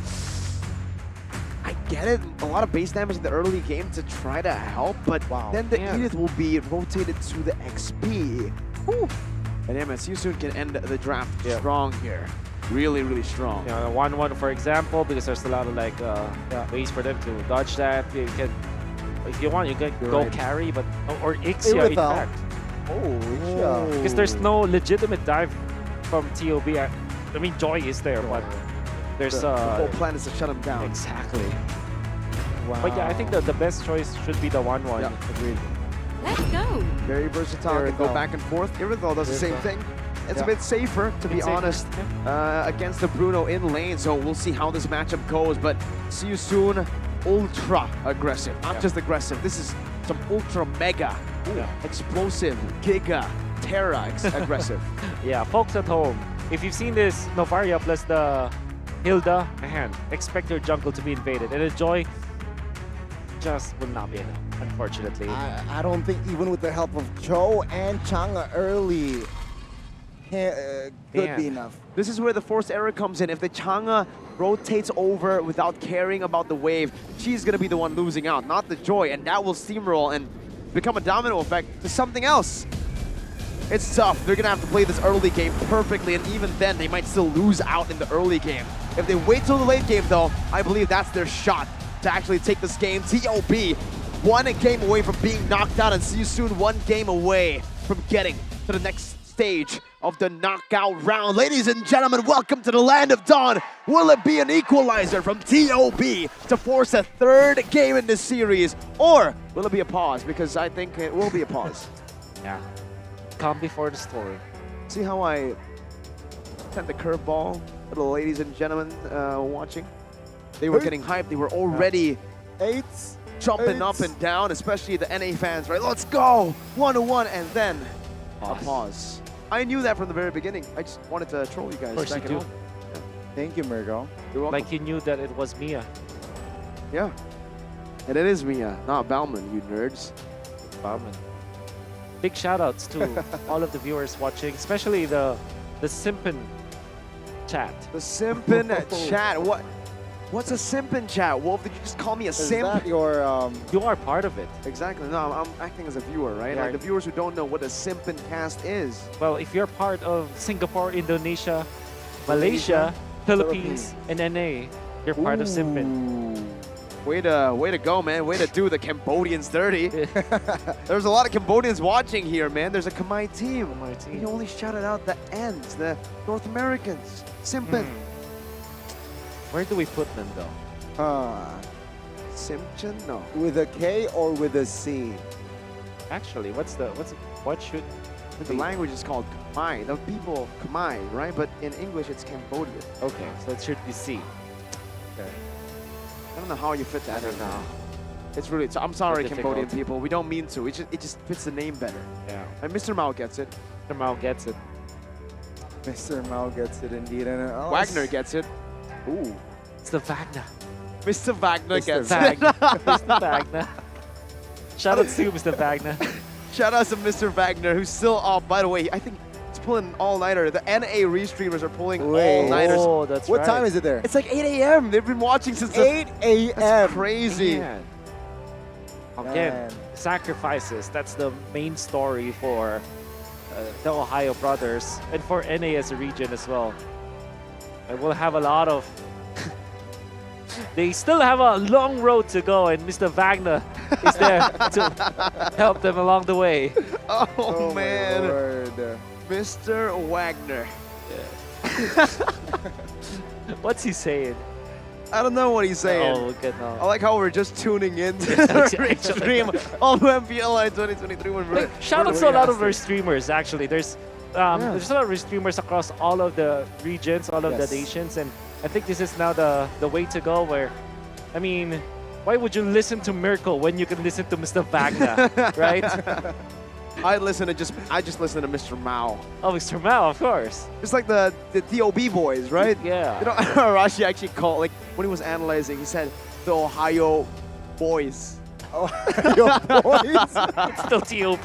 TOB, exactly. Still It still TOB. fits the name. It's just not the right name, right? It's not TOB. It's not the Ohio Brothers. But while he was analyzing, he made that mistake. TOB. He called them the Ohio boys. It's pretty funny. It's very funny. I cracked a laugh in front of him, and he actually laughed as well right as he said it. But hey, even Zane was laughing at the Ohio boys, like the name Ohio boys. That'll be a better name. TOB, change your name, please. No, I'm joking. It's gonna be a. I'm still thinking about the ways on how they can recover, especially because of the nice dance. Okay, Hey.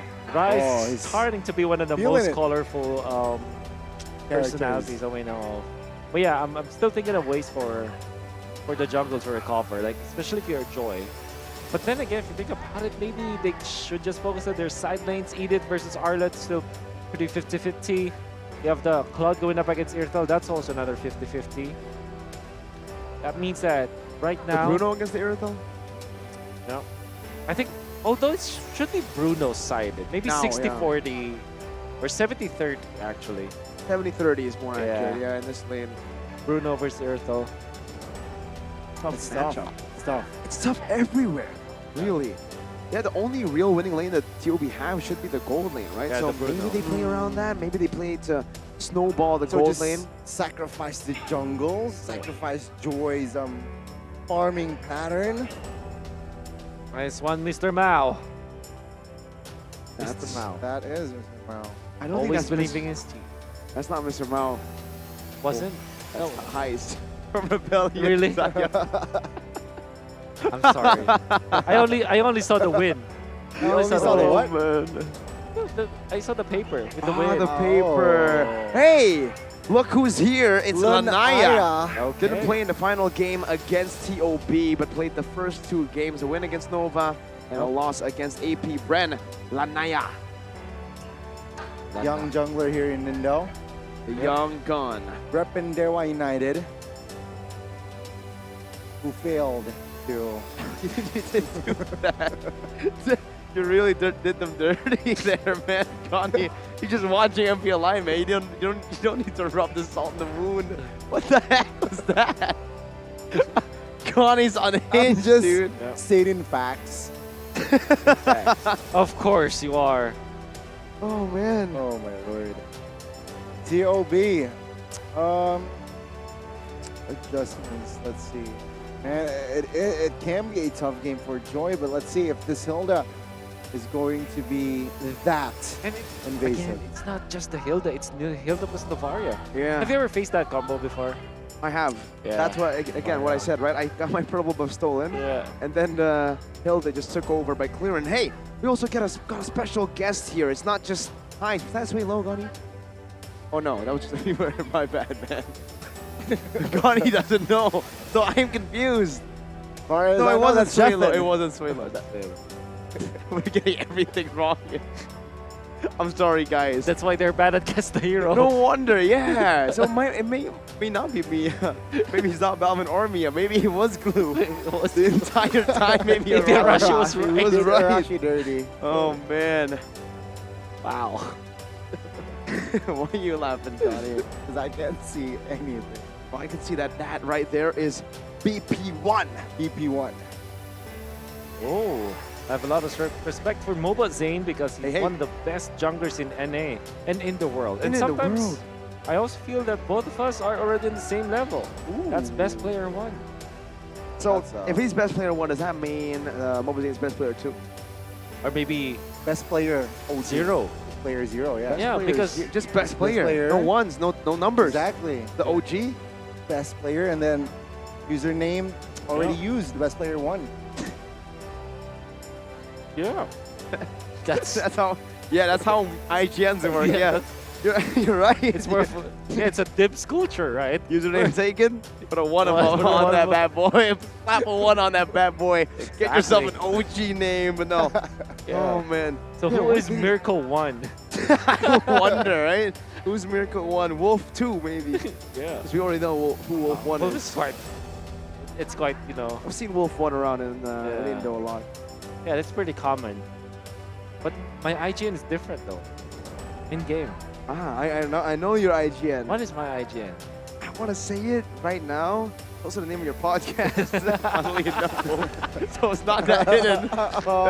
That's a smart move. That's how you promote your podcast. A very smart move. Oh man. It's also the name of the Shadow Atlas.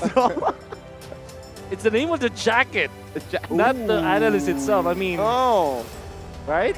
Nobody ever confirmed that. Nobody ever confirmed that. Nobody. There's a funny confirmation, but I don't think it's more of a meme by the Filipino MPL, the Geek staff and Wolf, the VH caster. They look alike. I mean, anybody could afford a cap, glasses. Yeah, Womi looked like the shadow analyst too That's when he wore the Geek Fan mask. Exactly. Maybe you could be the shadow analyst too, Exactly. Or maybe I. Maybe you are the shadow analyst. Arashi is actually shadow analyst, guys. Arashi and Jace, because they can be in the same. Different. That's right. That's also very true. They can be in 2 different places at the same time. Jace. I wonder where Jace is. I just wonder where Jace is. Is he in not backstage? Is Arashi, right? Not Jace, right? At least confirmed.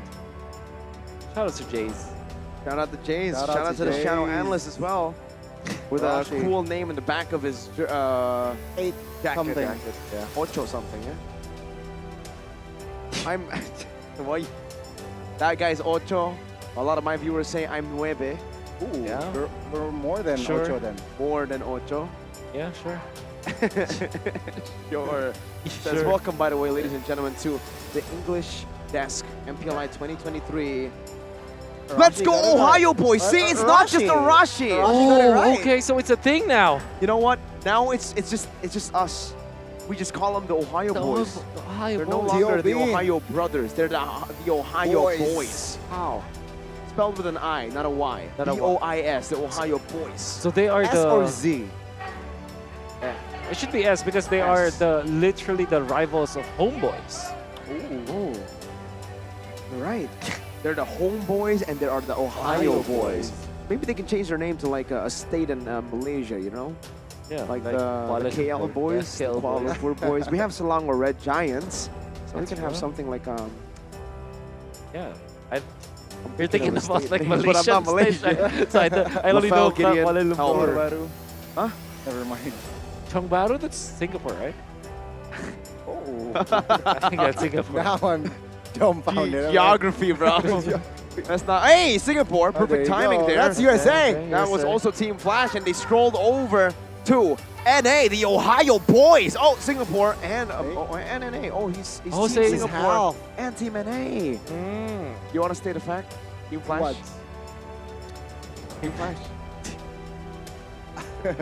Well, Team Flash unfortunately did not make it to the playoffs. Yeah, that's what he was saying, right? He's like, I'm a Team Flash fan, but since they were knocked out, I now support TLB. Now I support the Ohio boys. Maybe he's the curse. They're 1-0 down right now, right? I mean, hopefully they don't go 2-0 because if TLB goes 2-0, you know who to target, guys. Tommy or Wolf that both predicted TLB. No, it's that guy. That guy. I can see him. There you go. He's in front, right there. See him? Oh, you're right. Oh yeah, that's right.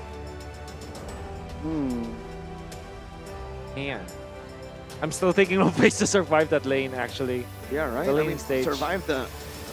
I'm thinking of ways to survive the jungle. Yeah. Most especially the jungle. So yeah, ladies and gentlemen, please do be patient with us. We're still trying to troubleshoot the issue here, but don't worry though. We got WMG here in the building for all you guys. Yep. It's the WMG podcast. It's the MPLI 2023 English broadcast. And yeah, What's WMG? we are It's- prolonging this game so that Mr. Wagner will spend more time not sleeping. That's actually the real reason? reason, right? We want to make the NA re-streamers pull an all-nighter for a whole day, right? I mean, Mr. Wagner, Mr. Chicken, Mr. Zane. Mr. Zane, shout out to you guys. Shout out to you guys. For those wondering, Mr. Wagner is Trex. A dinosaur. A dinosaur. Roar! With short arms. Yeah. Not literally, because in real life he's quite tall. Very tall. Very tall.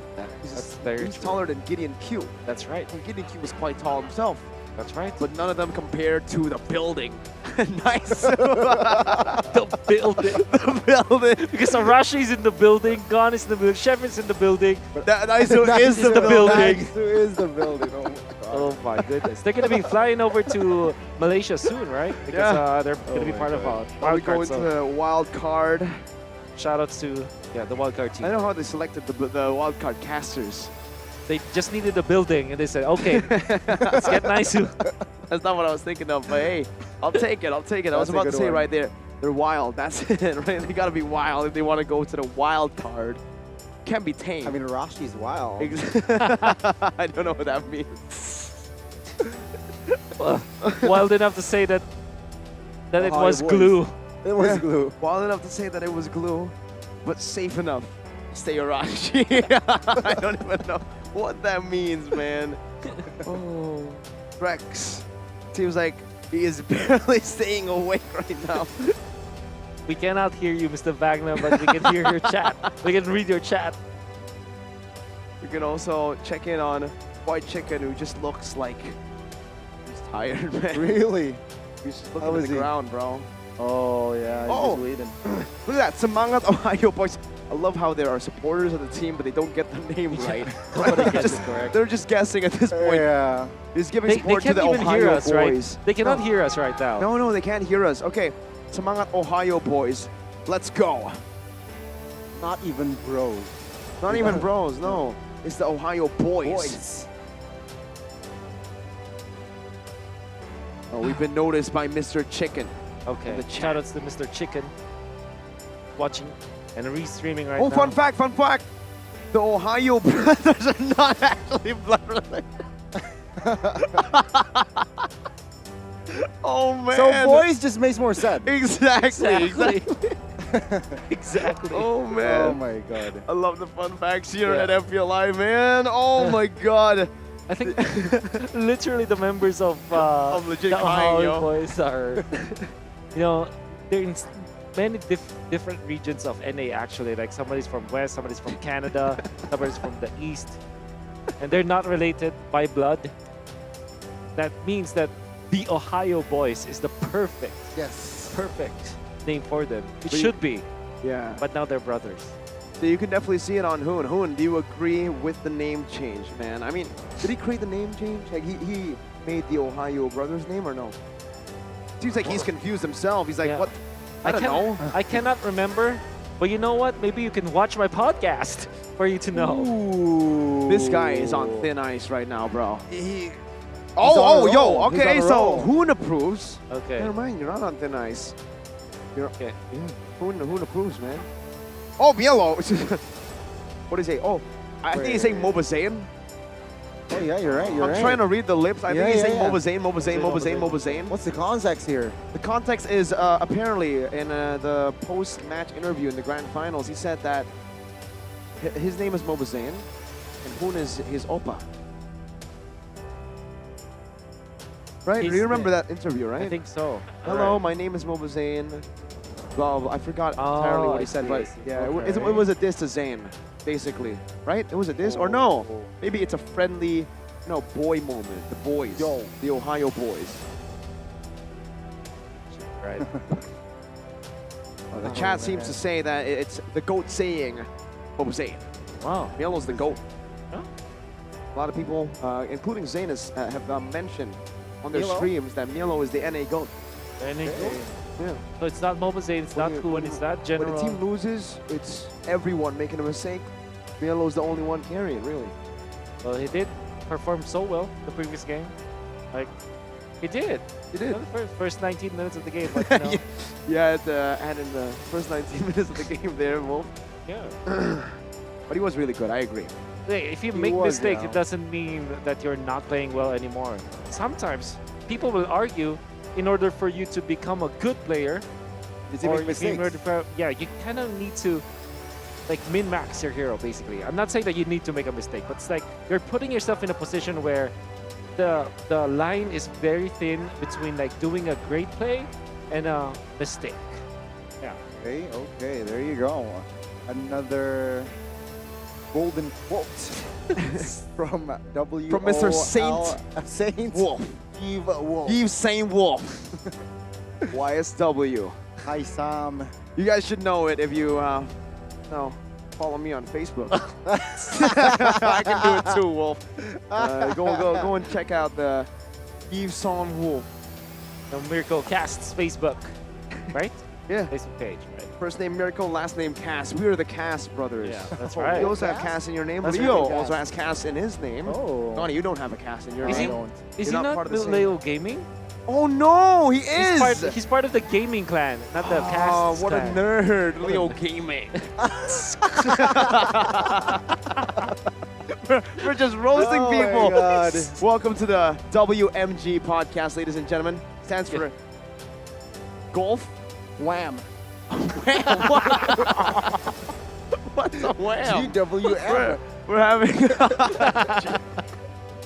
having a bit too much fun on the English desk here, but don't worry, guys. It's some good entertainment for you guys back at home while waiting for the troubleshooting. Troubleshoot, yeah. For draft, I don't think so. If you don't know it exactly, yeah. I like how we just roasted Leo's Yeah, it's like gaming. Out of nowhere. Out of nowhere. You roasted him. What clan are you part of? Ghani. Just Ghani? I haven't, just my Oh, name. man. No It's cast, Ghani. no gaming. Oh, Raji actually recently just joined us, Leo. Oh, Leo yes. Wolf. Okay. Leo's game was there. Thinking But about boring, like boring. nerds. Gaming, you. We got a cast, bro. Come on. He's not a robot. Wait, some people are part of the official. The official, yeah. What was saying official, right? Yeah. And then, is it Trex official? No, Trex is part of the cast. Oh, Yeah, Mr. Wagner is a caster. How about Gideon? He didn't kill. He has he's his part of the- own thing. Kill. You just added a T in there, and it's the cutie clan, right? Oh. Right, Benny Cutie, Gideon Cutie. So he's halfway there, but He's halfway cutie, yeah. Unfortunately, He was not. just kill. How about Eterna? He's just Eterna. Oh, So you and wait. Eterna are part of the same clan. It's Yes. just it's just a name clan. Yeah. I They don't have their believe- surnames. I want to be part of the Need to chicken double clan, you know? check. Why not? Right? Wolf chicken, Berkeley chicken. Yeah. Oh, So maybe if we it- can be. See, we have fried chicken. Maybe we can be roast chicken. So you're Someone roast can chicken. be boiled chicken. I like the pop. Ah, you can be pop chicken. Yeah. There you go. Some Is that a- nasi padang, as you guys Yeah. are in Indo. That's right. Pop chicken. Pop chicken. If ever you get to Jakarta, it's one of my most recommended food. I am pop. How do you pronounce it? Pop or pop? Anything. It's pop. So pop is a bahasa Indo word. It's, I don't know. It's a bumbu. It's what do you call it? It's It's from a dialect. no, that's no, not what no, boo no. means. Like a spice. Yeah, it's like Oh, it's yeah, the spice. All right. I see. I was about to ask. What are they saying? What are you gonna ask? I forgot. They're now restarting. Oh, It looks like they're playing already, but we don't know exactly. Usually it's them still trying to play, like see if the ping is all good, and then if the issue still continues, we'll go back to a pause. So we're still waiting, but it does seem like they are fully. See Zia, fully focused, man. Very focused. Oh, we're seeing the stage. Do we get? Oh, ladies and gentlemen, welcome to the decider. Already a big fight happening here. Oh, first blood. It's for TOB, the Ohio boys. The Chang'e finds the first blood. Boxy now quite low and has space to get out of the way. And that is TOB claiming the first blood. Wow, good punishment. Unexpected. Very unexpected, though. And I think best player was able to get 2 of his buffs, so that's also very important. I think, yeah, TOB survived the first minute. Boxy now moving. Oh, with the decimation. See you soon equalized. And I like this play coming out from the Joy. Goes for the camera on the opposite end. But there will be 3 members making the beeline towards him. Okay, BP1. Boxy now on the other side of the map. Will try to hinder the movement, but oh, reinforcement charge. Zia is there. Boxy. BP1 cashes 200 gold. Wow, man, early on, it's TOB who are actually winning it against a heavily favored early game composition that See You Soon has drafted for themselves. Again, some damage though onto Mielo, and Felix actually gets more prio for the first turtle of the game. Yeah, Hoon is still not level 4. I think you want to have that shower available for that Chang'e. And I think this is expected. I think that it's natural for See You Soon to have a distinct advantage in the first turtle of the game, but they reset. Wow. Yeah, they resetted the turtle. Edith Milo almost was picked off in the bot side of the map, but red tree battle. MP still finds it. Good stun on towards best player 1 now. Best player 1 looking for an escape, but denies by MP.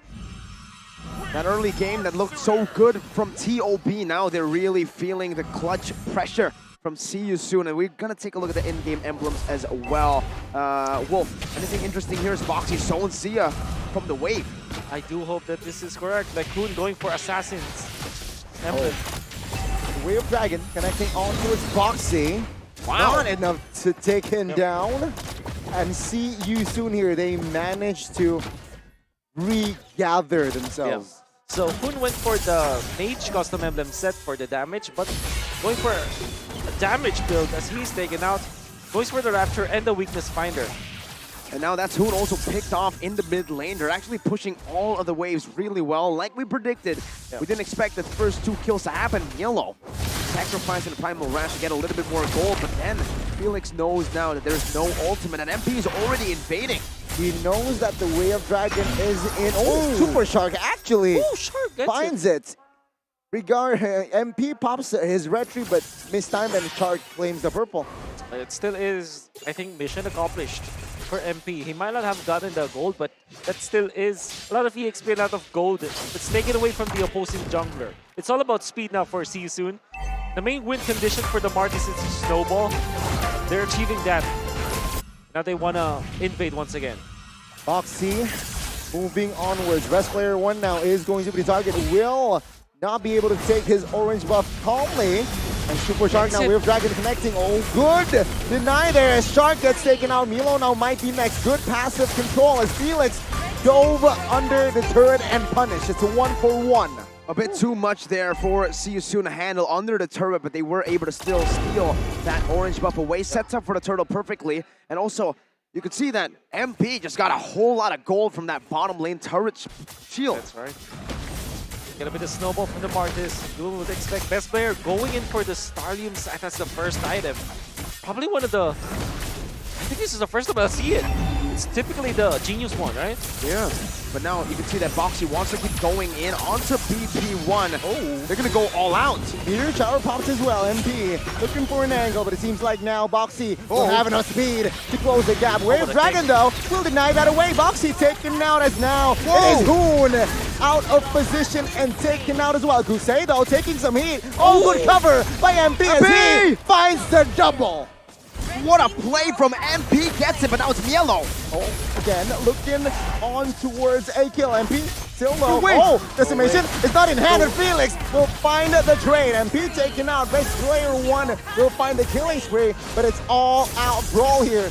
Minute 6. That's a big shutdown, though, onto the hands of best player 1. 5 kills MP had in his name, and now that's a lot of bounty gold that best player 1 has taken. Boxy, though, doesn't want to leave it to him. Wave of Dragon still here tanking, but Zia will have enough damage to take this Hilda down. Ooh, almost there. Taken by Ra. So TOB, I think that they get the better end of the deal just because of the fact that they were able to shut down MP. However, you still have to think about your Bruno right now. A little bit ahead, maybe because of the shutdown goal that they had. And I think we'll get more. Now Kusei in trouble. Of course, the dive potential from BP1 was just massive, and he will fall. 0-2-3 here for Kusei. Not a good start. Let's see, will he be able to recover?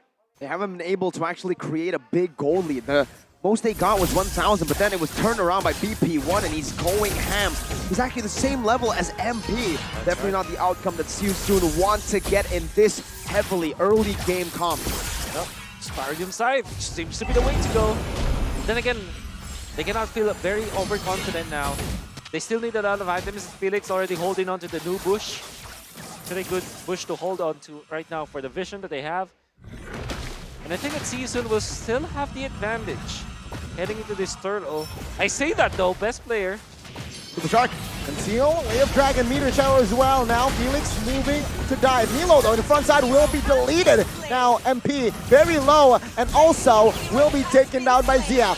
Boxy reposition as TOB. They find the retry holder and will claim the mute. And that's a trade down below. It's only a turret, but it's the only thing Seosoon can really look for there. A great fight by TOB and a retry from best player 1. Now even another turret up top. It's all in favor of TOB. Oh, this is the point where TOB are very happy. They have good scaling, for sure.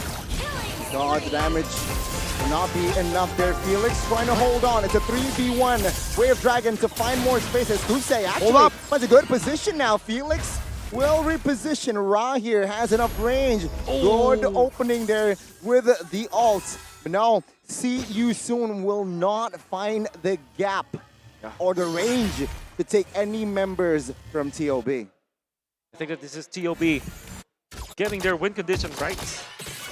They needed us to secure the early stages. They needed to survive the invasion, and they did. Now, when it comes to scaling, we know for sure that the Joy is pretty strong in the latter portions of the game. Bruno still strong in the mid game as well as the late game. And you also have this Chang'e that come the late game, you're forced to get the Radiant Armor on Seosoon, which means that's gonna be less defenses when it comes to the physical side of things. And he will be tearing apart the members of Seosoon in the late game. But that will come in the late game. For sure, but again, in the early game, all TOB needs to do is weather the storm. We mentioned this in the draft, right? Seosoon are the ones who are pressured to look for a big lead early, to end the game early. Right now, it doesn't seem like they will be able to do as they please. 2 turtles, but not enough to amount to a big gold lead. It's actually the opposite. TOB are the ones holding the gold lead, though it's only 170. The fact that it's not 2,000 or more is already quite impressive for TOB. Okay, Seosoon here. They're rotating with 5, means that they are ready and looking for a fight. Oh, there you go. Final slash onto with Zia. Zia now will fall. Wave Dragon, though, will find Felix cancelled out immediately. Felix now on the front side of the map. Soaking damage. Best player 1 will look for another angle. It's a 5v4 without the marksman. TOB, can they contest? Can they, Wolf? Is there still a possibility here? They're going to go for another fight. Best player 1 zoned away. Good knock up here for Felix to buy time. Milo now. Oh, pops and triggered the ult here. Oh, taking some heat. A lot of heat as Kusei and Felix will secure the kill. Best player 1 will not contest as MP comfortably takes the retry. It's pretty clear that the answer is no, they cannot contest. And the fact of the matter is, even when they equalize when it comes to the goal, they don't have the advantage. For TOB, they need to definitely reach critical mass around the 15-minute mark. I can say though that TOB can only team fight around the Lord if they have full items on best player as well as for Zia with the Wind of Nature. That's the only condition that they have. Fortunately, though, they have a lot of wave clear. Looking at the Joy, looking at the Bruno, and of course the Chango. They can just prolong the game with that hero. Yeah, they're doing a good job at it now, but if Felix just stands there with a Radiant Armor, that takes a whole lot of power. That wave clear power that we were just mentioning about Hoon's Meteor Shower on this Chang'e. It's already been used up. The Lord in the bottom lane should be able to charge all the way to that tier 2. And this is where TOB will find himself in a bit of a pickle. Oh, Milo here, face checking it. Oh my god. First down here, practically. He gets taken out. Hussein in the backside. Now looking for survivability. Gets it supercharged. Very low will be punished. Wave Dragon, desperate one. And MP will find the kill. Zia now in trouble. Oh, the snipe hits. But it won't be enough to take Zia down. Super chaotic, the timed aggression by See You Soon, despite the early game not going to what they expected. They were still able to find the moment, that mid-game, right as the item power spikes hit, they started to go for these big fights, and they won. No. Very well done coming off from See You Soon, knowing that they can team fight, they get 5v5. And all they need to do is to poke out Hoon. We know for sure that the Chang'e quite nullified whenever the shields are not there anymore. They're making it so difficult for Hoon to find the angle. They're also punishing Super Shark. Fortunately for TOB, it's still Zia surviving in that case. Okay, See You Soon here. They are similarly to what they did in game 1. They have control now coming to the late game. And item check here. Bruno on his way towards full item. And okay, Irithel, is this a rose gold? Or for Irithel? For Irithel? For Irithel. I would say it's actually building towards, should be a Windtalker first. And maybe he will go for the Rose Gold Meteor to go up against a lot of the magic damage up against TOB. And now, best player 1. Very mobile still with electrifying beats, but has to be really careful up against you soon. They've hit their damage item power spikes already, even for the Irithel Wolf. Yeah. Especially for Irithel that you mentioned, I think that there is some merit to kind of get the shield for Kusei, because that means that even best player diving into the backlines will not mean that they will get an instant kill. So that could be a reason why, yeah, there was the cloak, but then yeah, it's the Wind Tower. Too easy for Kusei to get. And now look at the wraparound. Yeah, they are looking for an engage here. Spell check quick. Okay, all actives here. All active. So yeah, they are ready to go hard 5v5. And let's see here, Lord is an enhanced Lord, so it's still defendable. But of course, if TOB gets this Lord, it's a quick momentum shift in this match, in this game, rather. Just like in the previous one, right? When TOB was the one holding the lead, one team fight can turn everything around. A game of momentum, especially when these mechanical picks from both these teams, they'll be looking to team fight all the way. The end should also be coming down to a big team fight, and this is one of them. An enhanced Lord, like you mentioned, Donnie, a 3.8k gold lead on the hands of See You Soon. And they decide it's a bit too premature to commit to this. They still have so many leads across the map. They can play with it before they start the Lord dance. I wonder what the items are now available for Hoon. Went for the Weakness Finder to go with the Rupture. And of course the Mage Emblem. This should be a Chang'e that provides the damage. But again, ever since the Radiant Armor was picked up, you see the Chang'e players just didn't like it. Oh, Final Slash onto a 2. DP1 Nilo now, recipient of the damage. Kusei grabbing the shutdown. It's a 5v4, no retry holder for TOB. And See You Soon. They will not get greedy. Instead, they will look for the objective. The best possible target to take down for See You Soon. It happened. Best player 1. He's been playing phenomenally this game, but his second death will mean that enhanced Lord will go to See You Soon for free. If I'm not mistaken, he tried to clear the short lane being the lane with the Lord. That is quite weird, because you can see how easily he was punished. He stayed in that lane. Maybe he was able to control the minion wave for sure, but then the punishment was so good for See You Soon that they were able to get the Lord as well as the kill. And now, there's a lot of defense. Again, for TOB, they still have the Chang'e. They still have the Edith. So when it comes to wave clear, they're not going to run out of that. But the question is, when will be the case where TOB now decides that they will be the ones to start the fight?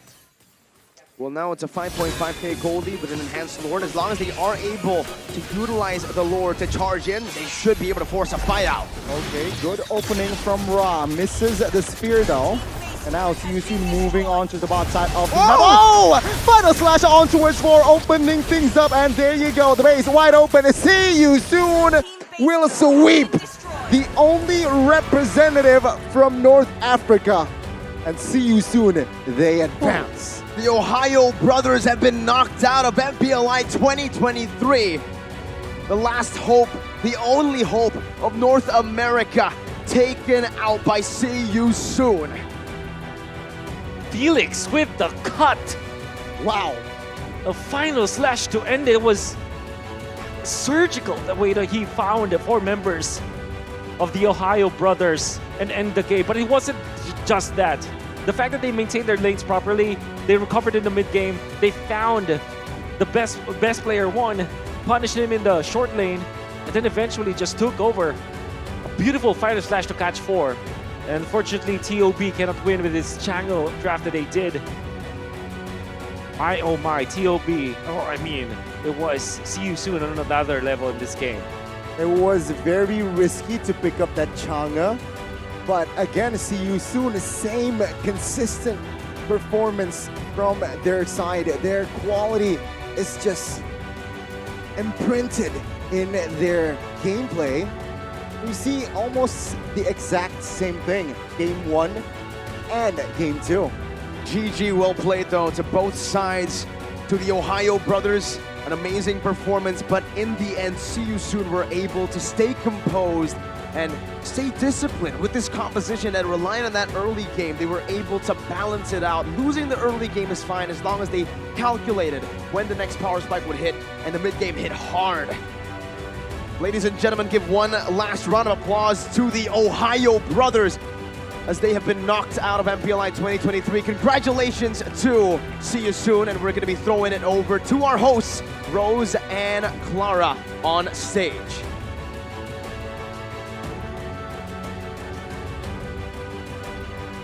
The Ohio Brothers ends their journey in MPLI 2023 after being swept by See You Soon in a clean sweep match. Yap, dan mereka sudah memberikan perjuangan yang begitu hebat. Namun apa daya 2-0 didapatkan oleh tim See You Soon. And this is gonna be the last moment for the Ohio Brother in this tournament, in this MPLI 2023. So, in 3, 2, 1, you may take your final bow.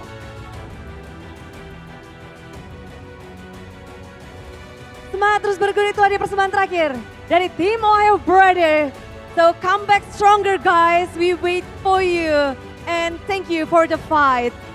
Thank you so much. And now for the team that advances further in MPLI. Give it up for See You Soon. We gonna see you again tomorrow. One more live again, hidup lagi nih karena nyawa mereka masih ditahan terus. Datang dari lower bracket, mereka berhasil mengalahkan dengan 2-0. Are you guys okay?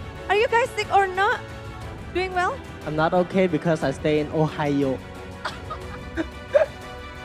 All right, guys, jokes aside, how are you guys feeling, especially after that long technical pause in the second game? Can you repeat it? How are you guys feeling after that long technical pause in the second game? Normal. You guys Simple. still feel alive? Yeah, simple. Simple. Okay, since you said it's simple, tomorrow, See You Soon will be meeting RSG Philippines in another lower bracket game. Are you guys ready? Yes, I'm ready. We're ready. Yeah, we're ready. Ready. Yes, both player are from Philippines and you're gonna meet another Filipinos team. So how do you see? Maybe especially for Filipinos team that is competing here. They are super strong. 4 teams is still in this playoff. And how you see all of your opponent for your next battle?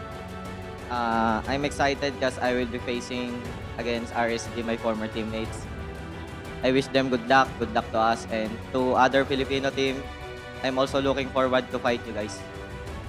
Wow, I love the confidence that he's giving, especially since he's going to be meeting against RSG Philippines. Now, for those who don't know, Kusai is a player. He's used to be a player for RSG Philippines. So he will be going up against his former team. How will the rivalry in the lower bracket play out tomorrow?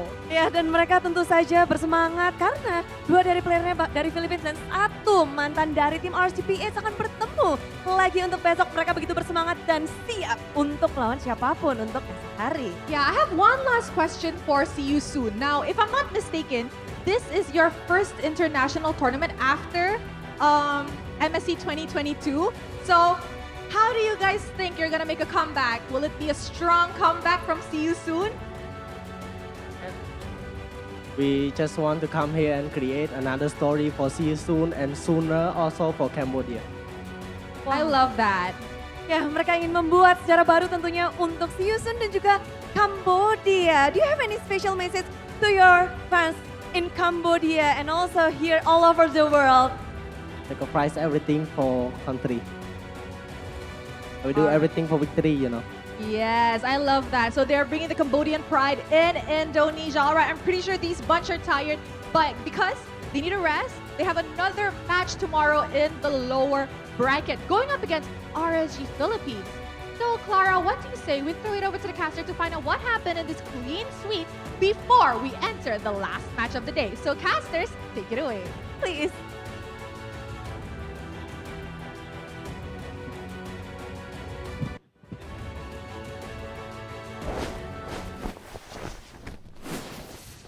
Thank you so much, Rose and Clara, for the interview with See You Soon. We're able to hear some of their thoughts after winning the game. Simple.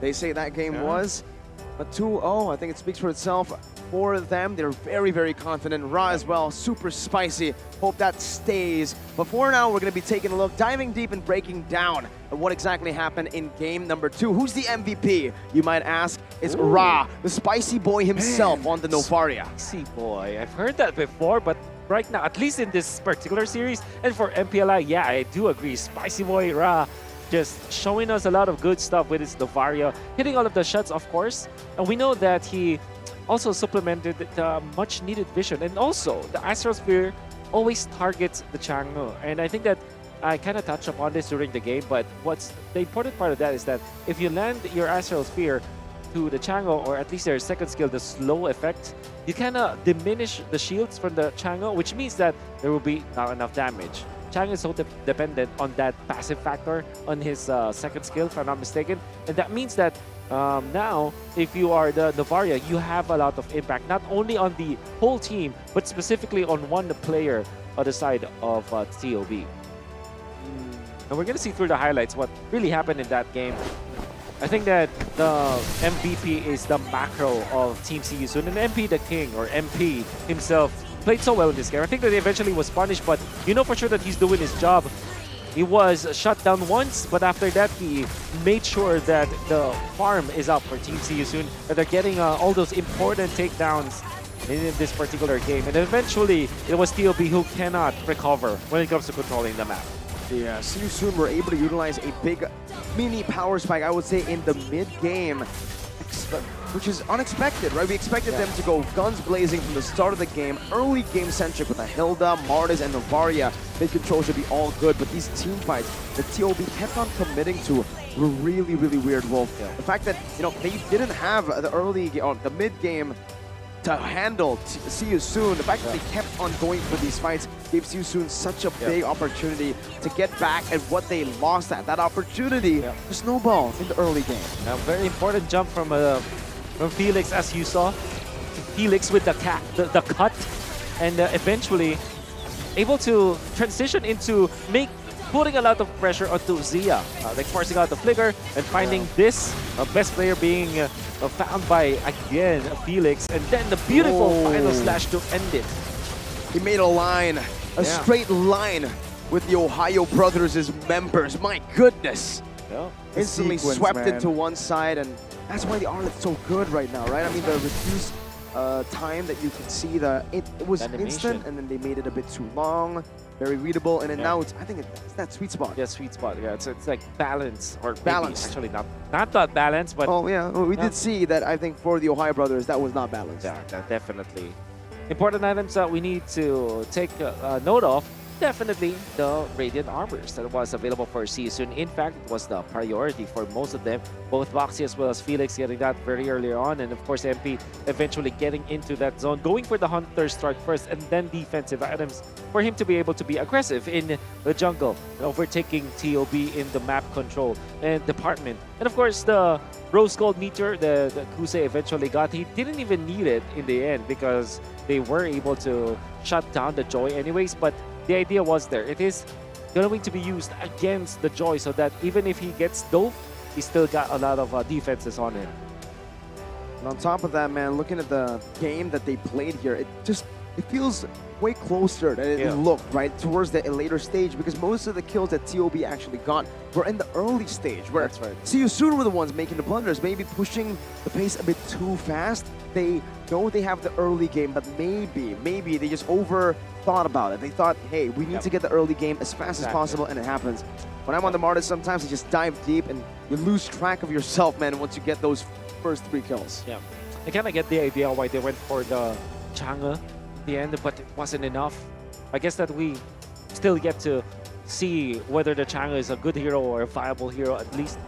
But I think that the Radiant Armor just really nullified that hero so much. We know that what the big thing about Radiant Armor is that it doesn't only defend yourself, but it also defends your teammates, and because it neutralizes the damage output. Same as with the Antique Cuirass, which, you know, makes it really just the item that really shut down specifically Chang'e.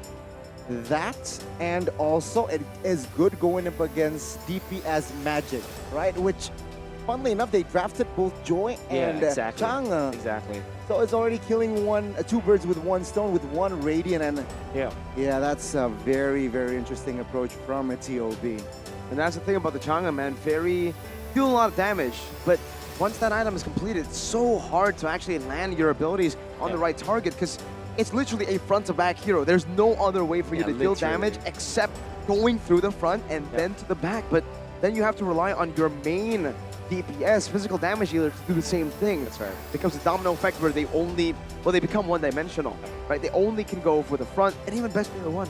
You have to do the same thing. You can't really dive to the back because he's all alone. The rest of the team is playing the cover. Yeah. When you play the Joy, surely it's a very strong hero. It's an OP hero in ranked matches, and maybe perhaps in scrims, but in tournaments, you really have to draft for it. I like the idea coming out from See You Soon because normally how do you play against the Joy? You typically get Franco, get their Kaja. But seeing as they don't need it in this case, what they just secured is map control. Going for the Navara, going for the Joy, going for the Hilda. We wish we could have seen the Invasion in the early stages because it's really nasty. That combo is really nasty. But if you think about it, even in the mid game, it's still pretty strong. Because now you have a lot of vision, courtesy of the Hilda, and then you eventually have the Astral Echo that even gives you more vision in the end. So it's like identifying where your enemies are at. It's a surefire way to nullify assassin type of compositions. If you are able to know where the assassin is, that's no longer an assassin, right? He's not able to find a flank, not able to go for the ganks, and that's why the Hilda is always the hero to go for when you are playing against heroes like that. The Ling, the Joy, any sort of assassin, except maybe the Lancelot, where there still is some counterplay because you can build utility. You can still go for the tankier items to survive the onslaught of damage coming in from the Hilda. But what we cannot survive is another break. Please just get us to the next game. No, but it's fine. You gotta stay patient and build suspense. Rebellion Zion, the last hope of Indonesia, up against Blacklist International with the new lineup that they have. Let's see if Rebellion can take them down or if Blacklist will shut the Indonesian dream in Indonesia. Live from Jakarta, Indonesia. It's been Mirko, Donnie, and Wolf. We'll be back for match number 2 of the lower brackets. But for you guys, stay tuned and we'll be back after this break.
sosok leader juga ada di dalam tubuh dia, yang mana di background kita susah cari sosok seperti Vin. Ya ini kesempatan yang bagus buat Araki sama gue buat move on lah.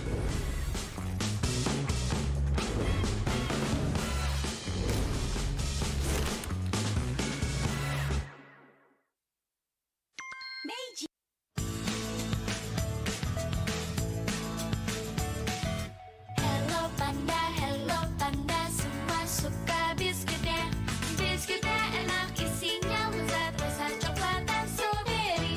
Hello panda, semua suka biskuitnya. Biskuitnya enak, isinya lezat, rasa coklat dan strawberry. Hello panda, biskuit isi yang enak.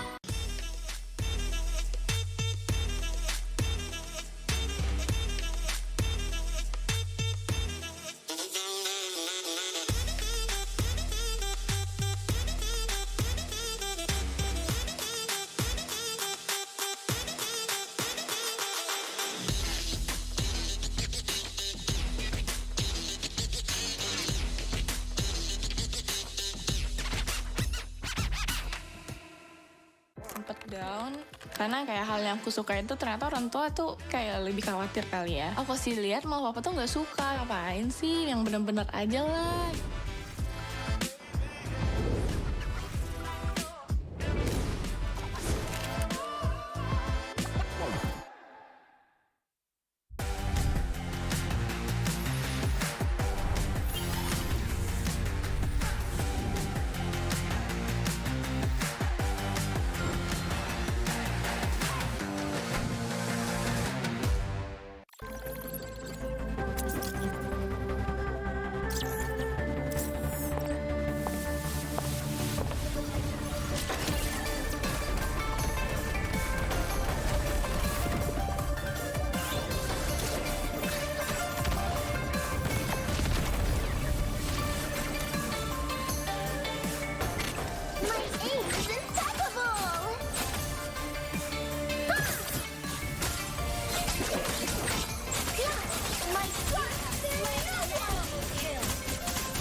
My darts bite!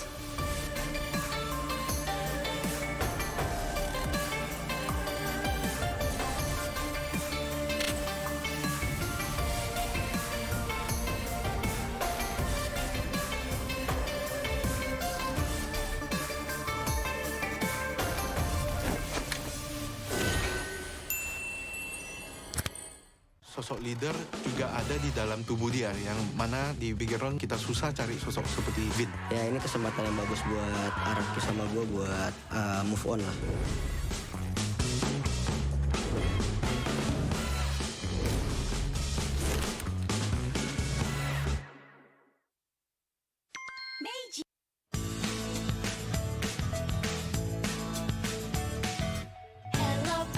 Hello panda, semua suka biskuitnya. Biskuitnya enak, isinya lezat, rasa coklat dan strawberry. Hello panda, semua suka biskuitnya. Biskuitnya enak, isinya lezat, rasa coklat dan strawberry. Hello panda, biskuit isi yang enak.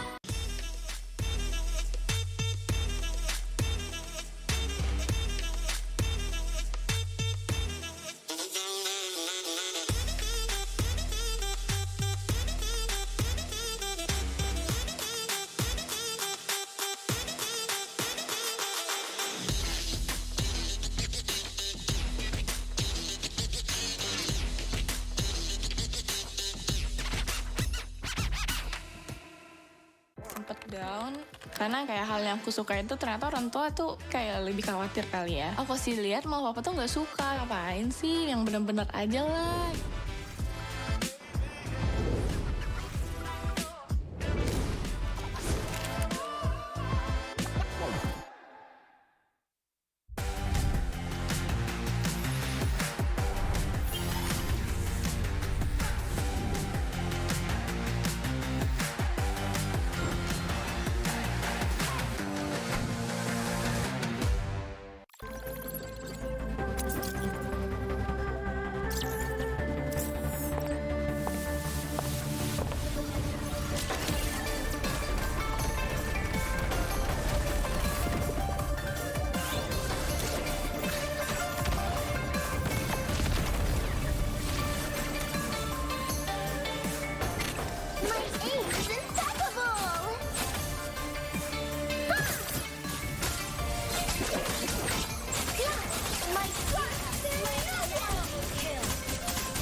sosok leader juga ada di dalam tubuh dia, yang mana di background kita susah cari sosok seperti Vin. Ya ini kesempatan yang bagus buat Araki sama gue buat move on lah.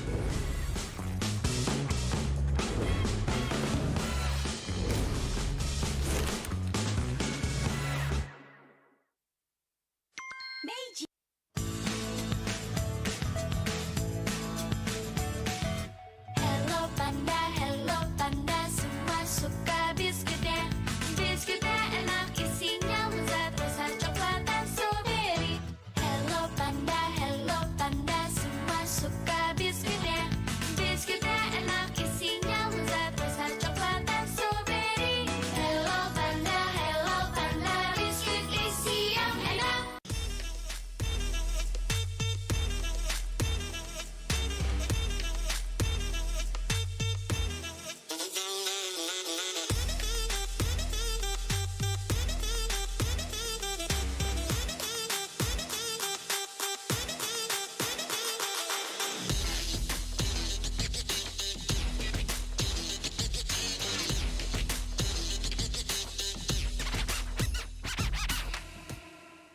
Sempet down karena kayak hal yang aku suka itu ternyata orang tua tuh kayak lebih khawatir kali ya. Aku sih lihat mau papa tuh nggak suka, ngapain sih, yang bener-bener aja lah.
My darts bite!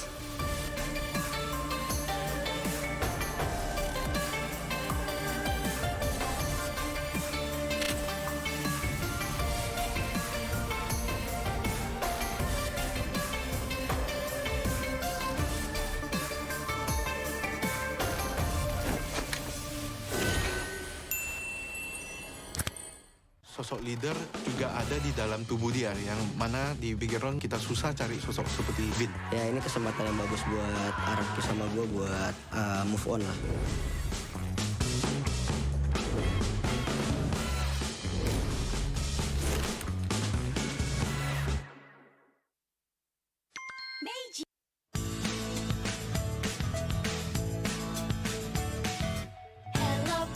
Hello panda, semua suka biskuitnya.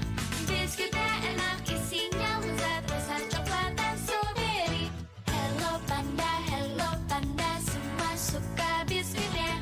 Biskuitnya enak, isinya lezat, rasa coklat dan strawberry. Hello panda, biskuit isi yang enak.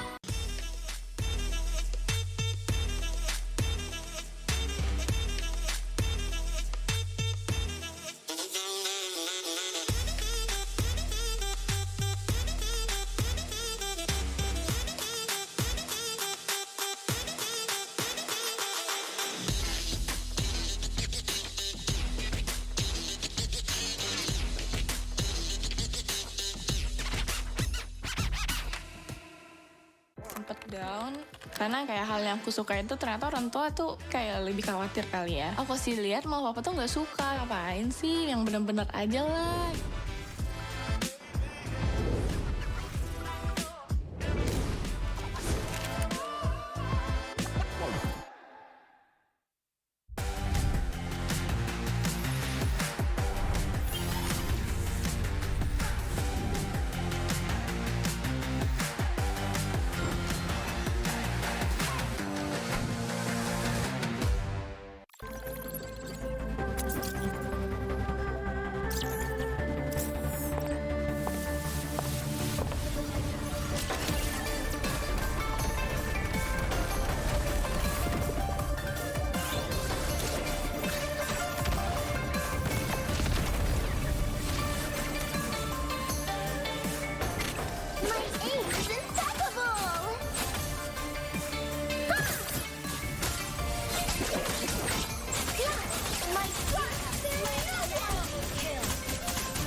sosok leader juga ada di dalam tubuh dia, yang mana di background kita susah cari sosok seperti Vin. Ya ini kesempatan yang bagus buat Araki sama gue buat move on lah.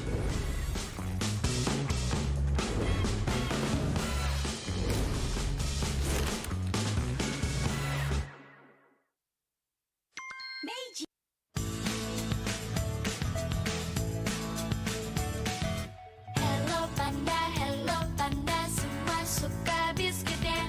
Biskuitnya enak, isinya lezat, rasa coklat dan strawberry. Hello panda, semua suka biskuitnya. Biskuitnya enak, isinya lezat, rasa coklat dan strawberry. Hello panda, biskuit isi yang enak.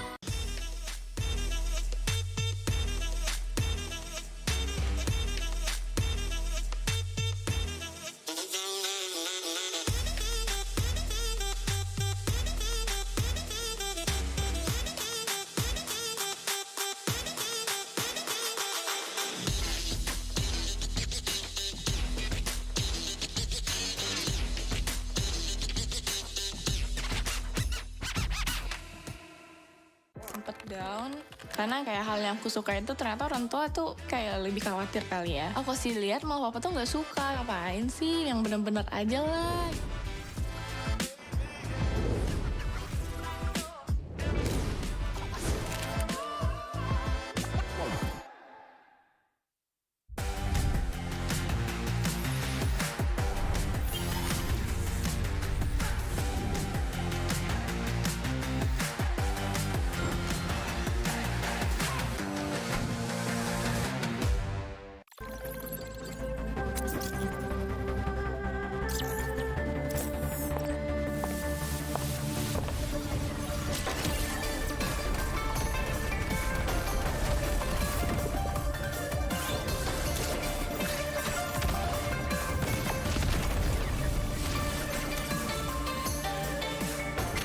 My aim is impeccable!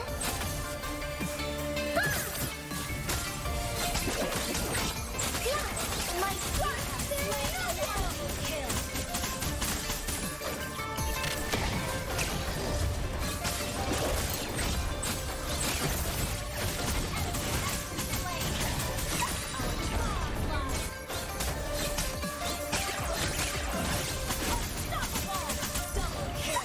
My darts bite!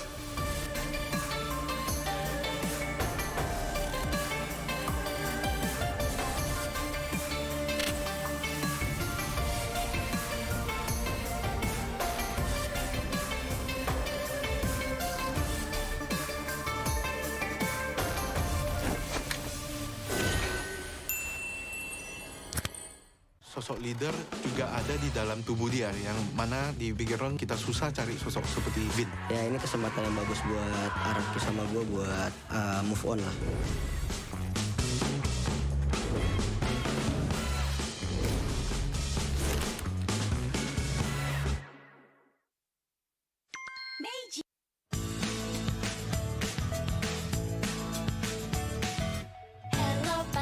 Hello panda, semua suka biskuitnya.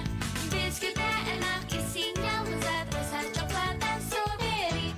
Hello panda, semua suka biskuitnya. Biskuitnya enak, isinya lezat, rasa coklat dan strawberry. Hello panda, biskuit isi yang enak.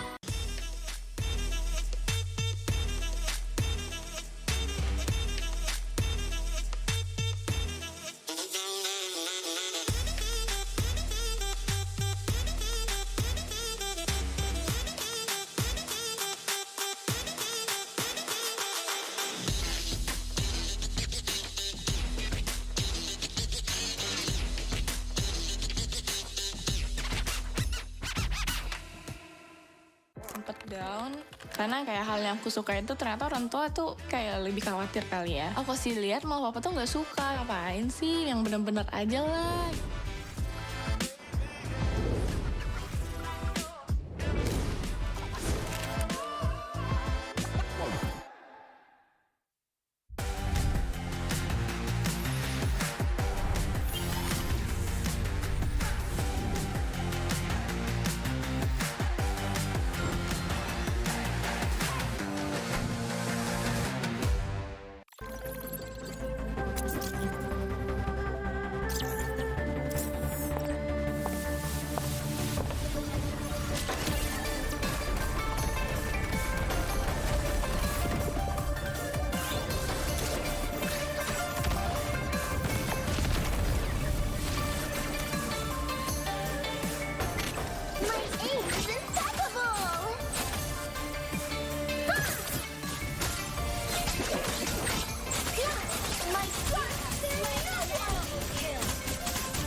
sosok leader juga ada di dalam tubuh dia, yang mana di background kita susah cari sosok seperti Vin. Ya ini kesempatan yang bagus buat Araki sama gue buat move on lah.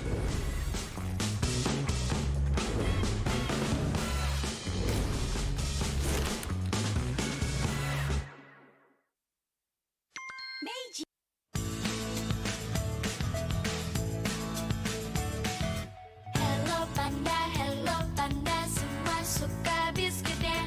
Biskuitnya enak, isinya lezat, rasa coklat dan strawberry. Hello panda, semua suka biskuitnya.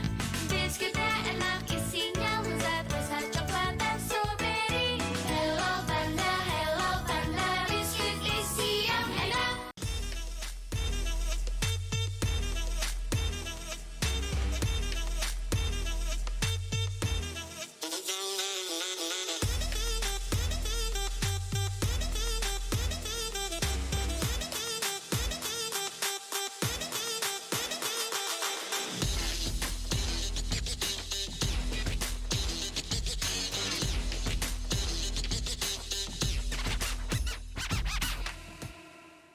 Sempet down karena kayak hal yang aku suka itu ternyata orang tua tuh kayak lebih khawatir kali ya. Aku sih lihat mau papa tuh nggak suka, ngapain sih, yang bener-bener aja lah.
My darts bite!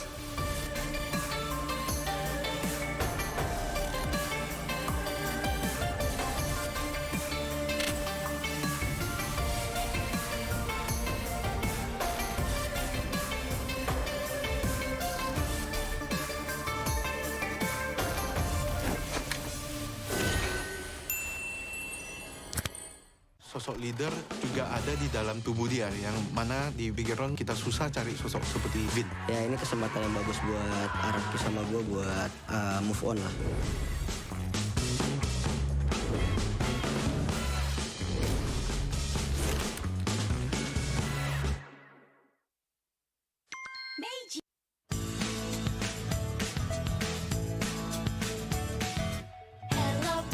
Hello panda, semua suka biskuitnya. Biskuitnya enak, isinya lezat, rasa coklat dan strawberry. Hello panda, semua suka biskuitnya. Biskuitnya enak, isinya lezat, rasa coklat dan strawberry. Hello panda, biskuit isi yang enak.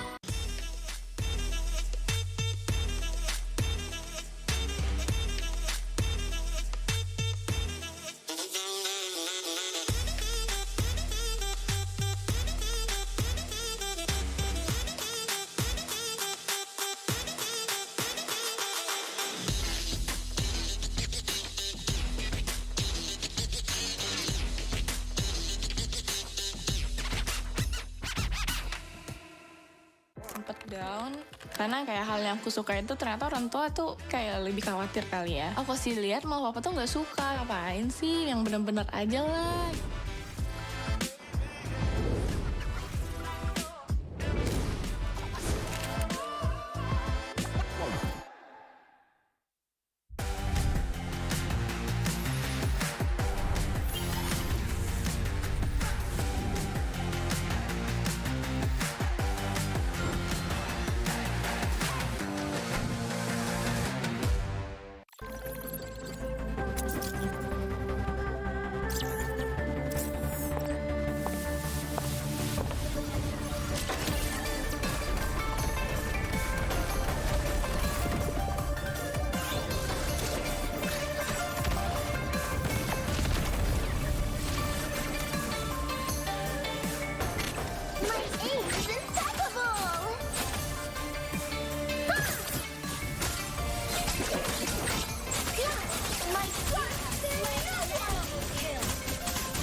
sosok leader juga ada di dalam tubuh dia, yang mana di background kita susah cari sosok seperti Vin. Ya ini kesempatan yang bagus buat Araki sama gue buat move on lah.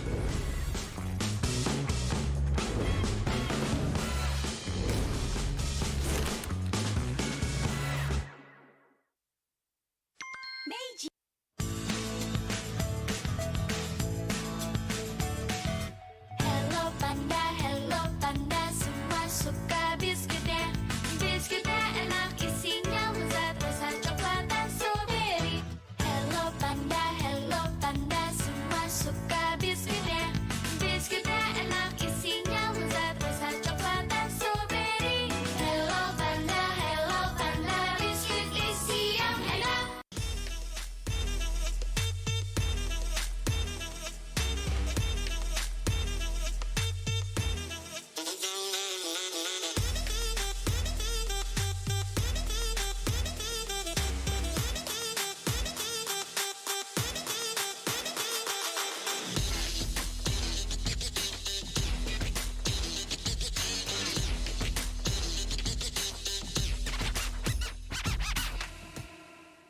Sempet down karena kayak hal yang aku suka itu ternyata orang tua tuh kayak lebih khawatir kali ya. Aku sih lihat mau papa tuh nggak suka, ngapain sih, yang bener-bener aja lah.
My darts bite!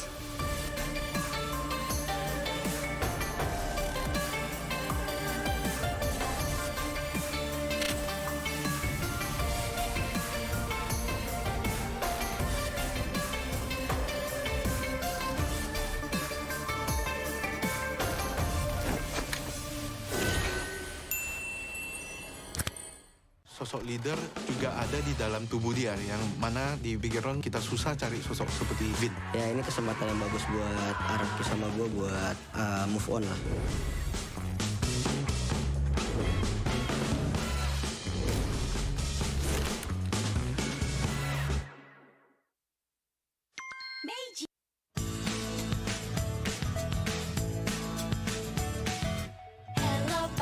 Hello panda, semua suka biskuitnya. Biskuitnya enak, isinya lezat, rasa coklat dan strawberry. Hello panda, semua suka biskuitnya. Biskuitnya enak, isinya lezat, rasa coklat dan strawberry. Hello panda, biskuit isi yang enak.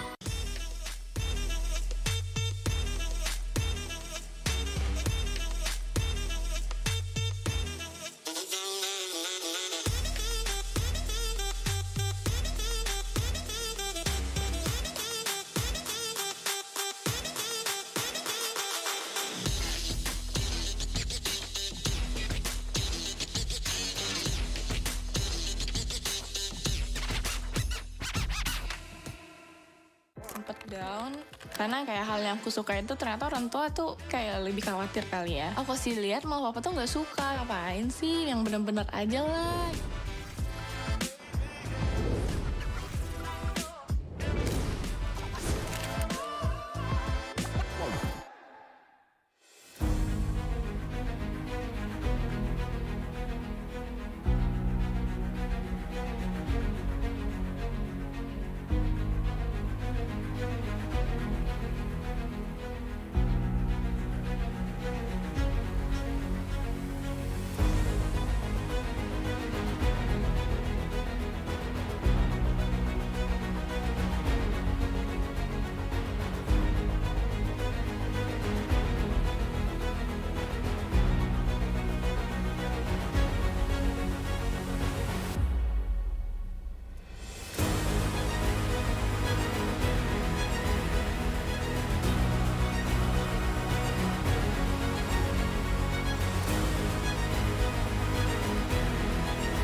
it is now time to witness the last match of the day in our playoffs day 1. Welcome back to the MPLI 2023. You're still with me, Rose. Dan Bude Clara Mongstar di sini, di mana kita akan menyaksikan pertarungan terakhir di hari pertama D1 Esports MPLI 2023, di mana tentu saja Indonesia sedang berseru dan menantikan bagaimana nasib satu tim terakhir, yaitu Rebellion Zion yang akan melawan tim Blacklist International. Di mana kita tahu sendiri perjalanan dari Rebellion Zion di group stage bukan dengan mudah mereka mencapai top 2 dan berada di posisi ini. Begitu pula dengan Blacklist. Mereka juga struggling dan pada akhirnya mereka bertemu di lower bracket. Yes, now for those of you guys who don't know, from the 6 Indonesian representative, they are now down to their final representative, which is Rebellion. They are the last Indonesian team in MPLI and they will be going up against Blacklist International in this lower bracket match. Blacklist International is the only Filipino team in the lower bracket, whereas the other 3 Filipino teams were on the upper bracket earlier today, which means it's going to be a fighting strat against the Ube strat and the Rebellion strat that they have. Aggressive strat, permainan dari Rebellion sendiri ini akan menjadi pertarungan yang agresif. Kita tahu permainan dari mereka. Namun Blacklist International mereka punya Ube strat, di mana bonding mereka begitu kuat. Namun kita melihat mereka dalam posisi yang tentu saja antara hidup dan mati. Melanjutkan perjalanan tahu akan terhenti di sini. Yes, the team that loses this lower bracket match will unfortunately have to end their journey in MPLI, whereas the winning team will be going up against HomeBois in tomorrow's match. Yap, dan mereka tentu saja yang menang akan melawan HomeBois dan siapapun yang kalah harus terhenti. Keduanya punya hal yang ingin dipertahankan, yaitu slot untuk maju ke babak selanjutnya. Namun di sini Bude dan juga Rose akan langsung mengundang 2 key player yang saat lagi akan kita ajak ngobrol bersama-sama. Tentu saja semuanya sudah tahu siapa kunci player dari kedua tim ini. Yes, I agree. So we're going to be doing a little bit of an interview segment with 2 of the key players from both teams. So how about let us invite Audi, TZ, and Haji up on stage.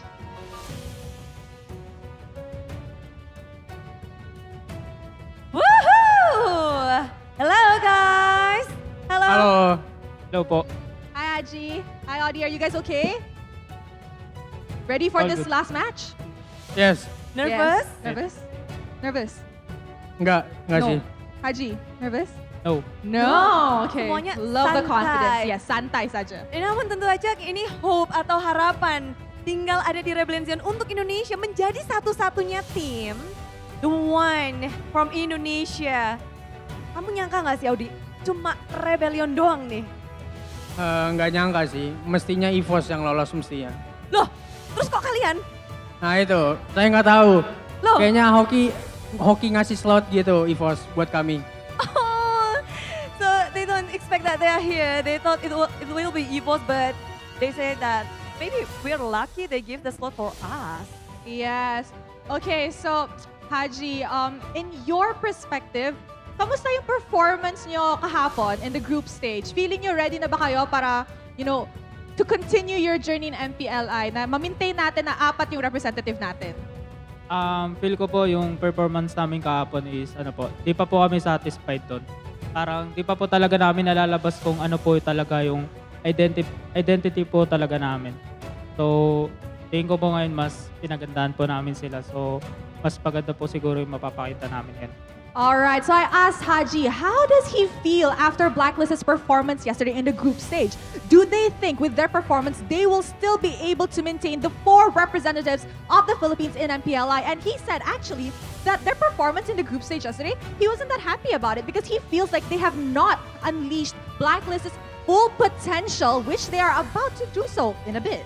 Oh, jadi dari Blacklist sendiri mereka belum mengeluarkan fully potential, belum mengeluarkan segala yang mereka miliki. Jadi agak sedikit ada penyesalan pada saat group stage dan mereka akan melakukan yang terbaik untuk mulai sekarang pada saat playoff. Mereka sudah belajar banyak Tapi dari Audi sendiri menjadi satu-satunya tim Indonesia, apakah ada beban tersendiri untuk tim Rebellion membawa nama besar Indonesia? Dan kali ini lawanmu adalah tim Blacklist Internasional, Audi.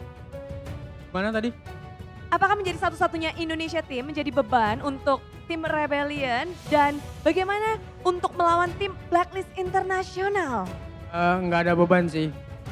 Main aja, yang penting do the best lah. Do the best. Yeah. Tapi he just want to do the best, but how do you see Blacklist Gimana kamu ngelihat Blacklist untuk match kali ini? Ini hidup atau mati, Audi? Bagus banget, soalnya apalagi line up-nya beda kan sama yang MPL season 12. Jadi kita juga mesti hati-hati sih. So he say he wants to be more careful because the lineup is so different. But who is the key player in this lineup for you, Audi? Siapa key player yang ada di Blacklist menurutmu? Udah pasti sih sebelah gua. It's for sure. Who is right beside him? Haji. Yes. Okay, so Haji, in your opinion, who is Rebellion's star player na feeling mo magiging problema sa inyo sa laban nyo mamaya? For me po, para sa akin po si Vincent po. Kasi yun po, nanood po kami ng laban nila. So parang siya po talaga yung yung key player po nila. All right, so I asked him in his opinion, who does he think will be a threat to Blacklist International from Rebellion? And he said he thinks it's Vincent because they watch the games and they feel like he is really the key player and the key to making Rebellion win. Wow, jadi satu player yang disebut oleh Haji adalah Vincent. Karena kunci kemenangan dari Rebellion, dia merasa Vincent punya andil yang sangat besar untuk itu. Tapi last word, Audi, for the Blacklist for this match. Satu, mungkinnya ada yang mau disampaikan langsung ke Blacklist dan match ini. Udah pasti kita kalahin sih. Blacklist siap-siap aja. Oh, be ready because Blacklist gonna be slayed by Rebellions. Okay, Haji, papatalo ka ba? Come on, last words for Rebellion, the final Indonesian team in MPLI. Ano po, ingat po sila sa amin. He said, be careful.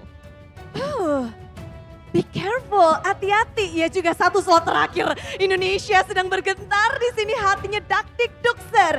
Dan semua tim pun demikian, apalagi untuk lower bracket match. Siapakah yang akan melaju dan siapakah yang akan terhenti perjalanannya? All right, I'm pretty sure both teams are fired up and ready to start our last final bracket match of the day. With that, casters, take it away.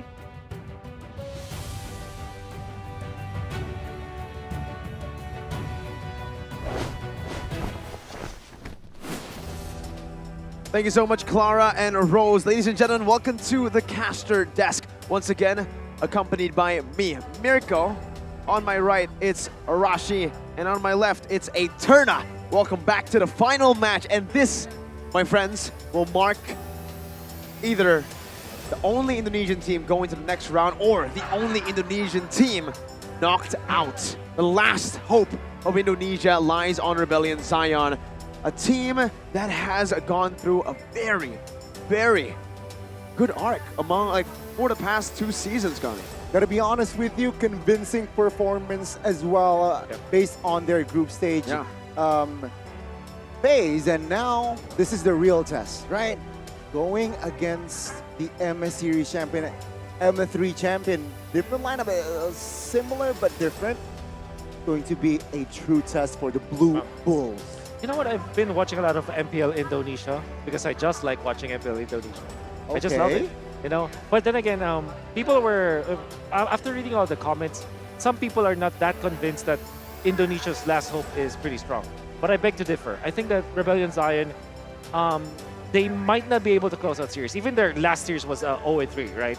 But you know that they can win games. That's one thing that I can know for sure. Because everything is very chaotic here in Indonesia, I dare say. You know, like apart from Onyx, everybody can defeat each other. And that's very true for Rebellion. I think that they're pretty strong and they can take wins off of good teams. But right now on home side, I think that they should have their confidence perhaps from their home team. Motivation, inspiration from the crowd as well. The home crowd advantage may help them here against very tough opponents. Blacklist International, even though it's not the main lineup, it truly is still a scary lineup. if you guys want to find motivation and inspiration, similarly to how Rebellion Zion got motivation and inspiration with the crowd, you guys can follow the mini documentary series on Omni by FWD. Exclusive content, by the way. Sometimes when you hear exclusive, you get scared, you get intimidated, you think you have to pay a premium. Yeah. Whoa. Well, technically you don't. You get premium content by Omni by FWD, but it's completely free. Just download it right now. It's free to download on the Google Play and Apple App Store. Isn't it, Donnie? You've been watching a whole lot of that. It's so good, and especially if you have Hello Panda by your side. And again, ladies and gentlemen, thank you, Meiji. Hello Panda, a lot of flavor here, an AOE taste in your mouth. Wow. That's a way to describe a Hello Panda. AOE of excitement right on your taste buds, Scotty. I don't know why you're laughing, man. You know why I'm laughing? Why? Because you say AOE, but it's so clean. It's so... It literally doesn't leave any residuals that much, right? It's the proper snack for a gamer like Leo, right? Yeah. Leo Gaming. Leo Gaming, exactly. And he probably, I think he grew up eating Hello Panda. I think He grew up so. probably, right? He grew up big. Good. I said good. He grew up good. I thought you said he grew up probably. Oh, he grew up probably. You can say that to Manjin though. You can. Oh, he grew up probably. Yeah, he probably grew up, but we didn't see it. Oh my. We're seeing roast happen. Wolf, you didn't have to do Manjin dirty like that. Man, oh man, now I'm a fan. I'm not even Manjin. I'm not even like a close friend because I'm his best friend. Well, you are the Manjin of Indonesia, I could say. Oh, isn't that more like Ranger Amas? I'm more like the Leo Gaming of Indonesia. That's very true. Rebellion Zion, if we were to make a comparison to a Filipino team, what would it be? Wolf? Wow, I haven't thought about that. That's very difficult to answer, actually. I think about it. But it's Rebellion Zion might be no, he lost it. He doesn't want it anymore. It's so difficult though. Man. I don't know. I don't know the answer. Actually, Ad-libs literally threw me off. Gunny, you're a bit too good at your job, man. Really. Yeah. The whole Hello Panda to Leo segment. But really though, for Rebellion Zion, looking at how stable the team has been, that's the thing, right? When I'm asking you to compare MPL ID's Rebellion Zion to an MPL Filipino team, an MPL Malaysia team, you simply can't. It's an arc that they have gone through themselves. It's a unique arc from Rebellion Zion. For sure. From being known as a team that can't make it to playoffs to making a statement, but the way they do it is completely different. The way they do it, Connie, is through. Something happened, bro. They're homegrown players and one special last piece of the puzzle, Wolf. Yeah, the Oditizi. Oditizi. Exactly, we were just talking about it, and I like that a lot because for Rebellion Zion, I think they identified that they needed this piece because it's I think they're more geek fam than they are any MPL PH team. Maybe eventually there will be an MPL PH team that will be like Rebellion Zion. I think that TNC is starting to build up their team. I think the likes of Next Play, for example, or now Minana Evos is like that. But I can't see any good comparison. But yeah, I think that they're more geek fam than any other team just because that they relied on their homegrown talents. But then there's a piece that comes in, and that's Baloyski, for example, that really literally changed the game. And I think that they're also like, when it comes to like getting into the playoffs, Rebellion Zion beat Geek Fam to it, right? You're right. Rebellion Zion came in to MPL Indonesia a bit later, or far later actually. In Season 8, they made their debut, and in Season 10, they were able to make it to the playoffs. And yeah, that was a season that Geek Fam actually got Baloyski, but weren't able to fully adapt to that new style just yet. Meanwhile, Rebellion, it's almost like they swapped places, right? Because Season 10, Rebellion made it to the playoffs, a shocker. And then next season, Geek Fam made it to the playoffs, and Rebellion didn't. They're always besties in that sense, and in the sense that you can never truly predict the full strength of Rebellion, just like you can't predict the full strength of Geek Fam. Yeah. Sometimes you say Geek Fam is amazing, you rate them high, and then MPLI 2023 Exactly, happens. exactly. But then you can say they're going to be knocked out on the first day, and then MPLI Season 12 happens. Yeah. Exactly. So it's a very it's very hard to read Rebellion Zion's current state. But as an Indonesian, I do hope for the best for them. May the best team win still. Going up against Blacklist, a very strong organization, very solid performances as well, as we welcome, of course, the away team and not the main team, yet they are still a threat and ready to be seen in the world. Ready to conquer, chasing the championship dream. Please welcome Blacklist International. It doesn't matter what lineup they deploy. It does not matter who represents the name. It's built in the team. International. I like what you said, because that's what I felt.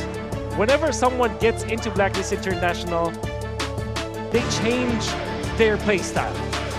The organization's play style does not change with the players. It's the players that get into the system. It's the culture in Blacklist International that molds these players. You may have a little bit of different, like maybe approach or maybe a little bit of different tempo, but in the end, you still will play Ube. That's just how it is. On the other side, arriving as a newcomer, growing also as a contender. Through the hellish groups, they strive to be the best. The sole rep from Indonesia. Welcome, Rebellion Zion. The last hope for Indonesia. The Blue Bulls looking to charge through to possibly beat Blacklist International, a feat that they have not been able to achieve, not just yet. There's a distinct playstyle for Rebellion Zion that sometimes they employ in their games, and they're successful with it, and it's the aggression. And if you look at MPLI 2022, what was the playstyle that actually defeated Blacklist International, their main team? It was the aggression, the burst that you saw from Geek Fam from 2022. And that is maybe, this is that ingredient that will be able to take down the Titans in Blacklist International. For Blacklist, the coach, Bonchan, we are no stranger to Bonchan. Maybe for the international viewers out there, Chico comes up as a new name, but he's been in the business for quite a long time. Not since Season 8, but in the heyday of Rebellion Zion and MPL Indonesia. He was still an MDL coach at that time, but through the hard work he put in that MDL lineup, getting an amazing placement in that season, then getting promoted to MPL, we've seen the rise of Rebellion, not just through the players, but through the coaching staff, mainly by the head coach, led by the head coach. And I actually got to talk to Chico quite a lot. We get to talk to Chico quite a lot. He actually told me, this is why the matchup is really fascinating. There's mutual respect between the two coaches. Coach Chico has told me in private that he thinks that the smartest coach out there is probably Coach Bonchan. They've had a few talks, and he's really impressed with Bonchan, with what Bonchan has to offer. And let me tell you a story. Back in MPL Season 6, and there was a, we've slowly been developing the strength of the coaches, especially when it comes to drafting. I personally believe that Coach Bonchan was the best drafter that season. And back then, they were playing Blacklist International. They were the top team. They were at least the top 4 or 5 in the group stages.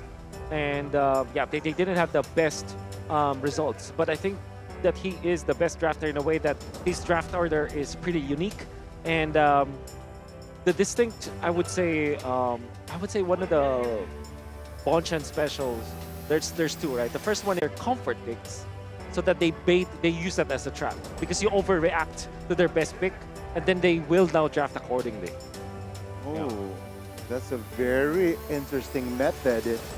And seeing the statistic here, what stands out, of course, HomeBois, 79% team participation. You may say that's natural as a mid, but it's still so impressive. The way he does it effortlessly. Of course, Haji with the average KDA 8.9. I don't know if this is the highest. No, I think Demon Kite's average KDA is probably the highest, but there was a time where Haji was labeled as the KDA machine. The Kadam machine. The Kadam machine. And I think the only time when it went down was when he decided to be a roamer or a 4/5 position player. For obvious reasons, you will not get the highest KDA because you're the roamer, literally. You want to be the front line, you want to be the first one in, the last one out, and sometimes when you're the last one out, you just get taken out before that even happens. And yeah, I'm a big fan of Haji's. See, a lot of people would say deep hero pools for certain players, but for Haji, deep role pool, right? He's been playing a lot of different roles. Exactly. Back when he was in Smart Omega, he was a jungler, moving to Blacklist International as a roamer, technically, swapping with V a couple of times, and then as a mid laner purely by the end of it. Exactly. And here's something very interesting. In Season 8, I don't know if you remember this, but there was a time where OHEB was suspended. So in the span of what, 4 or 3 games, Haji played Gold Lane and XP. And XP. So he played everything. Literally played everything. Wow. Literally played everything. And he can deliver as well? They Most won. of the time? They won. Oh my god, you're right. They won. It's time to remove the Kada part of his name. He's just a machine. I agree. This is my proposal for years ago. Because when he shifted the position 4 and 5, now he's a machine. And it's perfect because the way I see Haji is he's very conservative and systematic as a player. Like when he was a jungler, it's easy to be labeled as an aggressive jungler because he gets kills. But if you really look into his gameplay, he's very calculated. So I think he's more he's more machine, right? There was even a storyline where when he was playing in Omega, because he was so much of a KDA machine, that I said on broadcast, today he needs to be a KDA monster instead, because machine is so much methodical. And the thing is, you're easily read if you're very methodical, and if you're playing very conservatively. Yeah. Maybe that's been the reason as to why Haji's performance has been kind of dipping just the past year. Yeah. He's been phenomenal all the other times, but now we are going to be taking a look at the talent prediction organized by One Esports. Yep. No surprise. Why. No surprise, really. Wolf, the only one on the desk that goes Blacklist International. Well, you think with this new lineup they can still make it, Wolf? I dropped the MPLI, I think yes, right? It's mainly because of, it's not a lineup thing actually. It's more of how they adapt well to, how they adapt to the metagame. And the thing is, they have Dominic and Owl and Haji. They are winners. They're champions. Dominic and Owl, gold medalists. Haji also a gold medalist. And then eventually the world champ. The world runner-up as well. A lot of accolades, right? You may call it the second team, the third team. Exactly. But there's still, like we said in the intro, pretty stacked. It's in the name. International. They're always going to have someone there who's a world champ or a gold medalist, something of the sorts. But we are going to be taking a look at the bans here. Already a setup early on for a Nolan pick here with the Phobia's ban and Rebellion. They take the bait. They say, we can play your game. We will leave Nolan open, and it will not be left up. This chance will be taken instantly by Blacklist. No hesitation. So do you go 1-1 Angela now? If you're RBL. What is that? It's Bruno. It's going to be Bruno. Okay. All right. It was day 1, I believe. Well, Rebellion and Moai, he played Bruno as well, and yeah, he can definitely deliver. So, how do you answer the Nolan? You look for suppression. Once again, it's like, you treat it like a joy. At the same time, you want to overload with damage. That's why you get a Bruno this time. And I wonder if eventually RBL will just take the Angela, because I think that if there's a Nolan or any assassin jungler, you go for that Angela, but they go for Paquito very early. They're basically saying with this, Rebellion Zion, what are they known for, Gani? They're known for team fighting, and most importantly, in MPL Indonesia, it's how they utilize their picks. It's always unique to them.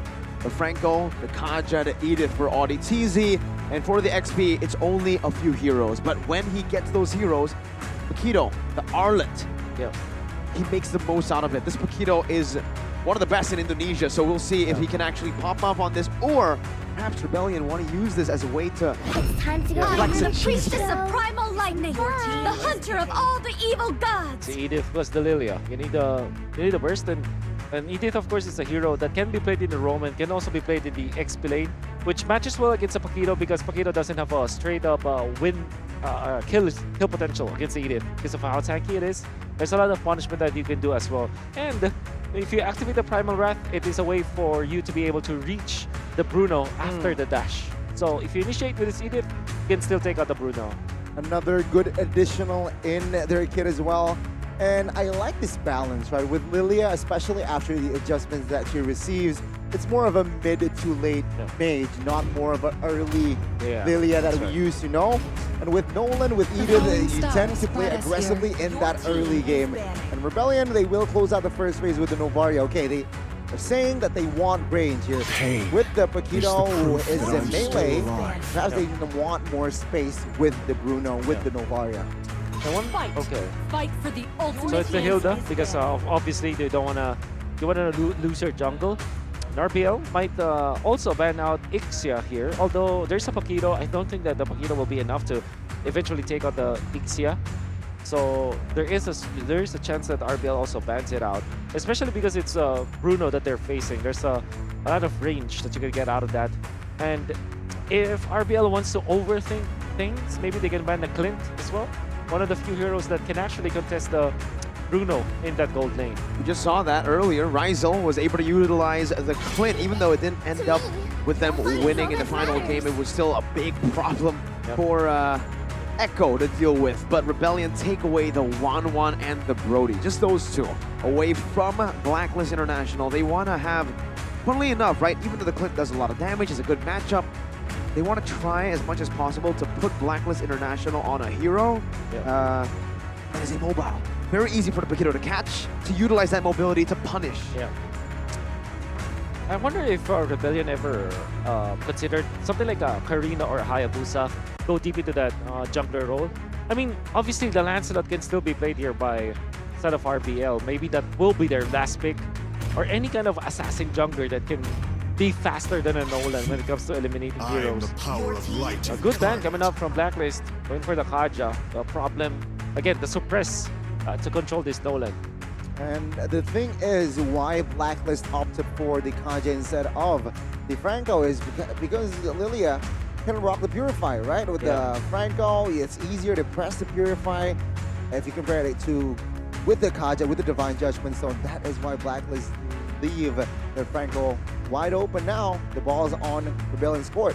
Roamer, or will they open their jungler here? Yeah. Fun fact, did you know that there are 5 TZs in MPLI and one of them isn't a Filipino? Yeah, Audi TZ. Audi TZ. He was known as Audi CS back in the Bigotron beta days, so he changed it when he joined Rebellion Zion, obviously taking inspiration from the TZ name, from the obvious world champion, even the BREN boy, Kyle TZ.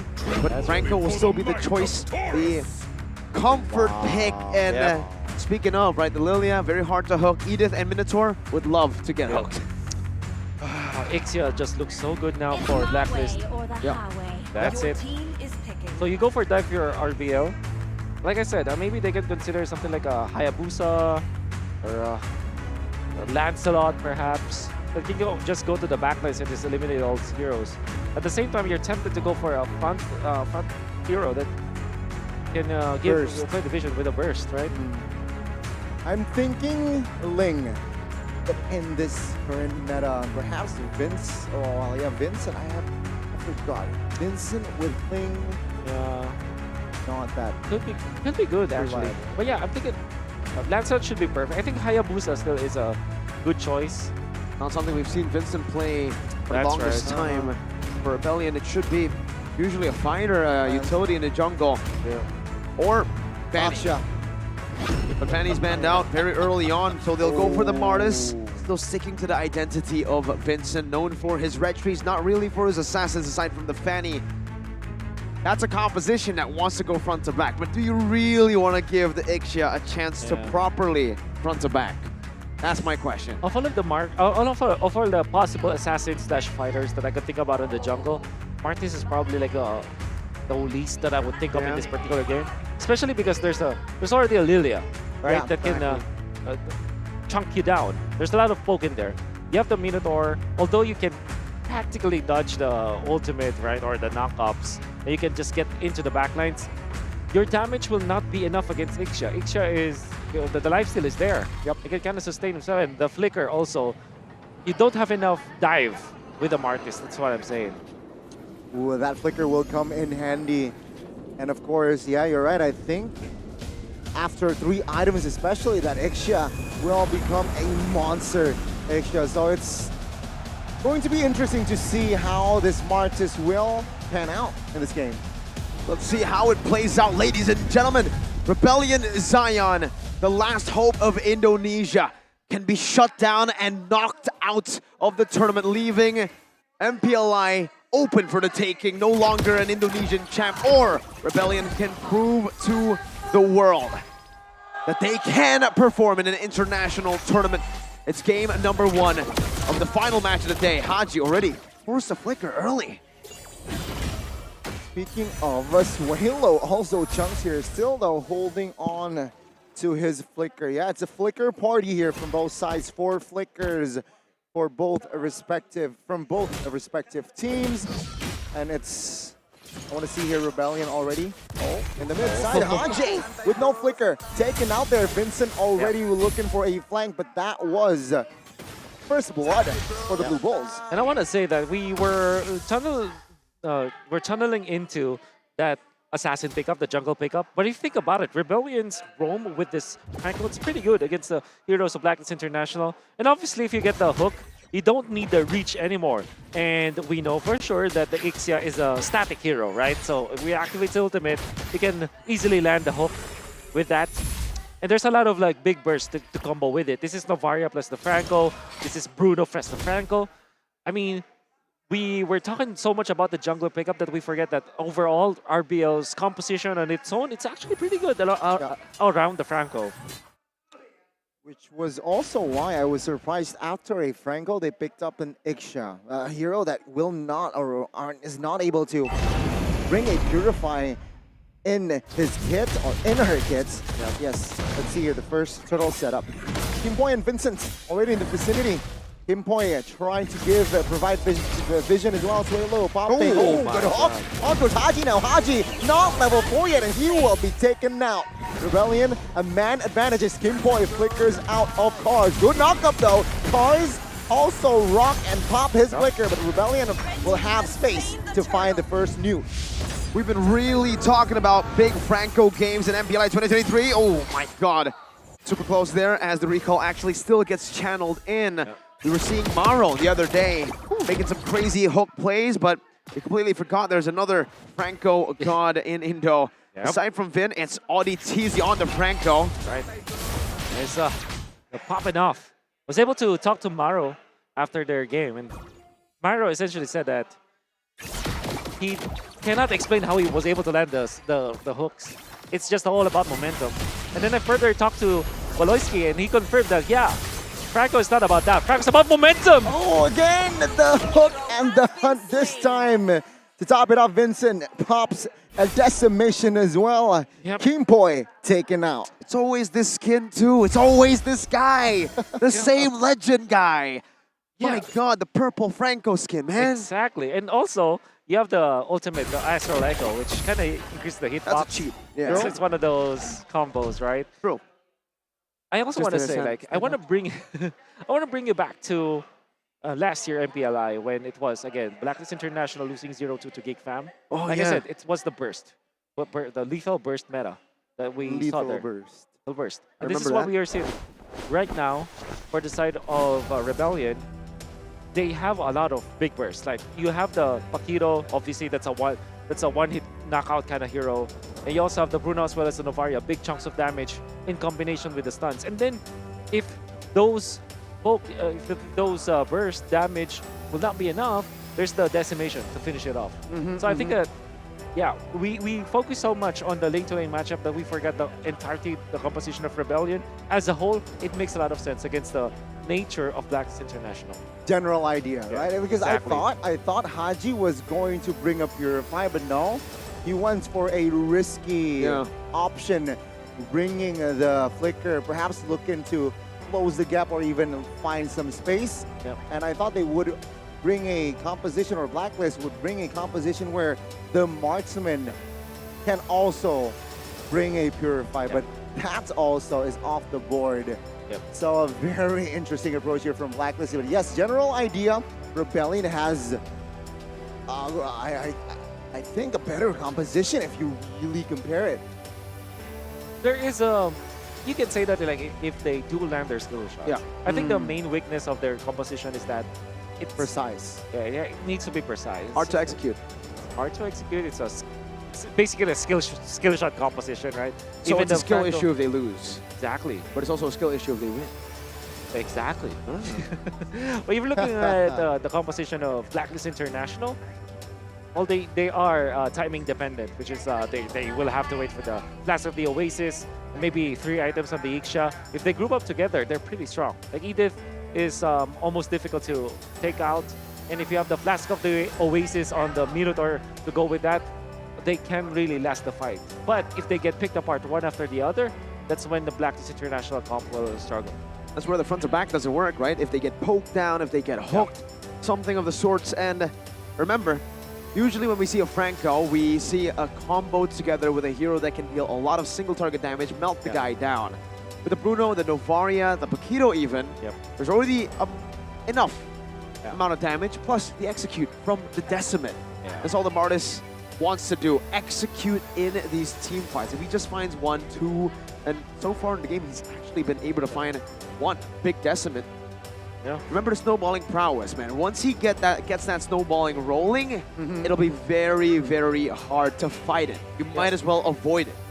There was a particular niche hero that was silently a very impactful hero in MPL ID playoffs, and this is actually the Paquito. Remember, it was banned out so many times by teams, and when I was able to ask some of the coaches, especially Coach Yeb, they said that Raja Yeba himself said, Paquito is not the strongest hero in the metagame, but why does it have a high ban rate? It's because of the annoying playstyle that you can split push. Which is again a problem for a 5v5 composition.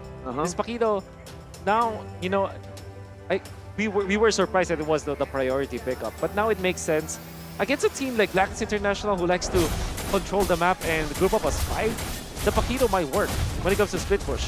Just as you say it, Wolf, it happens instantly. It's almost like you're blessing them. Rebellion Zion find a turret up top. Going to try to set up again for the next newt, as Garni likes to put it. Blacklist International still struggling even with mid control as Haji's been picked off twice so far. Not a good start for Haji. Oh, good flicker. Earth Shatter as well. Now connecting. Audi will not survive that one, surely. And Blacklist knows without Audi, they have increased their odds in taking this turtle. Vincent, though, will jump in here, perhaps looking for a kill. Not the turtle. Yeah, it's Dominic now in trouble. Oh, good minion for your flicker. And there you go. The team collapses on towards Vincent, grabbing the kill. What a great read by Blacklist. They know if they continue to let Audi TZ posture up, look for these positions, it will not be good for them. So Dominic just takes the proactive route, flicker forward, no problem. Very questionable jump coming out from Vincent. Knowing full well that there are 4 members of Blacklist International, he has the same level as Rindo. There's very low chance that he is able to steal that turtle. And Blacklist International are very smart to deal with that. They just did not damage a turtle. They baited Vincent into trying to find the vision onto the turtle itself, look at the HP of the turtle and try to steal that objective. And then they punished. And RBL already, they've lost a lot of steam with that play. It's all about momentum, right? When you're playing the Franco. So that play earlier where Audi TZ was picked off might actually have a lot of impact. Oh, doesn't quite get it. Owl still able to maneuver around. Does get poked though, Gani. It's a lot of HP down. And for Blacklist, they just need to weather the storm so far, yeah? For sure. Low in the mid lane. Cars low. Goodness. The Nolan, man, the damage was a little bit too much for Cars to handle. Yeah, Rebellion, they regroup in the center. See that up top, Rindo already able to push it. This means that he will have more levels compared to Vincent. Heading to level 11 after that. Just this enough? Nah. Gonna be enough. Definitely not, man. Blacklist International out-macroing Rebellion very early on in the game already. With the Nolan, they know that they have so much kill pressure, whether you set up for the Nolan or whether he's alone, independent, roaming around the map, going for kills, and hey, if you get an XP lane kill, you automatically translate that to an XP lane turret. Now, the lead that Rebellion had in the early stage, literally every single one of those leads have been answered by Blacklist International. Martis is just this hero. It's just like the previous game where we said that Lancelot versus Martis, Lancelot will win that matchup. It's the same with Nolan. Once you take and stop the steamrolling from the Martis, it's very difficult to recover. Okay, Rebellion now will look for a contest in this last turtle. Dominic again, whistling the flicker here, trying to find a kill, and Audi instead deleted. Kimpoy with the secure kill. Vincent in the backside, soaking damage, taking some hit. Haji with the aggressive flicker, and Black Shoes! Whoa! It pulls Vincent back to his team. The machine! It's no longer the Kada machine, it's just the machine! Wow! Haji with the big brain plays. Oh baiting my out. goodness. And then he knows full well that the decimation will eventually just attract and lure that hero. He pulled him back, and it's like he had guiding wind against the opponent. It's like he had a divine judgment. Haji, what a machine. He just reacted to that. He had to react to that, right? The decimation, right as he pulls back the sword, he pops the Black Shoes, gets the animation, and pulls him all the way back to Blacklist International. My lord. Ooh. And just like that, you mentioned it, Wolf, once you lose out on that snowball on a Martis, you lose hard. And that 1,000 gold lead that Rebellion got in the early game, now it's turned to a 3,000 for Blacklist. I think that it was just a mistake. Literally just Vincent deciding to contest turtle number 2, and eventually they've lost so much because of that. All of the investments that RBL did with this draft, it's now down in the drain. It's so difficult now. Maybe the only hero that they can pick off probably is Rindo, because Rindo is away from the team, but even then it's a Nolan with a lot of dashes. That's why the Phobius was banned out. The respect instantly by Blacklist to set up for it. Now it's a 1v1 down below, Gani. I don't think hers has enough firepower, and there you go. Resource also burnt for cards. This Nolan as a hero, I mean, ever since its inception, it has always been banned or first picked. Yeah, the nerfs were a buff, a hidden buff. Why? Because now you get to see more Nolan games. Yep. And it's broken. Still, I would say, the 2 times that we saw Nolan picked up, it was 2 wins, right? It was once by AP BREN, and it was earlier picked up by... So that's a 100% win rate. 100% win rate, still though, yeah. Yep. That's the prestige of the Nolan. So fast at bursting down neutral objectives as well. Rebellion, Flicker this time does not connect. Perhaps that is going to be the green light for Rebellion to re-engage in the backside. Cars looking for an angle. Good suppression towards Kimpoy. Cars finds Owl. Owl flickering out, and Lord will be taken by Rindo as Kimpoy secures the kill for Cars. It's a 1-for-1. Rebellion this time will catch Kimpoy though, so that's a 2-for-1, but Blacklist, they got the Lord. They can get a few turrets off of this, Wolf, but who's that worth for now? I guess because of the 2 kills, Rebellion are very happy with that. Still, they will be trailing, and they were able to push the mid lane. I guess that is more value for RBL just because of the situation that they're in. But overall, Blacklist International, they're like Santayaja, bro. Santayaja, what does that mean, Wolf? It seems like you're a professional right now in Indonesian already. After 2 weeks, yeah? Around 2 weeks? 1 week? Yep, that's right. Santayaja, bro. Santayaja, bro. Just like the Geek Fam emote, funnily enough. Rebellion, though, now on full defense mode. That means chill, guys. Santai. Yep. The inner now is in trouble, and it seems like Rebellion will not be able to do it. But the hook and the hunt now connects. Dominic loses his immortality. Now Vincent finds and secure the kill with the decimation. That is going to be the signal for Blacklist to let's back off. That was a weird retribution, but at the same time, it kind of achieved something because it slowed down Dominic. And of course, there's a little bit of damage in there. He still lost the buff though, so that's quite painful. And they also lost a tower. And I think Blacklist International are a team like, if they're fine with one death if it resolves to an objective, which is in that case a turret up top. So, like I said, there's There's Santai Talaga, is that it? Yeah, Santai there you banget. go. The combination, right? Rebellion versus Blacklist is Indo versus Philippines. We're also trying to out-language each other here. Tagalog and Bahasa Indonesia. But anything interesting here in the in-game equipment? Oh, 2,680 gold lead between the two junglers. My God. That's a full item. And that's a big problem. I'm curious that they decided to go for triple radiant armor, respecting, of course, the damage output of Haji as well as Dominic. But I would think that there should be... Oh, did they have a particular? Okay, so I think they're prepared when it comes to the items. So there's nothing really that stands out. It's just that the lead for Rindo is just immaculate. 3-0 and 3, a full item above his opposition. That's a problem for Rebellion for sure. Definitely, man. As long as Rebellion and Zion do not get to the back, they practically have almost zero chance to win these team fights. Owl, that's the main key here. If they want to win, they must target Owl. But the Owl's positioning has been absolutely phenomenal. Even with Cars flanking earlier, bringing him back to the Lord, he was still able to find a window to flicker out to safety, getting the healing and surviving.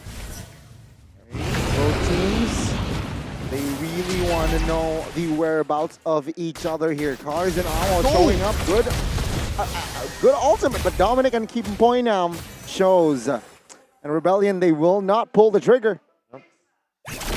For now, both teams still want to play it passively. They look for a pick happily, but I think committing there is a completely different issue. Owl, though, getting poked down quite a bit. Two Novaria Astral Spheres, one down below and another in the mid lane, forces Owl back, and this will definitely delay any sorts of maneuvers from Blacklist into the Newt. Yeah, I wonder, is Cars usually that careful, you know, that disciplined?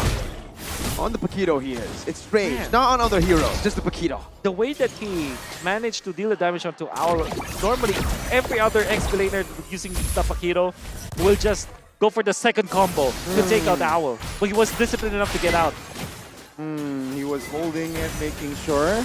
Blacklist, though, it's the Lord here, Rebellion. If they snooze here, it might be a free Lord. Let's see, Blacklist with the setup. It might be a reset. Concealed play here. Cars! A little slight disconnect, but they got Owl. Cancelled by Kimpoy. Moai, the backside, will not survive alongside Ori. That's a full barrage. The barrage of bullets will find the bodies.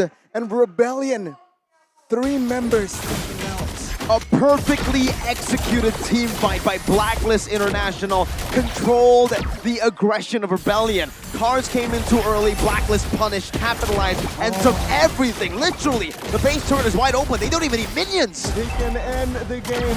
Let's see, 5 seconds for Cars to jump back up. But yeah, Blacklist, they will not force that one. They know that Rebellion will have time to defend. Instead, they go for the jungles. Right idea, very wrong timing coming out from Rebellion. I think that their idea was to collapse and pinch the backlines.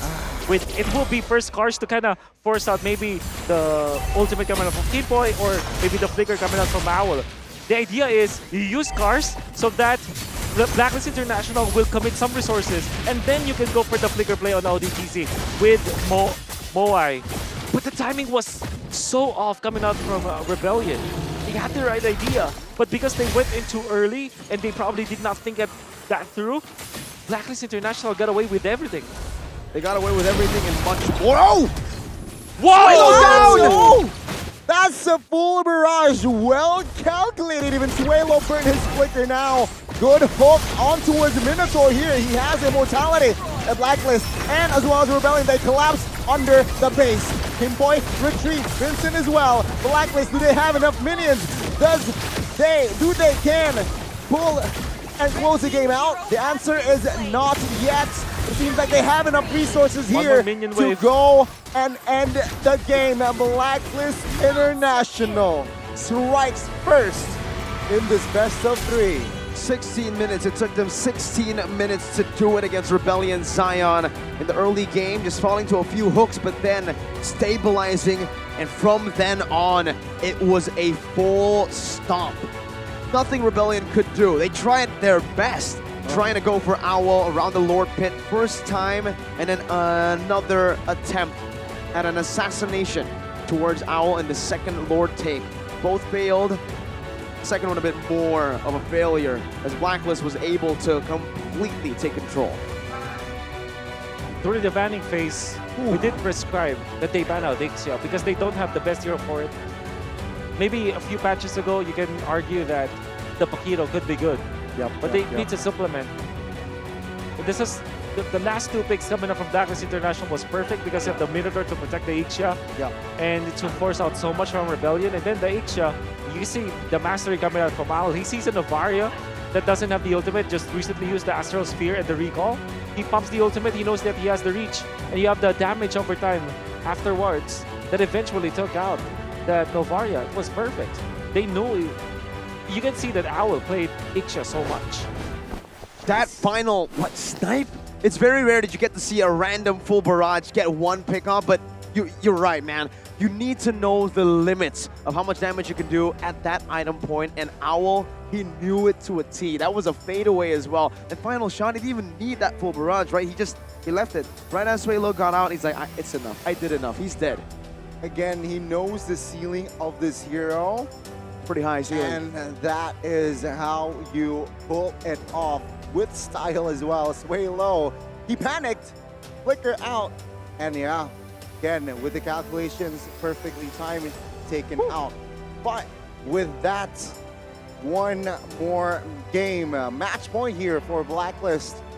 One more game to it be official that no more Indo teams in MPLI 2020. Yeah. Which is, again, going to break the trend, the pattern. Ever since MPLI started, it's always been Indonesia as a champion. So for the first time, we might see a new champion. That's right. I mean, we're going to be looking at that game. You understand why they picked it up. Eventually, we made a lot of sense about the lineup of Rebellion. But at the same time, you know that Marty's last pick is not as strong. I mean, it makes a lot of sense if you tick all the check boxes, but they weren't able to do so. Nope.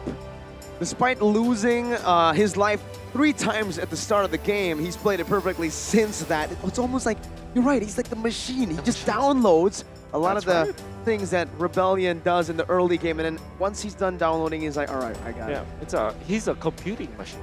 He's a computing machine. He's AI, bro. He's AI. He's not Mo AI. You can't spell Haji without AI. That's right. Artificial, not in the bad kind, right? Because a lot of people use AI. Exactly. Yeah, of course. You get what we're trying to say?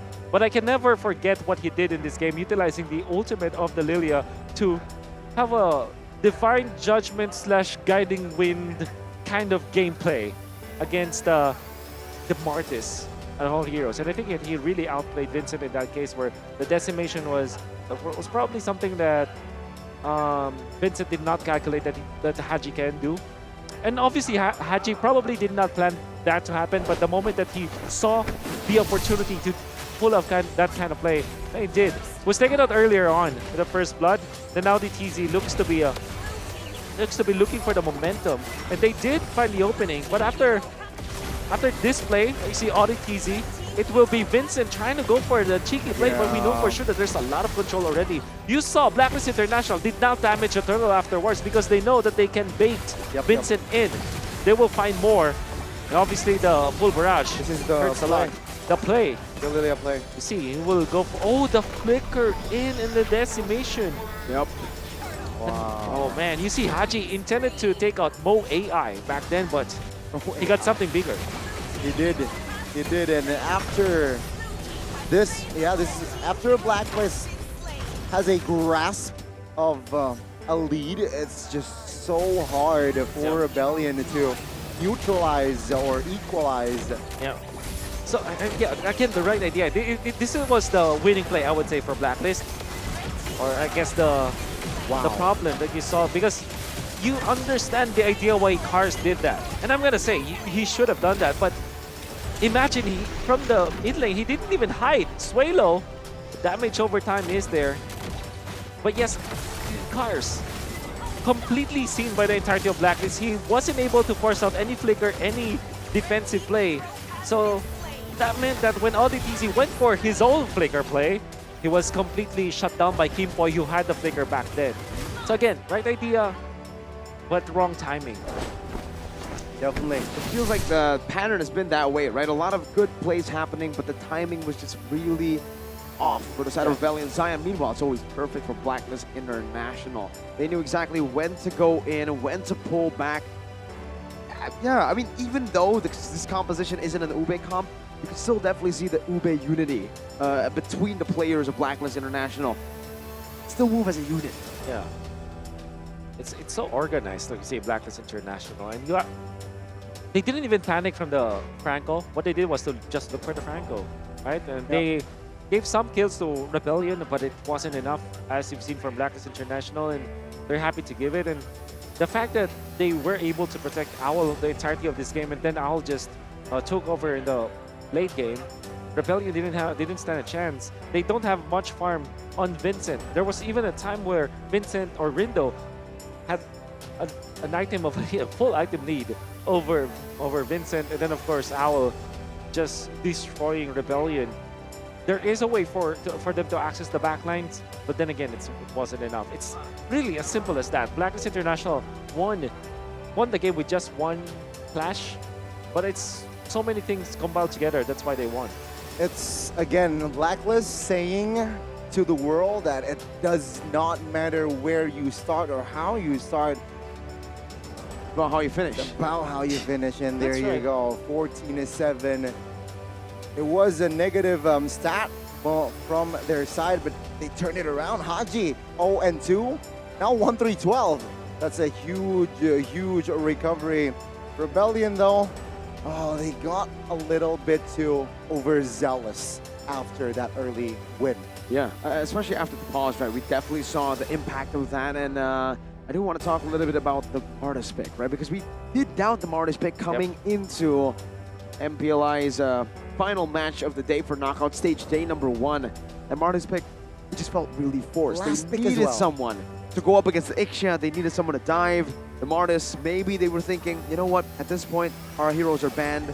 We might as well make the Martis work by going front to back and winning the fights early game, or we lose out. No answer to the Ixia, and that's surprisingly not Ixia as the carry. It's Sway Low on the Novaria. 75,214 damage dealt despite the Ixia free hitting for the most part. But it's because of the poke. But then again, you know that triangle that poke is destroyed by disengage. Engage wins against poke or something like that. You know that triangle, right? The rock paper scissors, right? And Blacklist International, they're a sustained kind of team, and that qualifies as engage, right? If you think about it, like, because they want to engage. And the thing is, Rebellion just only had this poke coming out from Suelo. That's why he dealt so much damage, because he's actually landing the shots. But then again, you have the Minotaur that we talk about. Once you get the Flash of the Oasis, it's a big power spike already for Blacklist International. That sustained battle, man, when you're able to have sustain and engage at the same time, the RPS doesn't work as it's supposed to, right? Because both are answered. Whether you want to try to look for poke, there's always going to be sustainable healing coming in from the Minotaur, and also for those initiations. Try to play far back, and then Dominic flickers at you with an Edith, getting an onward and saying goodbye. See you next time. Nice try on that pickoff strat. Unlucky. I think that's the #1 thing that we have to say there, because they were up against Dominic's Edith. Or at this point, Edith's Dominic. Well, at this point, I think what you guys need to do is also just follow our social media to get the latest updates. Latest score, 1-0 for Blacklist. Last chance for Rebellion. Follow our social media to stay relevant. There's a meme right now in One Esports page. Which one? The last hope of Indonesia. They're the bat signal, or the bull signal is now meme. I actually saw the one with the AOT reference. Oh, that's right. It was with Rebellion, right? The final team, final that too. Indonesian team. So many crazy stuff, and there's more to come, Gani, on social media. Wolf here has been risen up. Every single caster with some Hello Panda pickup lines. Can't wait to see that edited later on. But while you're waiting, you guys can name that hero. These guys are horrible at it. They predicted. They said Bauman. How is this Bauman? You see the axe. The And you hair see- gave it away. And again, That's Mia's hair, and it's a bow, and it's there's no bow there's in no here. bow. There's What no do you bow. mean? There's an elbow, but no bow. this Wow, guy. That's a good one. My God. Wolf, you know what? Just register for updates. Don't. 4,000 diamonds. I hope. I'm very sorry for what Wolf said earlier. Register for updates. Go ahead and win 4,000 diamonds. This is actually one esports way of apologizing for Wolf's joke earlier. How does it? Wait. There's an elbow, but there's no No, bow. there's no bow. Just an elbow. But it's not a joke. It's a fact, Miracle. It is a fact. Also true. You know what else is a fact? What You else? can only download the One Esports app on a Samsung because you guys can find it on the Google Play Store or the Samsung Galaxy Store as well. Why do I need the app? Well, the app gives you instant access to dive deep into the meta, builds, you know, a lot of guides as well, and breaking news, exclusive interviews with the athletes right now participating and fighting on the MPLI stage for that throne. And if you don't want to get into all the hardships of registering for a random tournament, right? Finding friends randomly who may not have the same interests as you. Just join the One Esports community, right? That's Well, right. he's part of it. So you That's guys can actually meet Mr. Saw Wolf. Mr. What? Yi Saw Wolf. The One Esports community welcomes you. That's how you do it. That's how you do it. And by the way, yeah, there's a lot of like mini tournaments that's happening in there, the Discord community. And if you have good plays, you actually get featured in the content. Exactly. So do join the One Esports community in Discord. Me personally, I'm not a tournament guy, I'm a quiz guy. And there are a lot of quizzes there that you guys can participate in as well. Try to beat your opponents. But Wolf. What? Are you about to ask me what RBL should do so that they can at least force game number 3? No, no, no. I'm about to do what you did earlier. What? What? What is that? A joke. What did he do? What do you call a fish wearing a bow tie? I know the answer, but I'm only gonna give it to Answer Mr. me, Alex. Wolf. I don't know. What do you call it? Sophisticated. That's a good one. We need to give away some diamonds after that. I am very sorry, ladies and gentlemen. Sometimes when a factory makes okay products, you know what they're called? What are they called? A satisfactory. All right, we're done with the jokes. We're going back. I'm sorry, folks. If Wolf had to go low, I had to go lower. I'm petty like that, man. I can't let him have the throne of the lowest possible joke. Okay? You want to try, Gani? No? I can't. Oh man. Let me. Yeah. need I have a lot of jokes in my head right now, but producer says we can't. They actually just said stop. He actually just said stop. You know, so, when you know it's bad when the producer says stop. But okay, we're gonna get into the draft very, very soon for Rebellion Zion. It seems like a crowd has formed in the basketball hall of GBK Arena here for Rebellion Zion, the last hope of Indonesia. They need this. This is what I always love about being in Indonesia, watching an MPL game in Indonesia. The fans are so passionate. And you can feel it. Like it actually pales in comparison to any other region that I've been to. But it was crazy in Cambodia though. Remember that? Yeah. You know, MSC, it was crazy. But like when in a very consistent level, here in MPL, here in Indonesia, MLBB fans are so passionate. It's crazy. Almost everyone's an MLBB fan. You go, if you come to Indonesia, you go and hang out in the cafe, a random one, you'll see people playing MLBB together, whether it's two, duoing, even a solo queue player. Exactly. Yeah. That's when you know You there's go something to- wrong with them, man. You don't solo queue in ranked and epic, bro.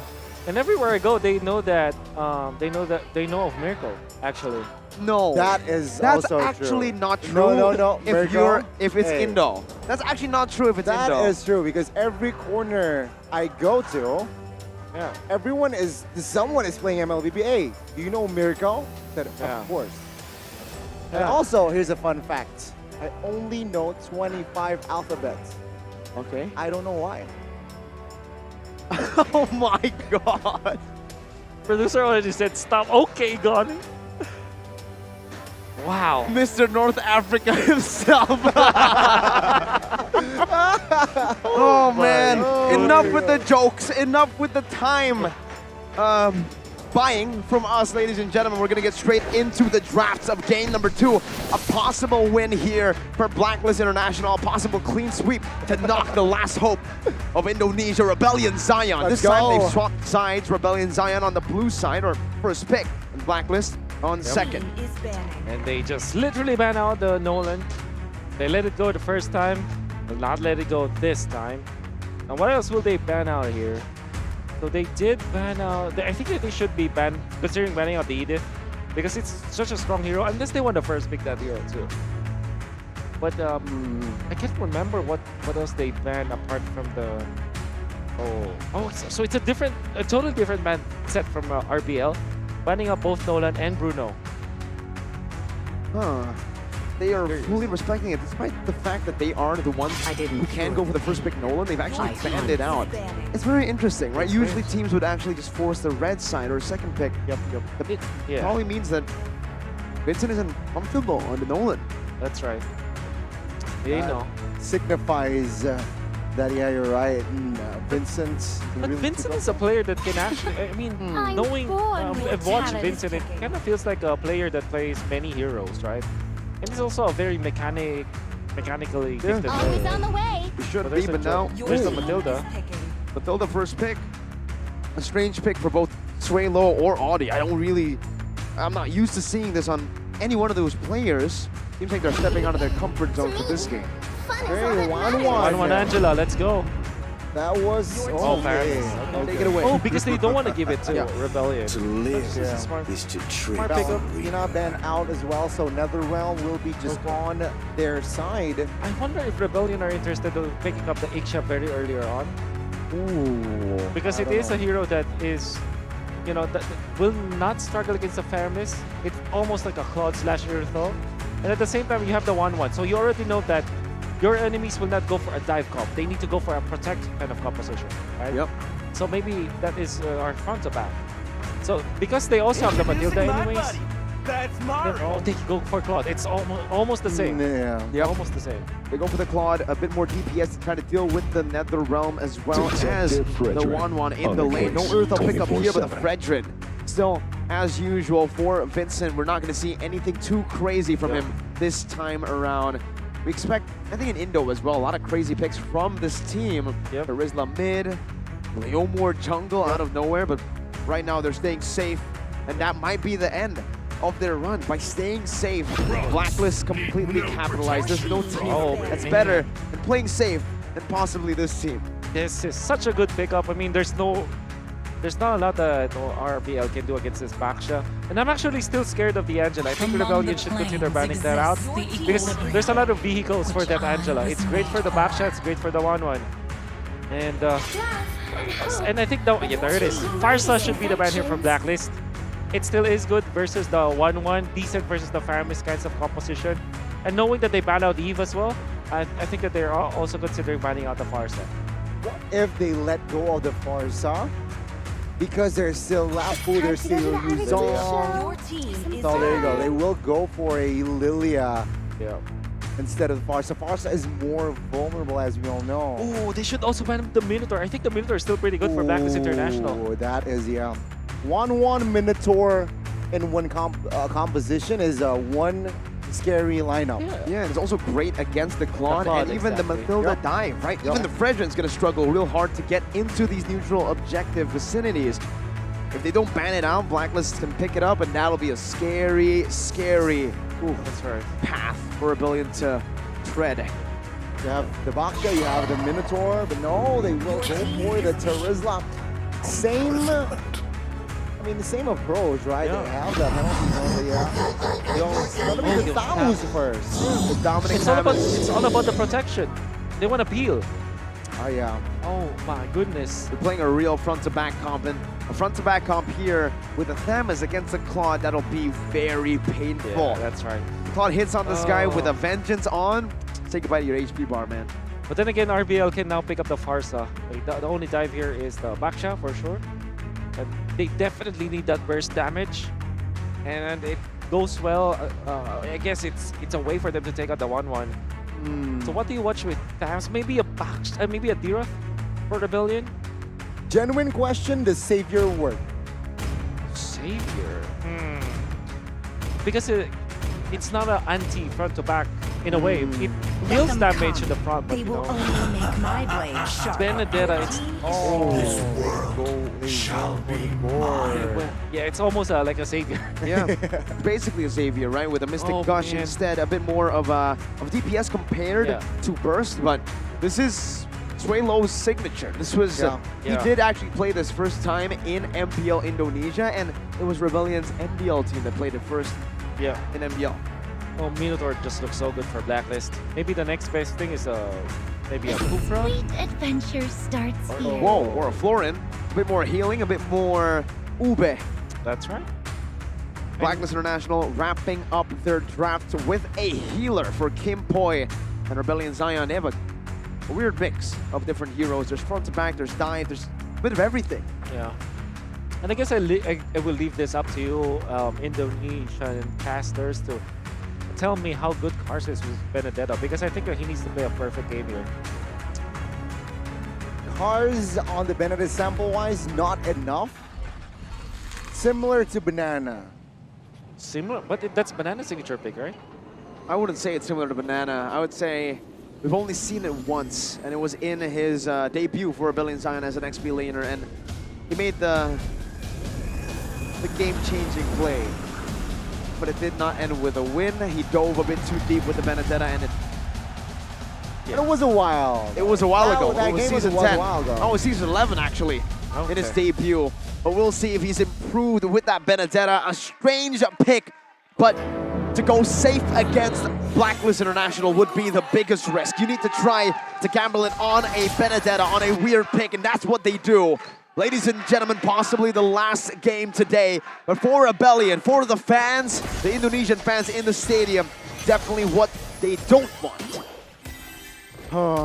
Again, both junglers here starting in the same side of the buff. So yeah, with this Florin, right, it adds just more oomph in their composition here. It makes Dominic even more tankier. Very confident for sure. Lito will be secured calmly from the side, for the side of Blacklist. And yeah, Rebellion here. Let's see how will they handle here. The Gourd pick has true damage, right? So perhaps that is one distinction if you compare it to Savior. But again, he needs to position himself well to really deal maximum damage. Yeah. The thing with the Claude is when you jump to the back lines, with your Blazing Duet, you want to eliminate everyone, right? But because of the Florin, as well as the Fire Mist, what this does is you kind of ensure that the 1-1 will be able to just utilize the ultimate. Because you have the sustain. It's like a pseudo Angela. It allows you to just be there and pop the ultimate. And with the composition of Rebellion, you have to remember, Fredrin is a tanky hero, but the HP is not that high, so that's gonna hurt. That Gospel attack, that's gonna hurt, even against this Fredrin. So far, they're doing quite good, though. Rebellion Zion. On this Fredrin, Vincent is able to actually rotate up top and get a pretty good lane prio gank. Meanwhile, Rindo gets Chunk forced to use the Poisons early and up top. Wow. Okay. 1 HP, and he has no vengeance. First blood will fall to the Blue Bulls as Blacklist a little bit late to the party there, reinforcements-wise, and that's a free turtle for Rebellion. Yep. Very well done, and that was very curious. But again, the fact that Kars was able to put Dominic very low, that's actually a big win, and you can say that he is laning so well, and that's probably why they pick up the Benedetta. Tams is a hero that's quite, I guess, passive in a way. Okay. He used to be very active though. He used to win all of the laning stage because it's a very strong hero. But right now, because of after all of the nerfs, it's quite a reactive hero that kind of depend on your enemy messing up before you actually win. And for Rebellion, right? I mean, you did mention on the clock, if you want to get the DHS very early in the game, it has to come through 2 waves. Audi, whoa, very aggressive, has to force. Pull back as well. Now, with the help of the Mystic Gush, and it won't be enough to cover Audi as he is down. But yes, seeing a Rebellion's composition, it's so fast-paced, right? You got the Mathilda, you got the Benedetta, Klon, very high mobile heroes. Let's see if that translates in this game. Yeah, back to my point, right? Klon has to get 2 waves to get that DHS fast, like 2 waves mid and a bot. And that's what he's been able to do actually so far. He's gone bottom and then went straight to mid lane, but this time the gold minion will actually be stolen a bit, but they'll go for a setup for a fight. Circling Eagle will not land. Brindle though, with the shield unity now, looking for Moai. Stationary here, who pops the sprint. Blacklist though will not have enough resources to close the gap. Slowly but surely, Rebellion are trying to take this game, but Blacklist International do not want to play slow. Every time they make a move, Blacklist can retaliate very fast because of that shield unity, and it almost creates a bubble where Rebellion can't really make any big proactive plays on the map. Speaking of proactive, Rebellion needs to really act quickly now. Maybe they get the first item on Vincent. Maybe in the second turtle. If they take over this one, it will be really good for their squad because it means that we have more time for Moai to fight. There's a DHS complete. Will they call onto the Claude? Okay, Rebellion with the setup here as a defense. Cars, final blow, Petrify connects, but no clear follow-up. Nether Realm triggered. Rebellion, though, they will shift their focus to the neutral objective. Top lane, 1-1 quite free here. They will, though, make it in time to the top side. A second turtle to their name, though. Rebellion Zion playing it quite well. Though Blacklist have given Owl so much space to farm up. They're waiting. They're weathering the storm. And this is I think this is what I can call the Blacklist International anti-disaster protocol. When they lose the first turtle, what they normally do is just to relax and take care of their jungle. Just santay aja. You see them, they're not trying to team fight. And when they get petrified by Cars, what they decided is to, we're not gonna try and win the turtle fight. Let's just get out. It's the anti-disaster protocol. The thing is, you're not leading, but at the same time, they're not losing on the farm. True. This is a risky play. Rebellion commits the circling eagle. And Blacklist, again, like you just mentioned, calmly retreats.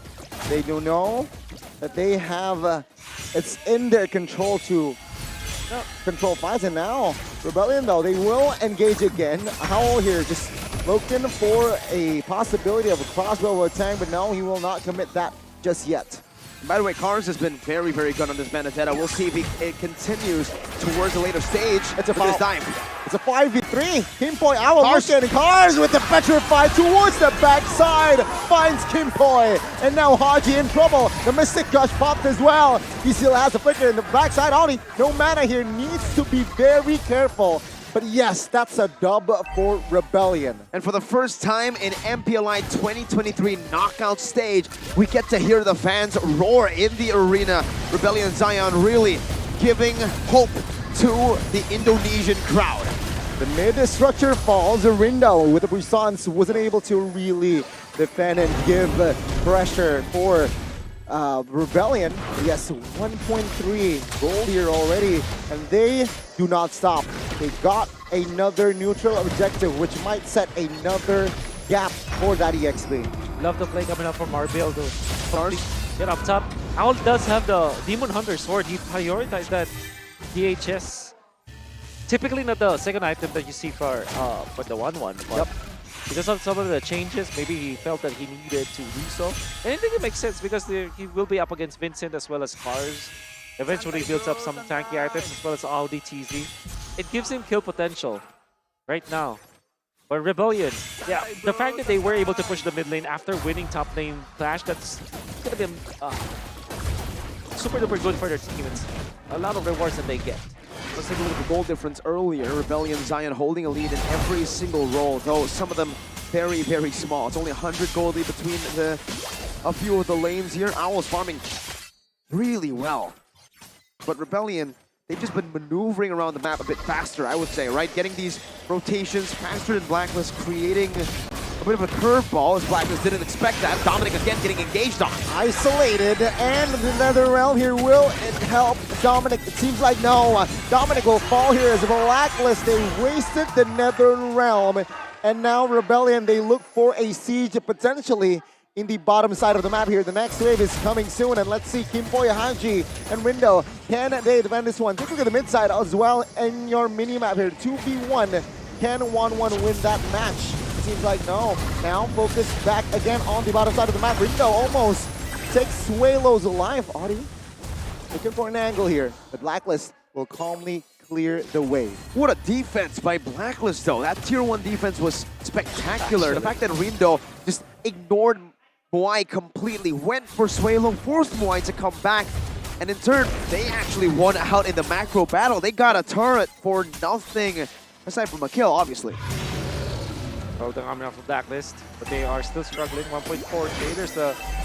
There's 1-1. They just delayed the teleportation. Now this is the Lord fight. 11 for Rindo, 12 for Vincent. Obviously, RBL more poised to win this Lord fight. Blacklist International, again, it's the anti-disaster protocol for now. They will not try to fight this. They will just farm, unless Rindo gets level 12, which he is right now. Yeah, they consider a team fight now. The dance is too far away. More active XP laner for Rebellion. Cars, though, getting locked down. Guild Unity. Cars looking for a retreat. That's it. And Rebellion, with that distraction, they have secured the first Lord of the game. They're playing it so slow. It's almost like they're just replicating Blacklist's slow maneuvers around the map, right? Rebellion don't need to make anything happen that is unnecessary. They don't need to look for any flashy plays. With the lead, they can simply just go for objectives, slowly but surely pick it up. And now with a 3,000 gold lead building up, they're looking for even more turrets on the board. Join One Esports' community if you guys want to try to play this way as well in the tournaments. Now for Rebellion, I think that they can literally systematically take over this game. Between 1-1 and God, I think it's 50-50 in the late game right now. I still feel though the 1-1 is the strongest hero in the gold lane. But if you find the opening, maybe you can find a kills. Okay, Owl now though, in the front side of the area. Glasswell with tank pops as well. Now Cars taking heat. Moai in the front side of the map there. Will be able to escape Blacklist. They reposition. They now focus down on the Lord. Lord will not charge. This is the first one. As Blacklist, they will be able to take care of this first Lord. And now they move on towards the mid. Rebellion, though, they keep pressure in that mid. And again, the passive for that mid base turret will be triggered. And again, slowly but surely for Rebellion Zion, they do not want to give Blacklist an opportunity to come back at all. They're looking for the wave slowly. And in that mid lane, the splash of damage for the turret has already been used up. The Petrified connects, and you can see a Rindo. Oh my goodness! NetherRealm pops as well. Dominic in the front side, distracting, buying time for Blacklist to clear the wave. Well played, good defense by Blacklist, and a good siege as well for Rebellion. They're able to use the first Lord to get all tier 2s, and even poke a bit of that base turret for half of its HP in the mid lane. Good job to take out all of the outer turrets. That means that they will have more map control. The next step for Rebellion is to take out the jungle of Blacklist International. Now make sure that the next cycle of the jungle, they take it out, they farm it for their own, and that will mean that they can increase their lead. And of course, do not die in the process. They are in a very comfortable spot now, especially with the Cloud having a better time. Blacklist looking for the glass to pull as well. Moai now blazing the wet, but the sick gush is there. Vincent now with the distraction. Window now chunked by 2 members, but let's focus down on the mid as well. Owl still okay. Crossbow with Tang is still in the hands of Owl as well.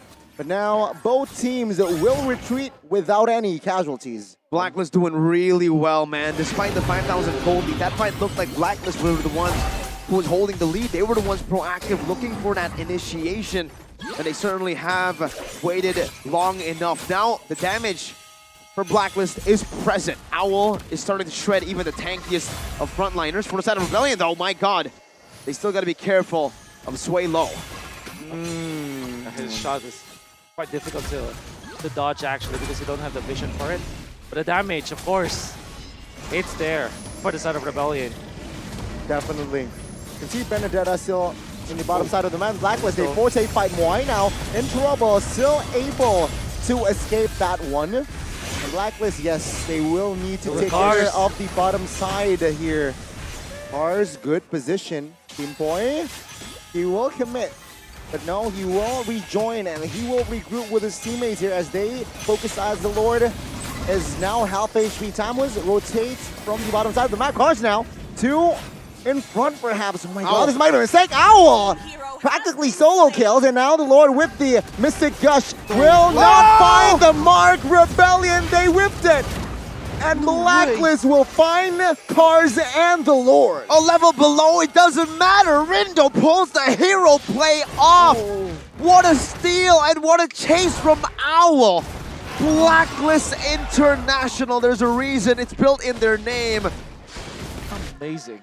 Wow. It's literally them diverting the attention, particularly of Vincent, attracting them to get into their box.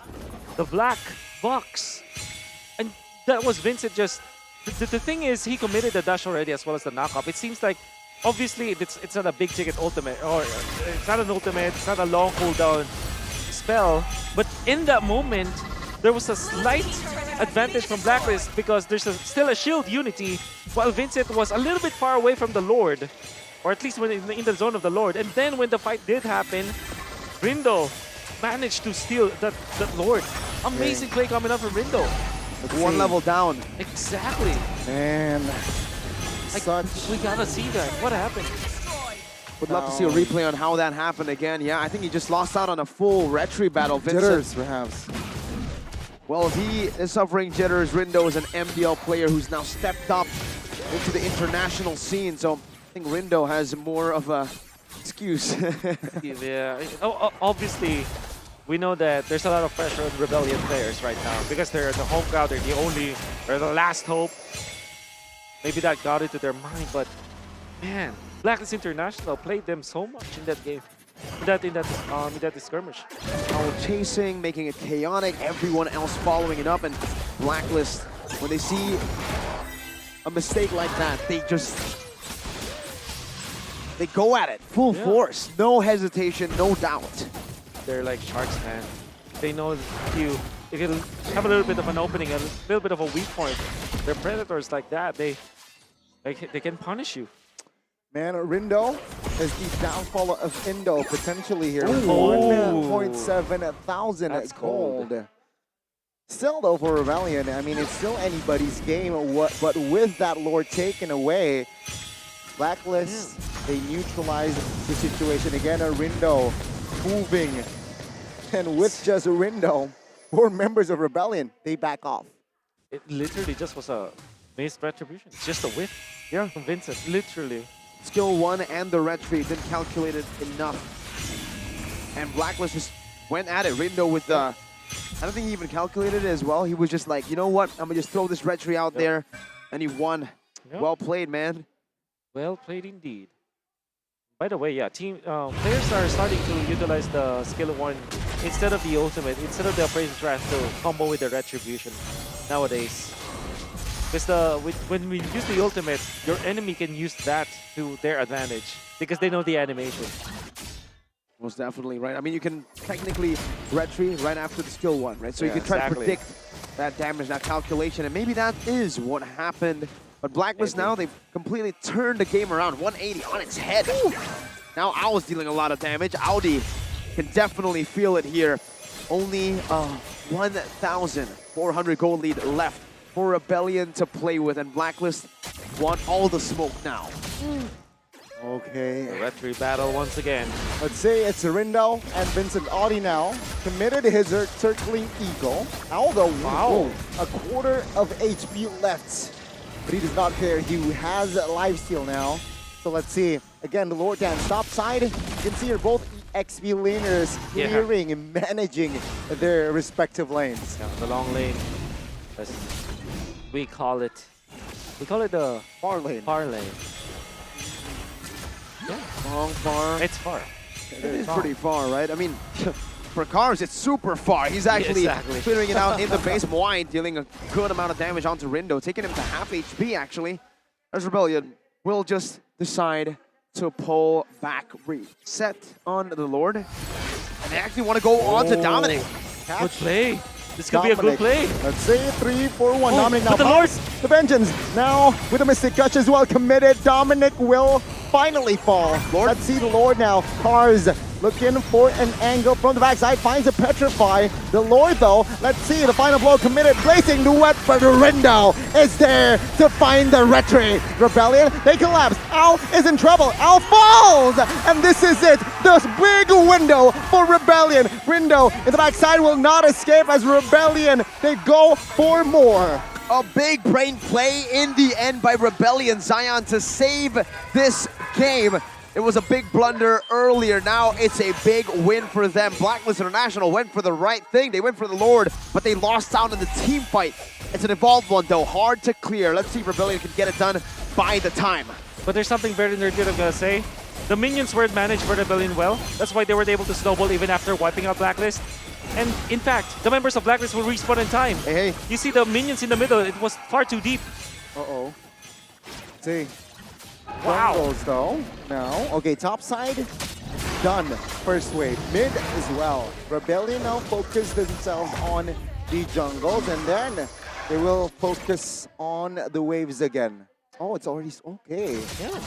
You can imagine the call from Blacklist when Rebellion went for the gamble and take on Dominic with 2 heroes. Blacklist immediately just tried to burst the Lord. But they didn't have the best Lord bursters, you know, because the 1-1 is not it's not that kind of hero, right? Yeah. You don't have the stacks, you don't have the passive stacks. You can't. You don't have a weakness points, you know, under the Lord. That's why it's not as fast as something like a Carry, perhaps, or a Bruno. Or even a Claude. So they weren't able to burst down the Lord in time. That's why they still lost. But the idea was there. They also zoned out Vincent with the Faramis just, you know, diving deep. But I think the biggest thing that Blacklist International did in that particular particular skirmish is Lord Dance is they cleared out the mid lane wave. And it was a slow push into the bottom lane. I think that, you know, I might probably make a video out of this, but there was a slow push in the short lane. You know, see, I'm so nerdy about this. They did a short lane, the wave Lord clear. lane, the wave. It's a slow push, Yeah, or well, they it's slow don't take push. out the the cannon of the enemy. cannon, yeah. It's a long-term effect. Think about it. Yeah. Builds up the wave. Exactly. You invest on that wave. And in the middle, And they the just lane. cleared it out as soon as possible.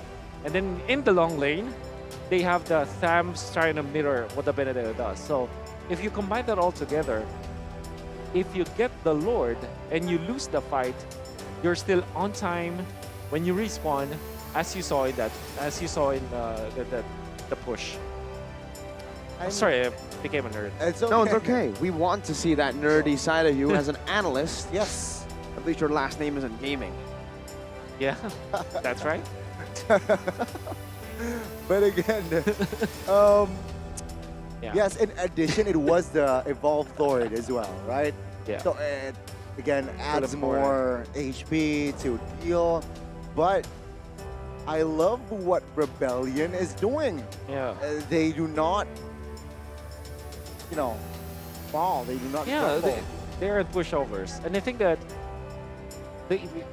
you would rather, if you're supporting Rebellion, for example, you would rather see them trying to make a play than be passive and fight Blacklist International in a situation where Blacklist flourishes. Like Lord Dances, they practically invented that the organization, right? So the idea was actually really good from the side of Rebellion, I gotta say. It's just that the only missing piece, I would say, was the mid lane push. Yeah. If they cleared out the mid lane before they went on to Dominic, it's a totally would be different different. story. Yeah. Would have been an end maybe, right? I mean, with the waves pushing in, that was till 20 seconds on the clock actually when they got to the base. They only had minions there, would have been a different outcome, but I think Blacklist knows better as well than to leave these waves up for grabs for no reason. They've cleared it out beforehand, and in turn, they've set up for a possible proactive movement from Rebellion for the Lord, right? I mean, they were rotating up top, Rebellion, Zion. Blacklist knew there was something fishy going on, and if it wasn't an instant decision to the Lord as well, it would have been over. They would have just lost Dominic for nothing. Rebellion would have gone to the lead, the Lord, and maybe possibly the end. Yeah, that was a very good way to put it. But yeah, I mean, hey, we doubted Benedetta's Cars' Benedetta. So far, so good. Wrong. So far, I don't mean to curse the guy. Well, you just did, Johnny. But to curse the guy? Oh my God. You know what, Wolf? If Cars wins this, we're definitely going to see Cars 2. That's right. Ka-chow. Ka-chow indeed. You know what happens in Cars 2? Yeah, I do. The queen becomes the GOAT. Yeah. And he's also goated in 3, if you think about it. Yeah, I mean, yeah, but we don't want to get to 3 yet. Yeah. You know, he's still young. Yeah, that's right. In-game equipment here. Wolf, let's take a look at it. It's the 20th minute item check. Yep. No magic defense from Owl, because it does not need it. Apparently, he can dodge the Swalo burst, but that means that's an opening. Again, if he gets hit by the ball from the Swalo as well as the ultimate, might be done for. But of course, he has the needles and flowers anyways. But what I'm trying to say here is that that is a threat. But you understand why Owl didn't go for any magic defense. Okay. Perhaps here, they will try to bait out information. Both teams are playing it rather slow, of course. But see, I feel it's just dead even between these two teams. For sure. God. We're heading to a stalemate at this minute. We've seen a lot of these games in the Philippines, actually, Wolf, where the two teams... This feels like a very Filipino game anyways, right? I mean, 22 minutes, 8 kills in total. Definitely not what we're accustomed to in MPL ID as well. We usually get a little bit more action than this, and Blacklist are holding on to the Lord. Heck, they're bursting it down. They're actually committing. They're forcing Rebellion to respond. Wait! Dino to the Benedetta up top. Let's see here. Vincent now a little bit late to the party. Rindo with the Shield Unity delaying the Lord take, looking for an opening to fight. Vincent low, escapes now. Now they shift their focus on towards the Lord. Cards a little bit too late perhaps as Rindo will secure the Lord. Now Owl moves on towards Cards, who has the immortality. Blacklist again. They will not force an unnecessary fight. They will take the dub, and that is a huge one. The perfect Lord dance. The way that they fought in there, and the Lord was in prime position to not be reset. It just walked back to the players. It was so masterfully calculated by Blacklist International. My goodness. Yep. So again, slow push up top and slow push down bottom. If you're looking at the Blacklist minion wave up top and bottom lane, there are 2 carts or 2 catapults out there. And then in the middle, they cleared it out quickly. RBL reacted to that. When they saw Vincent check, because they were using the Lord as a trap. He's holding it in, Gani. Oh, Karma. They did this to Dominic, and now Cars in a 2v1 situation, and Dominic will claim the life of Cars. He will go down for 60. It did stagger the waves quite a bit, though. It did give the rest of Rebellion a chance to defend this, but Blacklist still have a man advantage. Rindo with the Shield Unity. Now looking for an opening. Finds Vincent, crashing him down. Followed up by Dominic, and damage will come through. Swalo with the Mystic Gush, looking for the clear, but the Owl, but crossbow a Tang with the Winner's Crunch encounter. Oh, another round pops. Blacklist and Rebellion there. Engaging! Oh my goodness, Audi loses immortality. Rindo holding on. Audi, though, will lose his life. It's a 3v5 battle now. Swalo! Blacklist now looking for a fight. This is it. Blacklist in trouble for the side of Rebellion now. And Vincent falls as well. And Blacklist, the base is to expose as Rebellion. They will not be in this tournament again, as it is official. No more Indo teams. I repeat, no more Indo teams. The last Indonesian team has been knocked out, and you were right, Gani. Rindo has done it. He's knocked the last Indo team out. With this, we are left with a lot of other teams competing in Indonesia, but no longer the home country having a representative. Wolf, we've got a heck of a lot more of matches here and a heck of a lot more competitions to see. And Ringo just saved this game. Remember, it was already Rebellion getting the advantage. A casual steal in the middle. What was Lord number 2? It was the Evolved Lord, right? Or Lord number 3. But yeah, the point is, they were just able to steal the advantage Rebellion already built. I mean, it's in his name, Rindo. Rumbling for Indo. And 2-0. And we will officially crown a new champion region-wise in MPLI 2023. For the first time in MPLI history, Indonesia will not be able to become champions, as we have seen from the first MPLI. Philippines still reigns supreme with all top 4. All of the 4 teams who made it in the top 4 of MPLPH still in the tournament, moving past day number 1 to day number 2. AP BREN, RSGPH, Blacklist International, and Echo. We're gonna throw it over to our hosts, Rose and Clara, for an interview with the winners and a send-off, a final one for Rebellion Zion.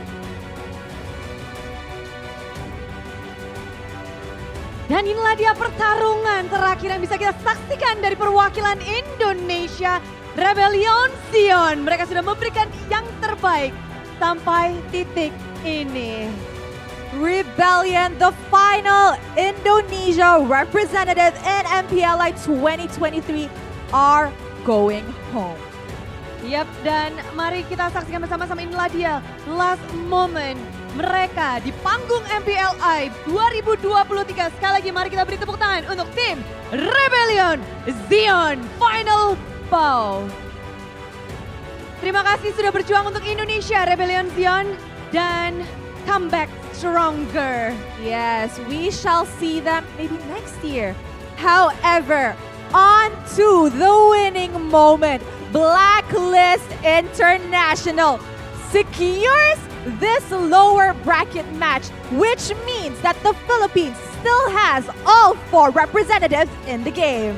Dengan pulangnya Indonesia di match kali ini, Philippines team masih dengan 4 timnya di babak playoff ini, babak knockout, dan mereka tidak begitu kuat dan begitu solid. Bahkan untuk match kali ini, Blacklist International, I wanna ask you guys, what do you guys have for this match that Rebellion Zion don't have? What do you guys prepare for this match? Anong meron ng Blacklist International na wala ang Rebellion sa laban na to? And anong prepare nyo actually? Because just now Haji said like, during the group stage, Blacklist was not going all out yet, diba? So, anong nangyari? Anong discussion or like, how did you guys manage to reset after group stages? Siguro siguro yung yung nagdala sa amin yung draft, kasi buong gabi talaga pinaghandaan talaga ng mga coaches namin yung draft. Sobrang nakita namin yung effort nila na i-hot drop yung kalaban. Tapos yung disiplina na rin namin mga kampi ko. I see. So you asked, right, what does Blacklist have that Rebellion don't? He said he don't know what happened to Rebellion's side. However, for the side of Blacklist, he has to give props to the coaching staff because they saw that the coaching staff of Blacklist stayed up all night trying to come up with a draft for this matchup, and then also the team's discipline. Wow, jadi memang dari Blacklist sendiri mereka nggak tahu kenapa apa yang terjadi dengan Rebellion, tapi untuk Blacklist sendiri mereka punya coaching staff yang hebat. Mereka nggak tidur untuk mempersiapkan match kali ini, dan kedisiplinan mereka tentu menjadi kunci untuk 2 game yang sudah mereka menangkan. Yes, we can see that hard work does pay off. However, boys, tomorrow you guys will be meeting HomeBois again, diba? Now, in the group stages, in case you guys missed it, Blacklist lost against HomeBois in a best-of-1 series. However, tomorrow makikita ulit kayo. So, ready na ba kayo? Nag-discuss nyo na ba kung anong gagawin nyo in case mag-meet kayo, which is gonna be tomorrow? And are you ready for your revenge match? Ready na po kami na makatapat sila. So, kanina po sobrang gusto talaga namin manalo kasi gusto po talaga namin sila bawian bukas. Wow, all right. So, So, sana pinagandaan nila kami. oh, wow, okay. Haji woke up and feels spicy today. Oh, So, okay. I asked Haji. They met HomeBois in the group stage and lost in a best-of-1 series. Tomorrow, since they won this match, they will be advancing further, meaning they will be meeting HomeBois again tomorrow in a best-of-3 series. So I asked him, how ready is Blacklist? And he said they really wanted to win against Rebellion because they are ready for their revenge match against HomeBois. And dia cakap, guys, I'm gonna say this in Malay. HomeBois, if you're watching, jaga-jaga. Jaga-jaga, hati-hati karena ternyata untuk melawan HomeBois mereka memang harus memenangkan match ini dan mereka siap untuk melawan HomeBois untuk mendapatkan sebuah revenge untuk balas dendam. Jadi mereka menang, mereka nge-advance masuk ke babak selanjutnya untuk HomeBois. Jadi HomeBois bersiaplah. Oh, and it's so scary, HomeBois. You guys seems like so confident here in MPLI from lower bracket. But who do you think will be the biggest opponent for you guys in this MPLI? You've seen a lot of teams play today. For me, BREN. Because sila po yung parang nahihirapan talaga kami nung MPL. So para sa akin po talaga BREN. Okay, so he said that the team they are really looking forward to meet and they feel is a threat to Blacklist International is still AP BREN, all the way from MPL Philippines up till MPLI. Ya, mereka menjawab AP BREN. Jadi memang terlihat sekali bahwa satu tim ini yang menjadi sebuah rivalitas yang besar dari Philippines dan bahkan sampai sekarang. Oh. All right, guys, now I'm pretty sure you all are tired. It's super duper late, so congratulations on your win and advancing it further. However, it's now time to throw it back to the casters for them to give their in-game analysis on what happened on our last lower bracket match. So casters, take it away. 2-0.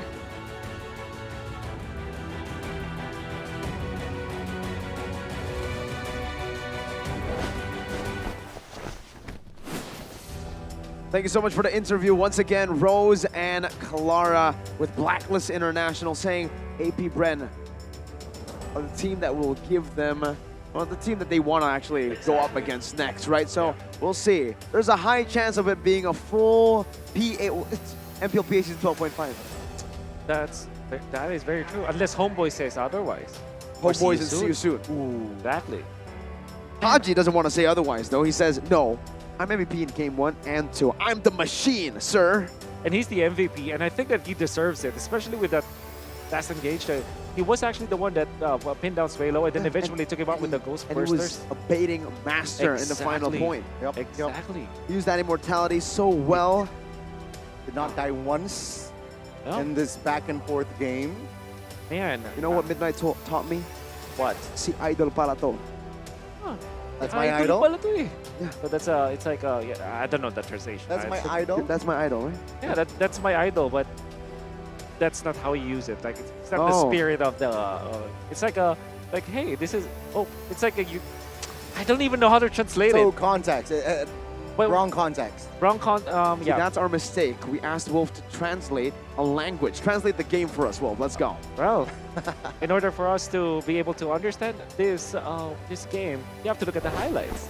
It's perfect, right? We're gonna see the aggression and the control coming out from Rebellion and all of the right things that they're doing. Cars even like outplaying Dominic up top, then eventually taking over. They did the right thing. Like after this push and after the kills, they will transfer into the mid lane where they will get more, and eventually they will eventually get more.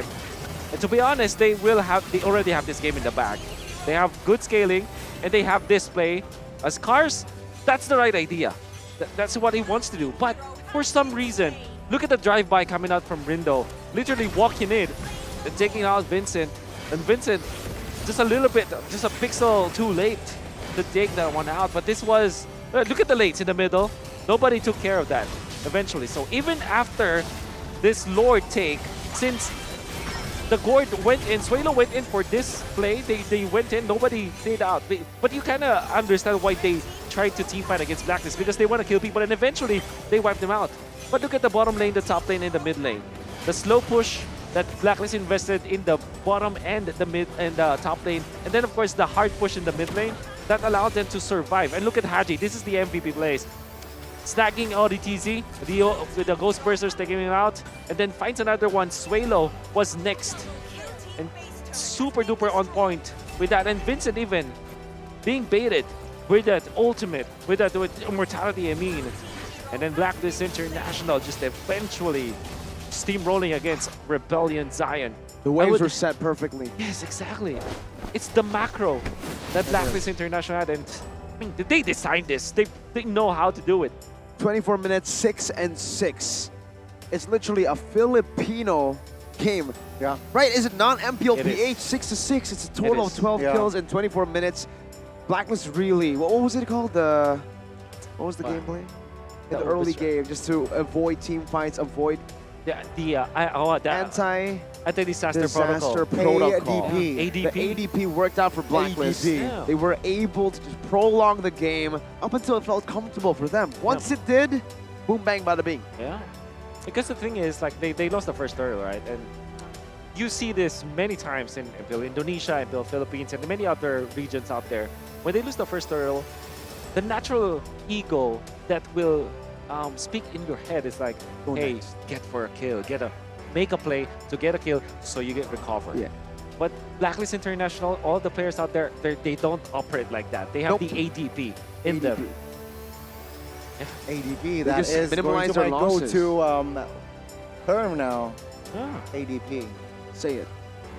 ADP. You already forgot about it. It's okay. It's okay. The okay. Disaster protocol. Yeah. Yeah. What's the All anti-disaster right. There protocol? you go. There you got go. it. You got it. You're welcome. It's like the Ube, right? It takes a while, but then once you get it, you're like, okay. Yeah. You just need the perfect timing. Yep. And Blacklist International in this particular game, the idea is you don't really need to win the laning stage. All you have to do is to just ensure the farm. And if you try frantically and to get some kills and try to recover on your own, for example, if Rindo just decides, okay, I'm gonna take matters in my own hands, maybe invade the jungle or maybe prematurely steal the second turtle, then they may have lost more than they gained.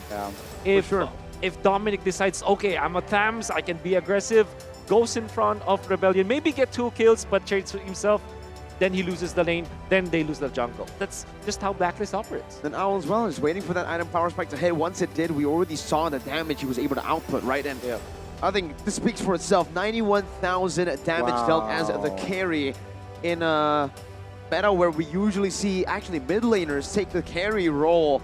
Owl proves that, hey, the marksman can do it just as well. The 1-1. The 1-1. Wolf has been saying this for a while now. The best MM in the gold lane. And Owl proves it on the right hands. I think there's another additional line after saying 1-1's the best gold laner.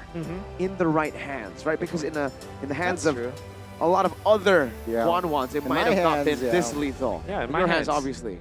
In your hands, obviously, Lee. Yeah, that's right. So you can see the mountain. Look at this RBL mountain crashing down. The trench that Blacklist were able to get. Look at that. They literally led all. This 90%. is literally the hopes and dreams of the Indonesian fans. That's the true. graph. If you want to show your friends what MPLI 2023 Indonesian hopes were like, this is it, right? No. So brutal indeed, that gold graph. Yeah. But that is another team out of the competition. Another team advances. Wow. I don't know why, Connie, when you said that, I just thought of North Africa again. Guys, ladies and gentlemen, my mistake earlier. I didn't even realize it was North America. Yeah. But yeah. Mina was knocked out in the groups. That's right. But what a performance, man, by all the teams today. 4 Filipino teams. I think that just proves, right, that the PH era isn't over. Yeah, the PH era isn't over. It's still running, and it's running all the way, man. Top 4 in the Philippines, making it to the top 4. Well, not yet top 4, but close. That's right. That's very close. Especially because like the odds are stacked up against them, especially because we know that MPL Indonesian teams are pretty good, right? They're really strong right now. I mean, obviously we would wish that Onyx is playing in here, but the fact that every other team was taken out, and not only by the Filipino teams, but also with like other teams, like for example TOP taking out Dewa, right? Yep. So but it just speaks. Falcons taking out Geek. Exactly, right? Yeah, it's all the that little hurts. wins. Yeah. And in the end, we only have a few more teams left that'll battle out for MPLI 2023 glory. And it's a fun fact for all you guys. Again, we've been mentioning this, we've been replaying this. Yes, yes. But there will, for the first time in MPLI history, be a new region that takes the throne of MPL Invitational. Yeah. It's a new ball game now, MPLI 2023, something new. It's the first time as well, offline MPLI tournament, and the first time ever for an Indo team not be in the grand finals or even in the competition. So yes, we will crown a new region in that sense. Yeah. But man, what a day.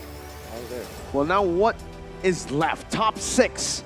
4 Filipino teams. We have 1 Cambodian and 1 Malaysian. That is all that is left of the regions and the teams for MPLI 2023. Yeah, if I were to take my my Filipino citizenship for a while and just be objective about this, I'm very much impressed about HomeBois. And in fact, you would the underdog lover in me kind of wants to root for the HomeBois just because of the fact that they almost won against Echo. They almost put Echo in the lower bracket. They're very, very strong. I think that they're drafting super duper well. Like, I'm very much impressed about their drafting, and I think that they have what it takes to win games against all other teams here in the MPLI. It's just that Echo were just more, I guess, more rigid when it comes to their resolve in that particular series. But I would say that HomeBois, they're definitely the dark horses that I would love to support, you know? There's always going to be an underdog story in every single international tournament, and for MPLI 2023 is definitely either See You Soon from Cambodia or HomeBois from Malaysia up against the titans of the Filipino teams, especially I think AP BREN, who have yet to lose a single game. We don't even need to talk about, you know, losing a match. AP BREN haven't lost a single game so far in MPLI 2023. Yeah. I don't even know what's the longest game for AP BREN. I think probably below 12, 15, I believe, or not even, maybe just 14, right? Because even the games that they've had earlier didn't go to 14, right? You're right. I think 14 or 15 might have been the longest with the RSGPH game earlier. That's right. But that's about it for us. Mirko, Gani, and Wolf on the caster desk. We're going to throw it over to our wonderful hosts on stage to close out the show. Clara and Rose, take it away.